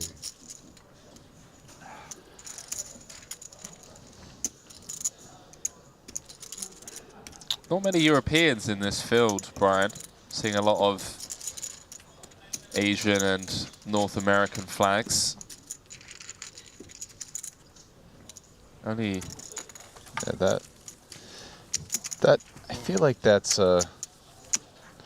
happens a bit with short deck. Makes a lot of sense, right?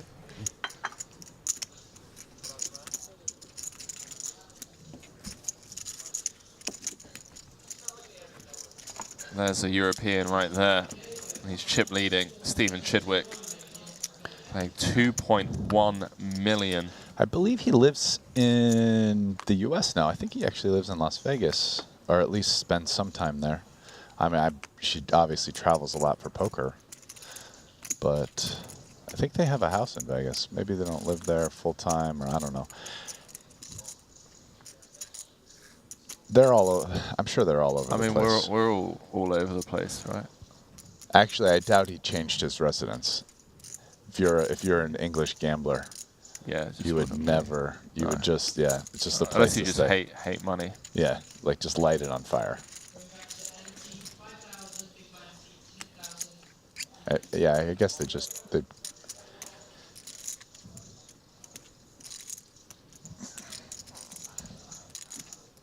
Well, they're saying that. I've been wanting to move to America for quite some time. Well, just gonna have to keep grinding the old Esther grind 6 months of the year. Yeah. Go down to what's it, Fortaleza in Brazil. Check that out. Heard good things. Good grind spot. And just fly up to Vegas for the series. It's a nice life, Mr. Kilbane. It's not tough in that aspect. Wow. I mean, pretty dicey spot for the Jack 8, but when you bang out the bottom trips, could be worse.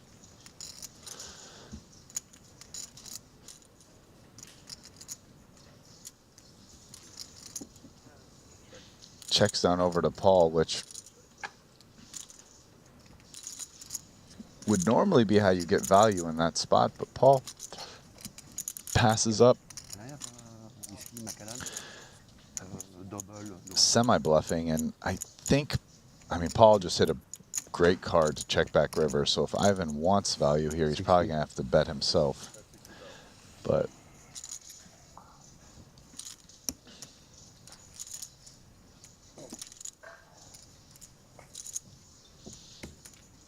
not a spot where Paul's beating a lot, especially if you think Ivan checks Queen X on the river. So, despite hitting the king, might not think he's really beating that much, and hard to give Ivan bluffs. So, yeah, but under the gun, yeah. Paul finds the fold. No surprise.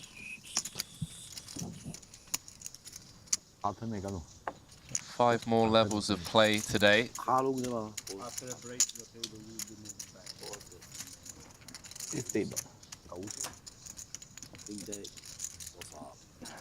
And 3 more levels to re-enter, I believe.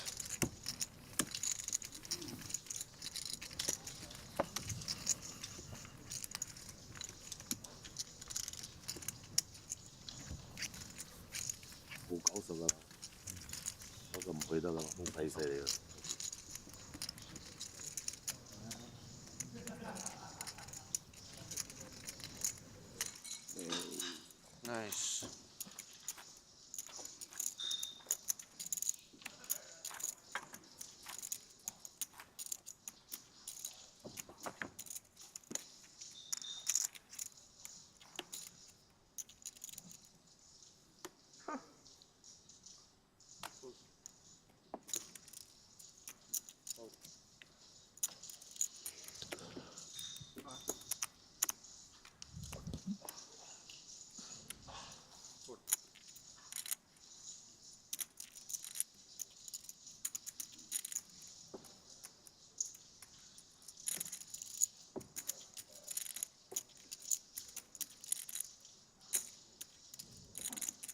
You call? 4,000 more. 4,000 more. 4,000 more. I give him back 8, yeah, 4,000. Ivy with the old raise and take. After we get to see that in short deck. Fresh off of his victory in event number 10. Do me wrong again. Oh, long. Do me wrong.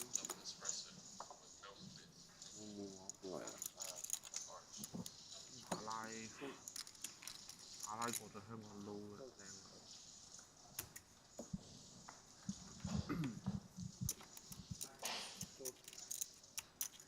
Hot. Wow, Rui just potting it up from the hijack with a7. Absolutely love this guy. Ooh, and Santi Jiang here with a pretty nice holding. Decides just to call. Let's take it multi-way. How much are you playing, Santi?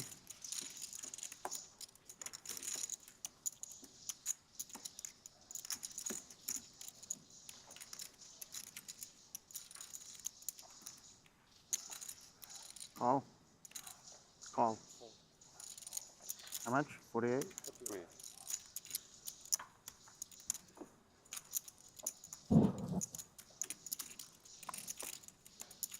And Greenwood going to get in there and gamble it up with a small suited connector. I like it.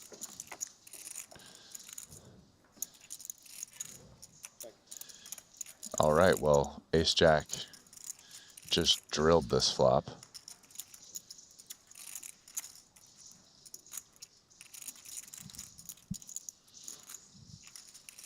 He has a 2-to-1 stack to pot ratio. Gonna be happy to get it in.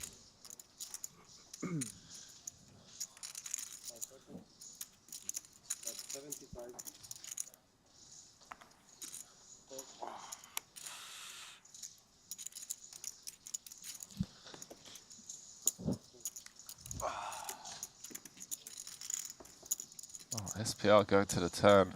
Brandon, well. Oh. How do you like them apples? Returning top and bottom. Santi way out in front with top 2. 314 in the middle. Don't really see how else this goes other than shove and call. I mean, if Rui's calling on the flop and hits a 7, yeah, folding would seem a bit absurd. This is interesting. I guess Santi betting 100K instead of jamming. It's kind of a weird way to divvy up his range.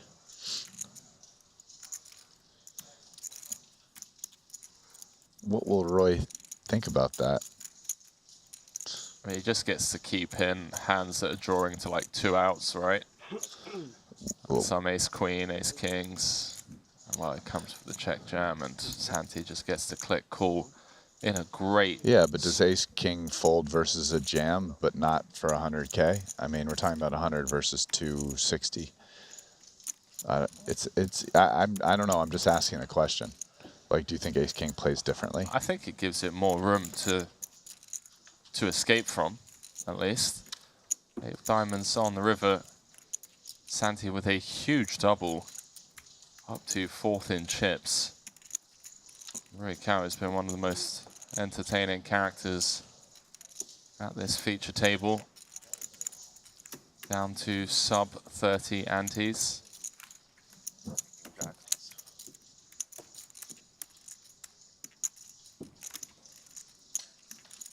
What do you think, Brian? That ace king and ace queen is just always sticking around, or? I'm just. It's just unclear to me that it reacts differently to 100K versus 260. I mean, like what you think Santi's. I mean, I guess like the only reason you would bet that as Santi is you have a gutter that you're bet folding. Because I mean, open enders would rather just jam. I don't even know if they can bet fold themselves. Yeah, queen 10. So I don't know. I mean, I almost feel like you could just play that double barrel range as the 60 jam 60%, and then if you have a gutter, I don't know. I guess it lets you double barrel some weaker hands that you're bet folding. It's interesting play. Or maybe like you have the 10-9 there for the straight. You have some gutters. His top 2.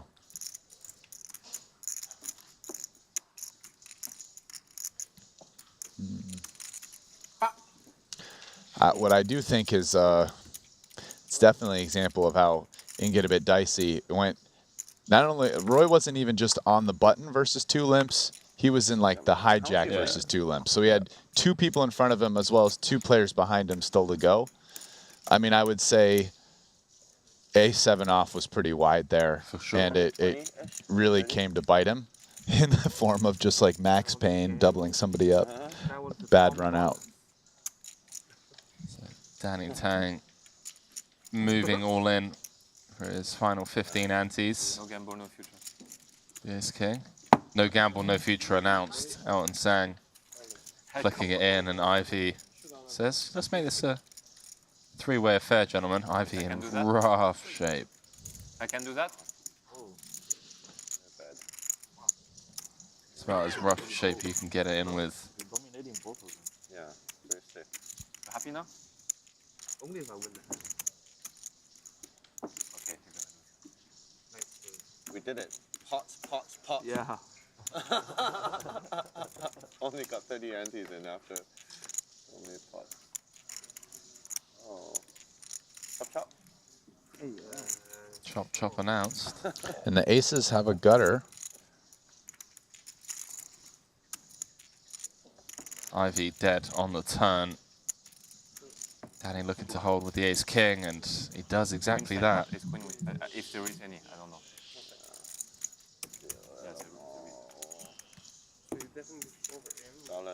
Danny with the triple up. I have 1, 8, 1, 13. Okay.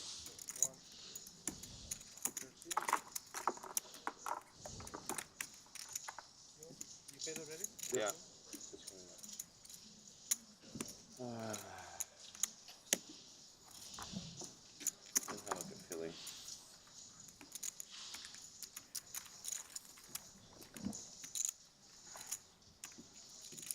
I thought you had a shit hand.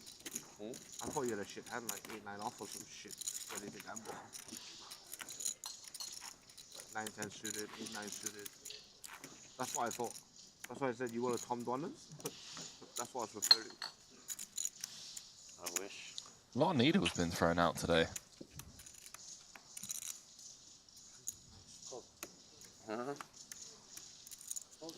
Players have been here for almost 2 weeks. They're a little grumpy. Yeah. Yeah, when you first get it, you know, you're happy to see everyone and catch up and that. And now it's like, oh, these fucking guys again. Jesus. Just in there with the 8-9 suited, like, what is he doing?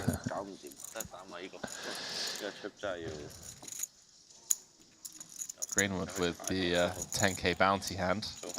Except this isn't a cash game. God, is this guy really going 2-time banks here? I just can't take it today. Just make a decision, mate.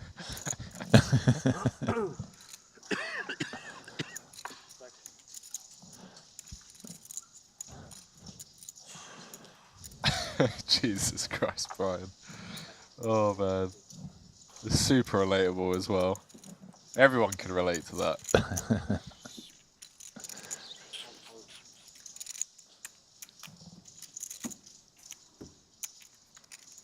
Danny just taking it down with a mystery card. No, he had top pair. At least top pair.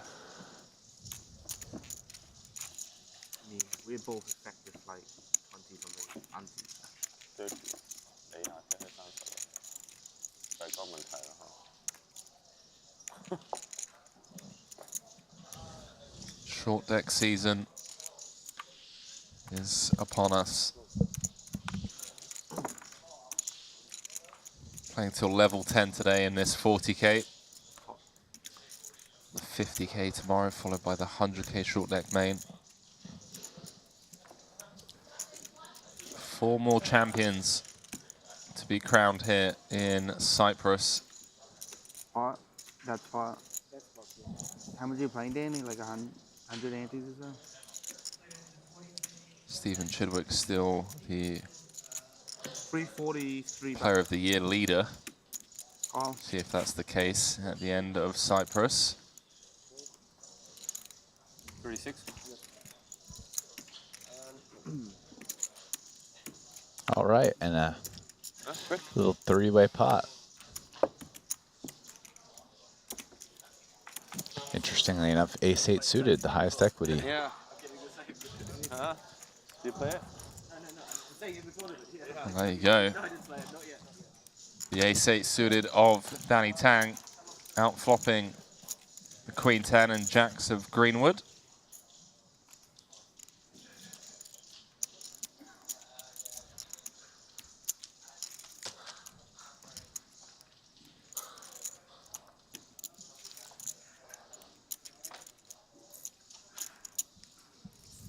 But Greenwood taking his time. Jacks seem like a interesting hand to fire away with.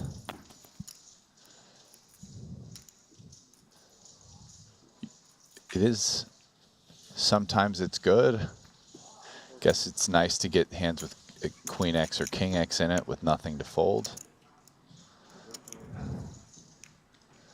Danny's sticking around with his top pair and gut shot. 6 would give him a 9 high straight. What a card for a Queen 10 of hearts. The old dealer, can I get my cards back, please? Yeah. That old chestnut. Jack of hearts in hand for Greenwood. So everyone else has disappeared for break. And yeah, Greenwood just doing the one-off. It looks like now probably pretty happy to check down. Although on this run out, you know, how much showdown does Jacks have? He is blocking straights, but might be happy just to win some percent of the time when it's good, but wouldn't be crazy if he bluffed it. Might have even just done that with the randomizer there. Yeah. Ace. Knuckles it back, and ace is good, Mr. Tang. 10 Jack. Up to 490,000 chips. Brian, our first break of the day here, for us at least, in event number 11, the 40k short deck. Pot limit pre-flop. Quick look at the chip counts at this feature table. Santi Zhang covering the rest of his table mates as they are going to move out to the outer tables as we rotate the 2 feature tables here in Cyprus, and we want to welcome you back into the broadcast booth. Brian, just quickly before we go on to break, just a few words about the legend Rui Cao. I mean, was one of the most entertaining players at the table for sure. Oh yeah, I mean, with Roy at the table, you are virtually guaranteed to get some entertaining poker hands, and even some fun table talk. I mean, Roy is just, it's a pleasure to be in the commentary booth and follow him. I'm with you 100%, Henry. Yeah, for sure. Well, on the flip side of the break, we're going to see Stephen Chidwick continue to lead over the final 20 players. Going to be playing a couple more levels before re-entry closes, and we'll get confirmation on the payouts for event number 11. But Brian and I will be back in a few minutes on the flip side of this break. Don't go anywhere.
The deep end cannonballing. Yes. See you later. Seeing Tom, Jack 7 suited. Another one of these hands most players would immediately pitch into the muck, even with a stack size like Tom Dwan. And yes, he does lose a little bit more pots because he's playing weaker holdings, but he is creating opportunities to steal pots as well. Let's see how things go. And this is a game where a lot of the important information is actually the pre-flop. Did this guy over limp? Did someone raise? How to define ranges? And then you see the flop. Apply that information pre-flop to the certain flops and then navigate accordingly. So for example, in this spot, you see him betting out with Jack 7. He didn't see the cutoff raise. He knows the dealer button is super wide because he didn't opt to raise with the 2 limps in front of him. So those big cards shouldn't be too strong for a hand on the dealer button. And even if the dealer button's holding like a king 6, it's going to have a lot of trouble even calling a flop up, potentially a turn bet. Yeah, such a coordinated board there. You see Kiatley snap folding his queens with the gutter. 2 tens he needed. Busy in Badziakuski's hand as Makita will flat and now makes a set of 10s, but the oh-so coordinated texture, a 4-liner on the board in short deck no less, will leave that set very vulnerable. You know, this is actually a really interesting card because Tom has the ace-X's or no? Because I want to say it's almost impossible for Badziakuski to have an ace. It's not impossible because ace king would raise, ace queen, ace jack. These hands raise a lot. So you're telling me that Badziakuski is calling an ace? I'm just saying, I don't think he thinks that Badziakuski would call with an ace on the flop, like ace 5. Ace 5 is not even a hand in the game. No. Ace 6, ace 7, ace 8. So this is actually Dwan, once again, realizing the position that Badziakuski is in. And barreling 300 into 450, which is 2/3 pot. And he's going big because he wants to get like the 9x hand to get out of there. But man, Badziakuski sniffing it out, also has backup in case he is up against an ace. Yeah, I'm not sure that this call is with the intention of being able to, as we see both players playing the board, so things got really uninteresting, but unimproved on the river. Let's say a 7 or a 6 rolls off. What does Badziakuski do in the face of another Dwan bet? I don't think he's going to look him up with a set of 10s. No, he definitely would be folding. So but he was just trying to pair the board and beat us straight. He going out first if he has to, and they got to be aware of that. And Jack 7 suited, like once again, it's not a good hand. And it's also a hand that he already limped. Yes. So, I mean, just you're beginning to see on full display here what makes this man so difficult to play against. You can't really put him on a hand at any given point because he did this in this position. He could have it all. Yeah, he's got a very good mixed strategy. You can see that he's gotten Makita to fold some pretty decent pre-flop holdings already, like Queen Jack, King Jack suited, now Ace 10. Problem is Makita is playing quite a large stack, so he can't really just reshove. Now he's going to re-raise to 600,000. This is a new move. The 3-bet not all in, not something you see that often in short deck. These guys have really evolved their game from event to event series. And that's the second time that Bads has put that look on Dwan's face, where he just isn't quite sure what to make of it because it goes against what he would have imagined. And it's almost like he's getting a taste of the medicine he's been serving up to people for so long.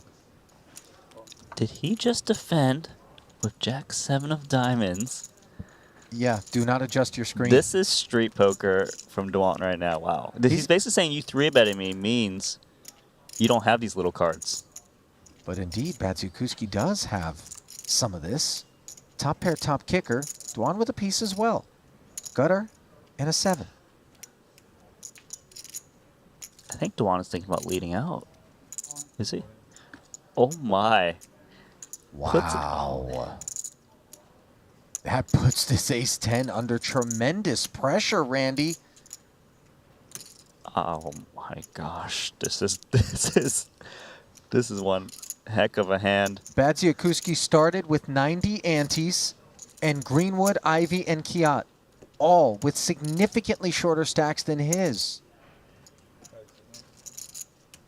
And he's putting the pressure on the guy who understands the ICM so much. Oh. See, Duan is thinking, look, of course, if you have ace-king, which would probably 3-bet, you're not calling. But if you've got a hand like aces, kings, and queens, are you really going to call off 2 million more chips with these short stacks, as you mentioned earlier, when I could have a big combo draw, like 8-9, 10-9. I could even have 2 pairs, some sets. Look, Bads is thinking to himself, what are the range of hands that my ace-10 beats? And of those hands, how will it perform for all of it? True. What did you fold? I can't really say. Ace-10 offsuit. Ace-9 off. Ooh, Greenwood in the neighborhood. Nah, ace-6 he doesn't tank with ace-6. To deliver the ace-10 into the muck.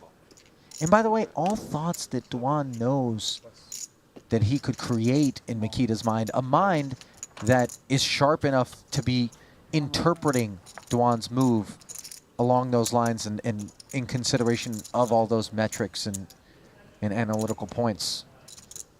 Ivy jamming, meanwhile, here with ace-9 of hearts. Duan's got hearts of his own, including the one beating in his chest, which is a lot mightier than the average.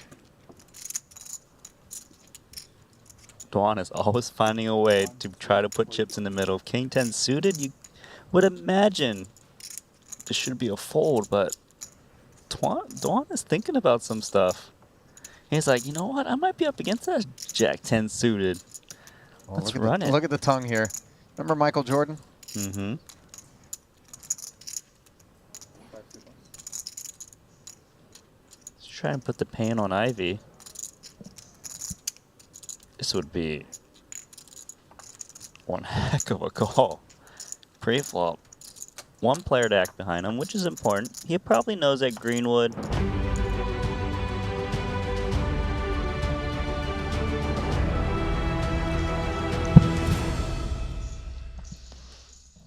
Producer James Dempsey just says it's never boring, and he's not wrong as we return from break in event number 11, the 40k short deck pot limit pre-flop. Brian Rust alongside myself, Henry Kilbane. And Brian, we got a new feature table with 2, in fact, that I want to dive into because we got some new faces that you and I haven't seen today. Over on the blue feature table, we have Kiat Lee and Michael Zhang alongside Mikita Badziakowski and Phil Ivy.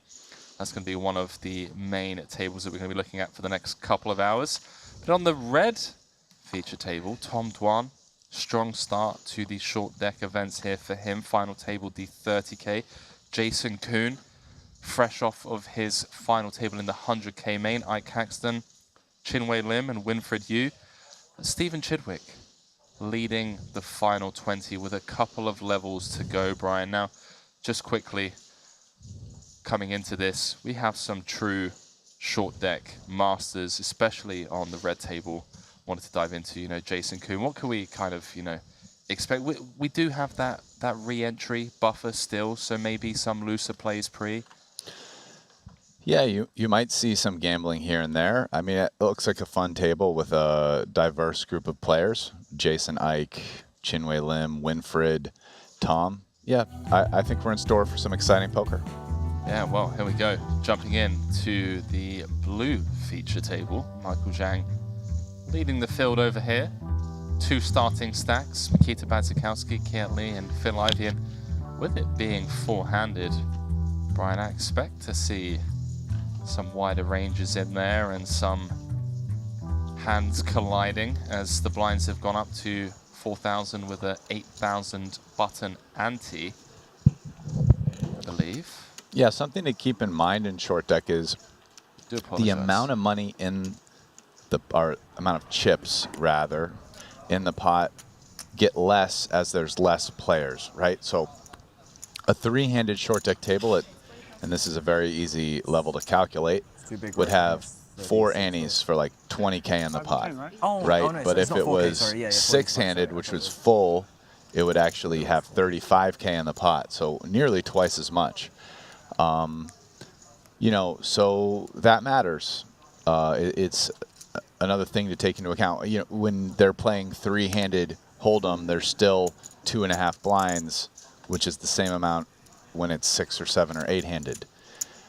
So it's not a situation where, you know, sometimes when you're talking about no limit hold'em and you have a 3 or 4-handed game and you say, oh, it's going to be aggressive because it's 3 or 4-handed. Well, yeah, the ranges are looser, but it's the exact same amount of money to play for. In short deck, you're playing for a little bit less, so it's not the exact same spot.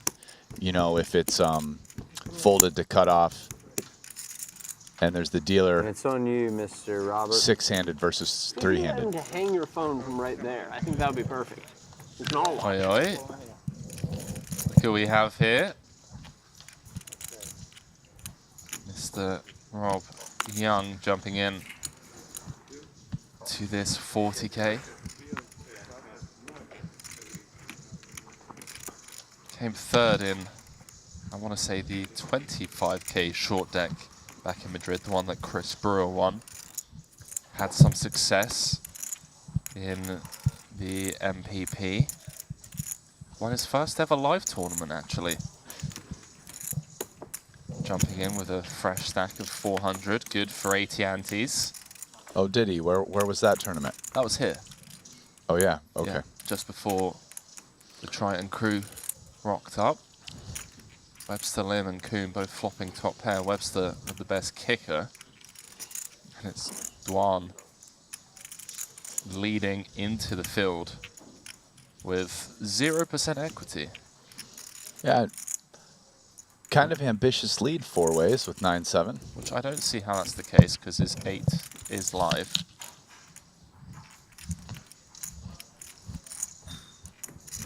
Looks like they've removed those. Potentially going to be going 4 ways to a turn. Brian, I don't see Webster Lim folding top pair. King of clubs, open-ender. No, most certainly not. But probably doesn't raise it up either.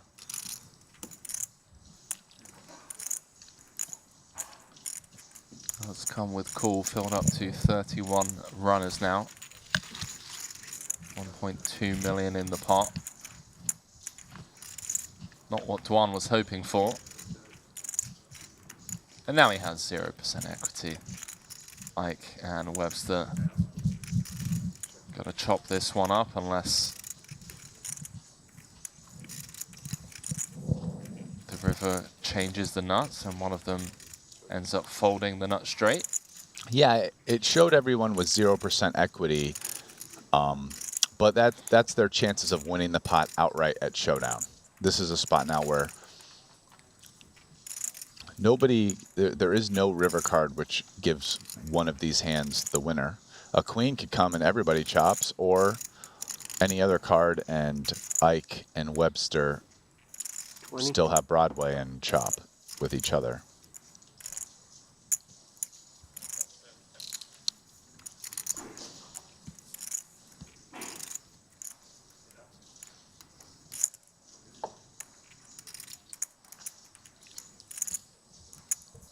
See how Webster proceeds with the king-queen. Comes with call, and Tom and Kuhn bow out, going to the river. See if maybe Webster goes for it on a club, and we do get to see this because a club is here. Webster has one of the relevant blockers.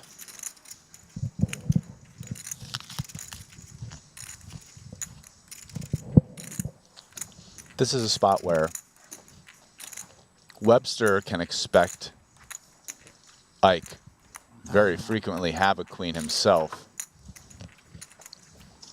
So can you get your opponent to fold the chop, having the king of clubs? Great. I saw You know, either the queen, king, or ace of clubs, I think, are key cards that you'd want in order to do that. Yeah, I'm 11.5 stone now. I've lost 1.5 stone. Work out every day and eating 12 till 8. Intermittent fasting. 185. Oh, yeah. Good for you, bro. Not as fit as you. Webster Lim coming with the overbet. Put 12 pound of muscle on. And so, yeah, Webster is You can do it. pretty much just worked out. I think basically what I said, and has decided this is a good amount that both kind of simultaneously simulates a flush value bet as well as a queen or potential bluff, but most likely a queen blowing another queen off the chop. And it's kind of a crappy spot for Ike, who, you know, I mean, he calls 185 to Just gone all in on the turn. to win 70. So goes call, and then he overcalls with a set. That was specifically what I was afraid of. It's real. Oh, I know. Yeah, that place Webster sucks, Lim. super deep. I'm not that deep. Yeah. Over 3 million in Triton earnings. The key to putting on muscle mass, in my experience, now mind you, it's easier for me than most people, I think, is you need a lot of recovery. Yeah. Yeah, you need to train heavy weights and eat an appropriate amount of food, but you need to recover. Like a lot of people, I think they train too hard and you can't. Split your body part, so. Yeah, that's my problem. I just train way every too day, much. split body part. So you're going to train kind of like a bodybuilder almost. Ike with the It's one-liner. a nice way to get a good aesthetic for sure. I mean, it won't be quite as athletic or functional. But Triceps, back bicep, shoulders, shoulders, quads, hamstring stop. So you're getting that rest. You're saying putting on the muscle is your problem? I just train too much. Can't stop, so I never build any You're there every day, Ike, yeah? I have big dreams of one day you just training with me for a year and just showing up, people being like, what the fuck happened to Ike? He's jacked. Could not cap. I mean, It would be funny if nothing else. It would be awesome. I wasn't really overweight anyway, but now I've lost 1.5 stone. I feel a lot better. Just not carrying stuff around. Yeah. Yeah. Mine's sharper. Not Ike's. I must have been overweight. You have never felt the correlation of being fit and your brain working better, right? No, that's not true. Brain just works anyway, right? Yeah, he's got this super unit. Too busy on Twitter arguing with all the trolls. True. I do love provoking people on Twitter. You should just say what you're thinking and then reply, right? Post and ghost? Just say what you're thinking, don't reply. Like the president does. Yeah. I like using the feature where nobody can respond to you. Just say something no one will like and say it so no one can respond. I think I'm just going to disappear into the shadows, man. I'm telling you. I think I'm just going to delete everything.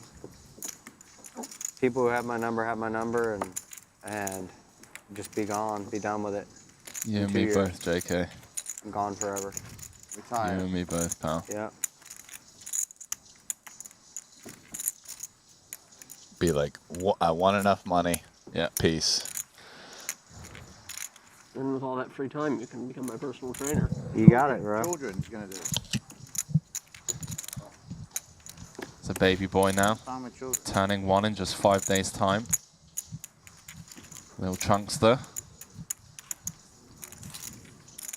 Hot. Just right off into the sunset.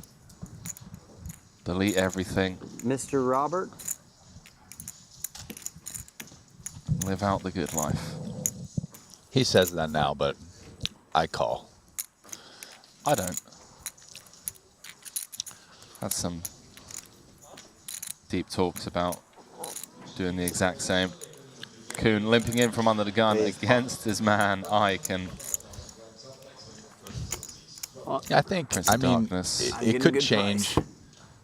Play less poker, but sure, you know, not yeah. just like right off. Kuhn enjoys it. Should have taken a flop. Little flip. Tried to outplay Should that have, last bro. 40K. 478,000 in the middle. Ike, 79, I just check fold. Put your own player deck at down. risk.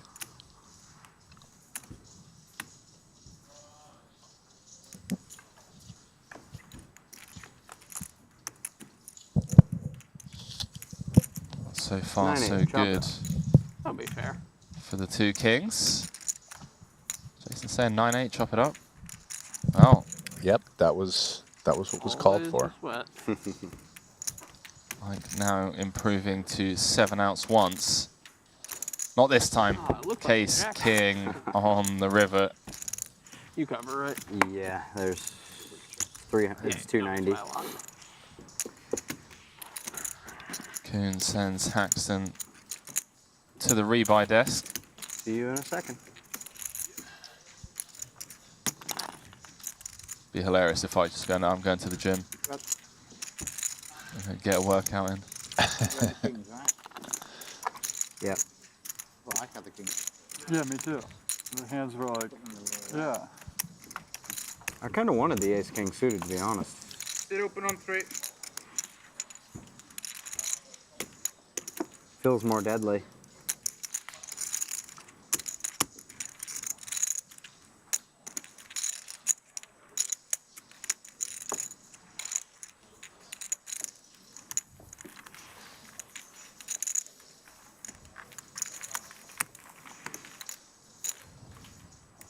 Jason sending his good friend to the showers, although did allude to the fact that he's going to see him shortly.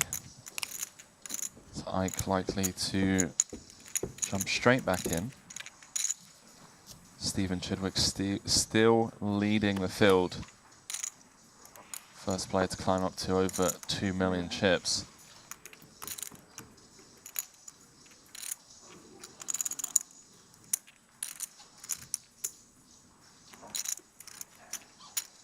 I'm going to start things off by limping in, and well, wow, it's Cooler City.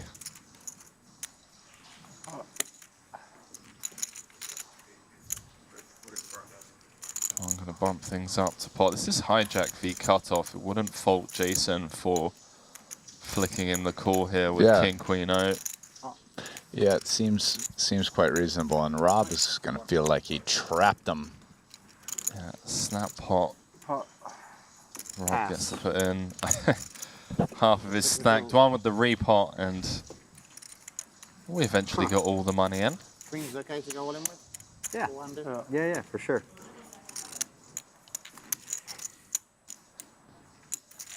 Rob getting some coaching from Jason. I was not in good shape. He's in rough shape. Only one queen left in the deck. My hand back. King.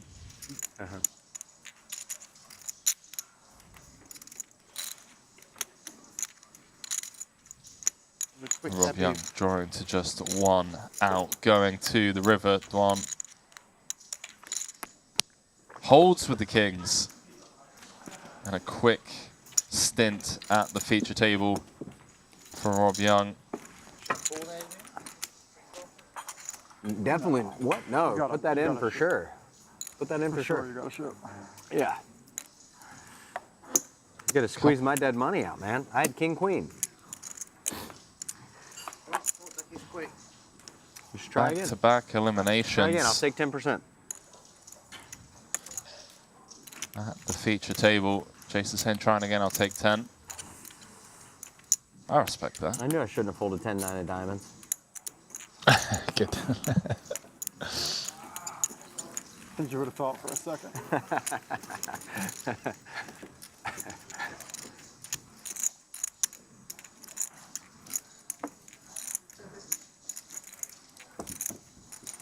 Jason with the Sounded short like you had deck a queen humor. when you said that. I was in bad shape, but I didn't want to ask. Yeah, I had a king and a queen. Yeah. What's up, Dario? How are you, man? Good. Tired, but good. Surprise, Yeah. surprise. Ike has re-entered. Sleep like 3 hours. Fresh 400k Slept stack. 3 hours. The cash game. How was it? Was good one. Fun? Yeah. Very fun. PLO or? No, short deck. Oh yeah, they started small and got really big. Yeah.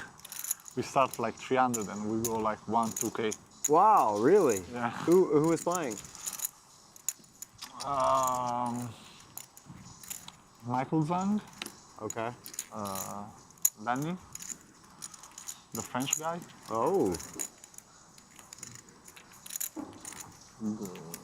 Heard rumors of that game. The guy from Scandinavia. Good guy. It's businessman. Okay. Elias. Sounds like a good game. And Linus Love at the beginning. Oh yeah, I didn't even know he played short deck. Yeah, but you know. The guy is smart. A late night for San Martino. It comes with the limp call. Smart kid. Yeah. Flops the double gutter. The 986 rainbow. You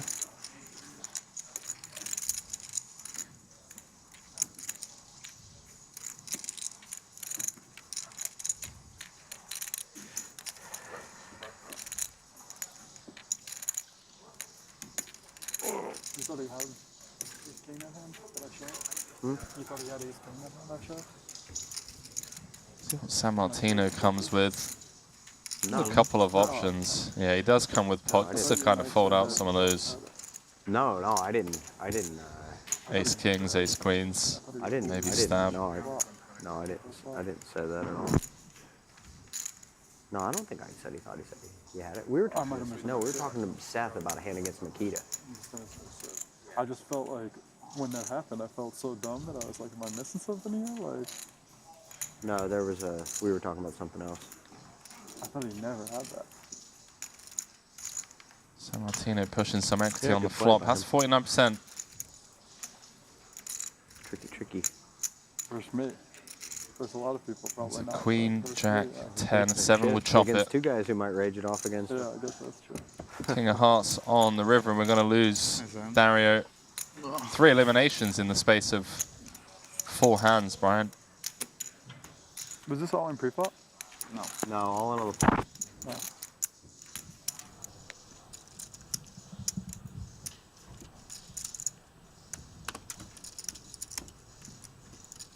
We move back out to the blue feature table. Ike has already lost a huge pot. Oh yeah, on his rebuy. It's not going so well. There it is. From what I can see, at least.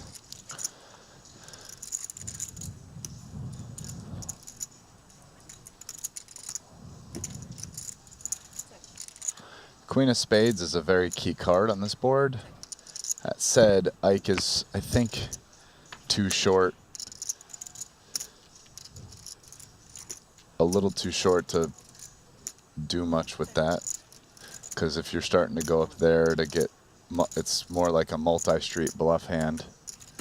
Trying to get at least ace-x to fold, right? So it's an ambitious play that whether or not you do it, I think you have to be deeper than what Ike is. But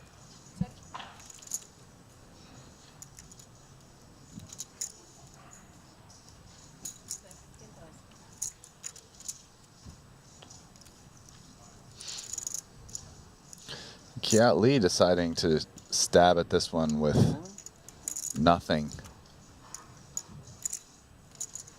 And it looks like it's going to work. If Winford folds, I don't see Ike continuing yet. So there you go. Worst hand takes it down. I say, why can't you have Queen 10? And I look and I have Queen 10. I say, you have Queen 10. I said, like, you saw my cards? I was like, how do you know I have Queen 10?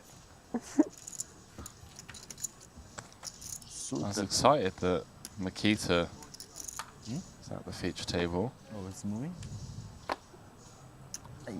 Looks like he's moving to the other feature table. Oh, shit.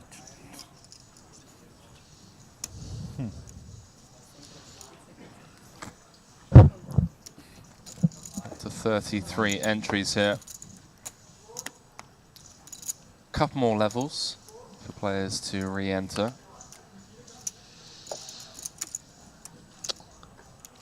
Looks like we're going to get a pot here. Cut off the dealer. Not much. 350, 360. 410 total. 370 behind, 410, yes, correct, 410. Not much. Yeah, I was about to say, that's yeah. The starting stack. I was power. like, all right, buddy, not much. Oh, okay, no problem. We got a big hand.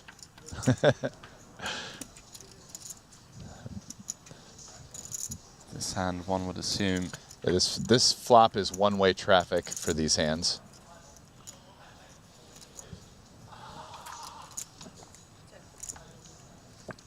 Kiatley knuckles it over to event number 10 champion, Phil Ivey. It is his only chance of getting chips in this pot is to keep checking it to Ivy, but after that turn, I guess if you keep checking it too much, maybe Ivy catches up.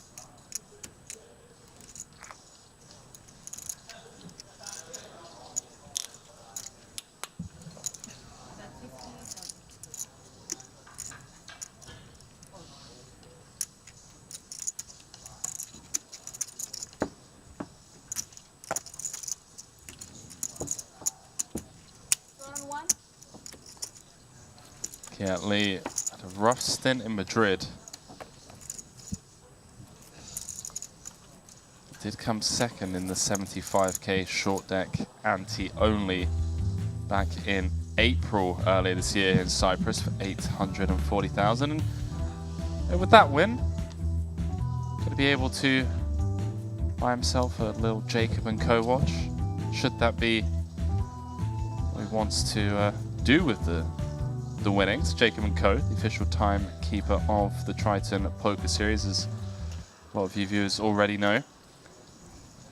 They have exclusive watches for Triton champions. One already going to Punat Punsri for taking down the 100k No Limit Hold'em main. So Chidwick receiving one back in Madrid, after winning the short deck main, Henrik Hecklund. Also an owner of a custom Jacob & Co Triton watch. Giving one more away during this series here in Cyprus later on in the week.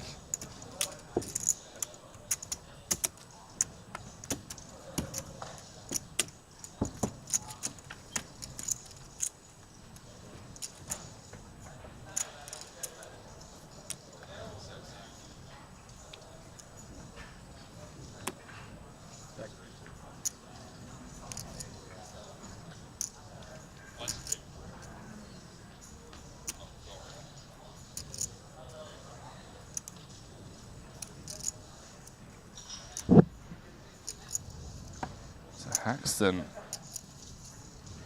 with just 61k back, top two. Looks like he's just gonna rip it in.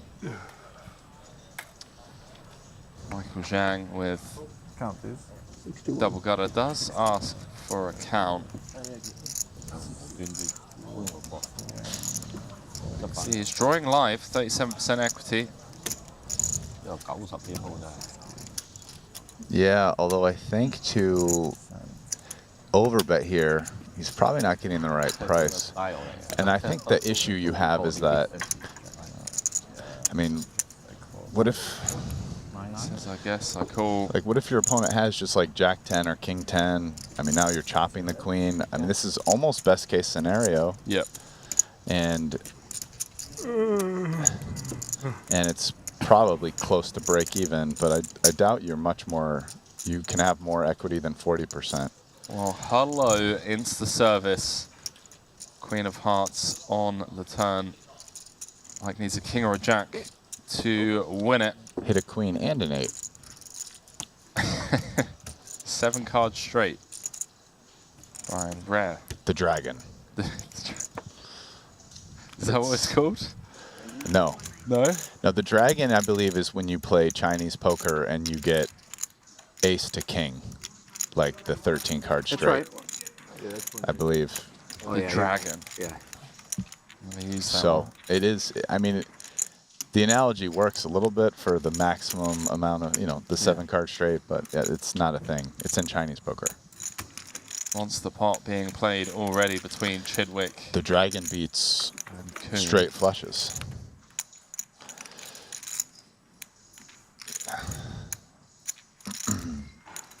King, Queen, Jack, Chidwick, middle pair.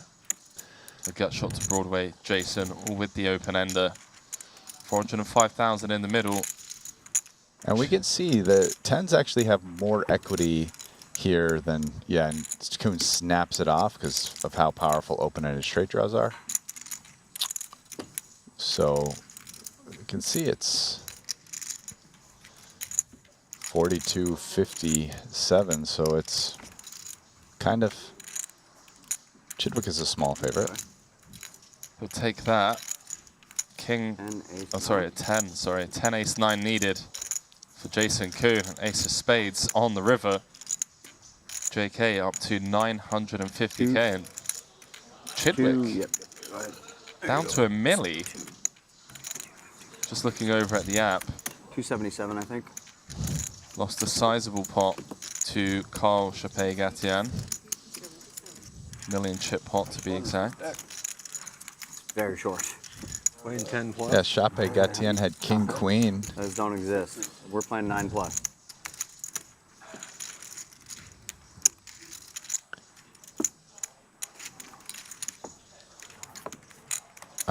Doesn't look like it has the There's a pot limit parade. all the play you'd action never on see it. in But No limit.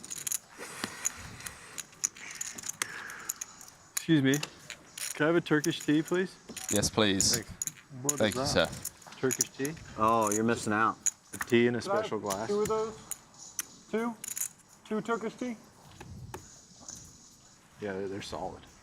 Don't think Really Tom's hot, ever had cold, one. Sweet. Not sweet. They got this little cagey glass too that makes it so good. All right. Yeah. Yeah, they're a treat.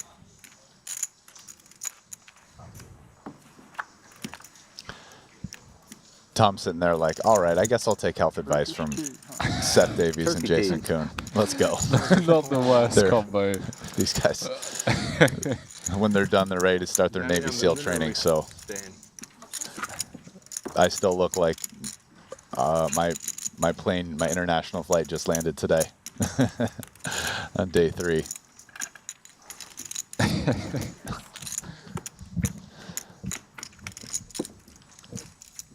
And there's an alternate universe in which Jason Kuhn is just there with David Goggins during SEAL training. Arms interlinked at the shores of the Pacific Ocean for hours on end. Yeah, just running for miles and miles. Seth Davies too, both of them animals. Chidwick, open-ender, 40k in the middle, did knuckle back his option on the button, certainly most likely to have 8-6. And hand is performing more than okay against continuing range. Yeah, and Kuhn not going to go anywhere here. I'm sure he plays this as a check call. Yeah.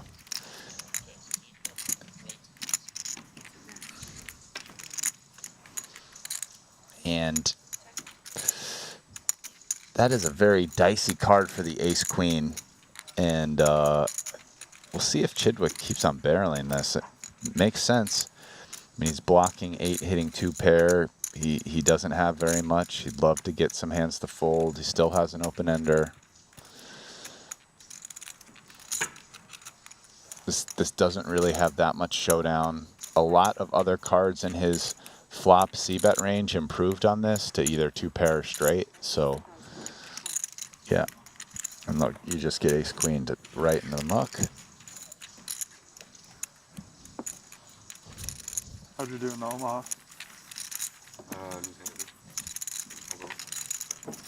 No, I mean last night. Did you? Still no payouts left as we have a couple more levels to re-enter. Carl Chappé-Gatian came third in the Coin River Invitational 200K, is currently chip leading. 1.5 million in chips. Pretty solid. And apparently he played a cash game late. I believe they were talking about him. Yeah. I mean, Dario was on like 3 hours sleep. So,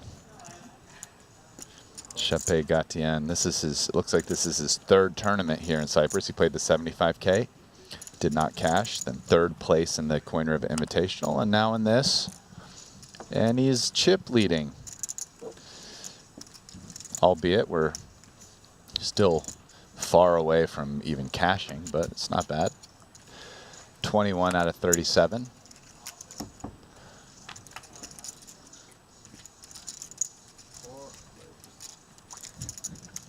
Is that, sounds like he's drinking some whiskey while playing? Yeah, why not?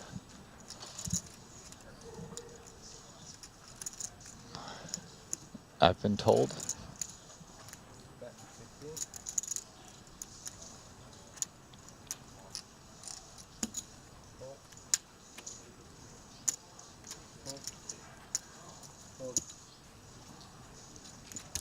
This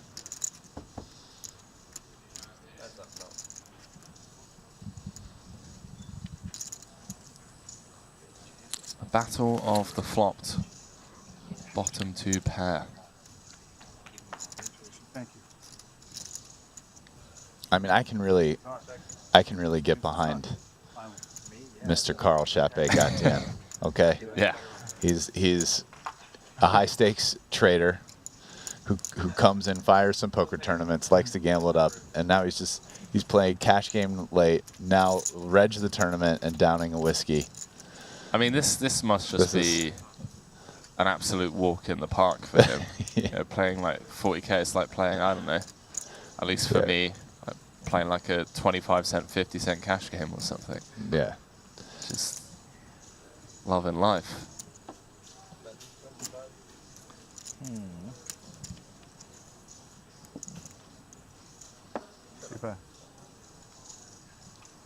There is a lot of overlap between traders and poker players. I'm shopping at best.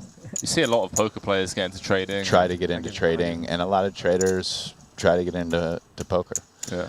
I mean, who do you think has more success? Poker's getting into trading or traders getting into poker? I don't hear that much like resounding success for one getting into the other. I do hear success of one like stopping and doing the other one. Like I would say there's a couple traders who I've met who I know who might have like started out kind of as poker players but like quit and got into trading. Like I'll give you an example of a guy. His name, You're not doxing him. I'm not doxing him, but his name on Twitter is Light Crypto. Okay, yeah. Yeah. I mean, he's like a really good trader, but he actually made his first money in poker. I think he played like, he might have even played PLO or sit and goes, or I don't remember exactly, but he made some money playing. Then he got into crypto and trading, and he's like a, I remember he's really good at trading. I love following him on Twitter, but I've talked to him quite a bit. But yeah. Put out a tweet about, I think Alex Weiss, they used to like back in the $3 turbo rebuys, way back in the day, and he's just like just riding the bull run really hard. And Weiss had a pretty epic rise and fall, somewhat public, like bull run it up and run it back down. Yeah. But maybe not a great example for me. But I think not as good of one. But he's actually still trading quite a bit, and I think he's rebuilding it back up. But we'll see. I mean, I think he made some very evident trading mistakes during that of maybe just going too hard and too big. Yeah. Like too ape. Yeah. I think he got caught up in his own like online character. Like max bid, all that stuff, and then he just like became the person that he was kind of like the joking character he made. He like became that ape. And yeah, you got to be careful with that. Indeed. But yeah, no, I mean lots of overlap. When I in college, I kind of ran into playing poker through a poker club, and it was started by a guy. His name's Mike Asmar, and he didn't drop out of college to play poker professionally like almost anyone else I knew at Stanford, but like he actually went on to be a trader at Morgan Stanley. Okay. Yeah, and still works there as like super high up in the company. But just like traders love it, you know. I mean, there's a lot of overlap. So he took the you're there, you're making decisions, the volatility, the gambling, like the clear strategy in the game, regardless of the fact that idiots that don't play poker think it's like a game of, it's like just because it has luck does not preclude it from having skill, okay? Of course. You know, but in fact, that's actually what makes poker great. Let's be real. Like, you know, one of the things that makes poker such a great game is the luck element. Like you play a game where the best player always wins. It's pretty hard to have an economy around it. No one wants to gamble. But yeah, no one's looking to play Magnus Carlsen 200k heads-up chess matches, are they? Like, yeah, that's not a thing. So, oh, Greenwood backdooring into the lower end of the straight. Is King 6, 64,000 in the middle.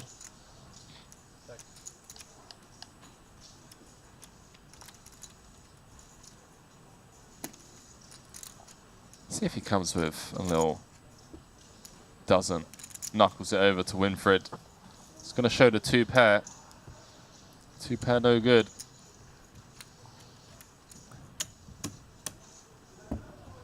So level and a half left of late reg. Currently 37 players in the field.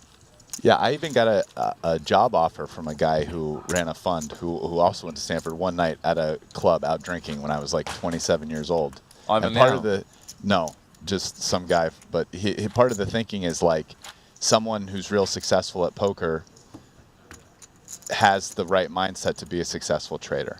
Like the way you evaluate like EV and spots and all that stuff. You know, should you apply yourself at it? Just a lot of crossover between those. So I think it's hard to be hyper successful at both because they kind of require a lot of attention, right? Like, you know, you don't get into trading as a part-time job and crush it, right? That just doesn't really happen. It's kind of the same thing with poker. I mean, unless somehow you're just in the best game in the world. You know, like these guys here playing these tournaments that are pretty tough. Like they're not doing it part-time. They've been doing it 2 years, and there's, you know, world beaters. It's just not. Both of them are very difficult fields. I think there are certainly a lot of qualities required for both. That, you know, there's a bit of overlap. Some that come to mind are some of the things you mentioned last night during the cash game, of just kind of knowing that there's always tomorrow. Like the markets are going to open again. Just like being disciplined and in control of, you know, your bankroll, if you will. It's actually like even more, in some ways, more important in trading, because it's you know, and now with crypto, it's 24/7. You know, you can look at the market and be in a trade. So, being patient, having a plan, continually evaluating information, like it's kind of actually one of the things I like about poker, right? Think about poker. You can study when you're not there, but studying isn't like an active thing where it's a decision to make money. It's something to improve when you play. At poker, you're on when you're at the table. Like Michael Zhang, he's on right now. He has Broadway, and he has to decide how he's going to play it. And, you know, now we're going to go to a river. But, you know, later tonight when this is done, he's off. He gets to sleep. If he busts the tournament, he can, you know, take a week off if he's annoyed and do whatever he wants to do and come back or play again. Yeah, 100%.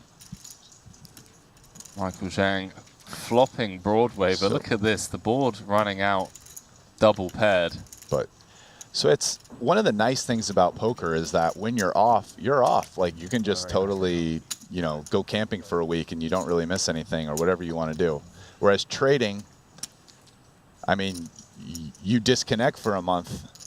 I don't know. That's like a month of news and information that you may or may not be relevant when you come back and want to take a position. So it's, that market never sleeps. Michael Zhang lays it down. And it seems pretty likely there that Kiat Lee made a flush, although we don't know, but the way that pot played out. Yeah, had like 10-9 of hearts. Yeah. Jack 9 of hearts that want to start tripling off on the flop.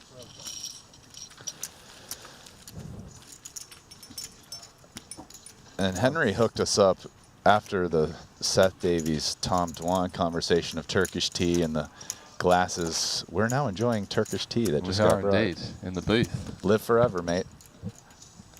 Turkish tea and ice cream. I was going to leave that part out because that we're not doing Navy SEAL training with ice cream with Kuhn and Seth Davies at 6 a.m. in the morning. Oh, trust me, I'll run this off. Don't worry. No, yeah. If you're really active, actually, you need to eat calories. But yeah.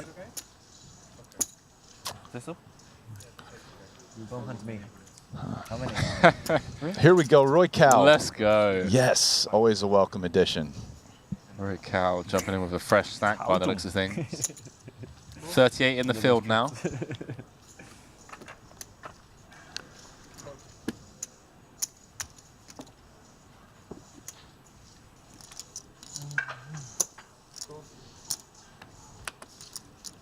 This Kiat Lee. Kiat Lee is about to do the Dikembe Mutombo finger wag. No, guys, sorry. No limps here.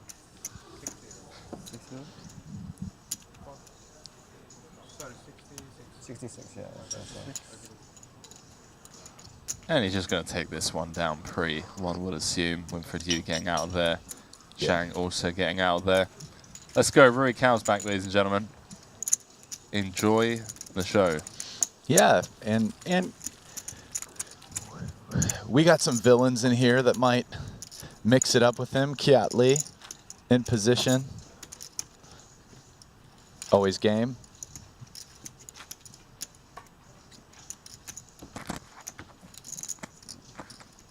I want to hear more stories about the cash game they played last night. Yeah. To be a fly on the wall in that room. I feel like those stories are ones that you're more likely to hear in person off camera. Usually with those little like, yeah, you know, don't kiss and tell.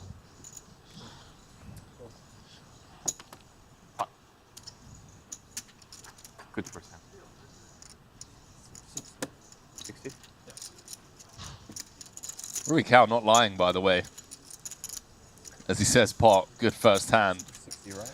2 aces. Greenwood limping in with the Queen Jack of hearts. Ivy calling on the button. The Queen 10 of diamonds. One would assume. Oh, its action is on Phil. Yeah, his big worry here is what Greenwood does.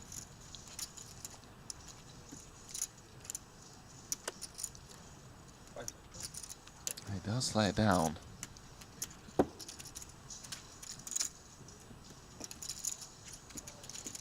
And with this being the last level of re-entry, I wonder if Greenwood flicks it in, tries to just, you know, spike something,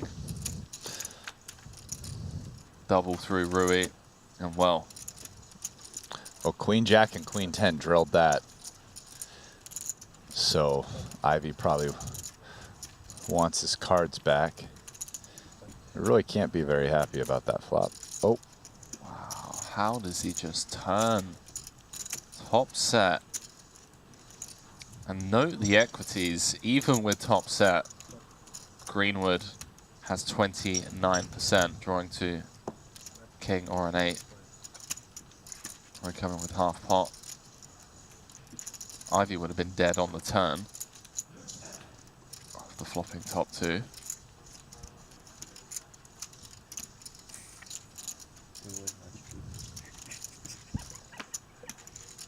You too.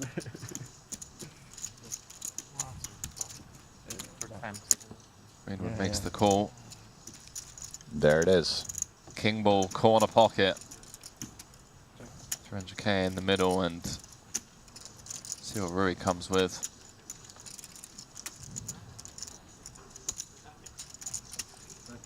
Comes with quarter pot. Comes with 1/3 pot, sorry. He's going to get raised. And then he's going to have a tough decision. But, I mean, it's a spot where Greenwood is repping Broadway. So even the second best hand is just a bluff catcher. Oh, does Greenwood just call? Wow. Okay.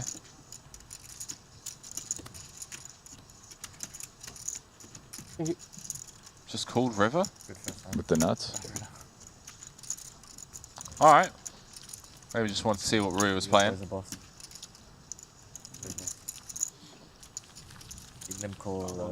We're gonna lose. We're gonna lose Greenwood. It's pot limit game good for him. He doesn't have to like raise like 30x. Yesterday he was like. Heading back on over to the red feature table. Webster Lim's been chipping away at the stacks clearly, and disaster flop for Davies. Flopping top two, Webster Lim flopping the second nut straight. They are deep, though. 10-to-1 stack to pot ratio, so. 24.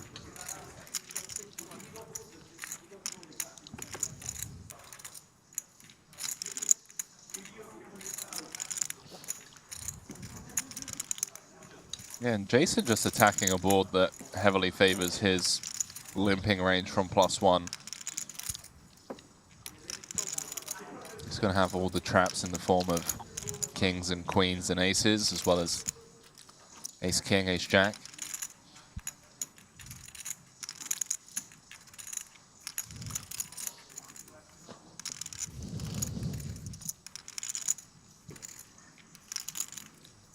Webster just calling with the second nuts.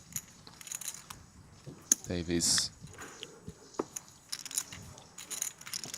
got to make it a three-way affair coming to the turn.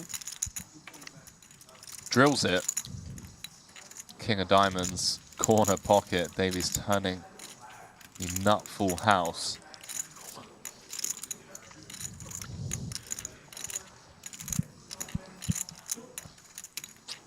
See how Jason proceeds. Feels like give up, yeah. I mean, get called in 2 spots.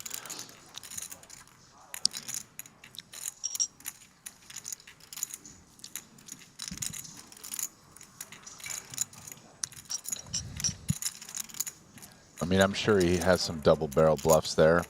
Wonder if 10-7 is the one you want. Now I'm sure Seth is going to just keep building this pot. Question's really going to be, what does Webster do after he bets? 120,000 in the middle. Davies with 420 behind. Knuckles it back. 9 of clubs on the river. Davies with a very sneaky check with the nuts.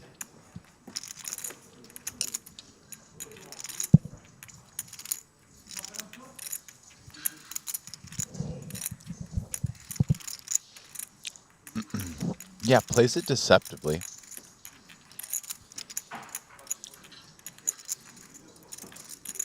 And now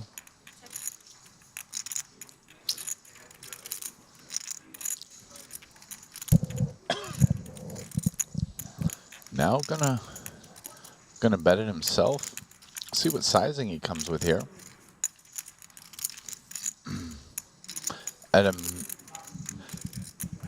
He could think maybe he gets check raised here by a full house, right? If you bet something that reps more of a straight, like let's say 3/4 pot, 50% pot, you know, you could get worse kings full or under fulls to check raise you. could go big yourself, which then gets less likely you get check raised, but you still win a bigger pot, and maybe even a straight pays you off for more. So he definitely has some decisions here, and he's weighing it over. He's already gone one time back, but Yeah, it looks like 3/4 pot. Oh, he went full pot.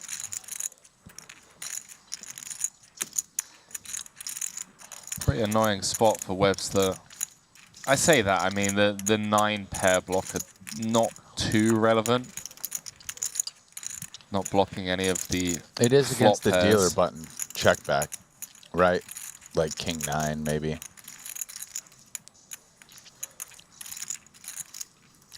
I think king 9 continues.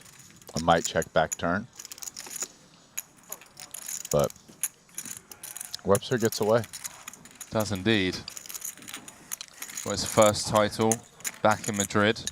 Won the 50k short deck for 855,000 euros. 7 cashes. Did you play a hand at the other table before you came back? At Triton stops. 3.1 million in Triton earnings. A lot of them coming from short deck events. Fields up to 40. Colgatian up to 2.2 million. Second in chips, Tom Dwan. 1.4 million. Stephen Chidwick in third.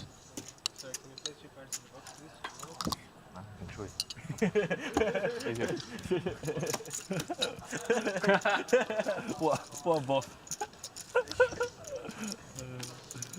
think I should. I think we can. Some situation, I got some.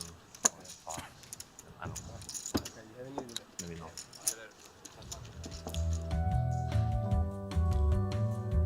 Quick look at the chip counts. This feature table, Michael Zhang flying high, over 1 million chips in his stack. Quite a few short stacks. Starting stack is 400k, but all Ike, Ivy, and Rui sub-starting.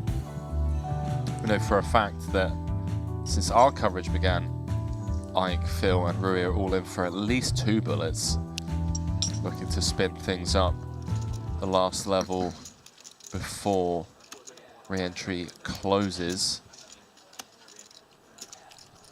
I can assure you that's not the case. The only They players like to to go not have re-entered thus far are Dario Sammartino and Rob Young. I think that should be the case. I think they should give me some refunds. 20 blind, right? Less than 20. I think it would actually be, if you could big short head freeze out. How about Rui, just +1, popping things up with pot. Yeah, I mean, he's short. He's ready to. This is so much fun. He's ready to get it moving, keep it pushing, or rebuy. Yeah, 100%. Either double up to 250k or get a fresh stack. Unfortunately for him, we just saw a Jack 9 fold, so. No, it's the only pot limit. But tomorrow is also on no bullets. Big starting stack. 288k in the middle. Three quarters of a starting. Like really fun. Would you rather win this one, Brian, or rebuy for 40k? Tomorrow, I think. I mean, he probably wants to win this. No bullets. But it'll be tough on that board. It's like the consolation prize busting is like, well, I get 400k rebuy. Does pick up 5 outs on the turn. But 2 of them are dead. 6 of diamonds on the river. See you in a second. I thought it's no rebuy. Huh? I mean, Lee. they might have self-exclusions, you know. Bust Rui. Michael Zhang just jesting. We'll see you in a second. You don't know, I think. What an absolute boss. Carl is chip leader now, you said? Yeah, he won a. Ooh. He won a big pot with Stevie, I saw. French businessman. I mean, he'd have to won a big pot with Stevie to become the chip leader. I gave him my chip. At least he's putting them to good use. Ivy apparently just gave him his chips. At least he's honest. I always like when the person who busts me wins the tournament. I feel like I was close. Oh, I feel the exact opposite. I'm like, if I'd won that pot, then I'd have won the tournament. My main is back. The wolf says when like He's come to sit on your other position. When Started out of position and now he's Alright. when somebody's a short stack, My man is and back. you miss your chance to kill them. funny to see How Ruth many from a different rebuys, Rui? perspective. He's like next to you. Yeah. Just 3? 3 and 3. Okay, 2 tournaments, 6 weeks.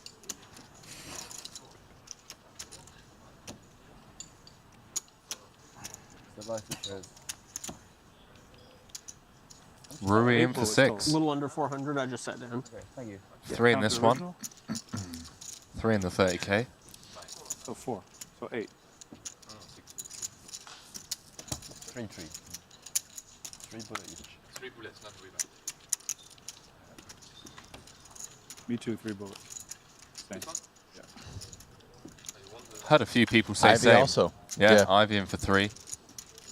I don't know if it was Michael Zhang or... But someone said same. So there's 3 players at this table in for 3 bullets in this 40k. We know 2 of them. 2 of their identities, I should say. 120,000.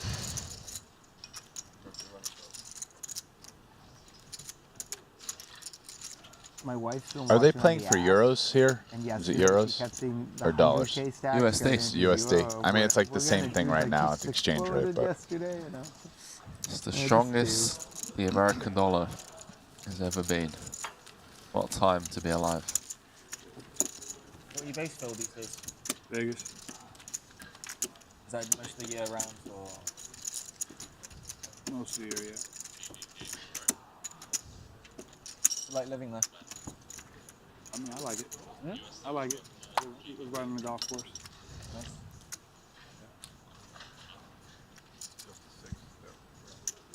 Where do you live? I'm in Thailand now. I'm based there.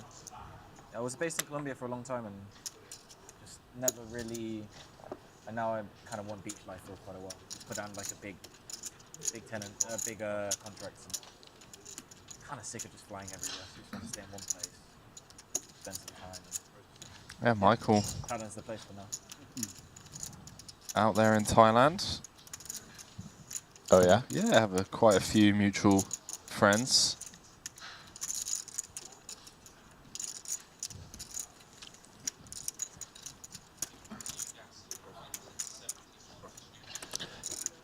And Carl Chapegatien just crossed the 2 million mark. Tom Dwan in second with 1.4. And the other 4 players over $1 million are Stephen Chidwick, Makita, Chinwei Lim, and Michael Zhang.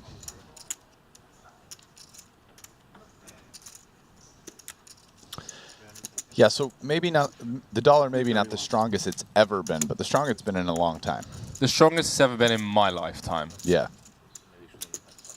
Apologies to all the 50-year-olds out there that are sat at home being like, hang on, Henry, when I was 14. No, when they were like 5. Yeah. No, when they Yeah, were the 70s. 85. It was the strongest, not the 70s. Oh, in the 80s. Yeah. Oh, okay. Oh, I guess. I mean, I was alive in 85. I was 4. The dollar was stronger, huh?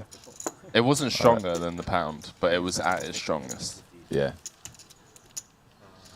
I always like going through a Hendon mob, you know, looking at the prize pools, you know, depending on where it was won. You know, there's some like big events in the UK from 10 years ago where 600k was like a $1.2 million score kind of thing. And now, yeah, now it's like 700k. Talk about variance. Did it?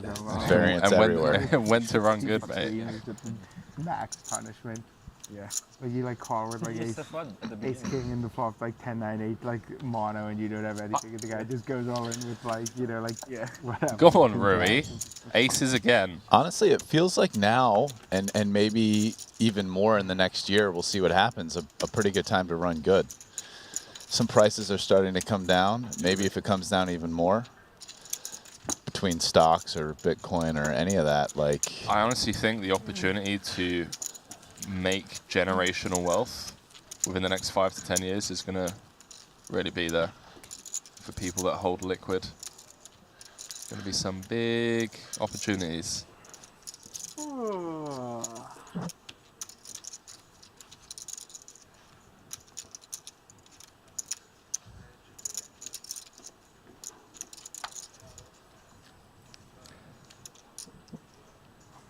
I don't know how seriously I can take people saying time to buy gold in the chat.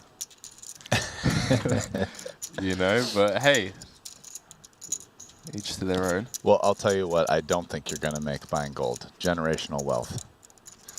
That I don't think so. I even own some gold, by the way. And not like one gold coin. I have, you know, 6 figures amount worth whatever of gold, but like it's not because I just diversified your portfolio. Little diversified, yeah. and guess what? It's not in an ETF because I almost feel like one of the reasons you hold gold is like, okay, fucking zombie apocalypse is happening and I need to go get my gold coins to trade for food. Okay. Wait, so you've got 6 figures worth of gold coins lying around? Yeah, it's not worth 6 figures though during the zombie apocalypse. Right. But yeah. Okay. Yeah, in safety deposit box. I wonder what the go-to currency would be, Brian. I mean, cans of beans. Yeah, like barter, man. Yeah. You know, I mean, gold probably in a situation like that, maybe it gets used some, but why not? Yeah, why not? You never know. Here we are. I mean, historically it has, but it's that time of the evening, the night shift, 11:40. Zombie apocalypses, portfolio diversification, and 40k short deck pot limit pre-flop tournaments. Let's go, ladies and gentlemen. Welcome to the Triton Super High Roller Series Cyprus. Brian Rast, the alongside zombie Henry apocalypse thing was a little bit of a joke, but like real like societal economic deterioration for whatever reason you want to posit. Most likely not zombie apocalypse though. Producer James just literally just the biggest yawn and eye roll I've ever seen. Well, here we go. Now we have a pot where something interesting has happened. Michael Zhang is going for it. The little queen 10 off. Let's see what kind of turn card he gets. A bunch of them. You know, he probably looking for stuff like king, 8, or 9. Well, well, well. 318,000 in the middle. Greenwood turning top 2. Michael turning an open-ender. And that is a great card for Greenwood in the sense of he's now going to feel better about his hand, and with just about a 1.5 stack to pot ratio is not going to go anywhere. And Zhang definitely might bluff this. Yep. Yeah, Zhang does put him in. Snap call from Greenwood, one of the biggest pots of the tournament that we've covered so far. 1.3 million out there. Yeah, and this was a... Just for context. Tough double barrel card for him to hit Greenwood's kicker. But yeah, those 8 outs, 29%. King or an 8 needed. No dice. Greenwood boating up. A huge pot going his way. He's up to 4th in chips now. Only players with more: Carl Shapik, Etienne, Stephen Chidwick, and Tom Dwan.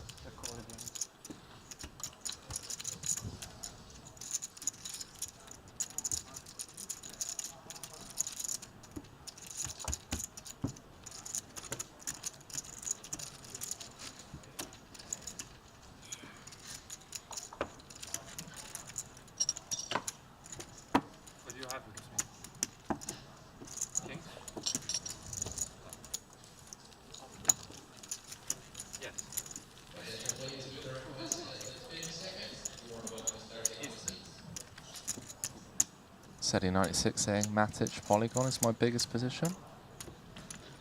Yeah, strong.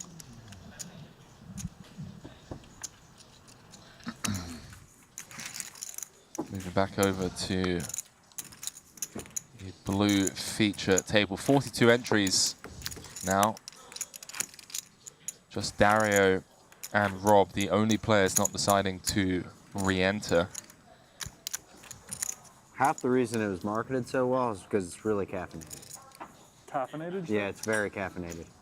Great to hear that on 11 It's like, PM. it's very strong.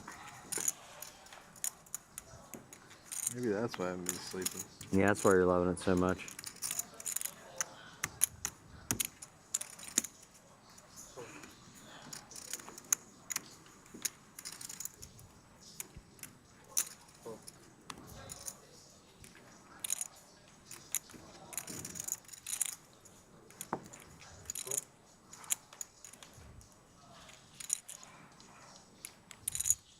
Chidwick in the cutoff, Jack 10-0.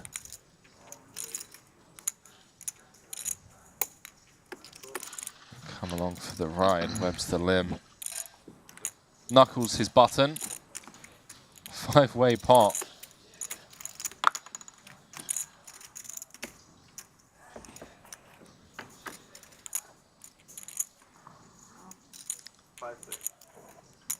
Nine, 7-7. Kuhn flopping best, but a lot to fade in the form of gut shots and overcards.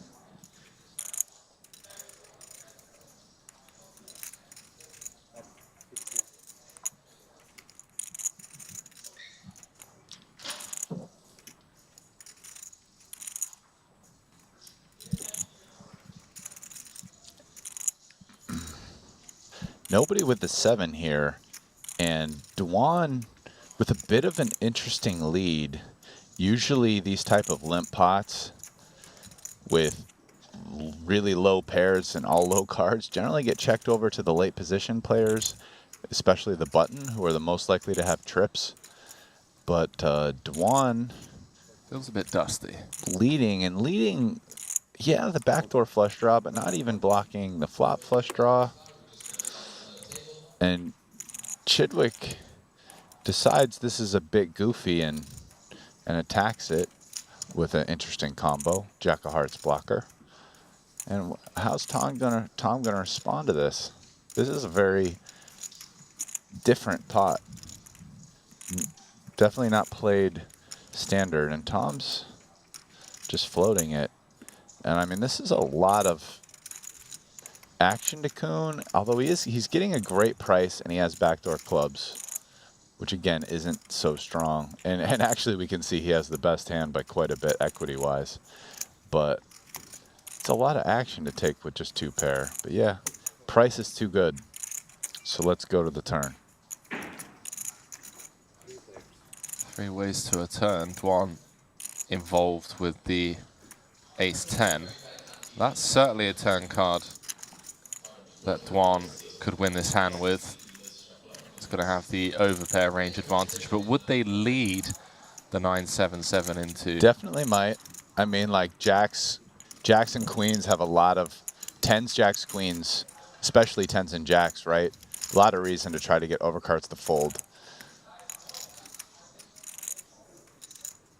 You know, Tom didn't lead that big.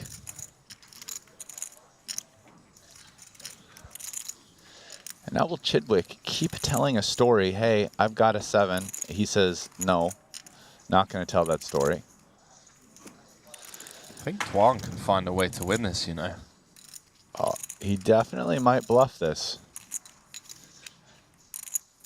It's an interesting spot where even if he thinks he's beating Chidwick, I mean, Kuhn could definitely have him beat. Can you get Kuhn to fold a 9? It's a tough question. But, you know, he decides not to try with ace high, which is reasonable, you know.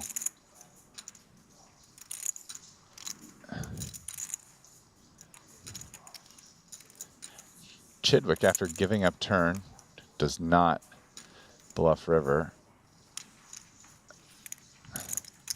And JK has to pick one up.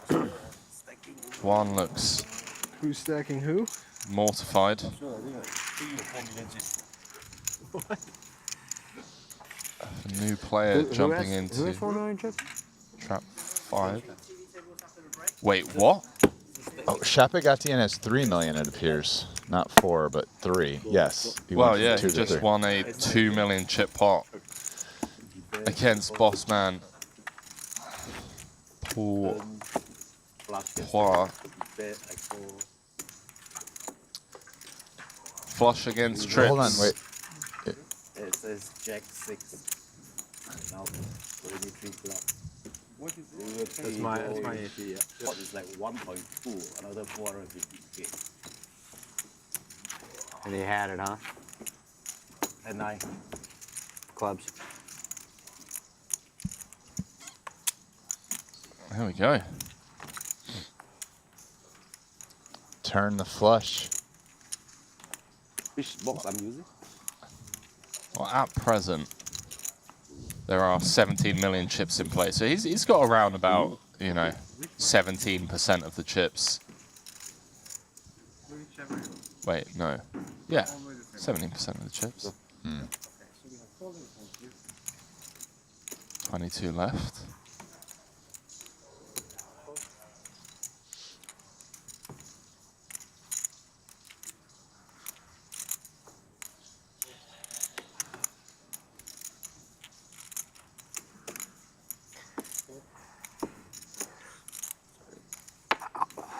Wild chip. Kieran Davies in there from early position. Webster limp. Limps from the calf with the Jack 10-0. Paul knuckles his buttons, sorry. Davies the best hand with King 10. The ace ace 7. You can see a stab here would work.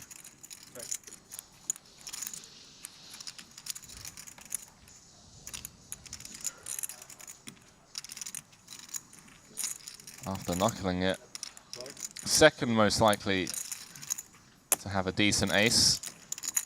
Jason Kuhn with the old 20%. Takes it down. Great awareness being shown by JK. One of the best short deck players in the world. Especially from America. Just stacking some chips. The other pot, the 2 yo-yos messing around with nothing. Just Jack 9, taking it down.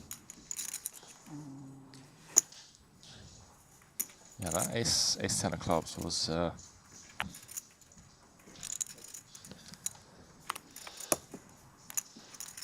Jason probably not that happy on the flop, but calling that extra 25K. But, you know, just one of the reasons why you do it, getting a price like that, is sometimes you just have the best hand and get to showdown. 2 more. Beautiful. Getting better, decent hour. How much is what?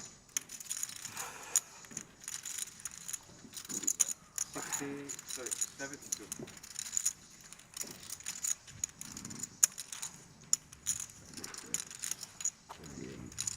everyone excited about getting to bed early. 72.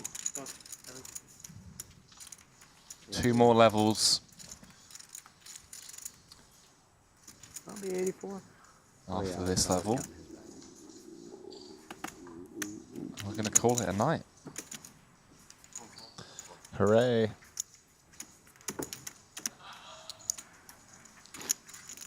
James looks perplexed.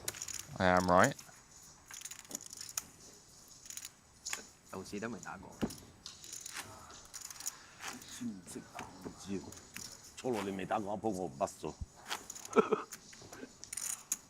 Out here doing it. 10 days into the series. That's why we play the game. Huge shout out all the dealers, staff, production crew, share hand crew,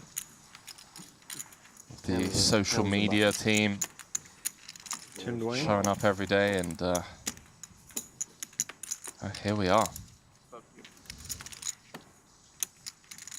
Triton Super High Roller Series Cyprus.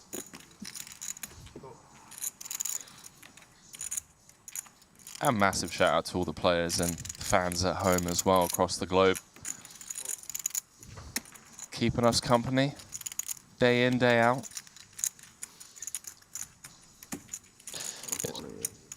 Chape Gatien is on one of the non-featured tables with Richard Young, Santosh Suvarna, Danny Tang, and Ivan Liao.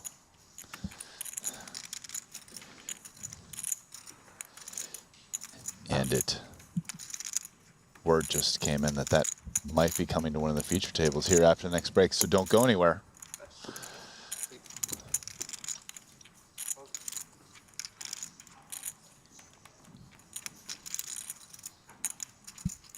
I feel like guys at the other 3 tables probably looking at that table going, seat change, anyone? Yeah, seat change.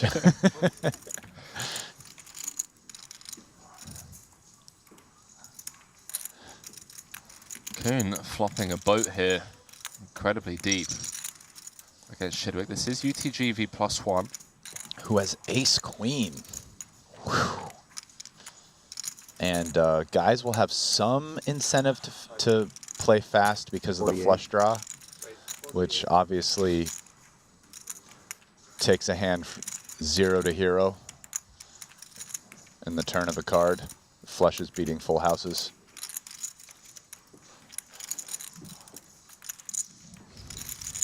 They're certainly going to get Davies out there, but Chidwick with nut trips. Not going to be going anywhere, and these two are deep. Very deep, Brian. 4th and 5th in chips, to be exact. Brick turns will be troublesome, especially like the never 6 has hearts. queen 7. Never. So you're losing to 7s, and now flushes, which will slow this pot down some. Because, I mean, both players are losing to a large class of hands, and it just makes it that much harder to get value when your hand is good. I'm not saying that neither will bet, but definitely if that was, you know, like the 10 of diamonds, be quite a different card. Yeah, card removal effects and all.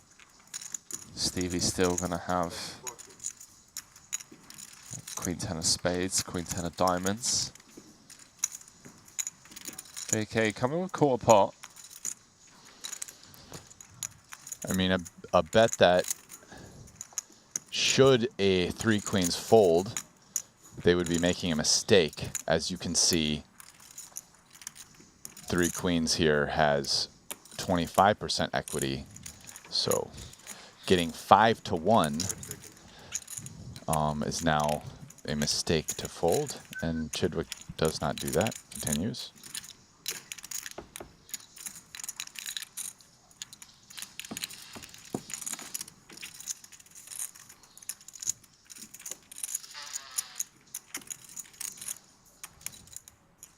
Feels like quite literally the nut-low run-out for Kuhn and his 7s. Can really only get value from ace-queen, which you could argue you'd expect to pot pre under the gun and +1. King-queen suited now getting there. Chidwick weighing his options here. Wonder what he comes with. I mean, I would think ace-queen, even though you're losing a lot of hands, does have some showdown. I mean, you're beating queen-jack, at least.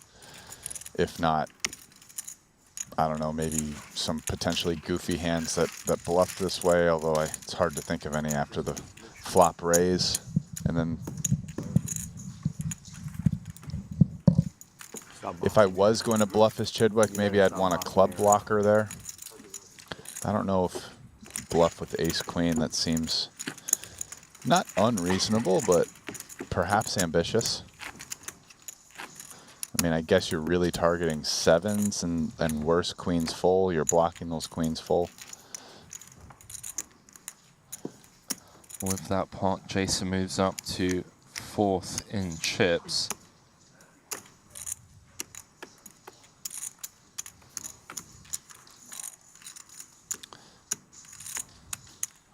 Santosh Savana, hey? Just out there in the mix.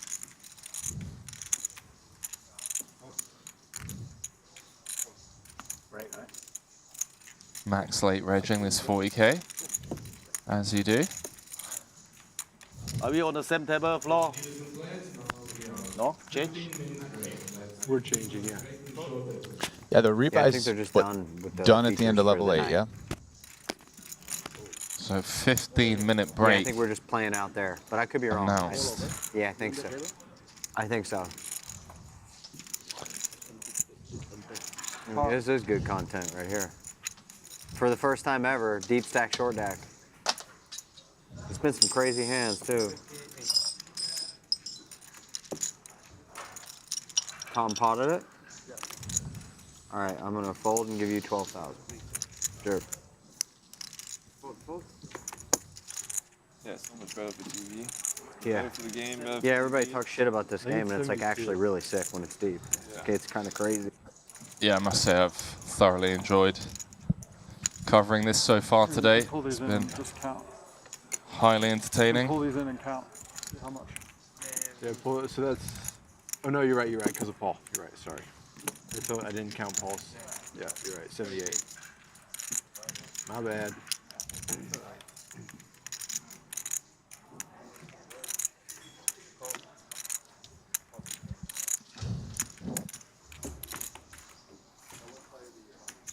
Dwan against Webster.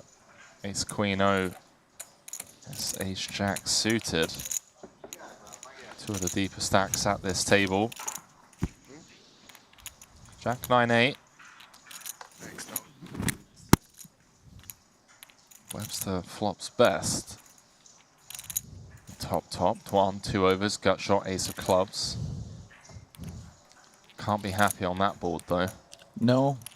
And a board which would favor the limp call range. That said, Tom does have a combo which seems like it's a reasonable one to start bluffing at the pot, especially with the ace of clubs. Blocking those ace-x of clubs hands seems quite relevant, but Tom, after weighing it over, decides to check back.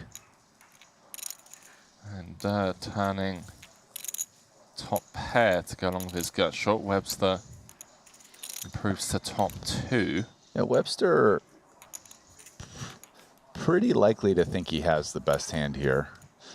I mean, between Tom potentially having queens, kings, and ace-x, of which you're ahead of all ace-x hands, you know, those are all hands that can check flop.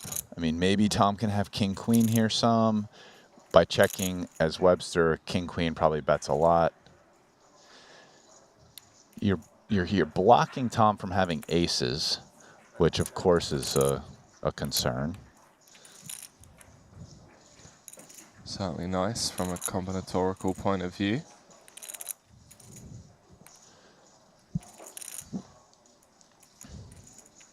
Tom coming with just south of half pot. Webster not going to go anywhere, obviously. 400,000 in the middle.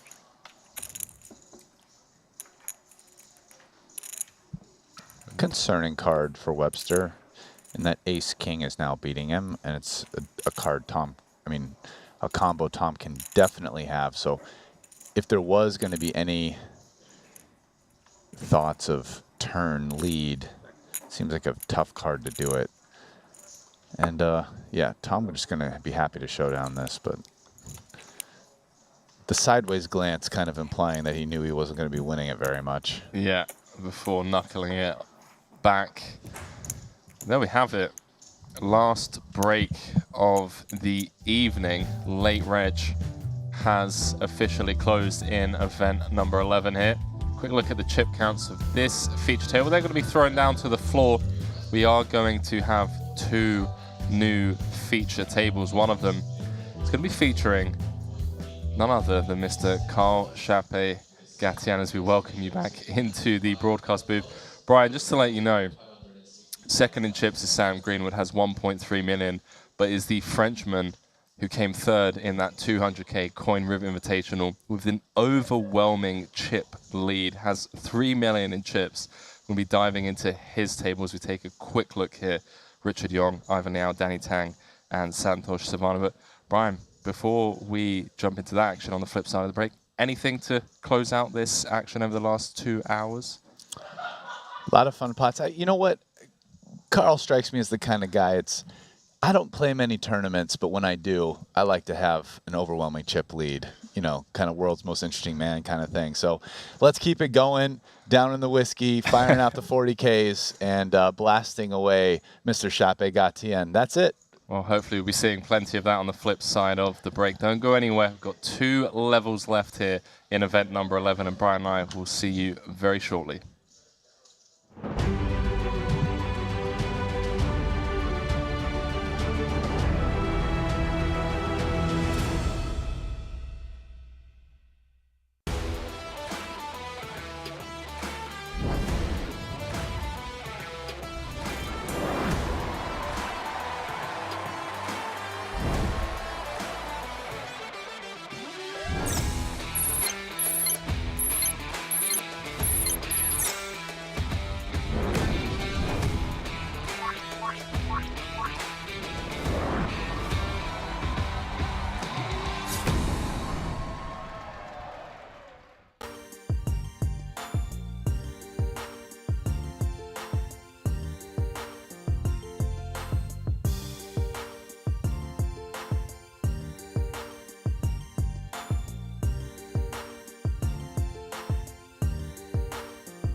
To call more so than anyone else, and he has flopped a queen and a gutter here on the ace-high board, just the 10 for Duan, and on the river, Ivy will make Broadway and double up.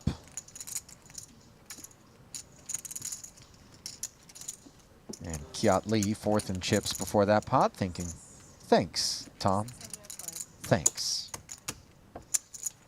Yeah. Now, I'm the one up potentially a turn bet. Yeah, such a coordinated board there. You see Kiat Lee snap folding his queens with the gutter. 2 10s he needed, busy in Badziakuski's hand, as Makita will flat, and now makes a set of 10s, but the oh-so coordinated texture, a 4-liner on the board, in short deck no less, will leave that set very vulnerable. You know, this is actually a really interesting card because Tom has the ace-X's, or no? It's, Because he I want to limped. say it's almost impossible for Badziakuski to have an ace. It's not impossible because ace-king would raise, ace-queen, ace-jack. These hands raise a lot. So you're telling me that Badziakuski is calling an ace? I'm just saying, I don't think he thinks that Badziakuski would call with an ace on the flop, like ace-5. Ace-5 is not even a hand in the game. No. Ace-6, ace-7, ace-8. So this is actually Duan, once again, realizing the position that Badziakuski's in. And barreling 300 into 450, which is 2/3 pot. And he's going big because he wants to get like the 9x hand to get out of there.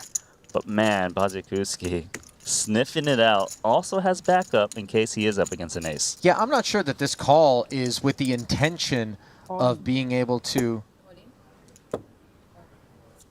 as we see both players playing the board, so things got really uninteresting, but unimproved on the river. Let's say a 7 or a 6 rolls off.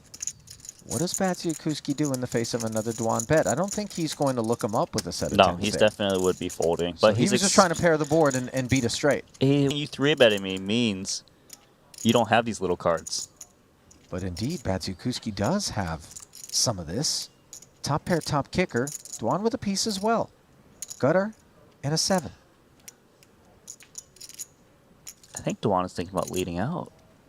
Is he? Oh my. Wow. That puts this ace-10 under tremendous pressure, Randy.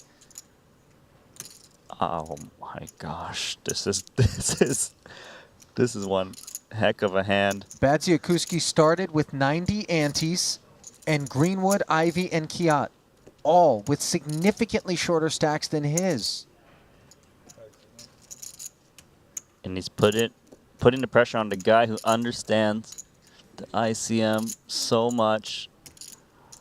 Oh. See, Dwan is thinking, look, of course, if you have ace-king, which would probably 3-bet, you're not calling. But if you've got a hand like aces, kings, and queens, are you really going to call off 2 million more chips with these short stacks, as you mentioned earlier, when I could have a big combo draw, like 8, 9, 10, 9. I could even have 2 pairs, some sets. Look, Bads is thinking to himself, what are the range of hands that my ace-10 beats? And of those hands, how will it perform for all of it? True. What did you fold? I can't really say. Ace-10 offsuit. Ace-9 off. Ooh, Greenwood in the neighborhood. Nah, ace-6 he doesn't tank with ace-6. King-10 suited. So Ivy is going to be just about a flip here. Wow, I didn't Believe realize it or it was not. so close. Yeah, I didn't either. Juan has done his math.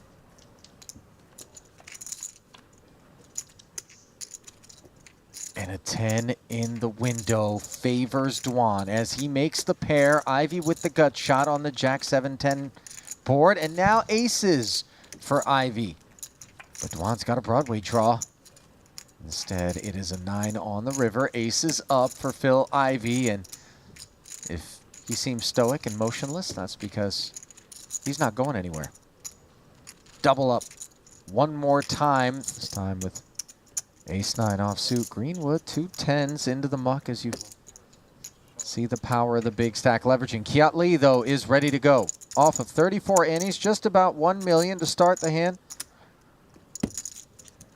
Who's going to take the dominant ace up against Tom, who has 31% equity. 6-6-8 board presents some chops.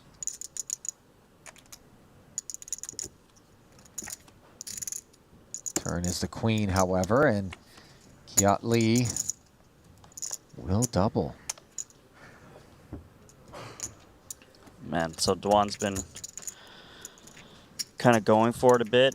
It has been cut down to 3 million in chips. Sure has.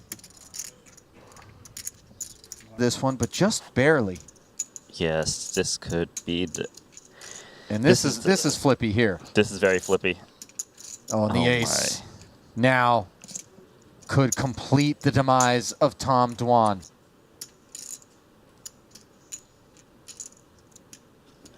What is the turn? It is a king, and despite improving Ivy's hand to 2 pair, it does provide Dwan 4 new outs in the form of queens. 5 million chip pot, and the river is no help to Tom Dwan, who is left with vapors. 145,000 when the dust settles, as Phil Ivy will emerge, the overwhelming chip leader. As they say, easy come, easy go. It's just, you know, when you go for those wins, when you splash around a bit, you could go out before everyone else very easily. Those swords are double-edged, aren't they? Mm-hmm.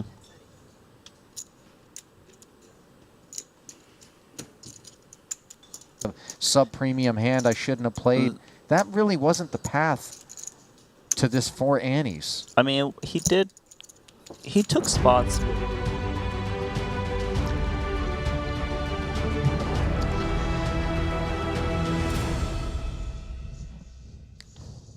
Brian, you said it. World's most exciting man to watch play poker. Carl Chape-Gatian is Well, the those weren't chip exactly leader. my words, but it's close. Close. Yeah. I don't want to misquote you. What did you say? Well, world's most interesting man. There's Right. this set of commercials Yeah. with like an older, dapper gentleman with a cigar, the full beard, and he's the world's most interesting man. I believe it's for like a tequila or something like that. But yeah, Wow. Dos Equis, yeah. There we go. Well, he's going to be at our feature He's table. doing just interesting things in the He is. commercials, like, you know. So yeah, I think it's a pretty funny meme, and they made memes, you know. He's on 3 hours sleep. He's, up playing cash games. Here he is, event number 11 in the 40K overwhelming chip leader. Going to get to see plenty of him. And I want to note... What a boss. Yeah, what a boss. That Late Reg has now officially closed $565,000 for first, 7 places paid with a $1.8 million prize pool. But, Brian, let's just jump into this table, mate, because you're going to love this. We got Carl with 3.1 million. Ivan Liao, Danny Tang hovering around starting, Darius Sammartino jumping in for his second bullet. Santosh Savana, another interesting character who's just been in the mix since the start of this series, and bossman Richard Young on the blue feature table. And quickly over to the red feature table, Elton Sang, Santi Jiang, Winfried Yu, Daniel Dvoris, and Mikita Badziakowski. And yeah, we're going to throw things down to Carl with the chip lead. We're playing for 565,000, which we're not going to be crowning a champion today, but we are playing 2 more levels, and I've got a funny feeling that Carl is going to be involved in a lot of hands. Let's throw it back down to the main stage here in Cyprus. Yeah, the prize pool stepped up a little bit here. Buy-in went up 30 to 40K, and even the number of entries went up. We got 45 total entries in this one. Here we go. Look at the stacks at this table, Brian. 384 antes for the Frenchman, Carl Chape-Gatian. Second in chips, Danny Tang with just 60. A long old climb for these 5, I want to say short stacks, but I mean, average stack is 750. So okay, yeah, everyone else at the table sub average. 45 entries, as Brian already mentioned. 7 places paid. 1.8 mil in the kitty. This man has a 1/6 of the chips in play. Just, FT average.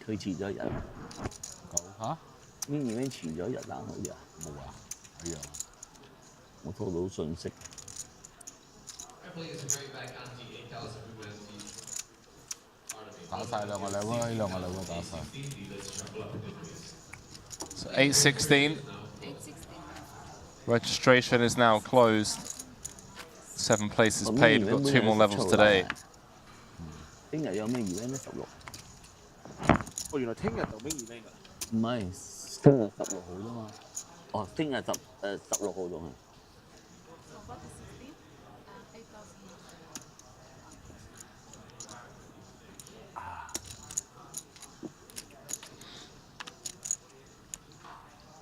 嗌咗唔舒服。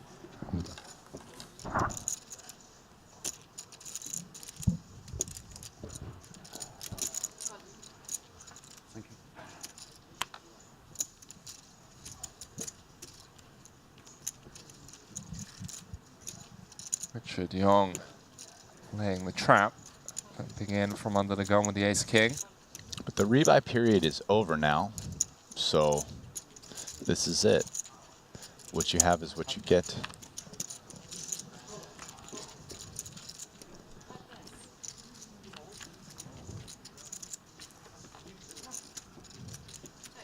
Open ender for Danny Tang with the 9-7. Chapegatien may or may not have a flush draw. That's 7 of hearts. Well, I'm going to quickly switch over to the red feature table, Brian, as one would assume that something is about to go down. We'll jump back into the blue action. Oh, I mean, top 2 here versus a gutter. Santi Jiang misses.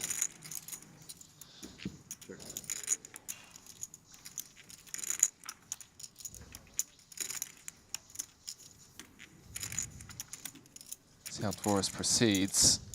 SPR sub 4.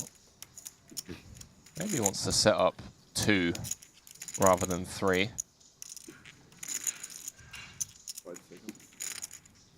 Something close to pot so he can just jam 72. turn.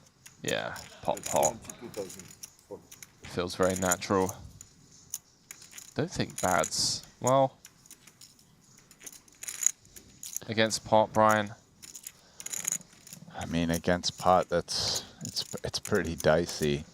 The thing is, he is ahead of other draws on the virtue of queen high. So, could be what he's thinking about. Yeah, interesting. Does make the call. 216 in the middle already. Dvoris with less than pot behind. So what happens on like a 7? Oh, Well, wow. no need to ask that question, Brian, because Bads has turned the nut straight. And Dvoris is drawing to 4 outs for his... And yeah, if...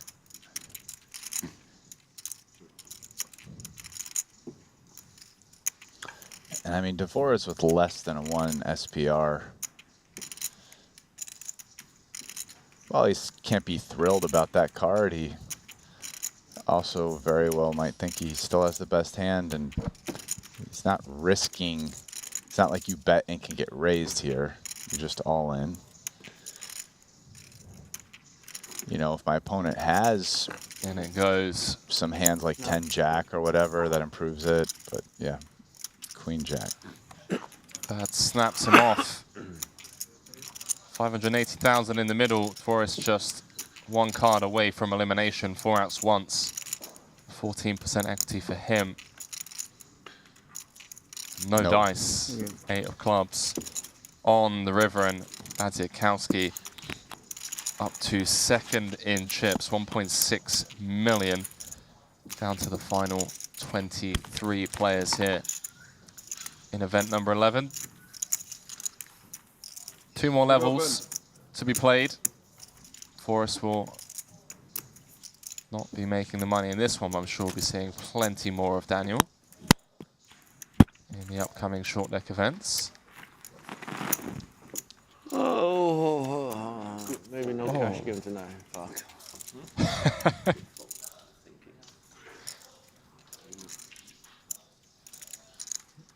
No cash game for Winfried, eh?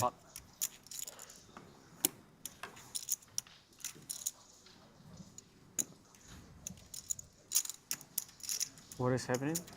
Rui just gets to commit 1/3 of his stack, or almost 1/3 of his stack pre. Where did you start? 260?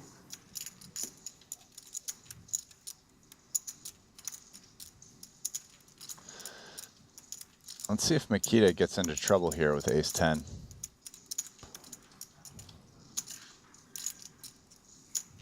Call. Does make the call, Brian, and he is in trouble in the form of being out-kicked. Can I have an exact count?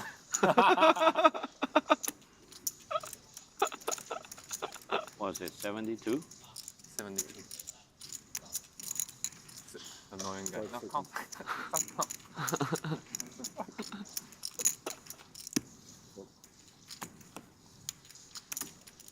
Can I get your chips? Huh? Look like the jack of clubs. 3 backs, 3 backs. Good flop for me, please. Very bad for him, please. That's the only hope. The only hope for you. Get a good flop. All fun and games until someone gets sent to the showers, and well, ace 8-6. Rue with just over pot behind. 7-9 is my lucky.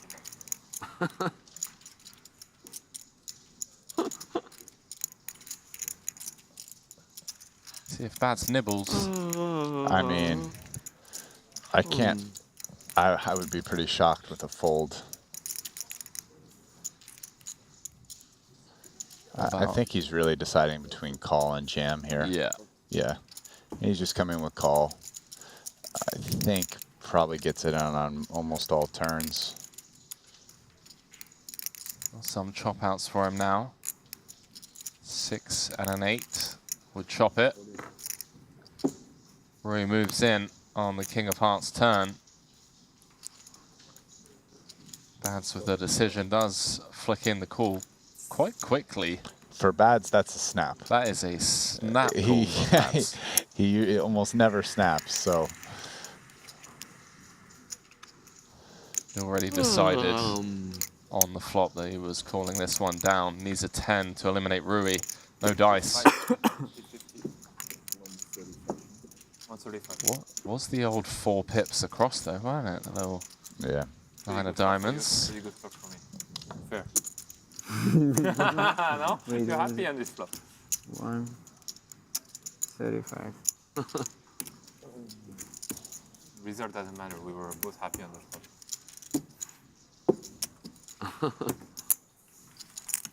I was more happy.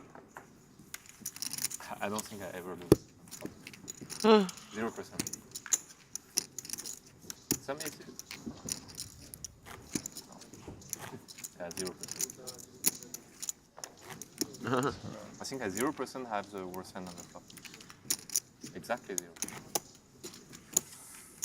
Roy's saying that he doesn't think Makita plays any hands there.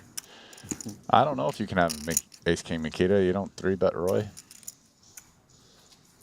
Yeah, I agree. I mean, Roy put in a third of his chips. Very unlucky randomizer.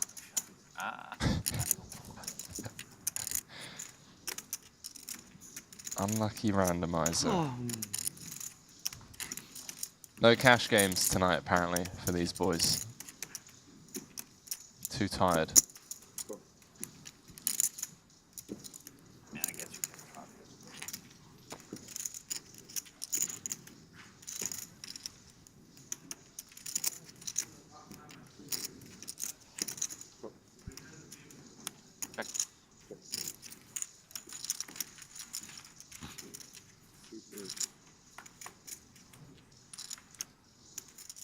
Queen Jack 6.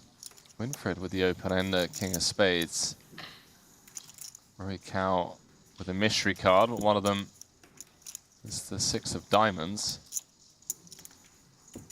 He's on the button.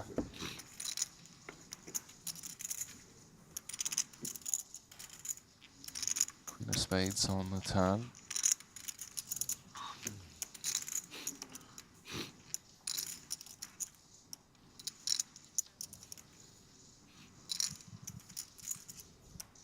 Bads with the best hand, Winfred with the most equity.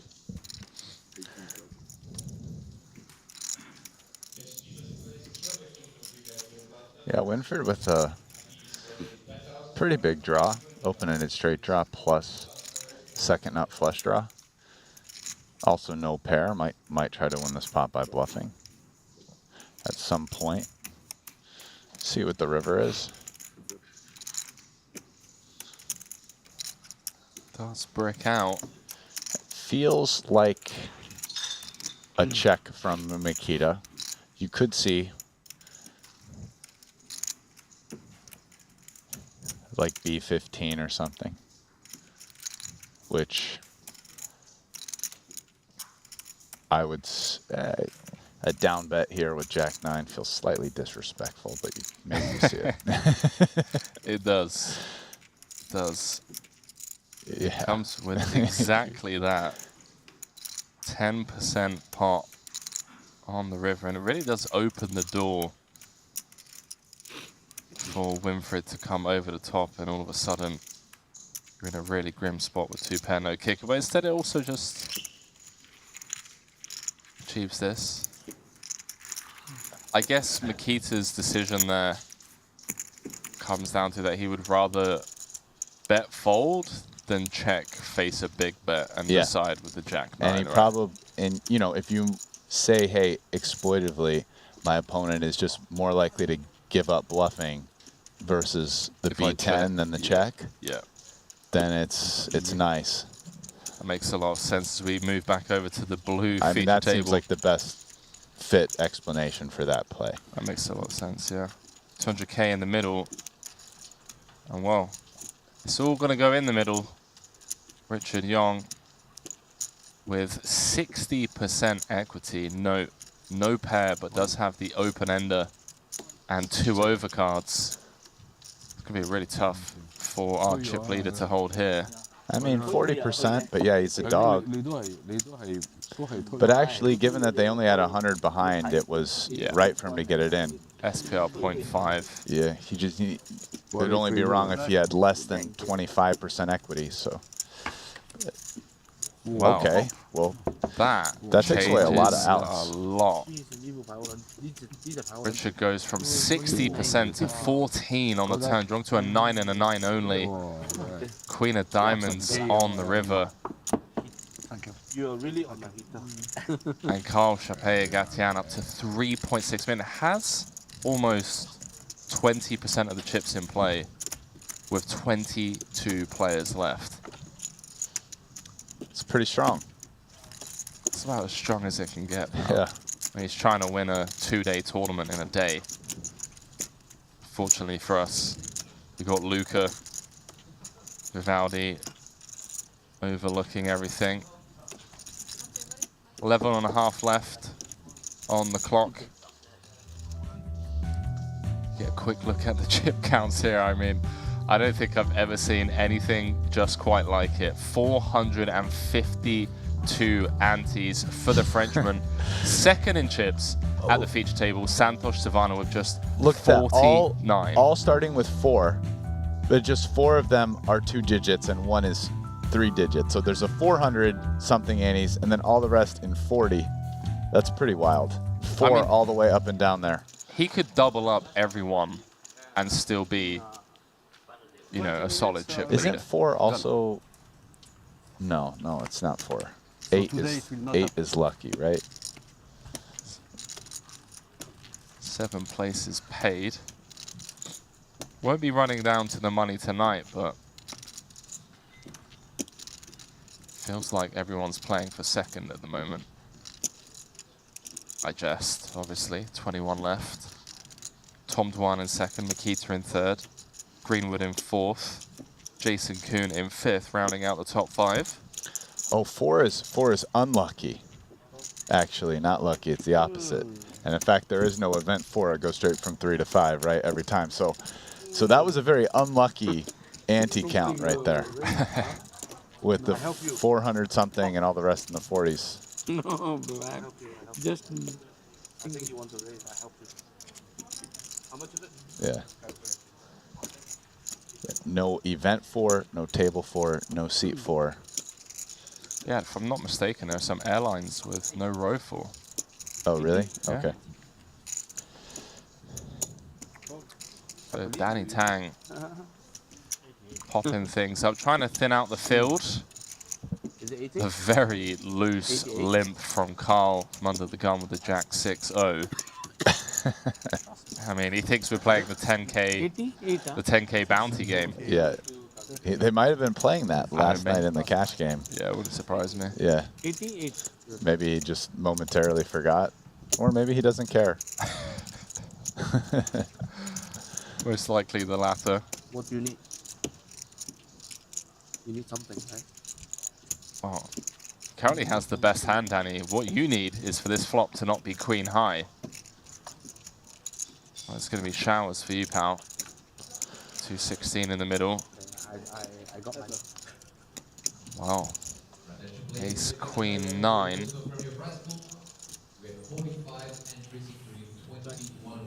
All in? And he just moves in. It could potentially get Savannah to fold the best hand here. 241. 241.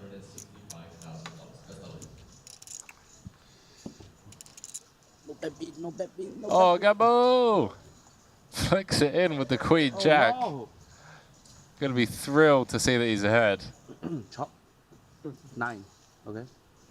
698,000 in the middle. Is it okay? Okay. It's actually more likely that it chops than Danny wins. Yeah, 9. Okay, 9. Yeah.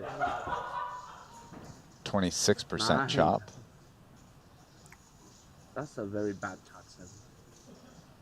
Well, Danny needs a 7-9 to chop. No dice, 8 of diamonds on the river, and Savannah eliminates Danny Tang in event number 11. The 40k pot limit pre-flop short deck. The feedback on this, by the way, I was speaking to some of the players as well, where it is pot limit pre-flop, we just get to see so much more deep stack play, so much more post-flop play as well. I've thoroughly enjoyed commentating on today's action.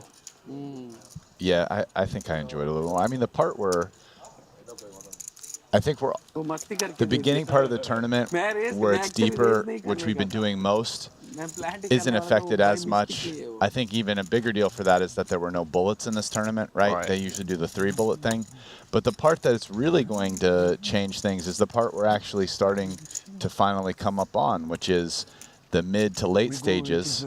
As the antes continue to go up, the stacks get shallower. On the bubble as well, where people make a lot of all-in plays. I mean, now you're not going to be able to do that, so I'm really curious to see how that play changes, because it's been different, yes, so far, but the next part is when I think the even bigger discrepancies and differences are going to come in. That's a really good point. I think it's going to be really easy for people to fall into the trap of playing too loose in spots where they can't deny equity pre-flop by just, you know, open ripping their 30 or 40 antes. And can get into trouble as well, due to the fact that their opponents can only raise to pot. Yeah. Here we go, Gatien laying on the pressure, but Ivan's gonna look him up in the cutoff with ace-9 off. He's pretty short. Carl's just trying to finish the tournament today. Oh. Jack 9-7. Solid flop for him. 125. Over 2-1 favorite now. And this might be hard for Ivan to go anywhere, because he's going to think, hey, what if he has ace-king, ace-queen? I'm a big favorite. And even like king-queen or king-10, I'm, you know, kind of flipping. Yeah. So. Wow. Ivan does say run it, and Carl just trying to speed run event number 11 here. If he can hold here with the queen jack, he's going to have 25% of the chips in play with 19 left. Wild. He'll hit 4 mil before anyone hit 2. Well, that is it on the turn. Ivan Liao dead. This guy to can, rights. Carl can win some all-ins, man. Like, I feel like, here's the funny thing is I didn't even do the very end of the coin rivet. So like I actually left, I think it was 3-handed, and he had 60 or 70 or whatever percent of the chips. So I didn't see the end when he obviously didn't win all ins. So I've basically just been in the booth watching Carl just smash all ins the entire time. It's been, he can do it. Yeah, he certainly can. Currently has 500 antes, 4 million chips with 18 mil in play. Yeah, he has 4 million right now. The rest of his table has about 1.5. Really reminds me of Remy Gillard as well, French comedian. Very similar type of demeanor at the table. 10 of diamonds on the turn. Returning trips. River's a boat. Winifred with that king of diamonds. Bad's potentially going to try and turn his hand into a bluff here. Very scary ball texture.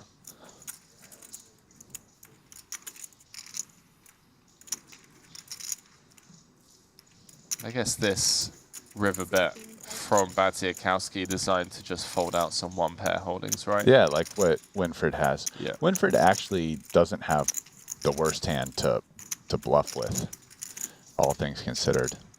And blocking the nut flush and a pair blocker just raise huge. Do you think the line has credibility? Maybe not so much. Not a ton, but also, you know, maybe Winfred's the kind of guy who checked the big hand twice to Roy. I mean, on the flop, he doesn't have it, you know, just has the nut flush Yeah, on like the turn. King 7. Check it to Crazy Roy on the button. He doesn't bet it, and, you know, okay, now Makita bet. I'm gonna raise big with, you know, the nuts for value. So I think there's some credibility there. Wow, he actually susses out this bluff with a nice call, and you know. Wow, Rui Cow says upstairs, gentlemen. Now Winfred with a really strange spot. Blocking boats, blocking the nut flush. Rui on the button. Yeah, but I mean, Roy, it isn't that hard to give Roy a flush, I guess. Or it's kind of hard. I mean, he does check back turn, didn't bet flop. Does he check flop with like... What does he check? Yeah, check flop with like ace 10-0 that he maybe knuckles back on the button. We block jack 10, we block jacks. I mean, a call here from Winfred would seem very dicey. I almost think this hand would prefer to just jam rather than call. Oh, it just okay, makes well, the he call. goes with call. Gets shown the full house and Roy Cow. Bullet number 3. Working out for him. Still a long old climb. And a long old way to the money, obviously. 600k, good.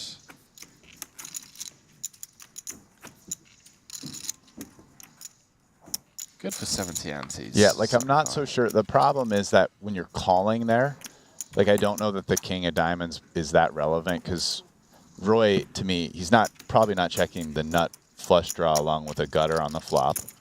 And then after making the nut flush on a paired board, he's probably not checking the turn. So, I mean, you're not really blocking Roy's value with the king of diamonds, you know? So I don't know that it makes one of the best cards to bluff catch versus Roy there. But, I mean, it's a great card to have, I think, to rebluff yourself. Although it is questionable, like, how believable is my line as played from his perspective?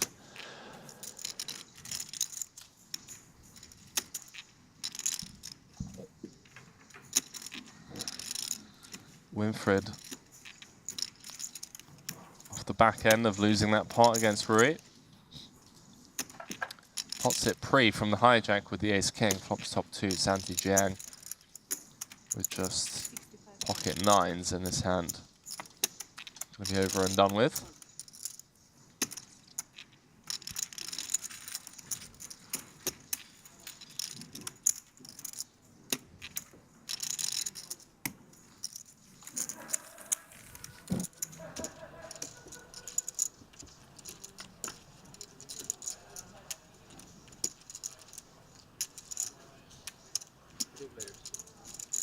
All right, we have top pair bad kicker versus an open-ended straight draw versus the nut flush draw.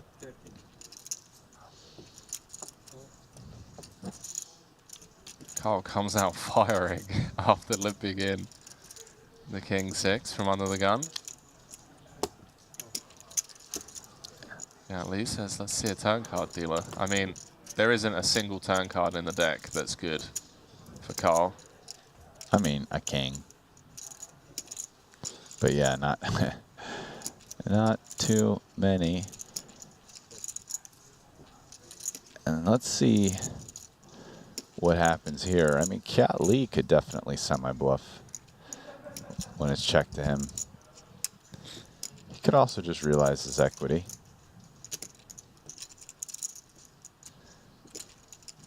$146K in the middle, does decide to try and realize he does. Queen of Hearts on the river. Check.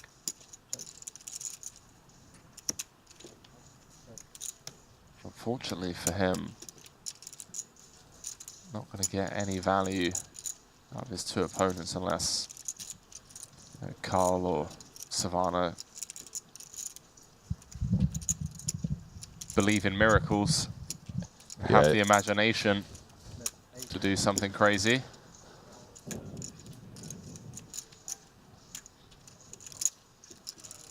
Yeah, it seems like very difficult calls for both of them.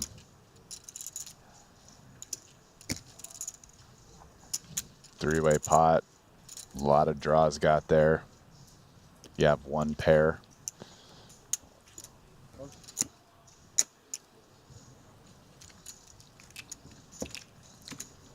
Crucial pickup for Kia, one of the shortest stacks in the field. Oh, it looked like Rob Young did re-enter, as did Dario Sammartino, the old Max late reg.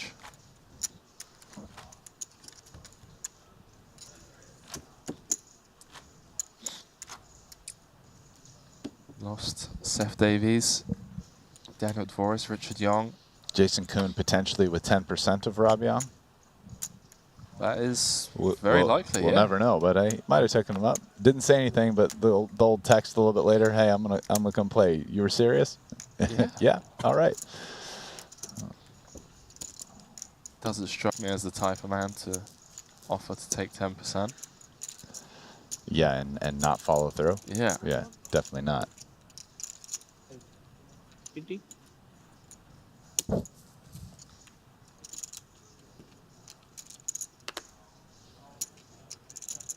How much is it? 18.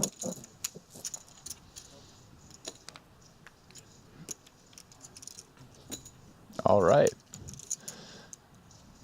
And this is going to be multi-way. We're not getting the card updates just yet, but 1648 plus 16 and 8 and 24. 64 and 8, 72. Yeah. Should be 72. Savannah getting a bit little frisky. Yeah, the old ace 10-0. Feel like it's a good hand to just raising the limp. Here we go. Ooh, queen 8 suited. Yeah, Carl just say, I don't care. I'm in. He literally said, I don't care. Oh, did he? Yeah. Yeah, okay. Because Dario was joking that it's cheaper than they originally thought. And he was like, I don't care. Whatever the price is, I'm cool. Oh my goodness. What a flop for the queen 8 of spades. Just top pair. I don't flush care. draw. I just really don't care. This guy. I mean, he really might win on day one. Just kind of hard to see him. I mean, I guess Sammartino has a 1-to-1 stack to pot ratio. Not exactly exciting to get this in three ways, but I mean, maybe you tell yourself, okay, the pre-flop raiser's done.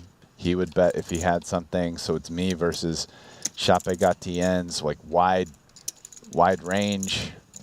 Maybe you know, I mean, the thing is, he's a 1-to-1 stack to pot ratio, so he needs, you know, 33, 34% equity.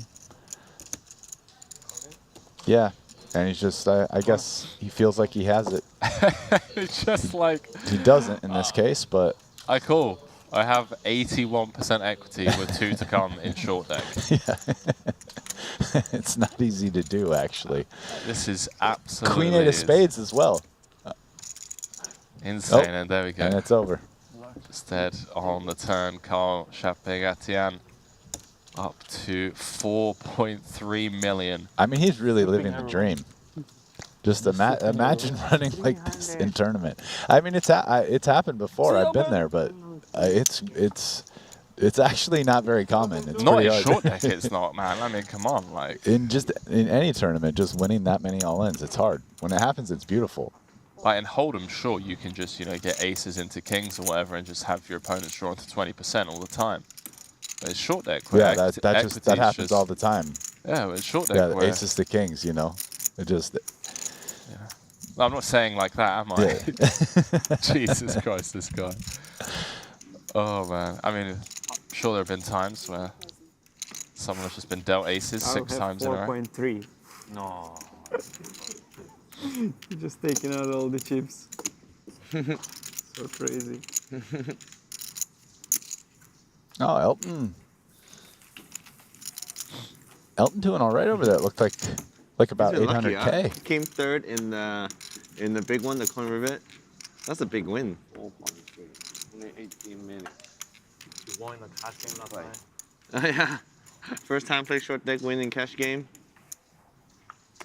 Kind of scared to play with him now.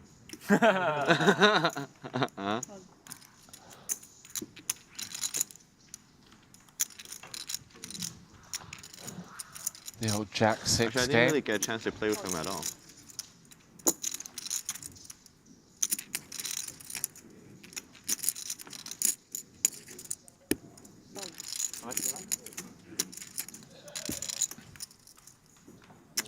Well, I'll tell you what, guys.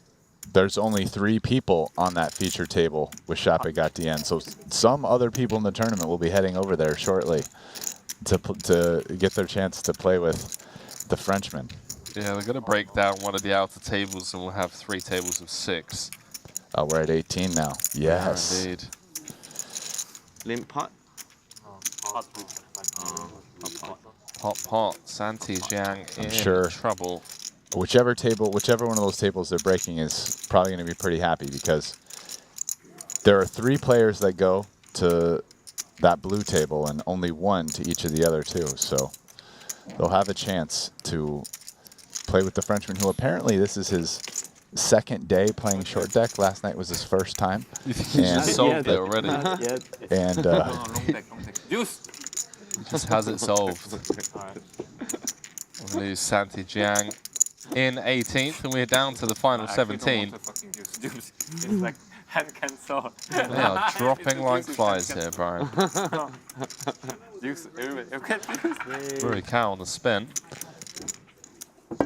Also, have you noticed with Roy, when he wins those pots, when he wins those pots, he grabs the chips in the middle faster than anyone. He grabs them before they run away or the dealer gives them to someone else.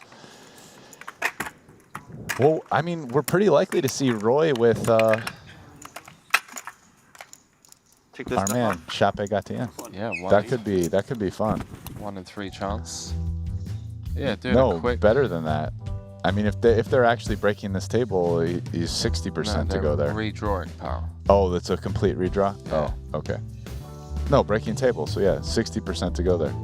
Oh, okay. Oh. Our producer has informed us on the bat phone that actually it's just breaking that table. So 3 of the open seats are at that table with Chape Gatien. Get right a chance right now. And here we see who's coming. Elton. We got Elton. No. A big boy like you. We got Makita. And is that Kiatli? Now we can play poker, huh? Winfred. That is Winfred, right? Yeah, Winfred, you're correct. Which is this one or this one? This one? Elton Sang. Currently has 800k. What are the odds that he bags chip lead at the end of the night after him and Ivy swapping run bad stories on the felt together? So we play until I don't know, 10%. one more level. After this one more level. Okay. Doubles twice, chip leader. He's saying there's a chance. Going to 4th already. What? No, I don't want to manage things. I'm here to win or to explode. This one? Oh. Okay. Oh, mate, there's going to be so many quotes that just come from this festival that include that, man. I'm just here to win or explode. Carl Chape Gatian, September 2022. What an absolute lad.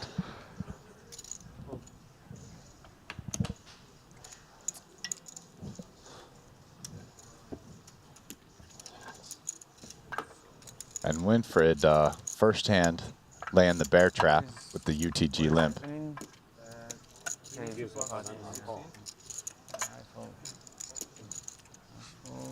I pray.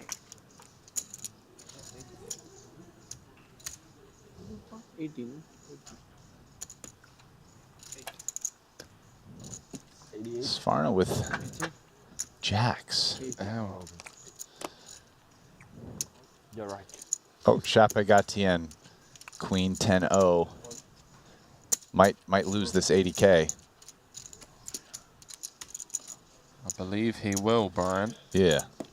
Winfred isn't going to just limp call the 80K or the ace king of spades. Ah, we have competition.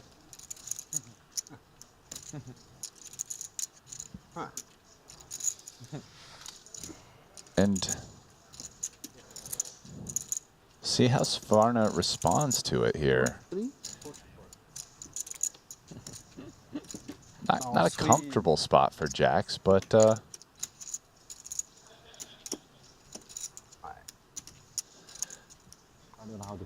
don't know what his short deck experience is. If anything, someone come from Hold'em probably values it even more. Oh. Carl now getting laid at, pretty sick price, 27% equity. 260 to win 792, so, I mean, he is getting the right price in terms of direct implied odds. 3 to 1 on the call, needs 25%, but...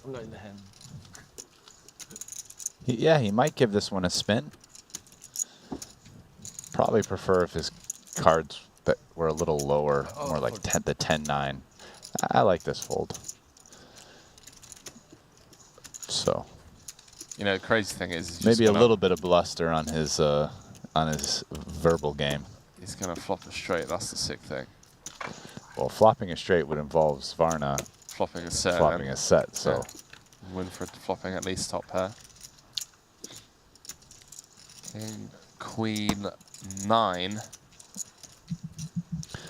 So the thing is, actually, Jax is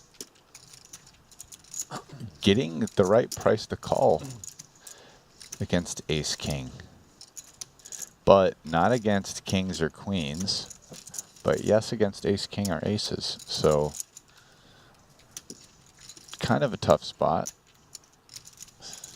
I mean, those 6 outs twice, actually, you could see he had high 30% equity, I think, before they took that away. And, I mean, he's getting 3 to 1, essentially. A little better than 3 to 1. So, I think with combinatorically, because, you know, there's only the 3 combos of kings and queens, 6 of aces, and a bunch more of ace king. And even if you give your opponent ace queen, I think this becomes a call, even if you just say that's his range. But wow. Winfred loves that outcome. Sure, certainly. 1.1 million.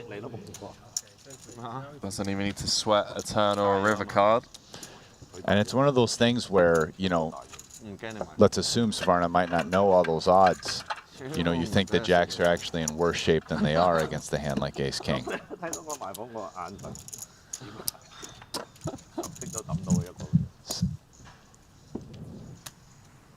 I gotta be honest, Henry, I don't even know the odds. I need the odd calculator thing to come up there and help me out in short deck.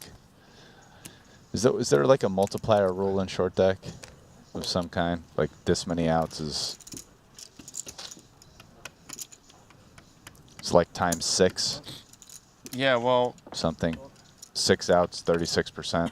Yeah, that's pretty much bang on, yeah. Yeah.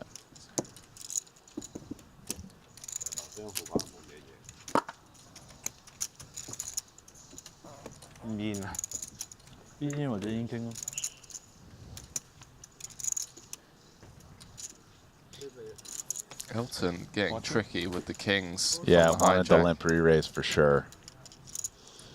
100%. Yeah, Carl on his left.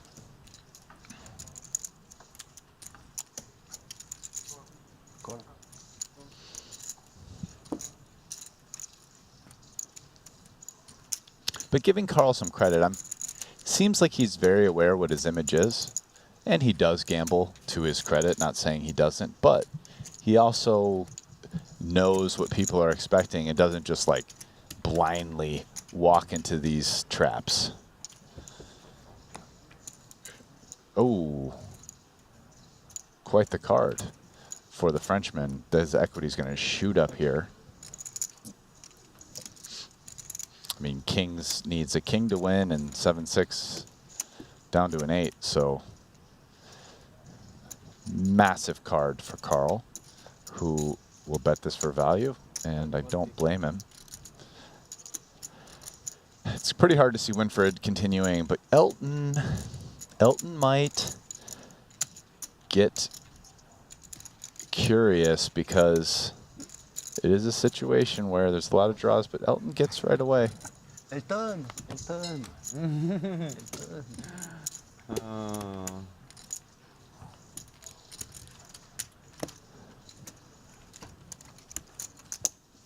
And I'm pretty sure Elton and Carl know each other. I think they have a relationship before this of some kind. Maybe battling in those cash games and whatnot. And, oh, talking of battling, why not battle over on GG Poker? We already had 3 qualifiers into event number 1, the 25K, where they qualified through online satellites. And there's going to be plenty more opportunities like that for future Triton Super High Roller Series. But for now, the main thing that I'm trying to get people involved in is qualifying into that 5K 20 mil guaranteed main event, which you can qualify into from as little as $5. You're going to be firing the 5K 20 mil? Your eyes kind of lit up when you found out it was on the 26th. No, it was the opposite. I mean, we'll see. There's a good chance I'll be in America, but Right. if not, then I'll fire it. 120.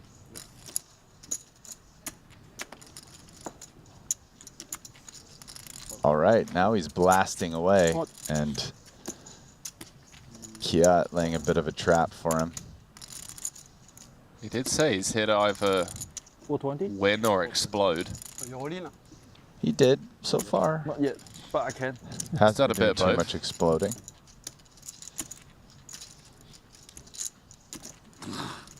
See if Elton wants to gamble, doesn't.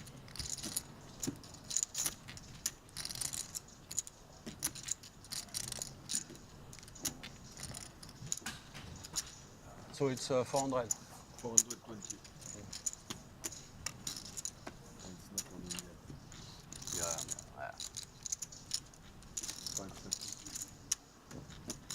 Couple of times now, players have I need 37.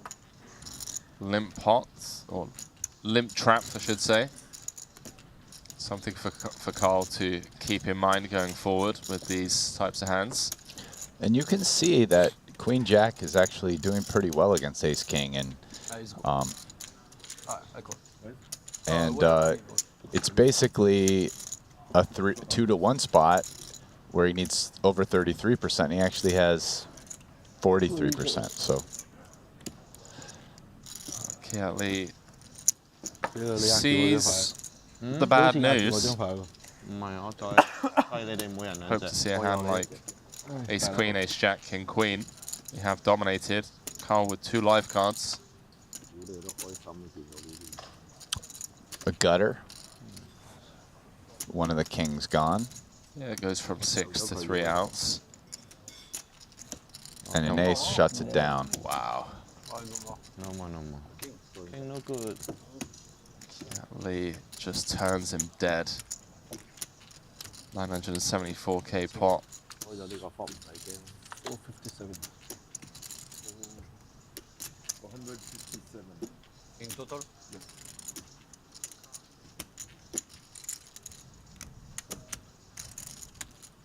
$400, 50. So, yeah, that's right. Down to the final 17 players.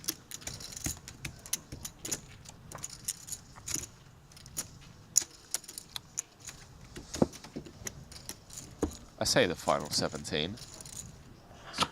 45 entries with 21 re-entries. So, you know, 24 uniques. Some of the early departures. Richard Young, Seth Davies down in Forest. Catley with a big double.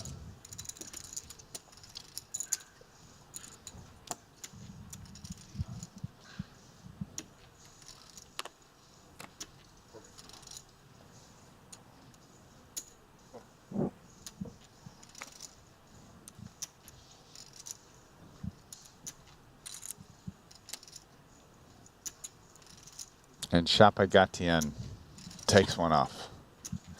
Jack 6 off. I think he... You click the sit out button, mate. Yeah, it's kind of like... He was on a heater. It's like pulling up from Steph Curry range. Little heat check three-pointer. Finally missed a couple and is taking a few hands off. Jack 6 off. And here we go, ace 8-10. We got top pair, good kicker, and we got the nut flush draw.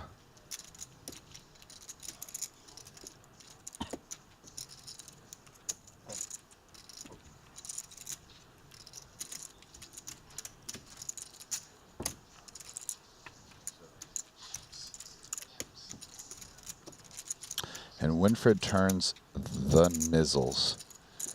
Yes, the board is paired, and yes, the nut flush is the nuts. Well, that's short deck for you. And Elton can't really like that card too much. I mean, he is losing to flushes. He's still beating straight draws. And, oh, Winfred's going to check it back. Try and let Elton catch up. Well, catching up is impossible, but maybe let Elton bluff. But Elton doesn't have a hand to bluff with. Elton's got showdown and happy to try to do so. Let's see how he responds to Winfred betting the river. Winfred on a bit of a spin. Late surge in the day.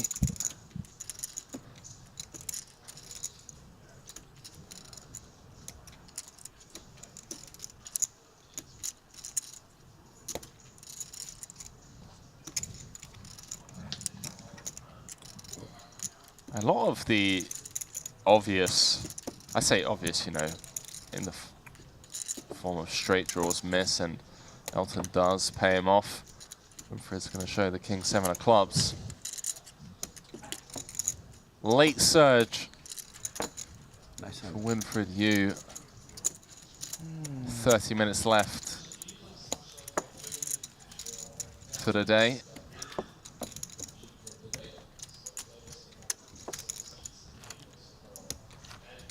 Over-unders on how many chips Carl Chapagatian's going to have. Brian, he currently has 3.89 million.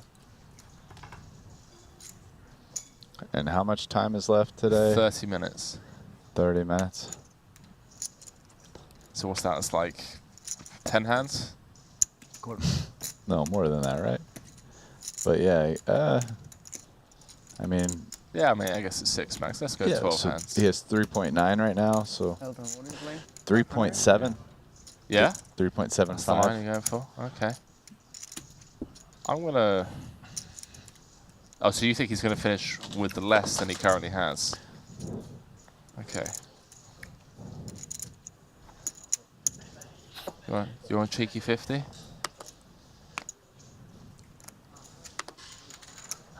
No. I mean, he's been burnt too many times in the booth. Listen, this isn't a. If you want a bet, then you let me set a market. You don't pick a number and you get to pick Well, over I or under asked at the you number. Yeah, what yeah. the line I'll was. set a market. You can have. You know, that's you know not the fairest. I would.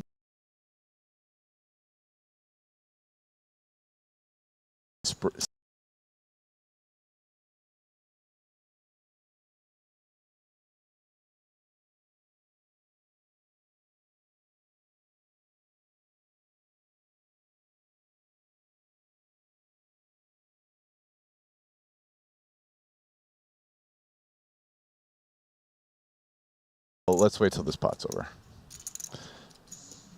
It's all good in the hood.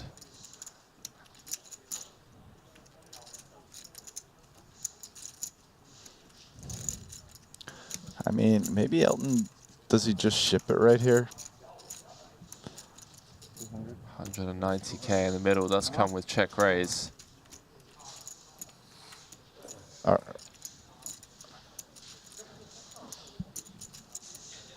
Savannah down to just 227,000 now. Now this feels like it would be a bit of a misstep if he continues here. I mean, he's got the nut low, That's a nice bet. a very low diamond.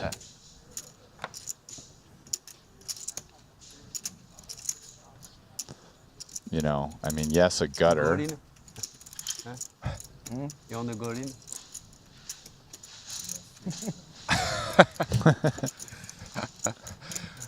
Oh man, I love this. Oh, he's going time banks on the 8-7 here. You know, out of all the players in the world to genuinely go all in, like, Carl is the man who may just rifle it in. Yeah, no, here he is, 200k with an 8-7. Making the call, drawing to just 3 outs. No, oh, I mean, apologies, the 8 would. An 8, a 7, or a 9 are all good as long as no diamond. I mean, Elton putting too much. There's nowhere to go at this point. Even though he, unbeknownst to him, he actually has the best hand with ace high. Look at this legend of the game.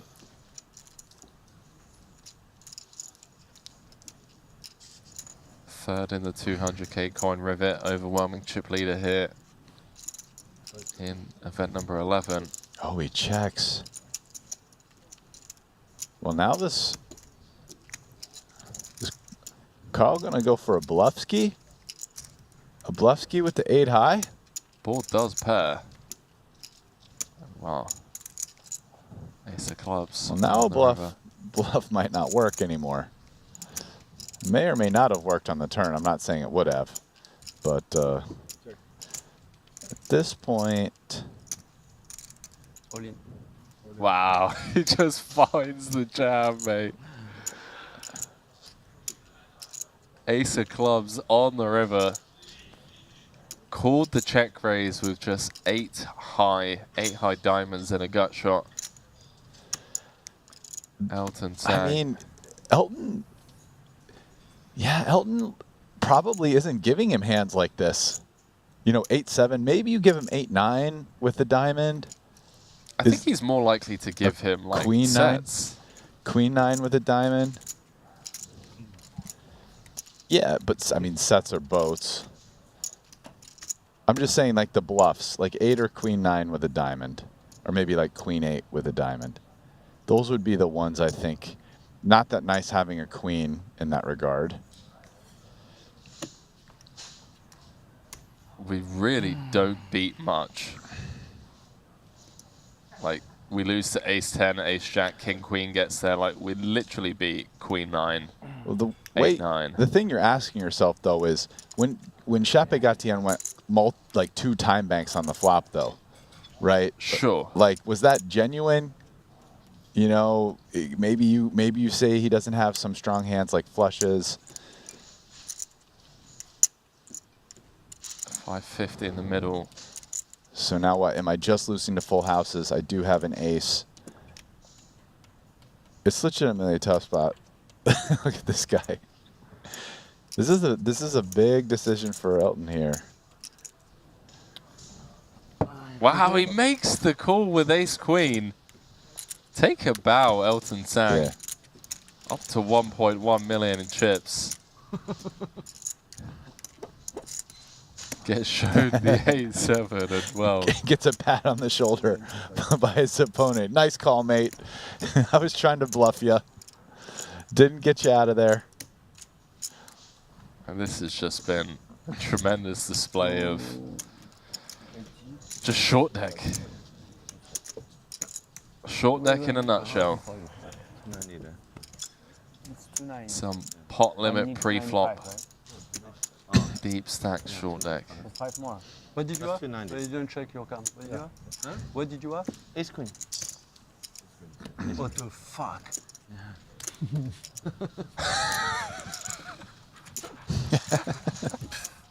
You steal me, actually. You steal me. Huh? Oh, yeah. Okay. Yes, Queen, you want to play this game? Oh, let's go, Brian. Let's go. Carl can't believe that Elton made the call with ace queen. By the way, that's the part where in Elton's seat, I look over and start joking with him. 8-7 though, mate. Come on. You say I'm the one playing the game. What about you? Call the check raise on the flop with the 8 high, buddy. Come on, we're gonna play some poker. I think you think you gotta fire back in those spots. Don't hit ace. I think you can bluff me. Seriously.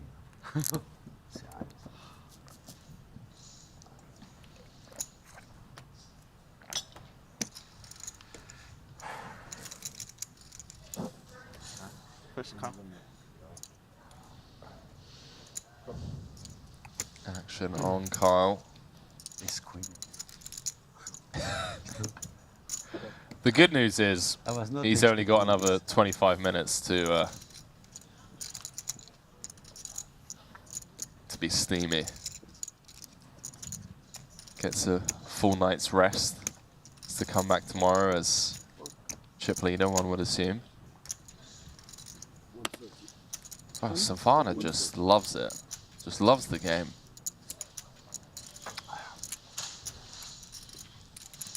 How much do you have total?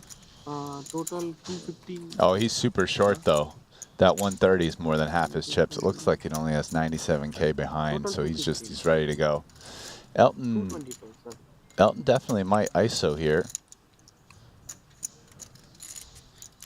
It's a kind of an uncomfortable spot where the whole table has come in almost. Yeah, all the early position limps be some concern for Elton. Okay, I call it because I have chip here. So wow. Carl, I mean, hold on though, Makita. I mean, Makita might go limp re-raise thinking, listen, Suvarna is short. Elton, how big can Elton be? Not ISOing. Got Chapegatien just coming I in. think I started with like 1 million something. Yeah, I think Makita's going to pot this. I love it. Chapegatien just does it. He's thinking, oh fuck. I mean, I think Makita's going to lay down the hammer here. Yeah, you think he comes with pot? Yeah. I think he's... It makes sense. I will call up. You're Yeah, 1 million behind. Gosh, just like our call, pal. Like whatever you want to do. You want to gamble. I mean, the crazy thing, what if he gets it in 3 ways with 6s and he's up against like the double ace queen? Yeah. Just wins. I don't. Wow, I mean, he does come with pot. Yeah. I like this play actually. It makes a lot of sense. Now the weird thing for Elton is actually like Elton kind of has like one of the best hands he can have. Not ISOing Suvarna. Like if you say he probably always ISOs ace king. Actually, I'm not sure. But I will call up. How much? 600. Like maybe you could say, does Makita make this play with King Queen or Ace Jack, which are hands that Elton actually dominates? It's kind of a tough spot for Elton, in my opinion. I just want to see and he lets it go. what Carl does here with the 2 6s. Did say he's cool. He did say, but it's not binding. Keto with a little grin on his face. It's kind of like, I am the captain. Crazy thing here is if he goes all in. I mean, look, I guess equity's not really that bad. What if he just wins it? And this isn't including the ace queen being taken out. Yeah, that's a great point. Yeah, like he has 31% 3 ways without the ace queen being taken out. I mean, listen, this is an insane play, okay? But it just so happens he's up against some hands. And with card removal, he's actually in okay shape with 6s. No, he's not going to do it, right? Okay. I helped you so much. So much dead money. Yeah, he really did. Oh.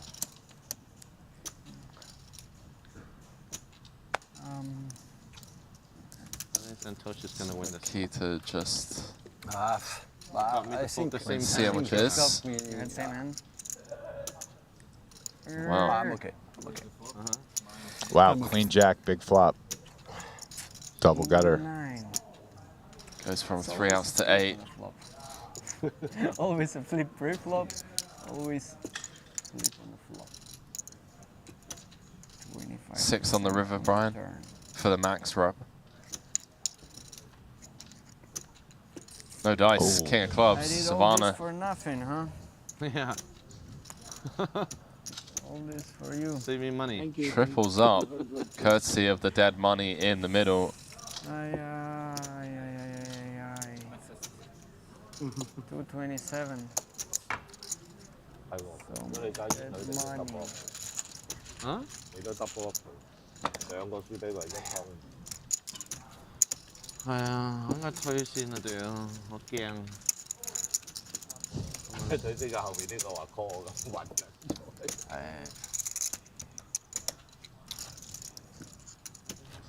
Savannah with the much needed late surge. Bossman Paul Poir has been eliminated on one of the outer tables. Yeah. So will not be extending his lead here. 10-9 of spades against Tom Dwan's ace queen. GG's in the chat for Paul. Jason Kuhn looking to potentially close the gap. 22 cashes for him, just 3 behind Bossman. Or does Paul have the most Triton cashes? Paul has the most Triton cashes, 25. Jason Kuhn with 22. If he can cash here, we'll close the gap to just 2.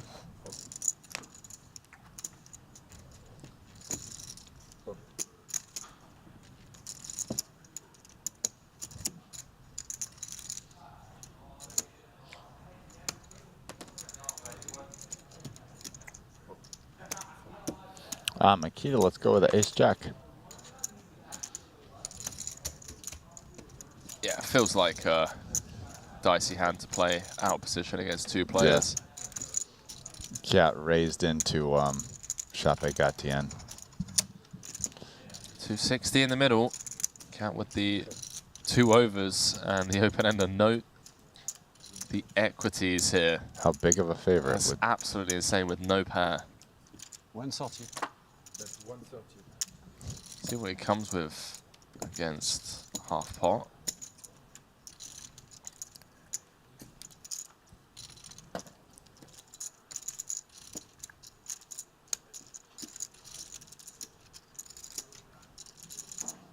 Yeah, I wonder if he just check raises here.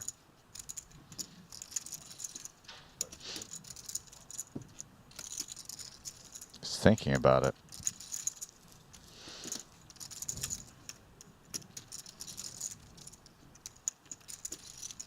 I mean, one of the things you have to consider is, will Chape Gatien get all in with some hands that I'm doing very well against. Yeah, it does. Move all in and well. Top pair, top kicker on 10-9-8. Fortunate to have 33% equity, could just be, you know, dead to running cards.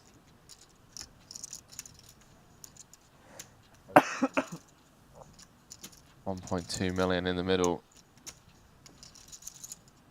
Carl, maybe. No. What's the folding? Yeah. Can I keep it? No. Yeah, it's fine. Thank you.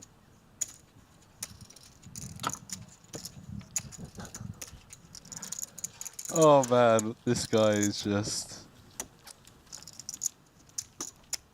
I gotta show you something, Ryan.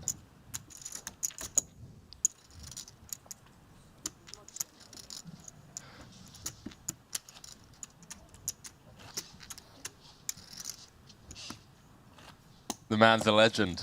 Legend of the game. Yeah. Play. Big stack on my left. Already.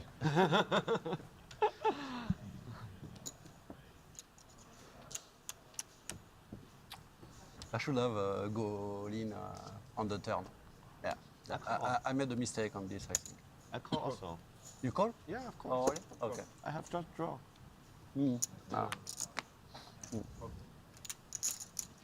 So winding down to the end of play today. If we were no ace, maybe I fold.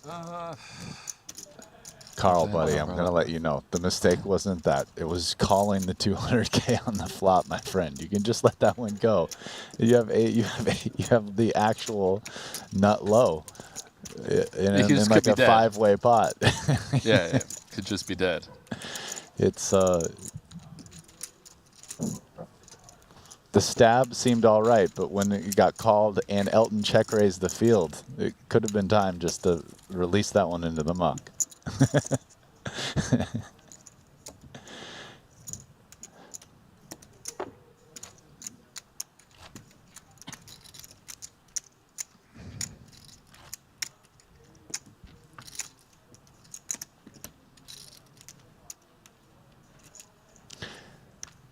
I like it though. His perspective is always, man, what mistake did I make in order to not win this pot?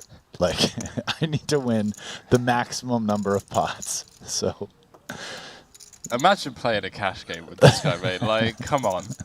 I just want to see him 250 bigs effective in like a no limit hold'em or short deck cash game.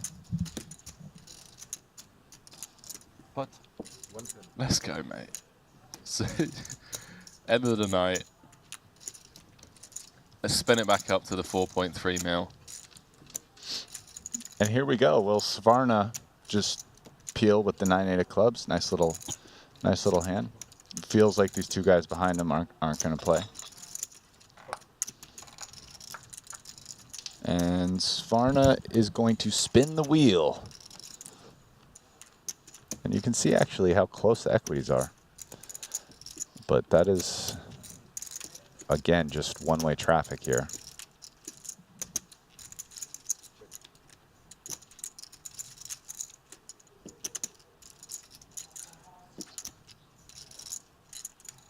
Let's see what Carl comes with. 270 in the middle. Comes with 2/3. Gets the job done.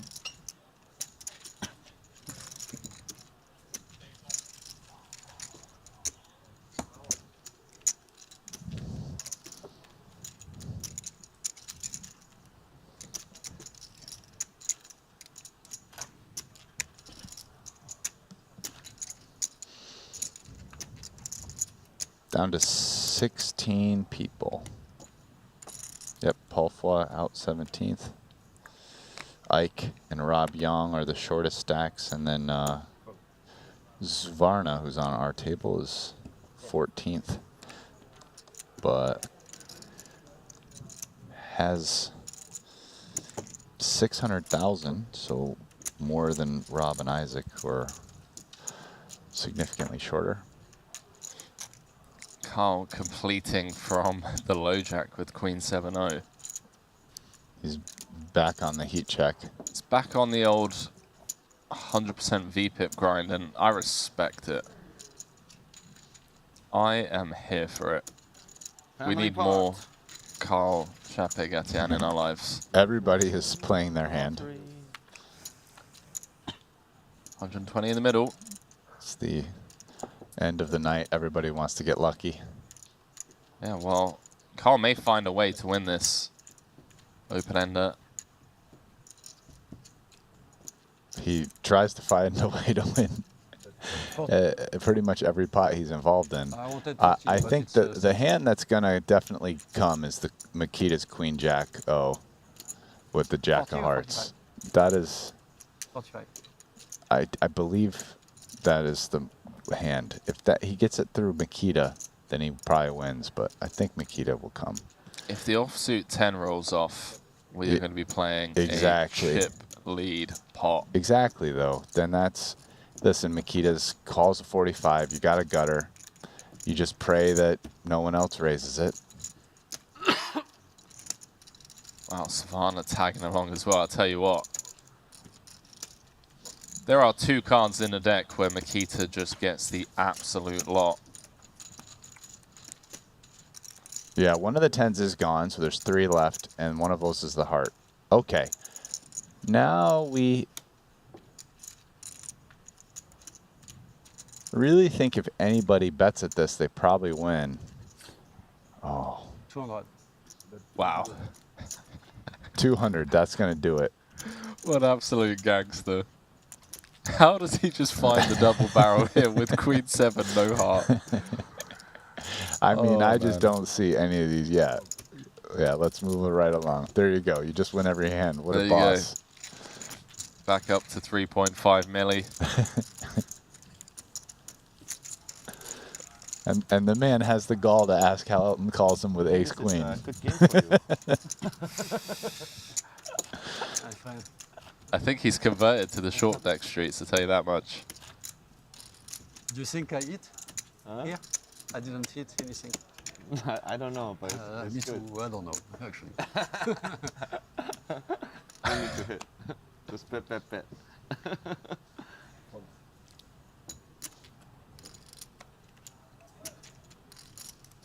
I tell you what, Brian.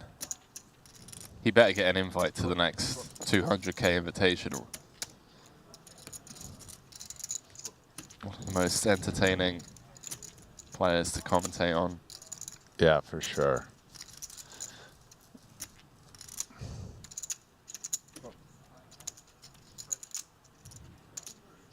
Always adds a really interesting dynamic to the table when you have someone like Carl in the mix.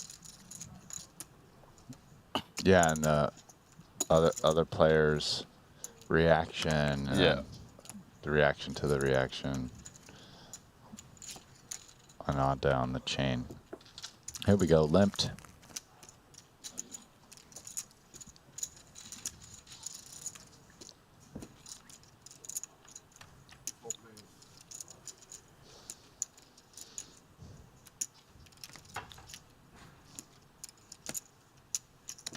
He's got a handful of chips in his right hand somehow. Queen 9 off 4 ways. Okay, he does knuckle it this time. Bads and Savannah with top pair. No kicker. Savannah betting pot. Wow, which is going to make it really tough for Kiat Lee. I mean, not only is this a pot-sized bet, but he's got the other 2 players behind. Yeah. And I wonder what Bads is going to do. Yeah, it just works. Just lets it go. All right. Nice pickup, Savannah.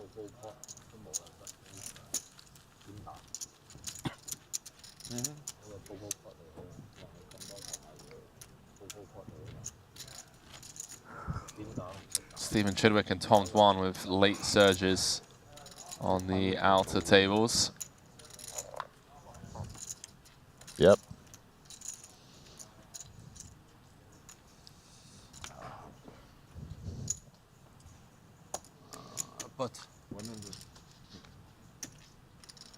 Here we go, a little Jack 8 suited. Oh my. And instead of limping, he comes with pot, and Winford's just going to re-raise himself. And, oh, a jack's gone, a 7's gone. Oh, but those aren't bricks. Let's see, this looks like the last, oh my goodness, Elton 10-9 of diamonds. He knows Winfred has a big hand here. Like aces, kings, ace, king. Bet he wonders if he even has queens. Does he want to gamble? Fuming. He says no. I want to see it flop. Well, we're still going to see a flop, Mr. Ast. I think it's quite likely. We have Jack 8 of clubs and 3.3 million. Winfred Yu has 800k behind. Although you can see actually that the fact that there's that double gap, it performs a lot worse than the suited connector. But it does make the call. 750,000 in the middle already, with 830k behind. Average stack in the tournament is 1.1 million. So 3/4 of an average stack in the middle with 3 to come, and that is the 10 of clubs. so Elton would have flopped trip 10s, and Chapegatien has a flush draw here, which is certainly going to be enough for him to continue in this pot. Ever folding the flush draw on the king 10-10? I mean, I don't think he will. I just don't think so. So I wonder what Winford does here. Looks like he's thinking, I mean, I guess he just bets, right? You got aces, there's a lot of money out there. Yeah. Going to be so difficult to navigate a lot of turn cards. Bar, the ace in it. Just moves all in. Carl's just like, I was going to check jam. How much is it? We are potentially about to witness a 2.4 million chip pot. Average stack is 1.2. Can inform you that Phil Ivey has been eliminated on the outer tables. 8? I don't know. Bon chance. Oh, he doesn't have, he only has his last time back.